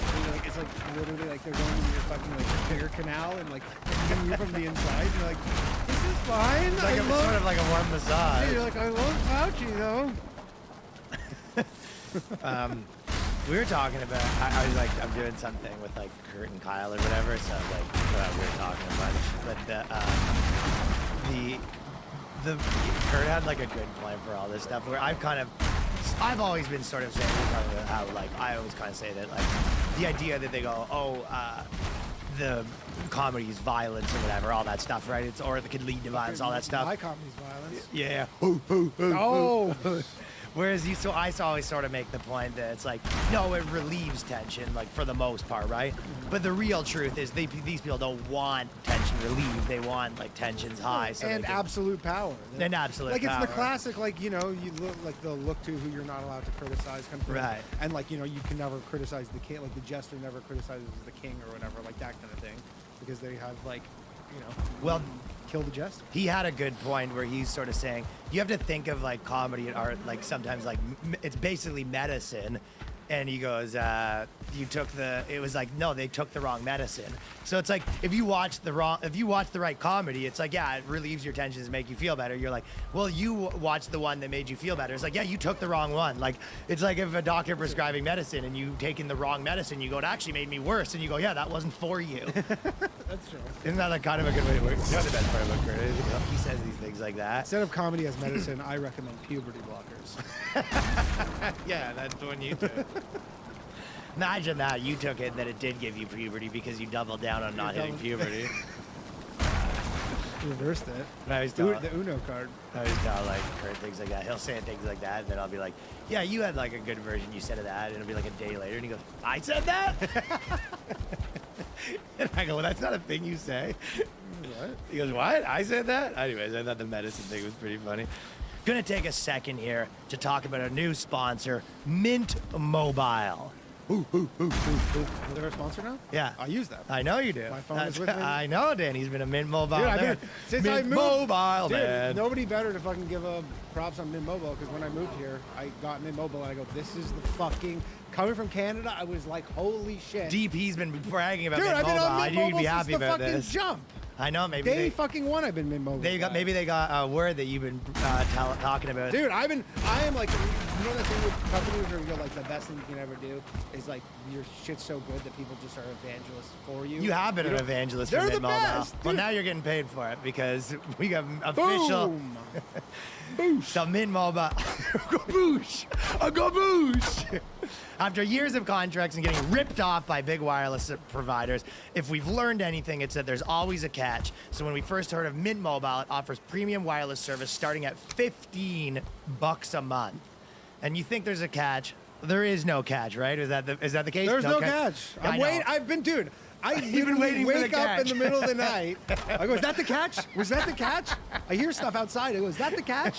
There's no catch. So they're cutting up retail stores, and that's why they're so cheap.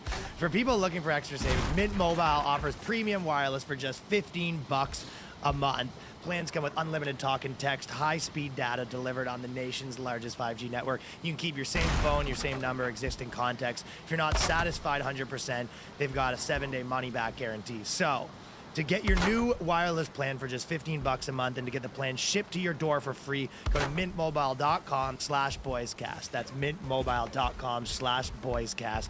Cut your wireless bill to $15 a month at mintmobile.com/boyscast. Dude, it's crazy. Or if you prefer, you know, if you like going into a store, you go to fucking Verizon in East Village where we live and step on a used needle. Yeah. Speaking of the dishonest media. Speaking of these fucking liars and thieves. Should we get a bowl of red pills for the table?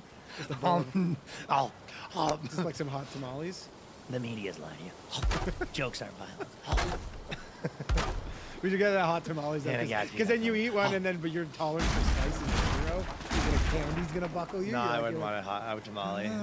I wouldn't want that shit. But well, Daniel has decided, you know, while he's laughing at people like me who are fighting against these corporate lies, Danny's out there making money on Truth Social. So this is the thing, Danny. He wants to look. He comes here and he goes, whatever. Hey man, in our group chat, I was telling everybody. I feel like people were kind of dismissive of me in my group chat. They weren't dismissive. They were just like. So Danny, how much? So Truth Social is Trump, Donald. Okay, so if you're familiar with Donald Trump, the D man. The D man. So basically, Truth Social, DWAC ticker symbol, is a SPAC that was launched at the end of December.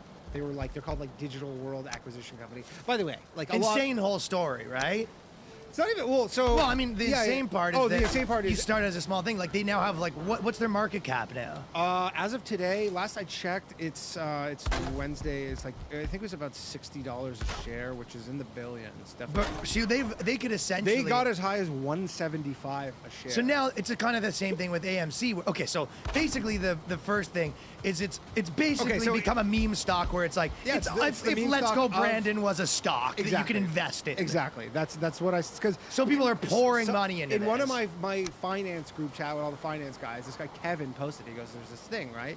And so I'm reading it, and then I posted it in our group of like the tech guys, and they were all like, "Is this fucking real?" Right? And they're like all of them were like, "Is this even real or whatever?" And they read it, they go, "Holy shit!" And then we're kind of all laughing because like the idea of like, dude, they want to basically they had their little their pitch deck, and they're like, "Okay, we're gonna compete with." Facebook and Amazon and Stripe, like they were. And you're saying the thing sucked. There is no thing. There's nothing. It's an idea. That's the thing. It's an idea. That you've opened your mind to the truth. Dude, it's literally. I said it too. It's like we're all a little bit Truth Social. We're all a little bit. It's like all the people who are like the election was rigged, my vote didn't count, and you go, here's a way for you to vote and it counts. You buy some stock. Buy some stock, and then now he has got so much money, and I think that what people were saying was, even if like the product sucks or whatever, once you essentially raise this much money for your company, now they could go buy Rumble, they could go buy Parler. Well, you know, Rumble bought locally yesterday. Yeah, I saw that. Yeah, but like imagine Truth Social just acquires all of these. They were saying on that All In podcast, but that seems more the move than starting from scratch a fucking Well, some social people were media saying company. that some of the naysayers, like Vice Magazine, and you can respond Wait, to Vice this. Magazine's not in. Don't think that They're Truth seething Social- at the fucking mouth for some dirt on Truth Social. Dude, Truth Social, fucking, if it, like, that's the thing. If it goes to 1,000 a share, it probably won't. But if it does, they should literally fucking shut Vice down. Buy it and just not even. See, that's what I'm we're not liking even it. pivoting Vice. If Trump starts saying, like, I might do some things like that, they go, you know what? I might buy, because it's worth, like, more market cap than the New York Times now. Double the New York Times. So imagine he goes, we're thinking about doing a hostile takeover of the New York Times. I might toss 100 into Truth Social. I might throw a hundo into the pile. Dude, if you're a imagine fucking if you could shit throw some, disturber. and you could throw some money in, and they're like, we might buy the New York Times just to shut it down, and be like, I'll pop a few bucks in for that. I'll tell you, man. It's like they're like, So we're gonna turn fun. their offices into just like Manhattan's largest bar and club. And you go, fuck yeah. Imagine though, we're gonna buy the New York Times and then turn it into a Patriots. What do they call it? Like a Legion Hall? Yeah, Legion Hall. Yeah, exactly. The fucking We're gonna the turn Veterans Hall. Or We're gonna whatever. turn it into a Legion Hall in the middle of fucking New York City. Dude, but that's the thing. I was On in Wall our Street, there I you was go. in our group chat too, and I was like instantly, I was like, yeah, I'm buying them because they're at warrants, and warrants are the ones where it's like you get like super juiced up if Yeah, you were juicing. They go up, so I literally like I'm buying the warrants. Dude, I bought the warrants at $2.50. How much money did you make? Can you share? I'll just say I bought the warrants at $2.50. I didn't buy a crazy amount, but I bought the warrants at $2.50. I sold them at $10, so 4-bagger in like an afternoon. 4-bagger. Dude, they opened the next morning at 60 and went as high as 80. Yeah. So I bought them for $2.50. They were as high as 80. I have my friends in my group chat. They bought the common shares. I like both of them paid like I think 11 or 12, but they fucking kept it to the next day. My Did buddy Matt Ed- buy it? Matt No, Singer? just Ed and Chris, and they bought it, and they both like on the open because it kept getting halted instantly. Like it would open and then it would get halted. They both sold it, and like they both were like literally 10 times their money in 2 days. No, not even in 2 days. 24 hours. Fucking rules. Insane. Fuck. Truth Social. And the best part is when they started announcing the things, they said the tweets are called truths. And then the retweets are called retruths. That's the thing too. Is like you can like this is the kind of thing with the stock markets and stuff and all that shit. Is like I think this is a complete piece of shit. If this is ever like if they actually do Yeah, what you're the actual value of the company. no, like if they do what they say they want to do, which is make from scratch a social media company, like, and they're going to use this open source So thing or hard to whatever, do. total piece of shit. Doesn't mean that the stock, the piece of paper that represents this idea, is like. Well, the worth- company hasn't done that yet. Right now, it's just a company. No. And you know what the company is now? The energy and the brand recognition. Yeah, it's and just the- Trump and like yeah, it's the fucking. They're the- It's buying a share of Let's Go Brandon. They're the figurehead of, yeah, but there is that thing where, too, you know, there's so many people that probably behind the scenes, like, you know, rich, like Republicans that are sort of like rooting for this behind the scenes, too. You know what I mean? Fuck, dude, rooting.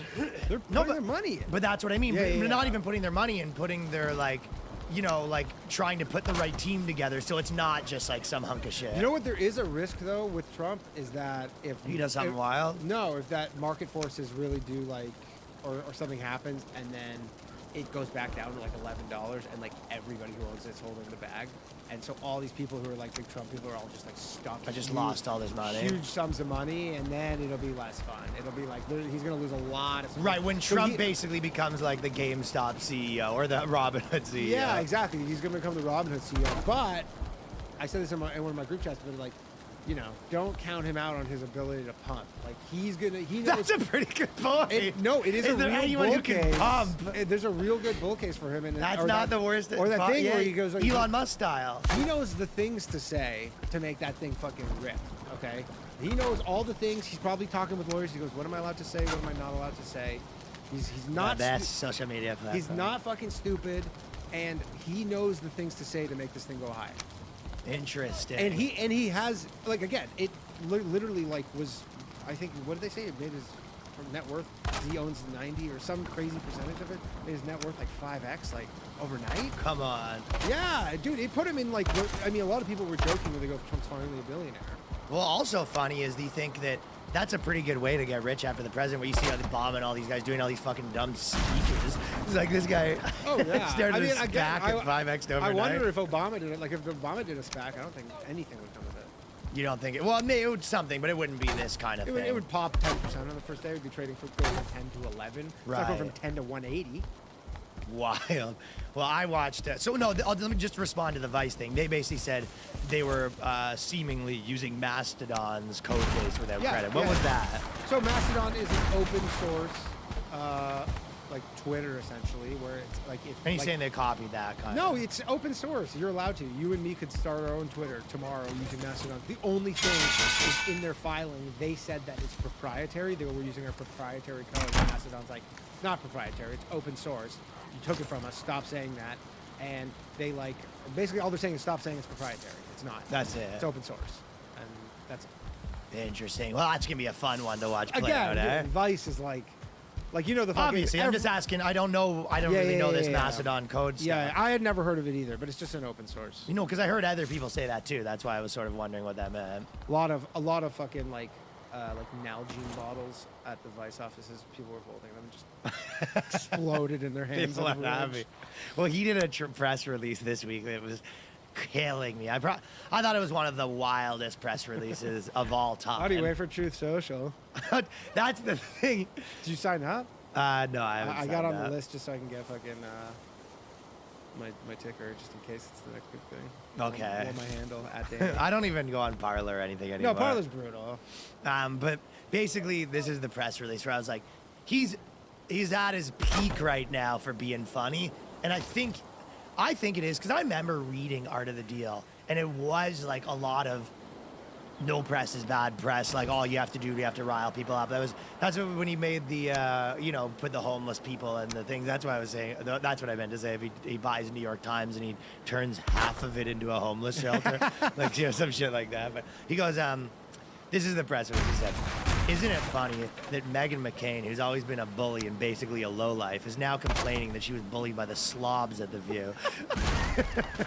It's funny because slobs is really like, it's a nice like misogynistic jab, but it's pretty gender neutral slobs. It's actually more of a man It is, yeah. They don't really call women slobs, so it's like calling women slobs is actually very Low life. She goes Meghan making a low life, and the people of The View a slob. And also, like, none of this has anything to do with anything, dude. No. But he goes, even after I made it possible at the request of her representatives to give her dad the world's longest funeral. Even though I was never, to put it mildly, a fan.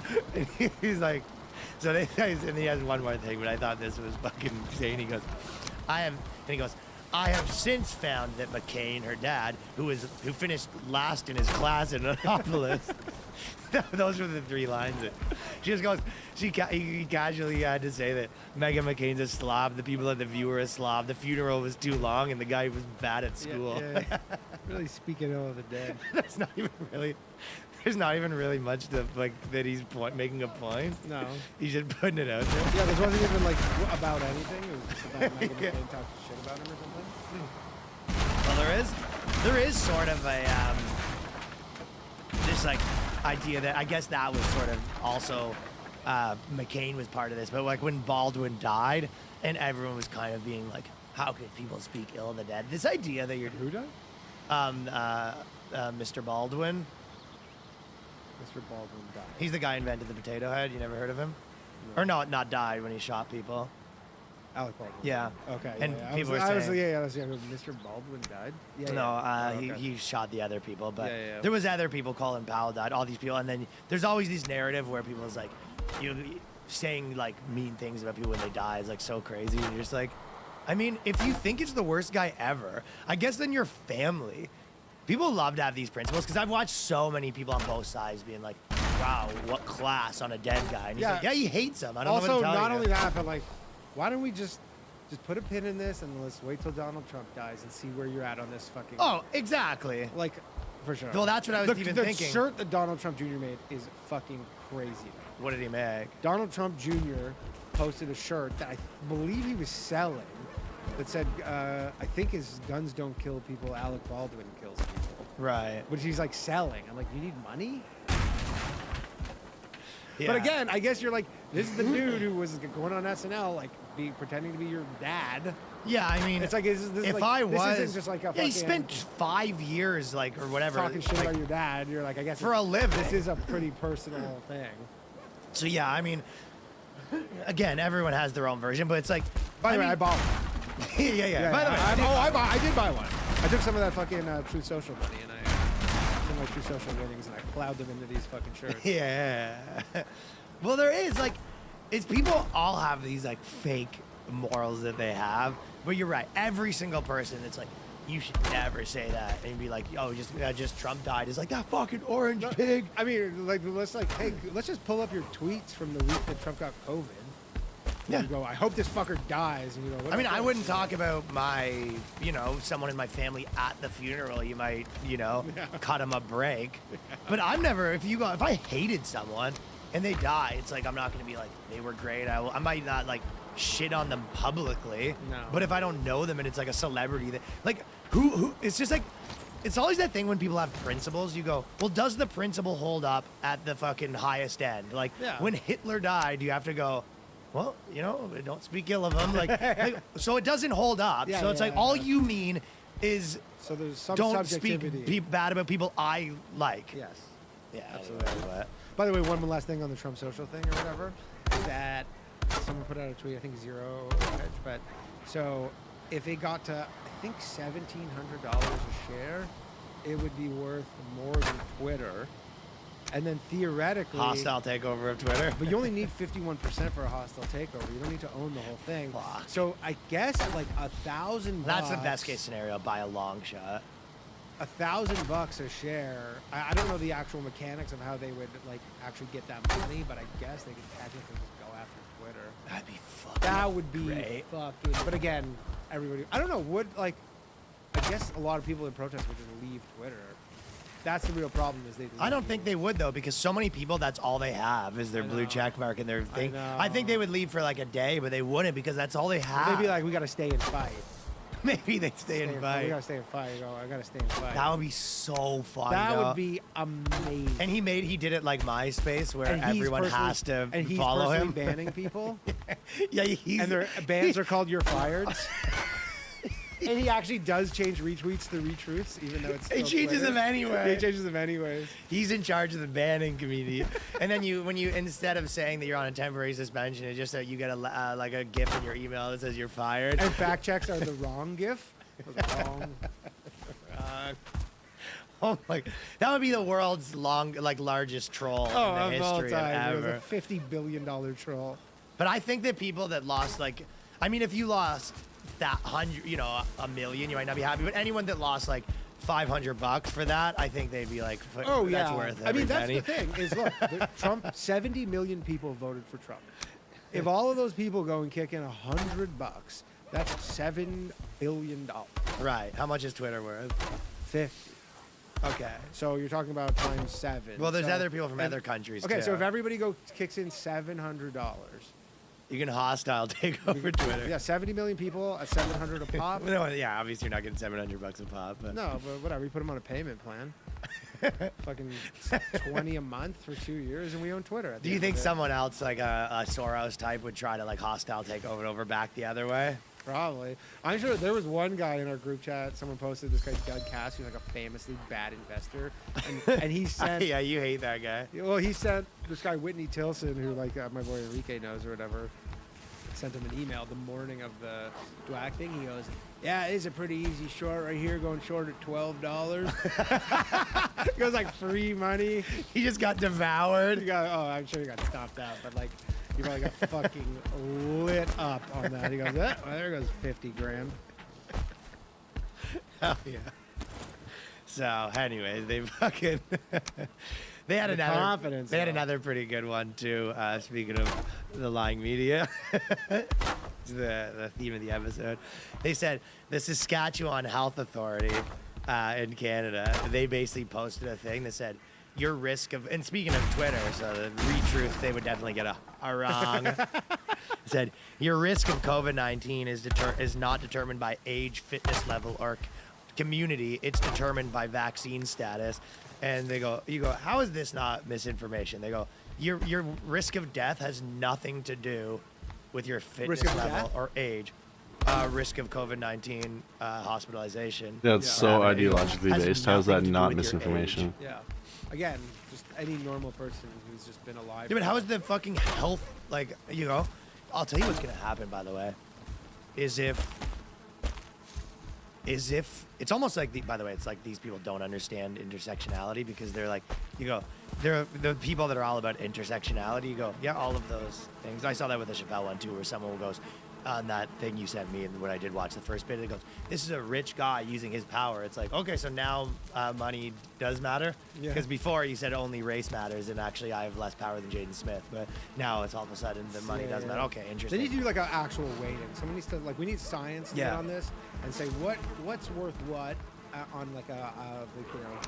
Yeah, yeah, total's you do the 100. actual weighting. But Total don't you think that if Trump bought Twitter, within like 6 months, the government would have, they would be like, yeah, the government's Oh gonna yeah, they'd be regulate getting it now. the antitrust stuff. The Wait. antitrust stuff? No, I'm saying, Starting you know how now? the government's like fucking chomping at the bit to have their body that regulates the internet? Like, and I know that's why I always argue, I think conservatives are wrong, because they're like, yeah, the government should regulate this, and it's like, yeah, I love how you think that it's gonna go your way. Yeah. And I won't even, I don't even think it'll go their way with a fucking Republican majority.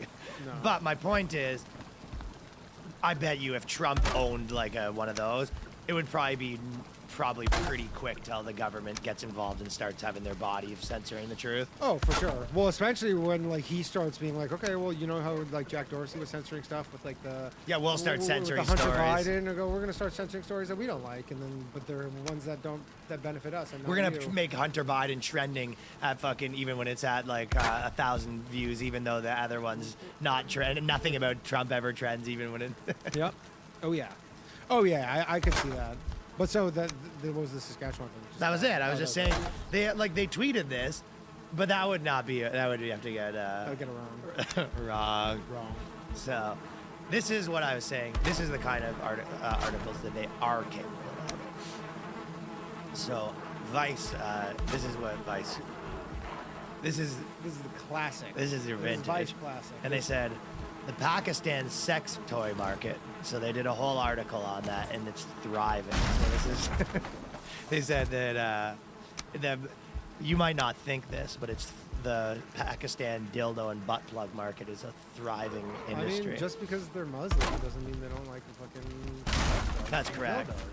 And so this person started this company, and they said it's illegal, but online sellers say Pakistanis across the country turn to them to buy sex toys, some of which are made in Pakistan. Which out of the gate, so they're doing this big story on the illegal sex toy market in Pakistan. Yeah. You go, so are you guys narcs then? Well, they do it from here, I guess. So they're like. Right, but if you're sort of busting their dildo rig, because you're sort of telling, okay. So Estem Quamar was in college when she decided to set up a small business with his friends manufacturing and exporting steel butt plugs from his hometown of Pakistan. In Silicon, Pakistan. So it's sort of like a side hustle, right? You meet in the back alley and you go, you mind if I test it? Well, that's the best is they go, the covert sting operation or whatever, and you go, you got the goods, you open it, and you're like, fucking smell the dildo, and you go, take it, you're like, it's pure. Yeah. Stick it up your ass, you go, No, but yeah. Yeah, it's the real deal, boys. Give him the money. The briefcase? But the sting operation. sting operation. Everybody's like binoculars from fucking like high up windows. Like, that's the real deal, boys. Give him we the got money. a bogey. yeah. No, you sit on the dildo and you go, and then you go in your thing, you go, get him, boys. That's the real deal right there. That's the real deal. The industry is so huge that you can pay off a year's worth of debt from your profits. It's what probably depends on how much you owe and how much. Yeah, I know. It's like, I'm $4 million in debt for my butt plug venture. You go, yeah, maybe not that. Yeah, he goes, it's like Bitcoin or cryptocurrency. This guy says. This Vice says that starting the dildos and butt plug are moving off the shelf and their value's going up like Bitcoin. Yeah. And Karachi-based sex toy supplier Nasir, who requested anonymity to predict themselves from legal repercussions. So there you have it. The dildo market is basically, if you're deciding what to invest in, It's either True Social, Bitcoin, or Dillycoin. Imagine there's a SPAC that comes out and they go, we're doing a reverse merger Uh-oh, with a a fellow fell from the Pakistani-based swamp. dildo butt plug Not company. good. Why? Yeah, you go to your broker and you go, well, how's the things going? And they go, so I didn't buy any Amazon or any of the, I didn't buy any index funds. I know you mentioned that, but better news. You go, how's my portfolio? And everything? Well, right now we're sort of tied up in overseas investments. Yeah, overseas emerging markets.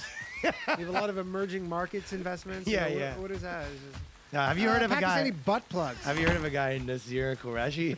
Anyways, he sells butt plugs. It's the new Bitcoin, dude. I love how they compare it to cryptocurrency. Yeah. Failed dildo store always used to make me laugh. I've debated this with you before, but there was. Remember? Can't remember who it was. I think it was maybe Pickering or maybe Toronto, but there was like I think it might have been Mississauga. Whatever. Doesn't matter. But there was a dildo store. It was like just all dildos everywhere, and it was closing down, and they had like the closing down sale, like going out of business. And it just like made me laugh so much, the idea of like a husband that put all his like life savings into the dildo store. Just like, and the dildo store not working out. You know what I mean? Your wife, you're like, you know, I'm gonna put all our savings into this business venture. What is it? It's a dildo store. And then having to be like the kids where your family's poor now, and what happened? Your dad's failed dildo store venture. I actually had a friend in Jewish school whose dad did that actually. No, I don't know if he went out of business. Started a dildo But he goes, school? yeah, my dad's like started like a sex shop. And remember that fucking dude from the Jordan Peterson thing? Where he was talking about he worked at his mom's dildo shop? No. Remember the other guy? It was Gad Sad, Jordan Yeah, Peterson, yeah. and the other guy who put me in his Or an slot. Obite? Or an Obite or whatever. Remember? And then he was talking about how he used to work in his mom's dildo shop when he was a kid. Really? Yeah, we were laughing about it so much at the time. 'cause That he's is like, insane. This whole thing was, he goes, yeah, I used to work at my mom's dildo store. When I was a Or kid. an Obite did? Yeah. Or an Obite's a weird cookie. We always say we bombed the Jordan Peterson. Maybe the worst performance I've ever seen anyone do. Legendary bomb. It's like a fucking Pryor's son at the Apollo. Yeah. Well, anyways, he says Qureshi receives more than 100 local orders a month. So essentially, Bitcoin sells 100 butt plugs a month. And Qureshi is right. In 2017, a college student was arrested for selling sex toys. Local distributors have even faced covert sting operations from authorities. That's funny to get that. If you're like a Pakistani guy too, you know, and especially if you're like religious and you're just new to the force and that's the thing they get, they go, you're going undercover. And they go, what am I wearing? They give you like a leather outfit. Yeah, leather daddy. You gotta go under. Or you're in jail. You go, what are you for? In for? He goes, drug smuggling. What are you for? Terrorism. What are you for? Selling butt plugs. Yeah. I got busted selling butt plugs. With the cops, the cop, you have to pay them off though. But anyways, this guy You quit. pay them off in product, you think? I think so. You go, yo, if you're gonna operate on my turf, I want to taste the What's action. up, roasty my toasty? You guys This guy can got, this my guy took Valorant it. game earlier? Dildos. He got out of the industry though, so. Yeah, it's- Anyway, this leads us to. I recognize that name. This leads us to. We're going to take a break here and talk about another sponsor, interesting one that's coming on the Boys Cast that they wanted us to tell you about, which is Talkspace. So I don't know if you guys have heard Talkspace. A lot of people are talking about it. It's kind of the new version, but if you have fear from seeking help with mental health and stuff like that, whether the fear is opening up to a stranger or talking, or the thought of friends and family judging you or treating That's you so differently, random. How did you find my Talkspace is a new Twitch? app where you can speak to a licensed therapist right from your phone, tablet, or computer. So unlike traditional therapy, you can message your therapist anytime via text, video, or voice. So basically, you know, Danny's girlfriend's a therapist, and this is sort of a new version where if you don't want to go in the thing, basically you pay a monthly fee and you can talk to them anytime, and so you don't have to wait 2 weeks between therapy or whatever like that. Plus, you can lay on your own couch. You can lay on your own couch. And so it is one of those things where if you have anything that you want to talk to someone about, this is the kind of thing. And, Oh, you know, cool. obviously not for everyone, but someone Random. might find this interesting. And it's a new way to do it if you're kind of in between and maybe you don't want to do it and you think it might be helpful. So convenient, stigma-free, probably more suited for, you know, the way that dudes would like to do Am I still something under like the this Valorant category in Twitch right now? dude-centric way I didn't to even do switch it my there, Twitch being someone category. to talk to and talk your shit out for. So the app puts you in a private room with just you and the therapist. Talkspace encryption and added security features keep your conversation fully protected, so no one's ever gonna know. You know, you don't have to tell anyone. This can be between you and yourself. Just like fucking, I've been watching a lot of Sopranos, just like that. You know, not even your gumar has to know. Not even your guma has to know that you're at Super a random, dude. Whether you struggle with anxiety, depression, self-doubt, or How's your anything night else, going? Talkspace will give you the access to the help you need to move forward. So join Talkspace today. Start moving forward with a single message. If Oh, you my go to room is so Talkspace.com, fucking warm right you get now. Holy shit. $100 off your first month when you use the promo code BOYSCAST at sign up. That's $100 off at Talkspace.com. Promo code BOYSCAST. Okay. So, this was one that, so Danny sent me this, and it was such a fucking interesting thing. So CBC's been off the rails. CBC's lately. going totally off the rails. Like Pretty crazy, right? Like they're going off the rails for CBC. They are. Like they were way off the rails before, and you go, that's That's CBC. good. Well, when we were there, even when I was doing stuff there, This is in Valheim. 2015, we knew a lot of friends that worked there. Like a lot of half the same with the Britain and It's like Minecraft. That happens when I alt tab out with this game. It just does that. It's like Minecraft with Vikings and better graphics.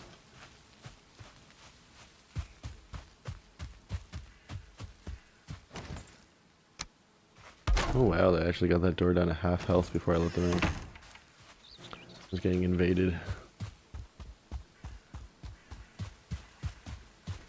This game's pretty sick though. It's very well made. The progression system is pretty slick. Like you start off in this biome, which is the meadows. If you look at the top right of the map, it'll show where I am. Hovering over, and like this is Black Forest. Anything that's darker is Black Forest.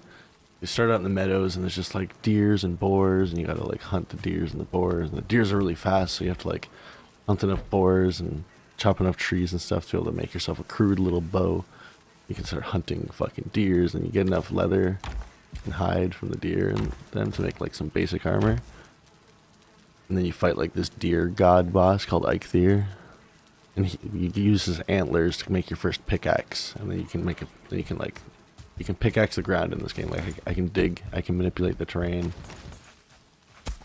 I don't want to fuck with these roads too much because they're pretty perfect right now, but like, yeah, like my buddy just wanted to make a little pit over here just to see how deep he could go. The depth is strange, and it's like there's a different depth you can dig if you're used to like Minecraft or anything like that. There's different depth based on the height that you're naturally at. Like if you're down at the beach, you can dig pretty deep. If you're up on the top of a mountain, you can dig like this deep. You can dig like, where is the pit? A little pit right here. This is a good example of like the natural height for over here was like right here, and he was only able to go about that deep. But still, tons of terrain manipulation, which I love in my games. I like feeling like I'm doing fucking landscaping half of the time. This game feels like a Zen garden half the time. Like a Buddhist Zen garden. I'm just like making a pretty place in between all like the actual fighting shit. These R's are just raspberry bushes. You can't grow them. You can grow some foods, but yeah, it's only a $20 game or something. It's still in like early access. They're still working on it, but they've done a lot and they've added a lot since it came out. You can do some farming. I've got some carrots growing in there. And I've these trees all tightly together here. I planted those trees because I wanted them really tight together because I'm making like a tree farm. There's trees everywhere, but like to have to keep leaving your base and go far away from your base to collect wood every time, it's time consuming. So I'm planting trees really tight together, and they're on like a downhill, so that when they all break into each other and fall down. Actually, just to give you an idea of how cool the physics is in this game compared to like Minecraft. Yeah, I just planted this tree a little while ago. It just finished growing. I just wanted to plant this here for aesthetic purposes. Looks nice. So this is my tree farm. As you can see, very rigid. And there's a gray dwarf in here. I can potentially kill this guy with just trees. If he doesn't die to my axe by accident.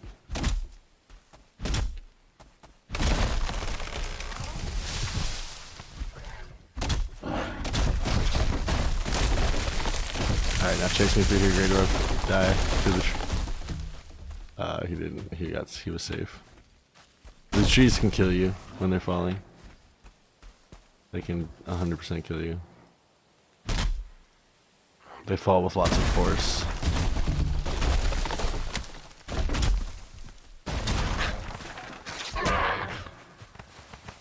These creatures, like these Grey Dwarfs, they won't really, you won't see them unless you're in the Black Forest. Unless it's nighttime. These guys come out at nighttime. They're mostly just Black Forest creatures. Then after the Black Forest, once you've gone to the Black Forest, and the Black Forest is cool, you get copper and tin. You'll find tin on the shores, and you'll find like these big deposits of copper. You take them both, you combine them, and you put them in a smelter, which I have all my smelters in a different location right now. But this right here is my smelter output. I built a smelter output. It looks really cool when it's working because the smelters fall down this ramp. Basically, I just raised up this huge area. I put the smelters like here, here, and here, and all the refined copper and shit just like shoots down this hole, and then they bounce down here and they land at the bottom here. It's beautiful. I love it. Right now they are up here because we found a bigger Black Forest. And instead of you can make boats to carry stuff because carrying everything has tons of weight in this game. And like your boat can carry stuff. So instead of going back and forth with tons of trips of like carrying a bunch of copper and tin back and forth, I just made, because there's teleporters, but you can't teleport with anything that's like an ore. But you can teleport with the items that you use to make the smelters, the furnaces essentially. The furnaces require like a pretty hard to find item. Break this right now. Yeah. Use Surtling cores, requires 5 of those. And you can take those through teleporters, which is nice. But you can't bring this stuff through a teleporter. Anything that has that little symbol cannot be teleported. I don't know if my camera's blocking it right now, but you can see the description. Cannot be teleported.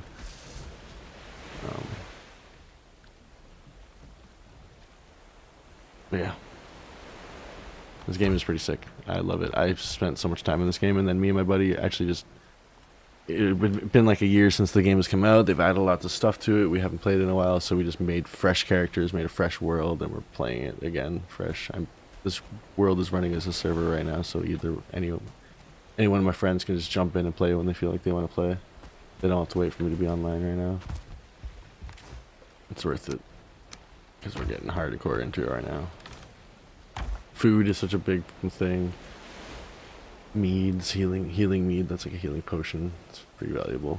Just holding on to it as we're about to go into the swamps, because we collected enough bronze. We collected lots of bronze last night. If you look at my VOD from last night, we killed the elder. We killed the big boss. So now we need to start venturing into swamps, which we've started finding a few little swamps. There's a little tip of a swamp here. There's some swamp here. There's some more swamp here that we saw. There's some fucking desert / plains here. Plains is intense though. We're not ready for that. We fucking started tiptoeing into it and started dying instantly. Like, we gotta get the fuck out of here. Yeah, this game is fucking great.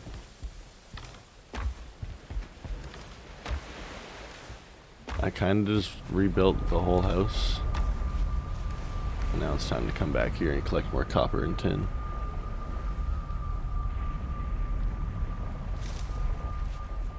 I didn't rebuild the whole house, I just rebuilt the roof of the house because we had more core wood finally to make a better structure. This house was so haphazardly put together. The roof, there's like structural support when you're making the buildings. You have to have like structural foundation. Anything that's blue means it's touching the ground and it's like solid, but then it'll go green. Well, why is everything so blue? It's looking so blue right now. Like, what? Makes no sense. Everything should not be this blue. What the fuck is happening? There we go. Okay, just like, I think it was taking a second to load in after I went through the teleporter. Anything touching the ground is blue.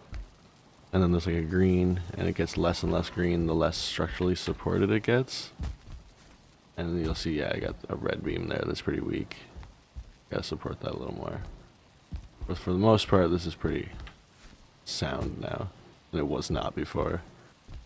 I didn't have enough of these big core wood beams at first.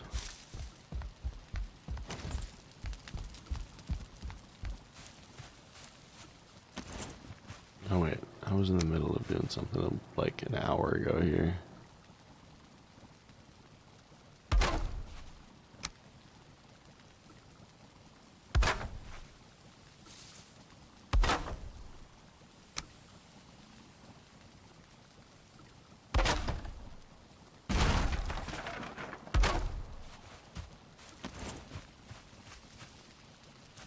Okay, that's pretty much all I wanted to do. I wanted to reorganize this area, all this workbench stuff. It was so scattered around. Now we got workbench, forge, back to back. With some extra storage between them for this kind of shit.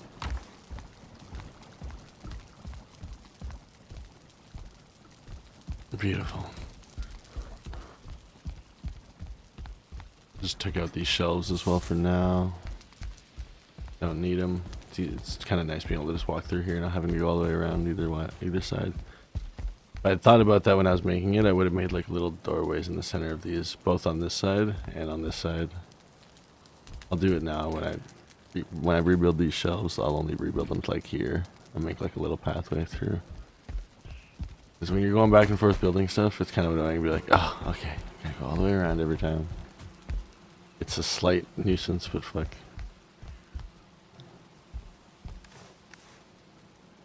I discovered a new thing about this map table too.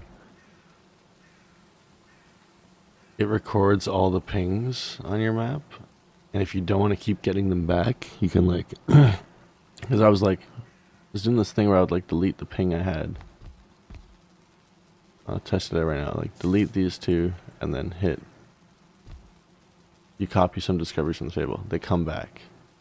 But if I was to delete this and then go record and then read again, it doesn't come back. I figured out how to properly get rid of those markings on the map. It's a pretty sick system.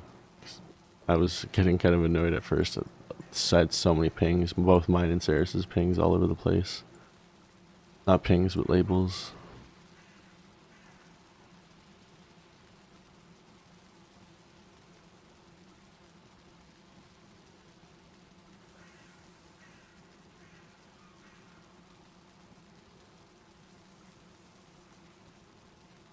I like to try and keep it clean.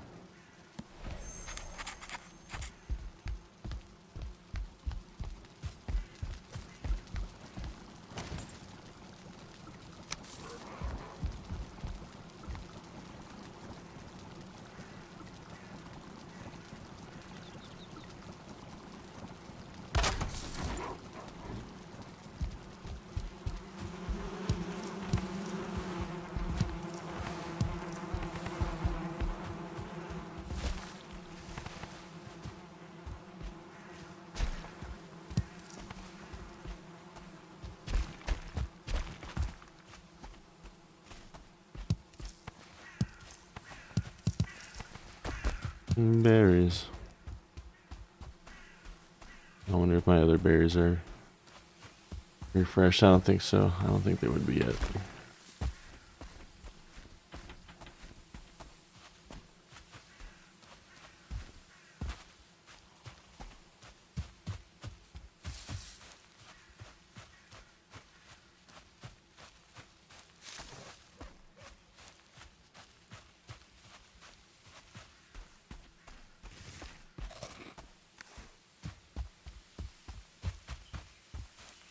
Nope.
On a wood piece of wood always spawns right here.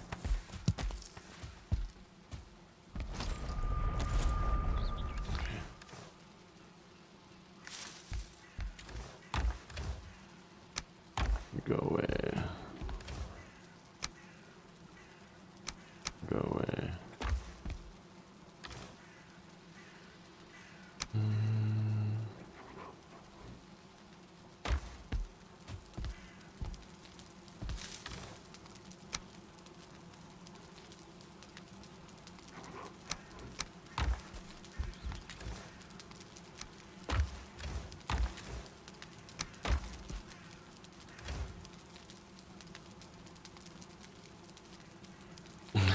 Yeah, no worries, man. You should get your friends on it.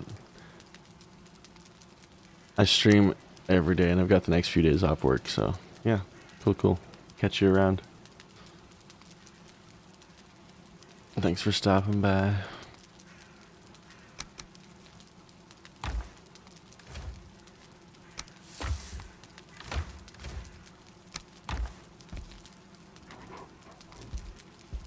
Wasn't sure if you were actually still there. I thought I was just maybe talking to myself for a while, but I find whenever I have the motivation to just talk to myself, I might as well stick with it for a bit. Just one person hopping into stream for 1 minute can give me the energy to talk for like 20 minutes to myself, which is probably a good sign.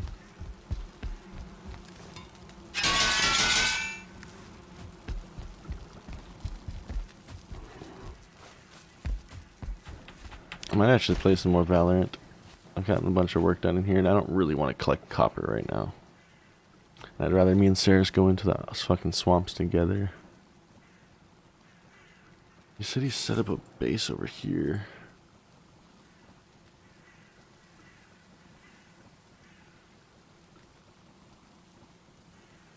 Alright. I was trying to see if there's a swamp we could run to over here, but doesn't seem like it.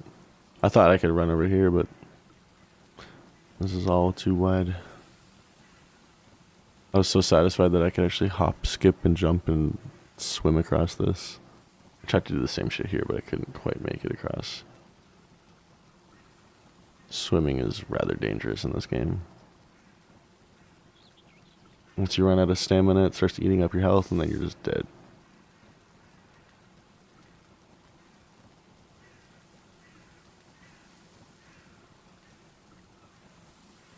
I feel so stupid to die in the water too, because if you notice you're at like no stamina, almost, once you're about to run out of stamina, if you just stop swimming, you can keep like 2 stamina, 3 stamina. You'll stay there.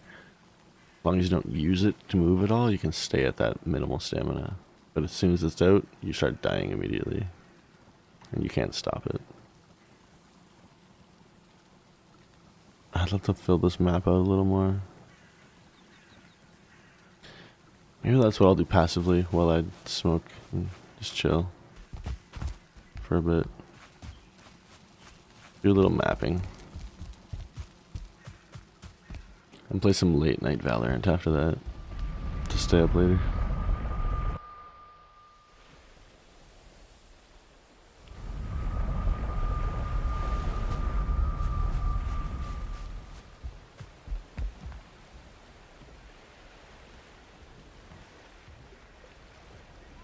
I'm gonna go like around all this.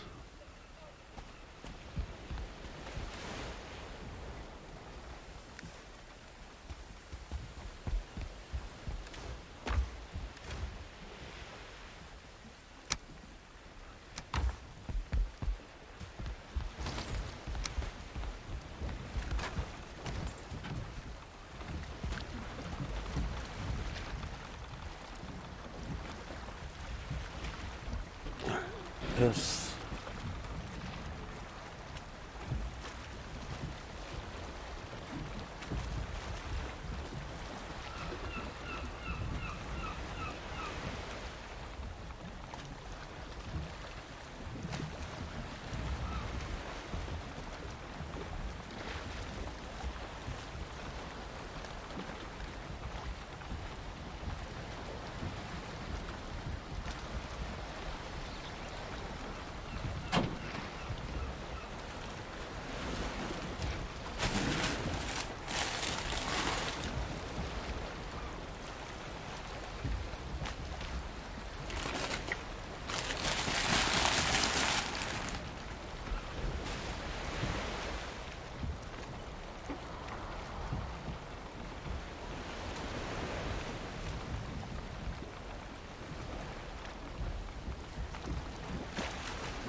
Oh my god, I can't fucking type right now.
Oh, the gifts are on that side. Well, I'll try again.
Oh, they just aren't showing up?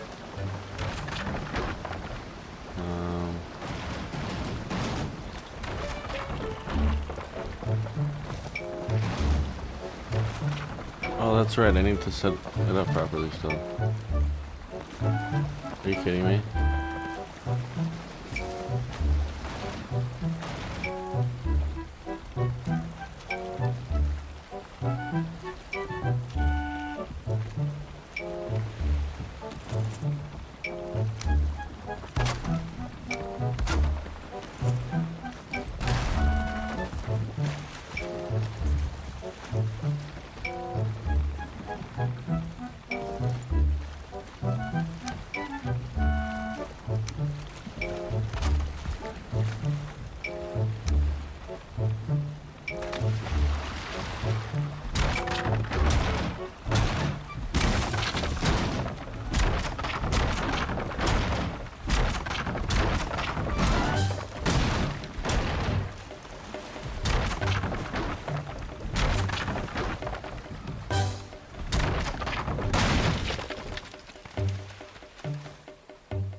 had to get it over this little spot.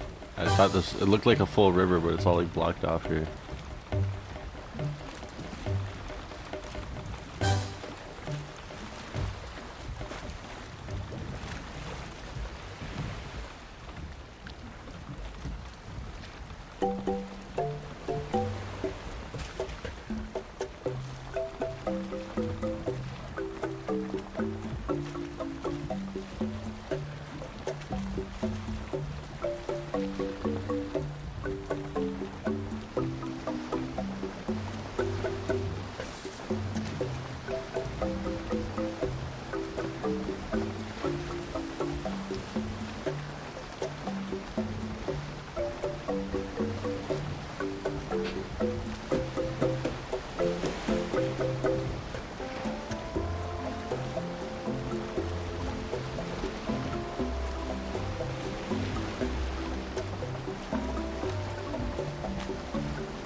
Right back.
Just want to go around all this.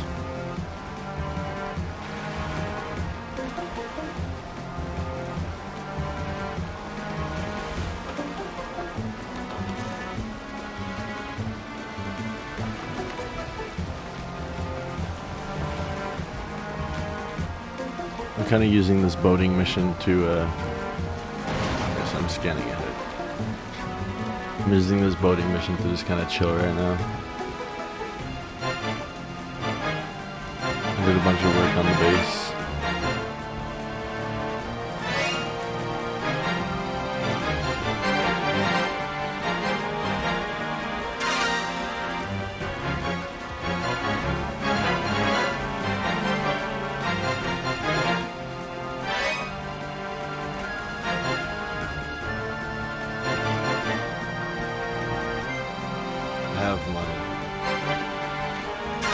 do. I cashed my check today.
It says I have wind.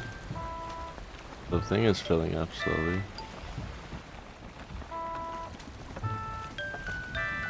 A little more to the right.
I had a memory flashback today that I haven't had in a long time. So I was walking through Fortino's, and I guess I just haven't walked past like a makeup aisle in fucking like 20 years. Because that brought me back like, I was like a child again in like Walmart, going shopping with my mom and having to go through like the makeup aisles. That's such a distinctive smell, like the makeup section of like a store. And oh my god, it's such a crazy, like, fucking memory-inducing smell. I felt like I was literally transported back to being like 8 years old again. Weird.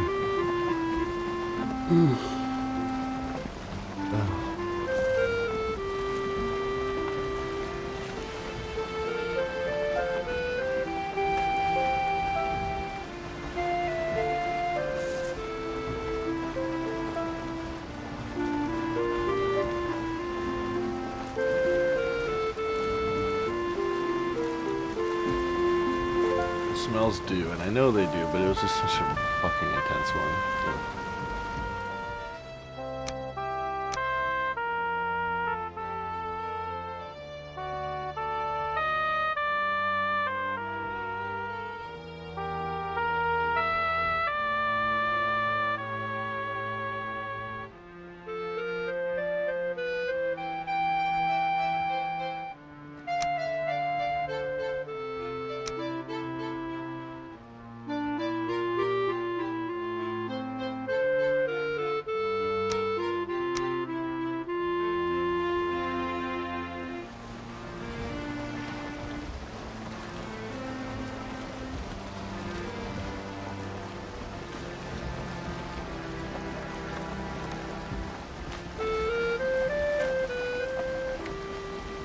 Yeah, it was really intense.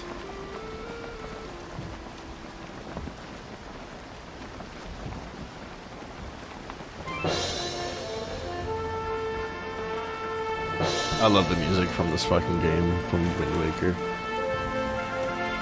Zelda's got some of the best fucking music.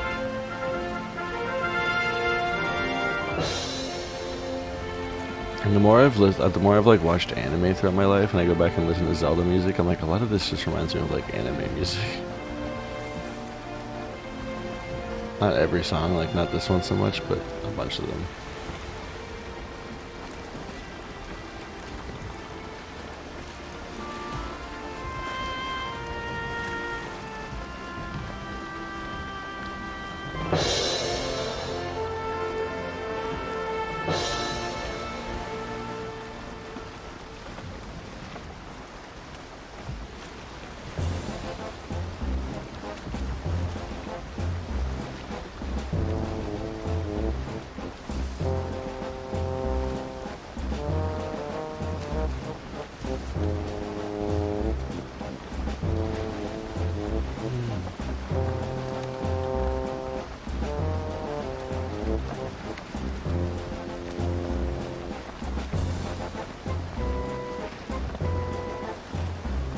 I'm really curious what's going on here.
Yeah, it's such a... people are memeing the fuck out of it.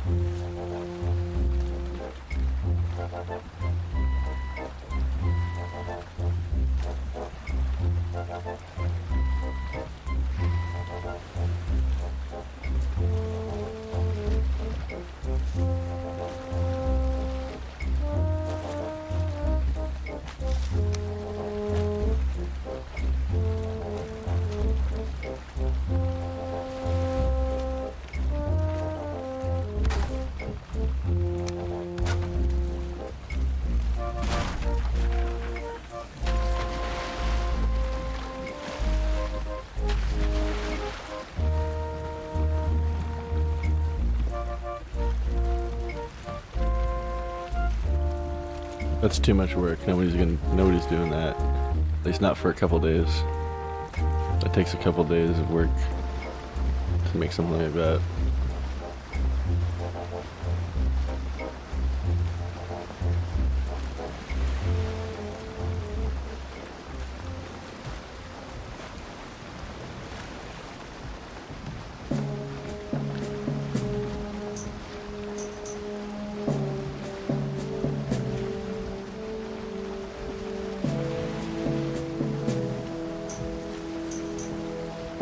No, I know. There could be a low quality version one already. But I mean like in a couple days you could see one come out like that that's like high quality. That someone just like took their time on. Cause yeah, I know people on the internet, and a lot of them are also working people, so they have other things to do, and a lot of these things are just hobbies, so. Unless it's a group project, it takes some time.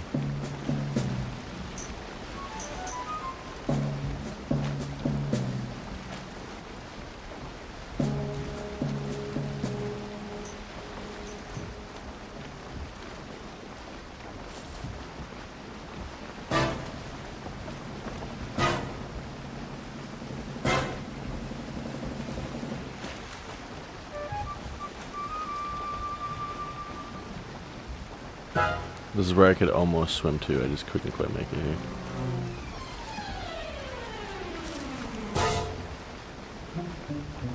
This makes me feel like this whole area is the perfect candidate for bridge making. You could make some cool bridges across this area. This just barely stretches. Take a lot of work.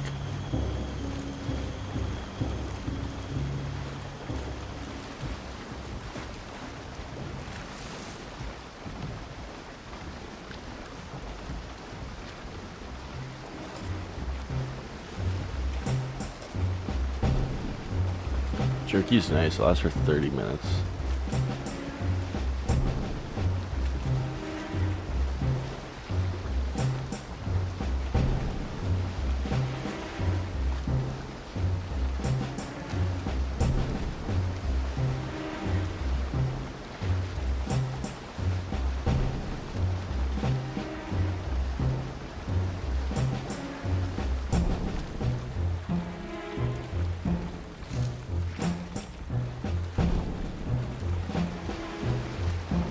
Mapping this section.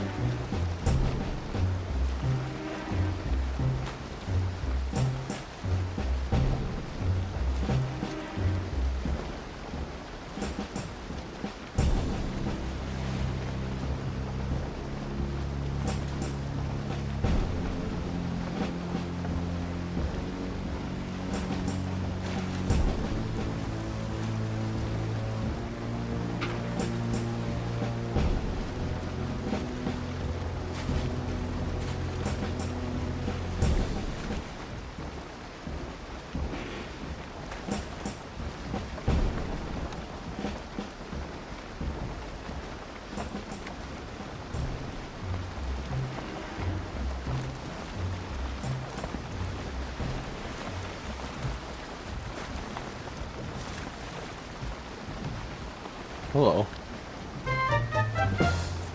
That's worth checking out really quickly.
Nice. And right away, start finding this shit.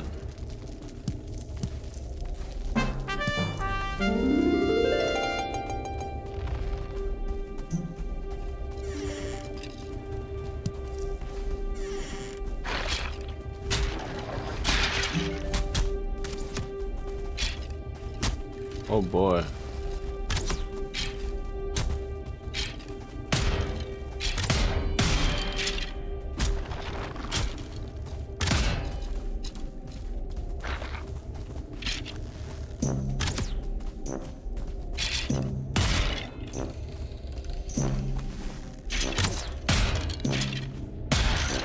They break their own spawners if you just stay near them.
This could just be a bone collection room. You can just leave these two spawners alive, and you can just label this bone collector. When you ever need to come collect bones, tons right here. I don't think there's anything else here either.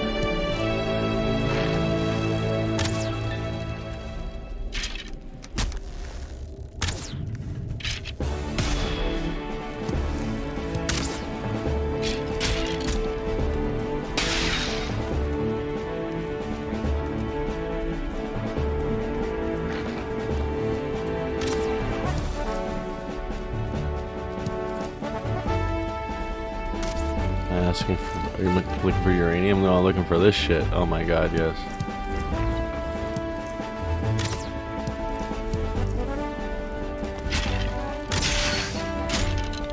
This was a really good place.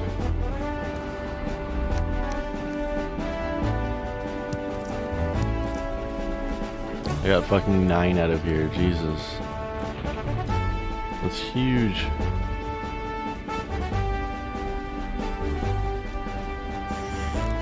Oh my god, there's more. Never mind, that's it.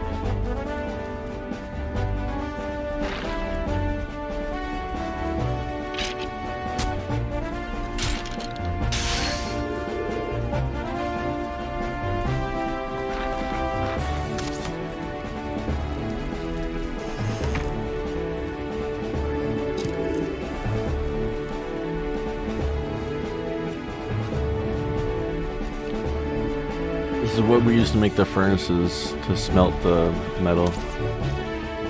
Music's a little loud.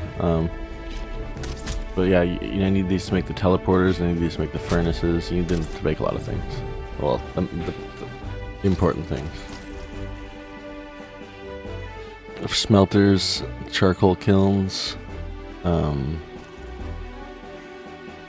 then the portal award, which you've never seen me make. And that's pretty much it, but those teleporters and furnaces and stuff are obviously very important.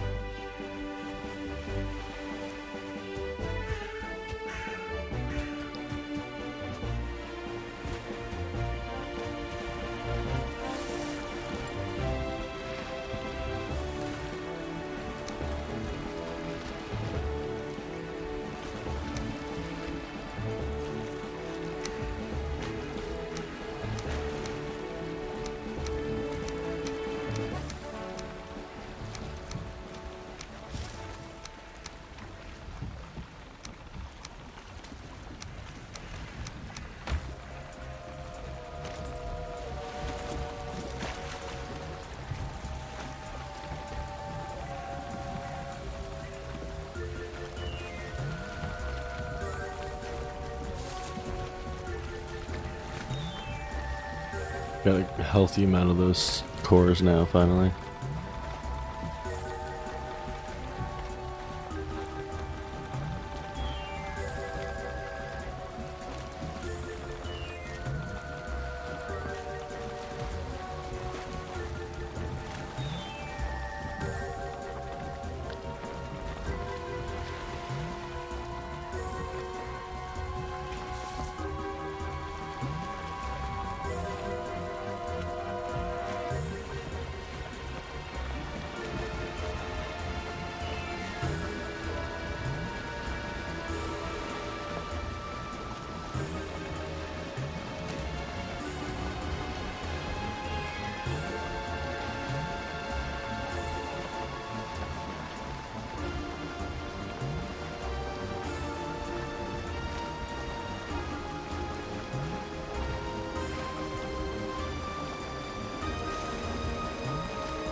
This wind is coming from the exact opposite direction I need to go. But it's making me zigzag and finish mapping this stuff. That's alright.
Starting to clear up a little more, getting more of this map cleared up finally.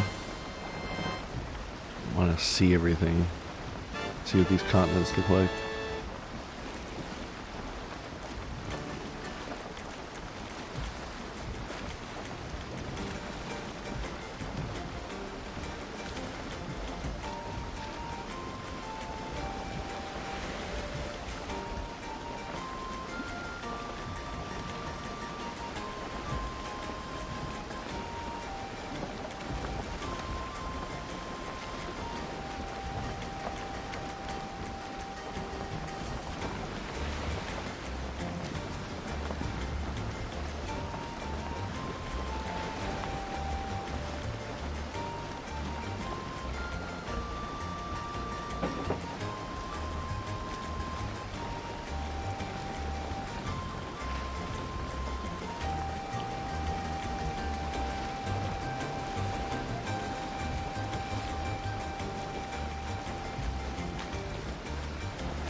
Oops.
Alright, I think I gotta log off in a couple minutes.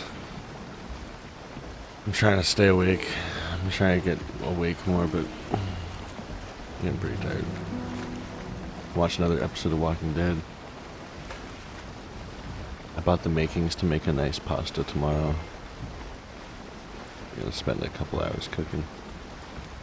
Well, not a couple hours cooking, but a couple hours going back and forth between cooking and other things and making a nice pasta. Haven't made a nice pasta in a while.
Oh, I was just saying a minute ago, I gotta go to sleep soon. I'm getting so tired.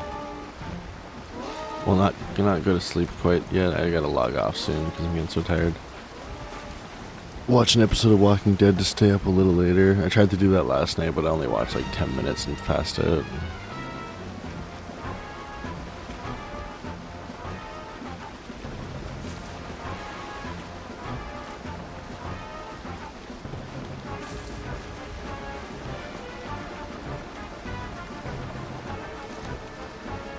Oh, is it out?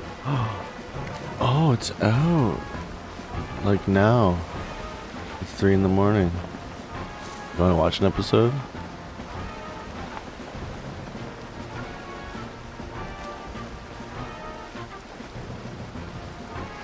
Let's watch.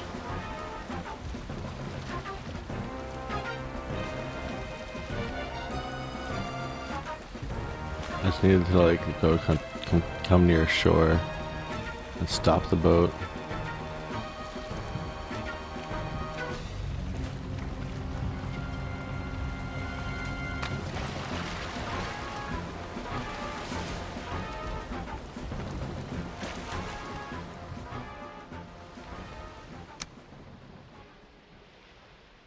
You've been so busy.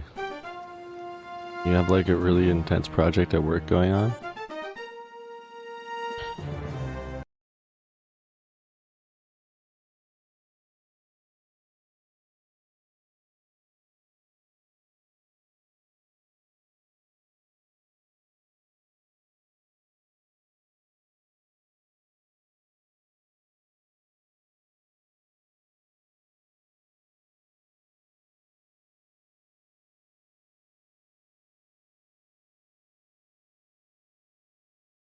I know, just the last couple of days, you keep saying like, you're like, I want to play Valorant. You kept saying like, you want to play Valorant. You really wanted to play, but you're like, I don't know if I can fit it in. It seems like you've been busy with like work or something.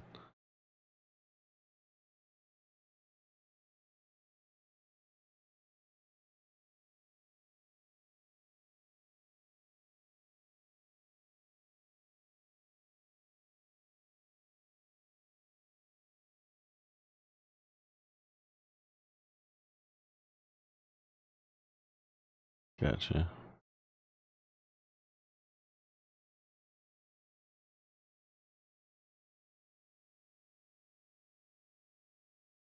True.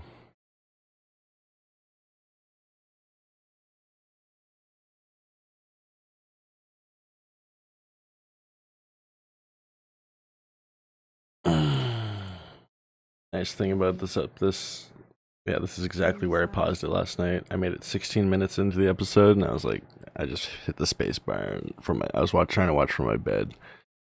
But this is how long I made it after stream, maybe about 20 minutes after I left stream last night. I passed the fuck out. Hopefully I actually finish this episode. So I'm trying to stay up a little later. I'm trying to work closes and stay up later.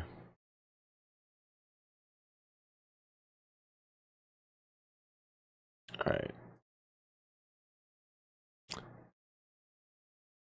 Well, if you're not able to watch it right now,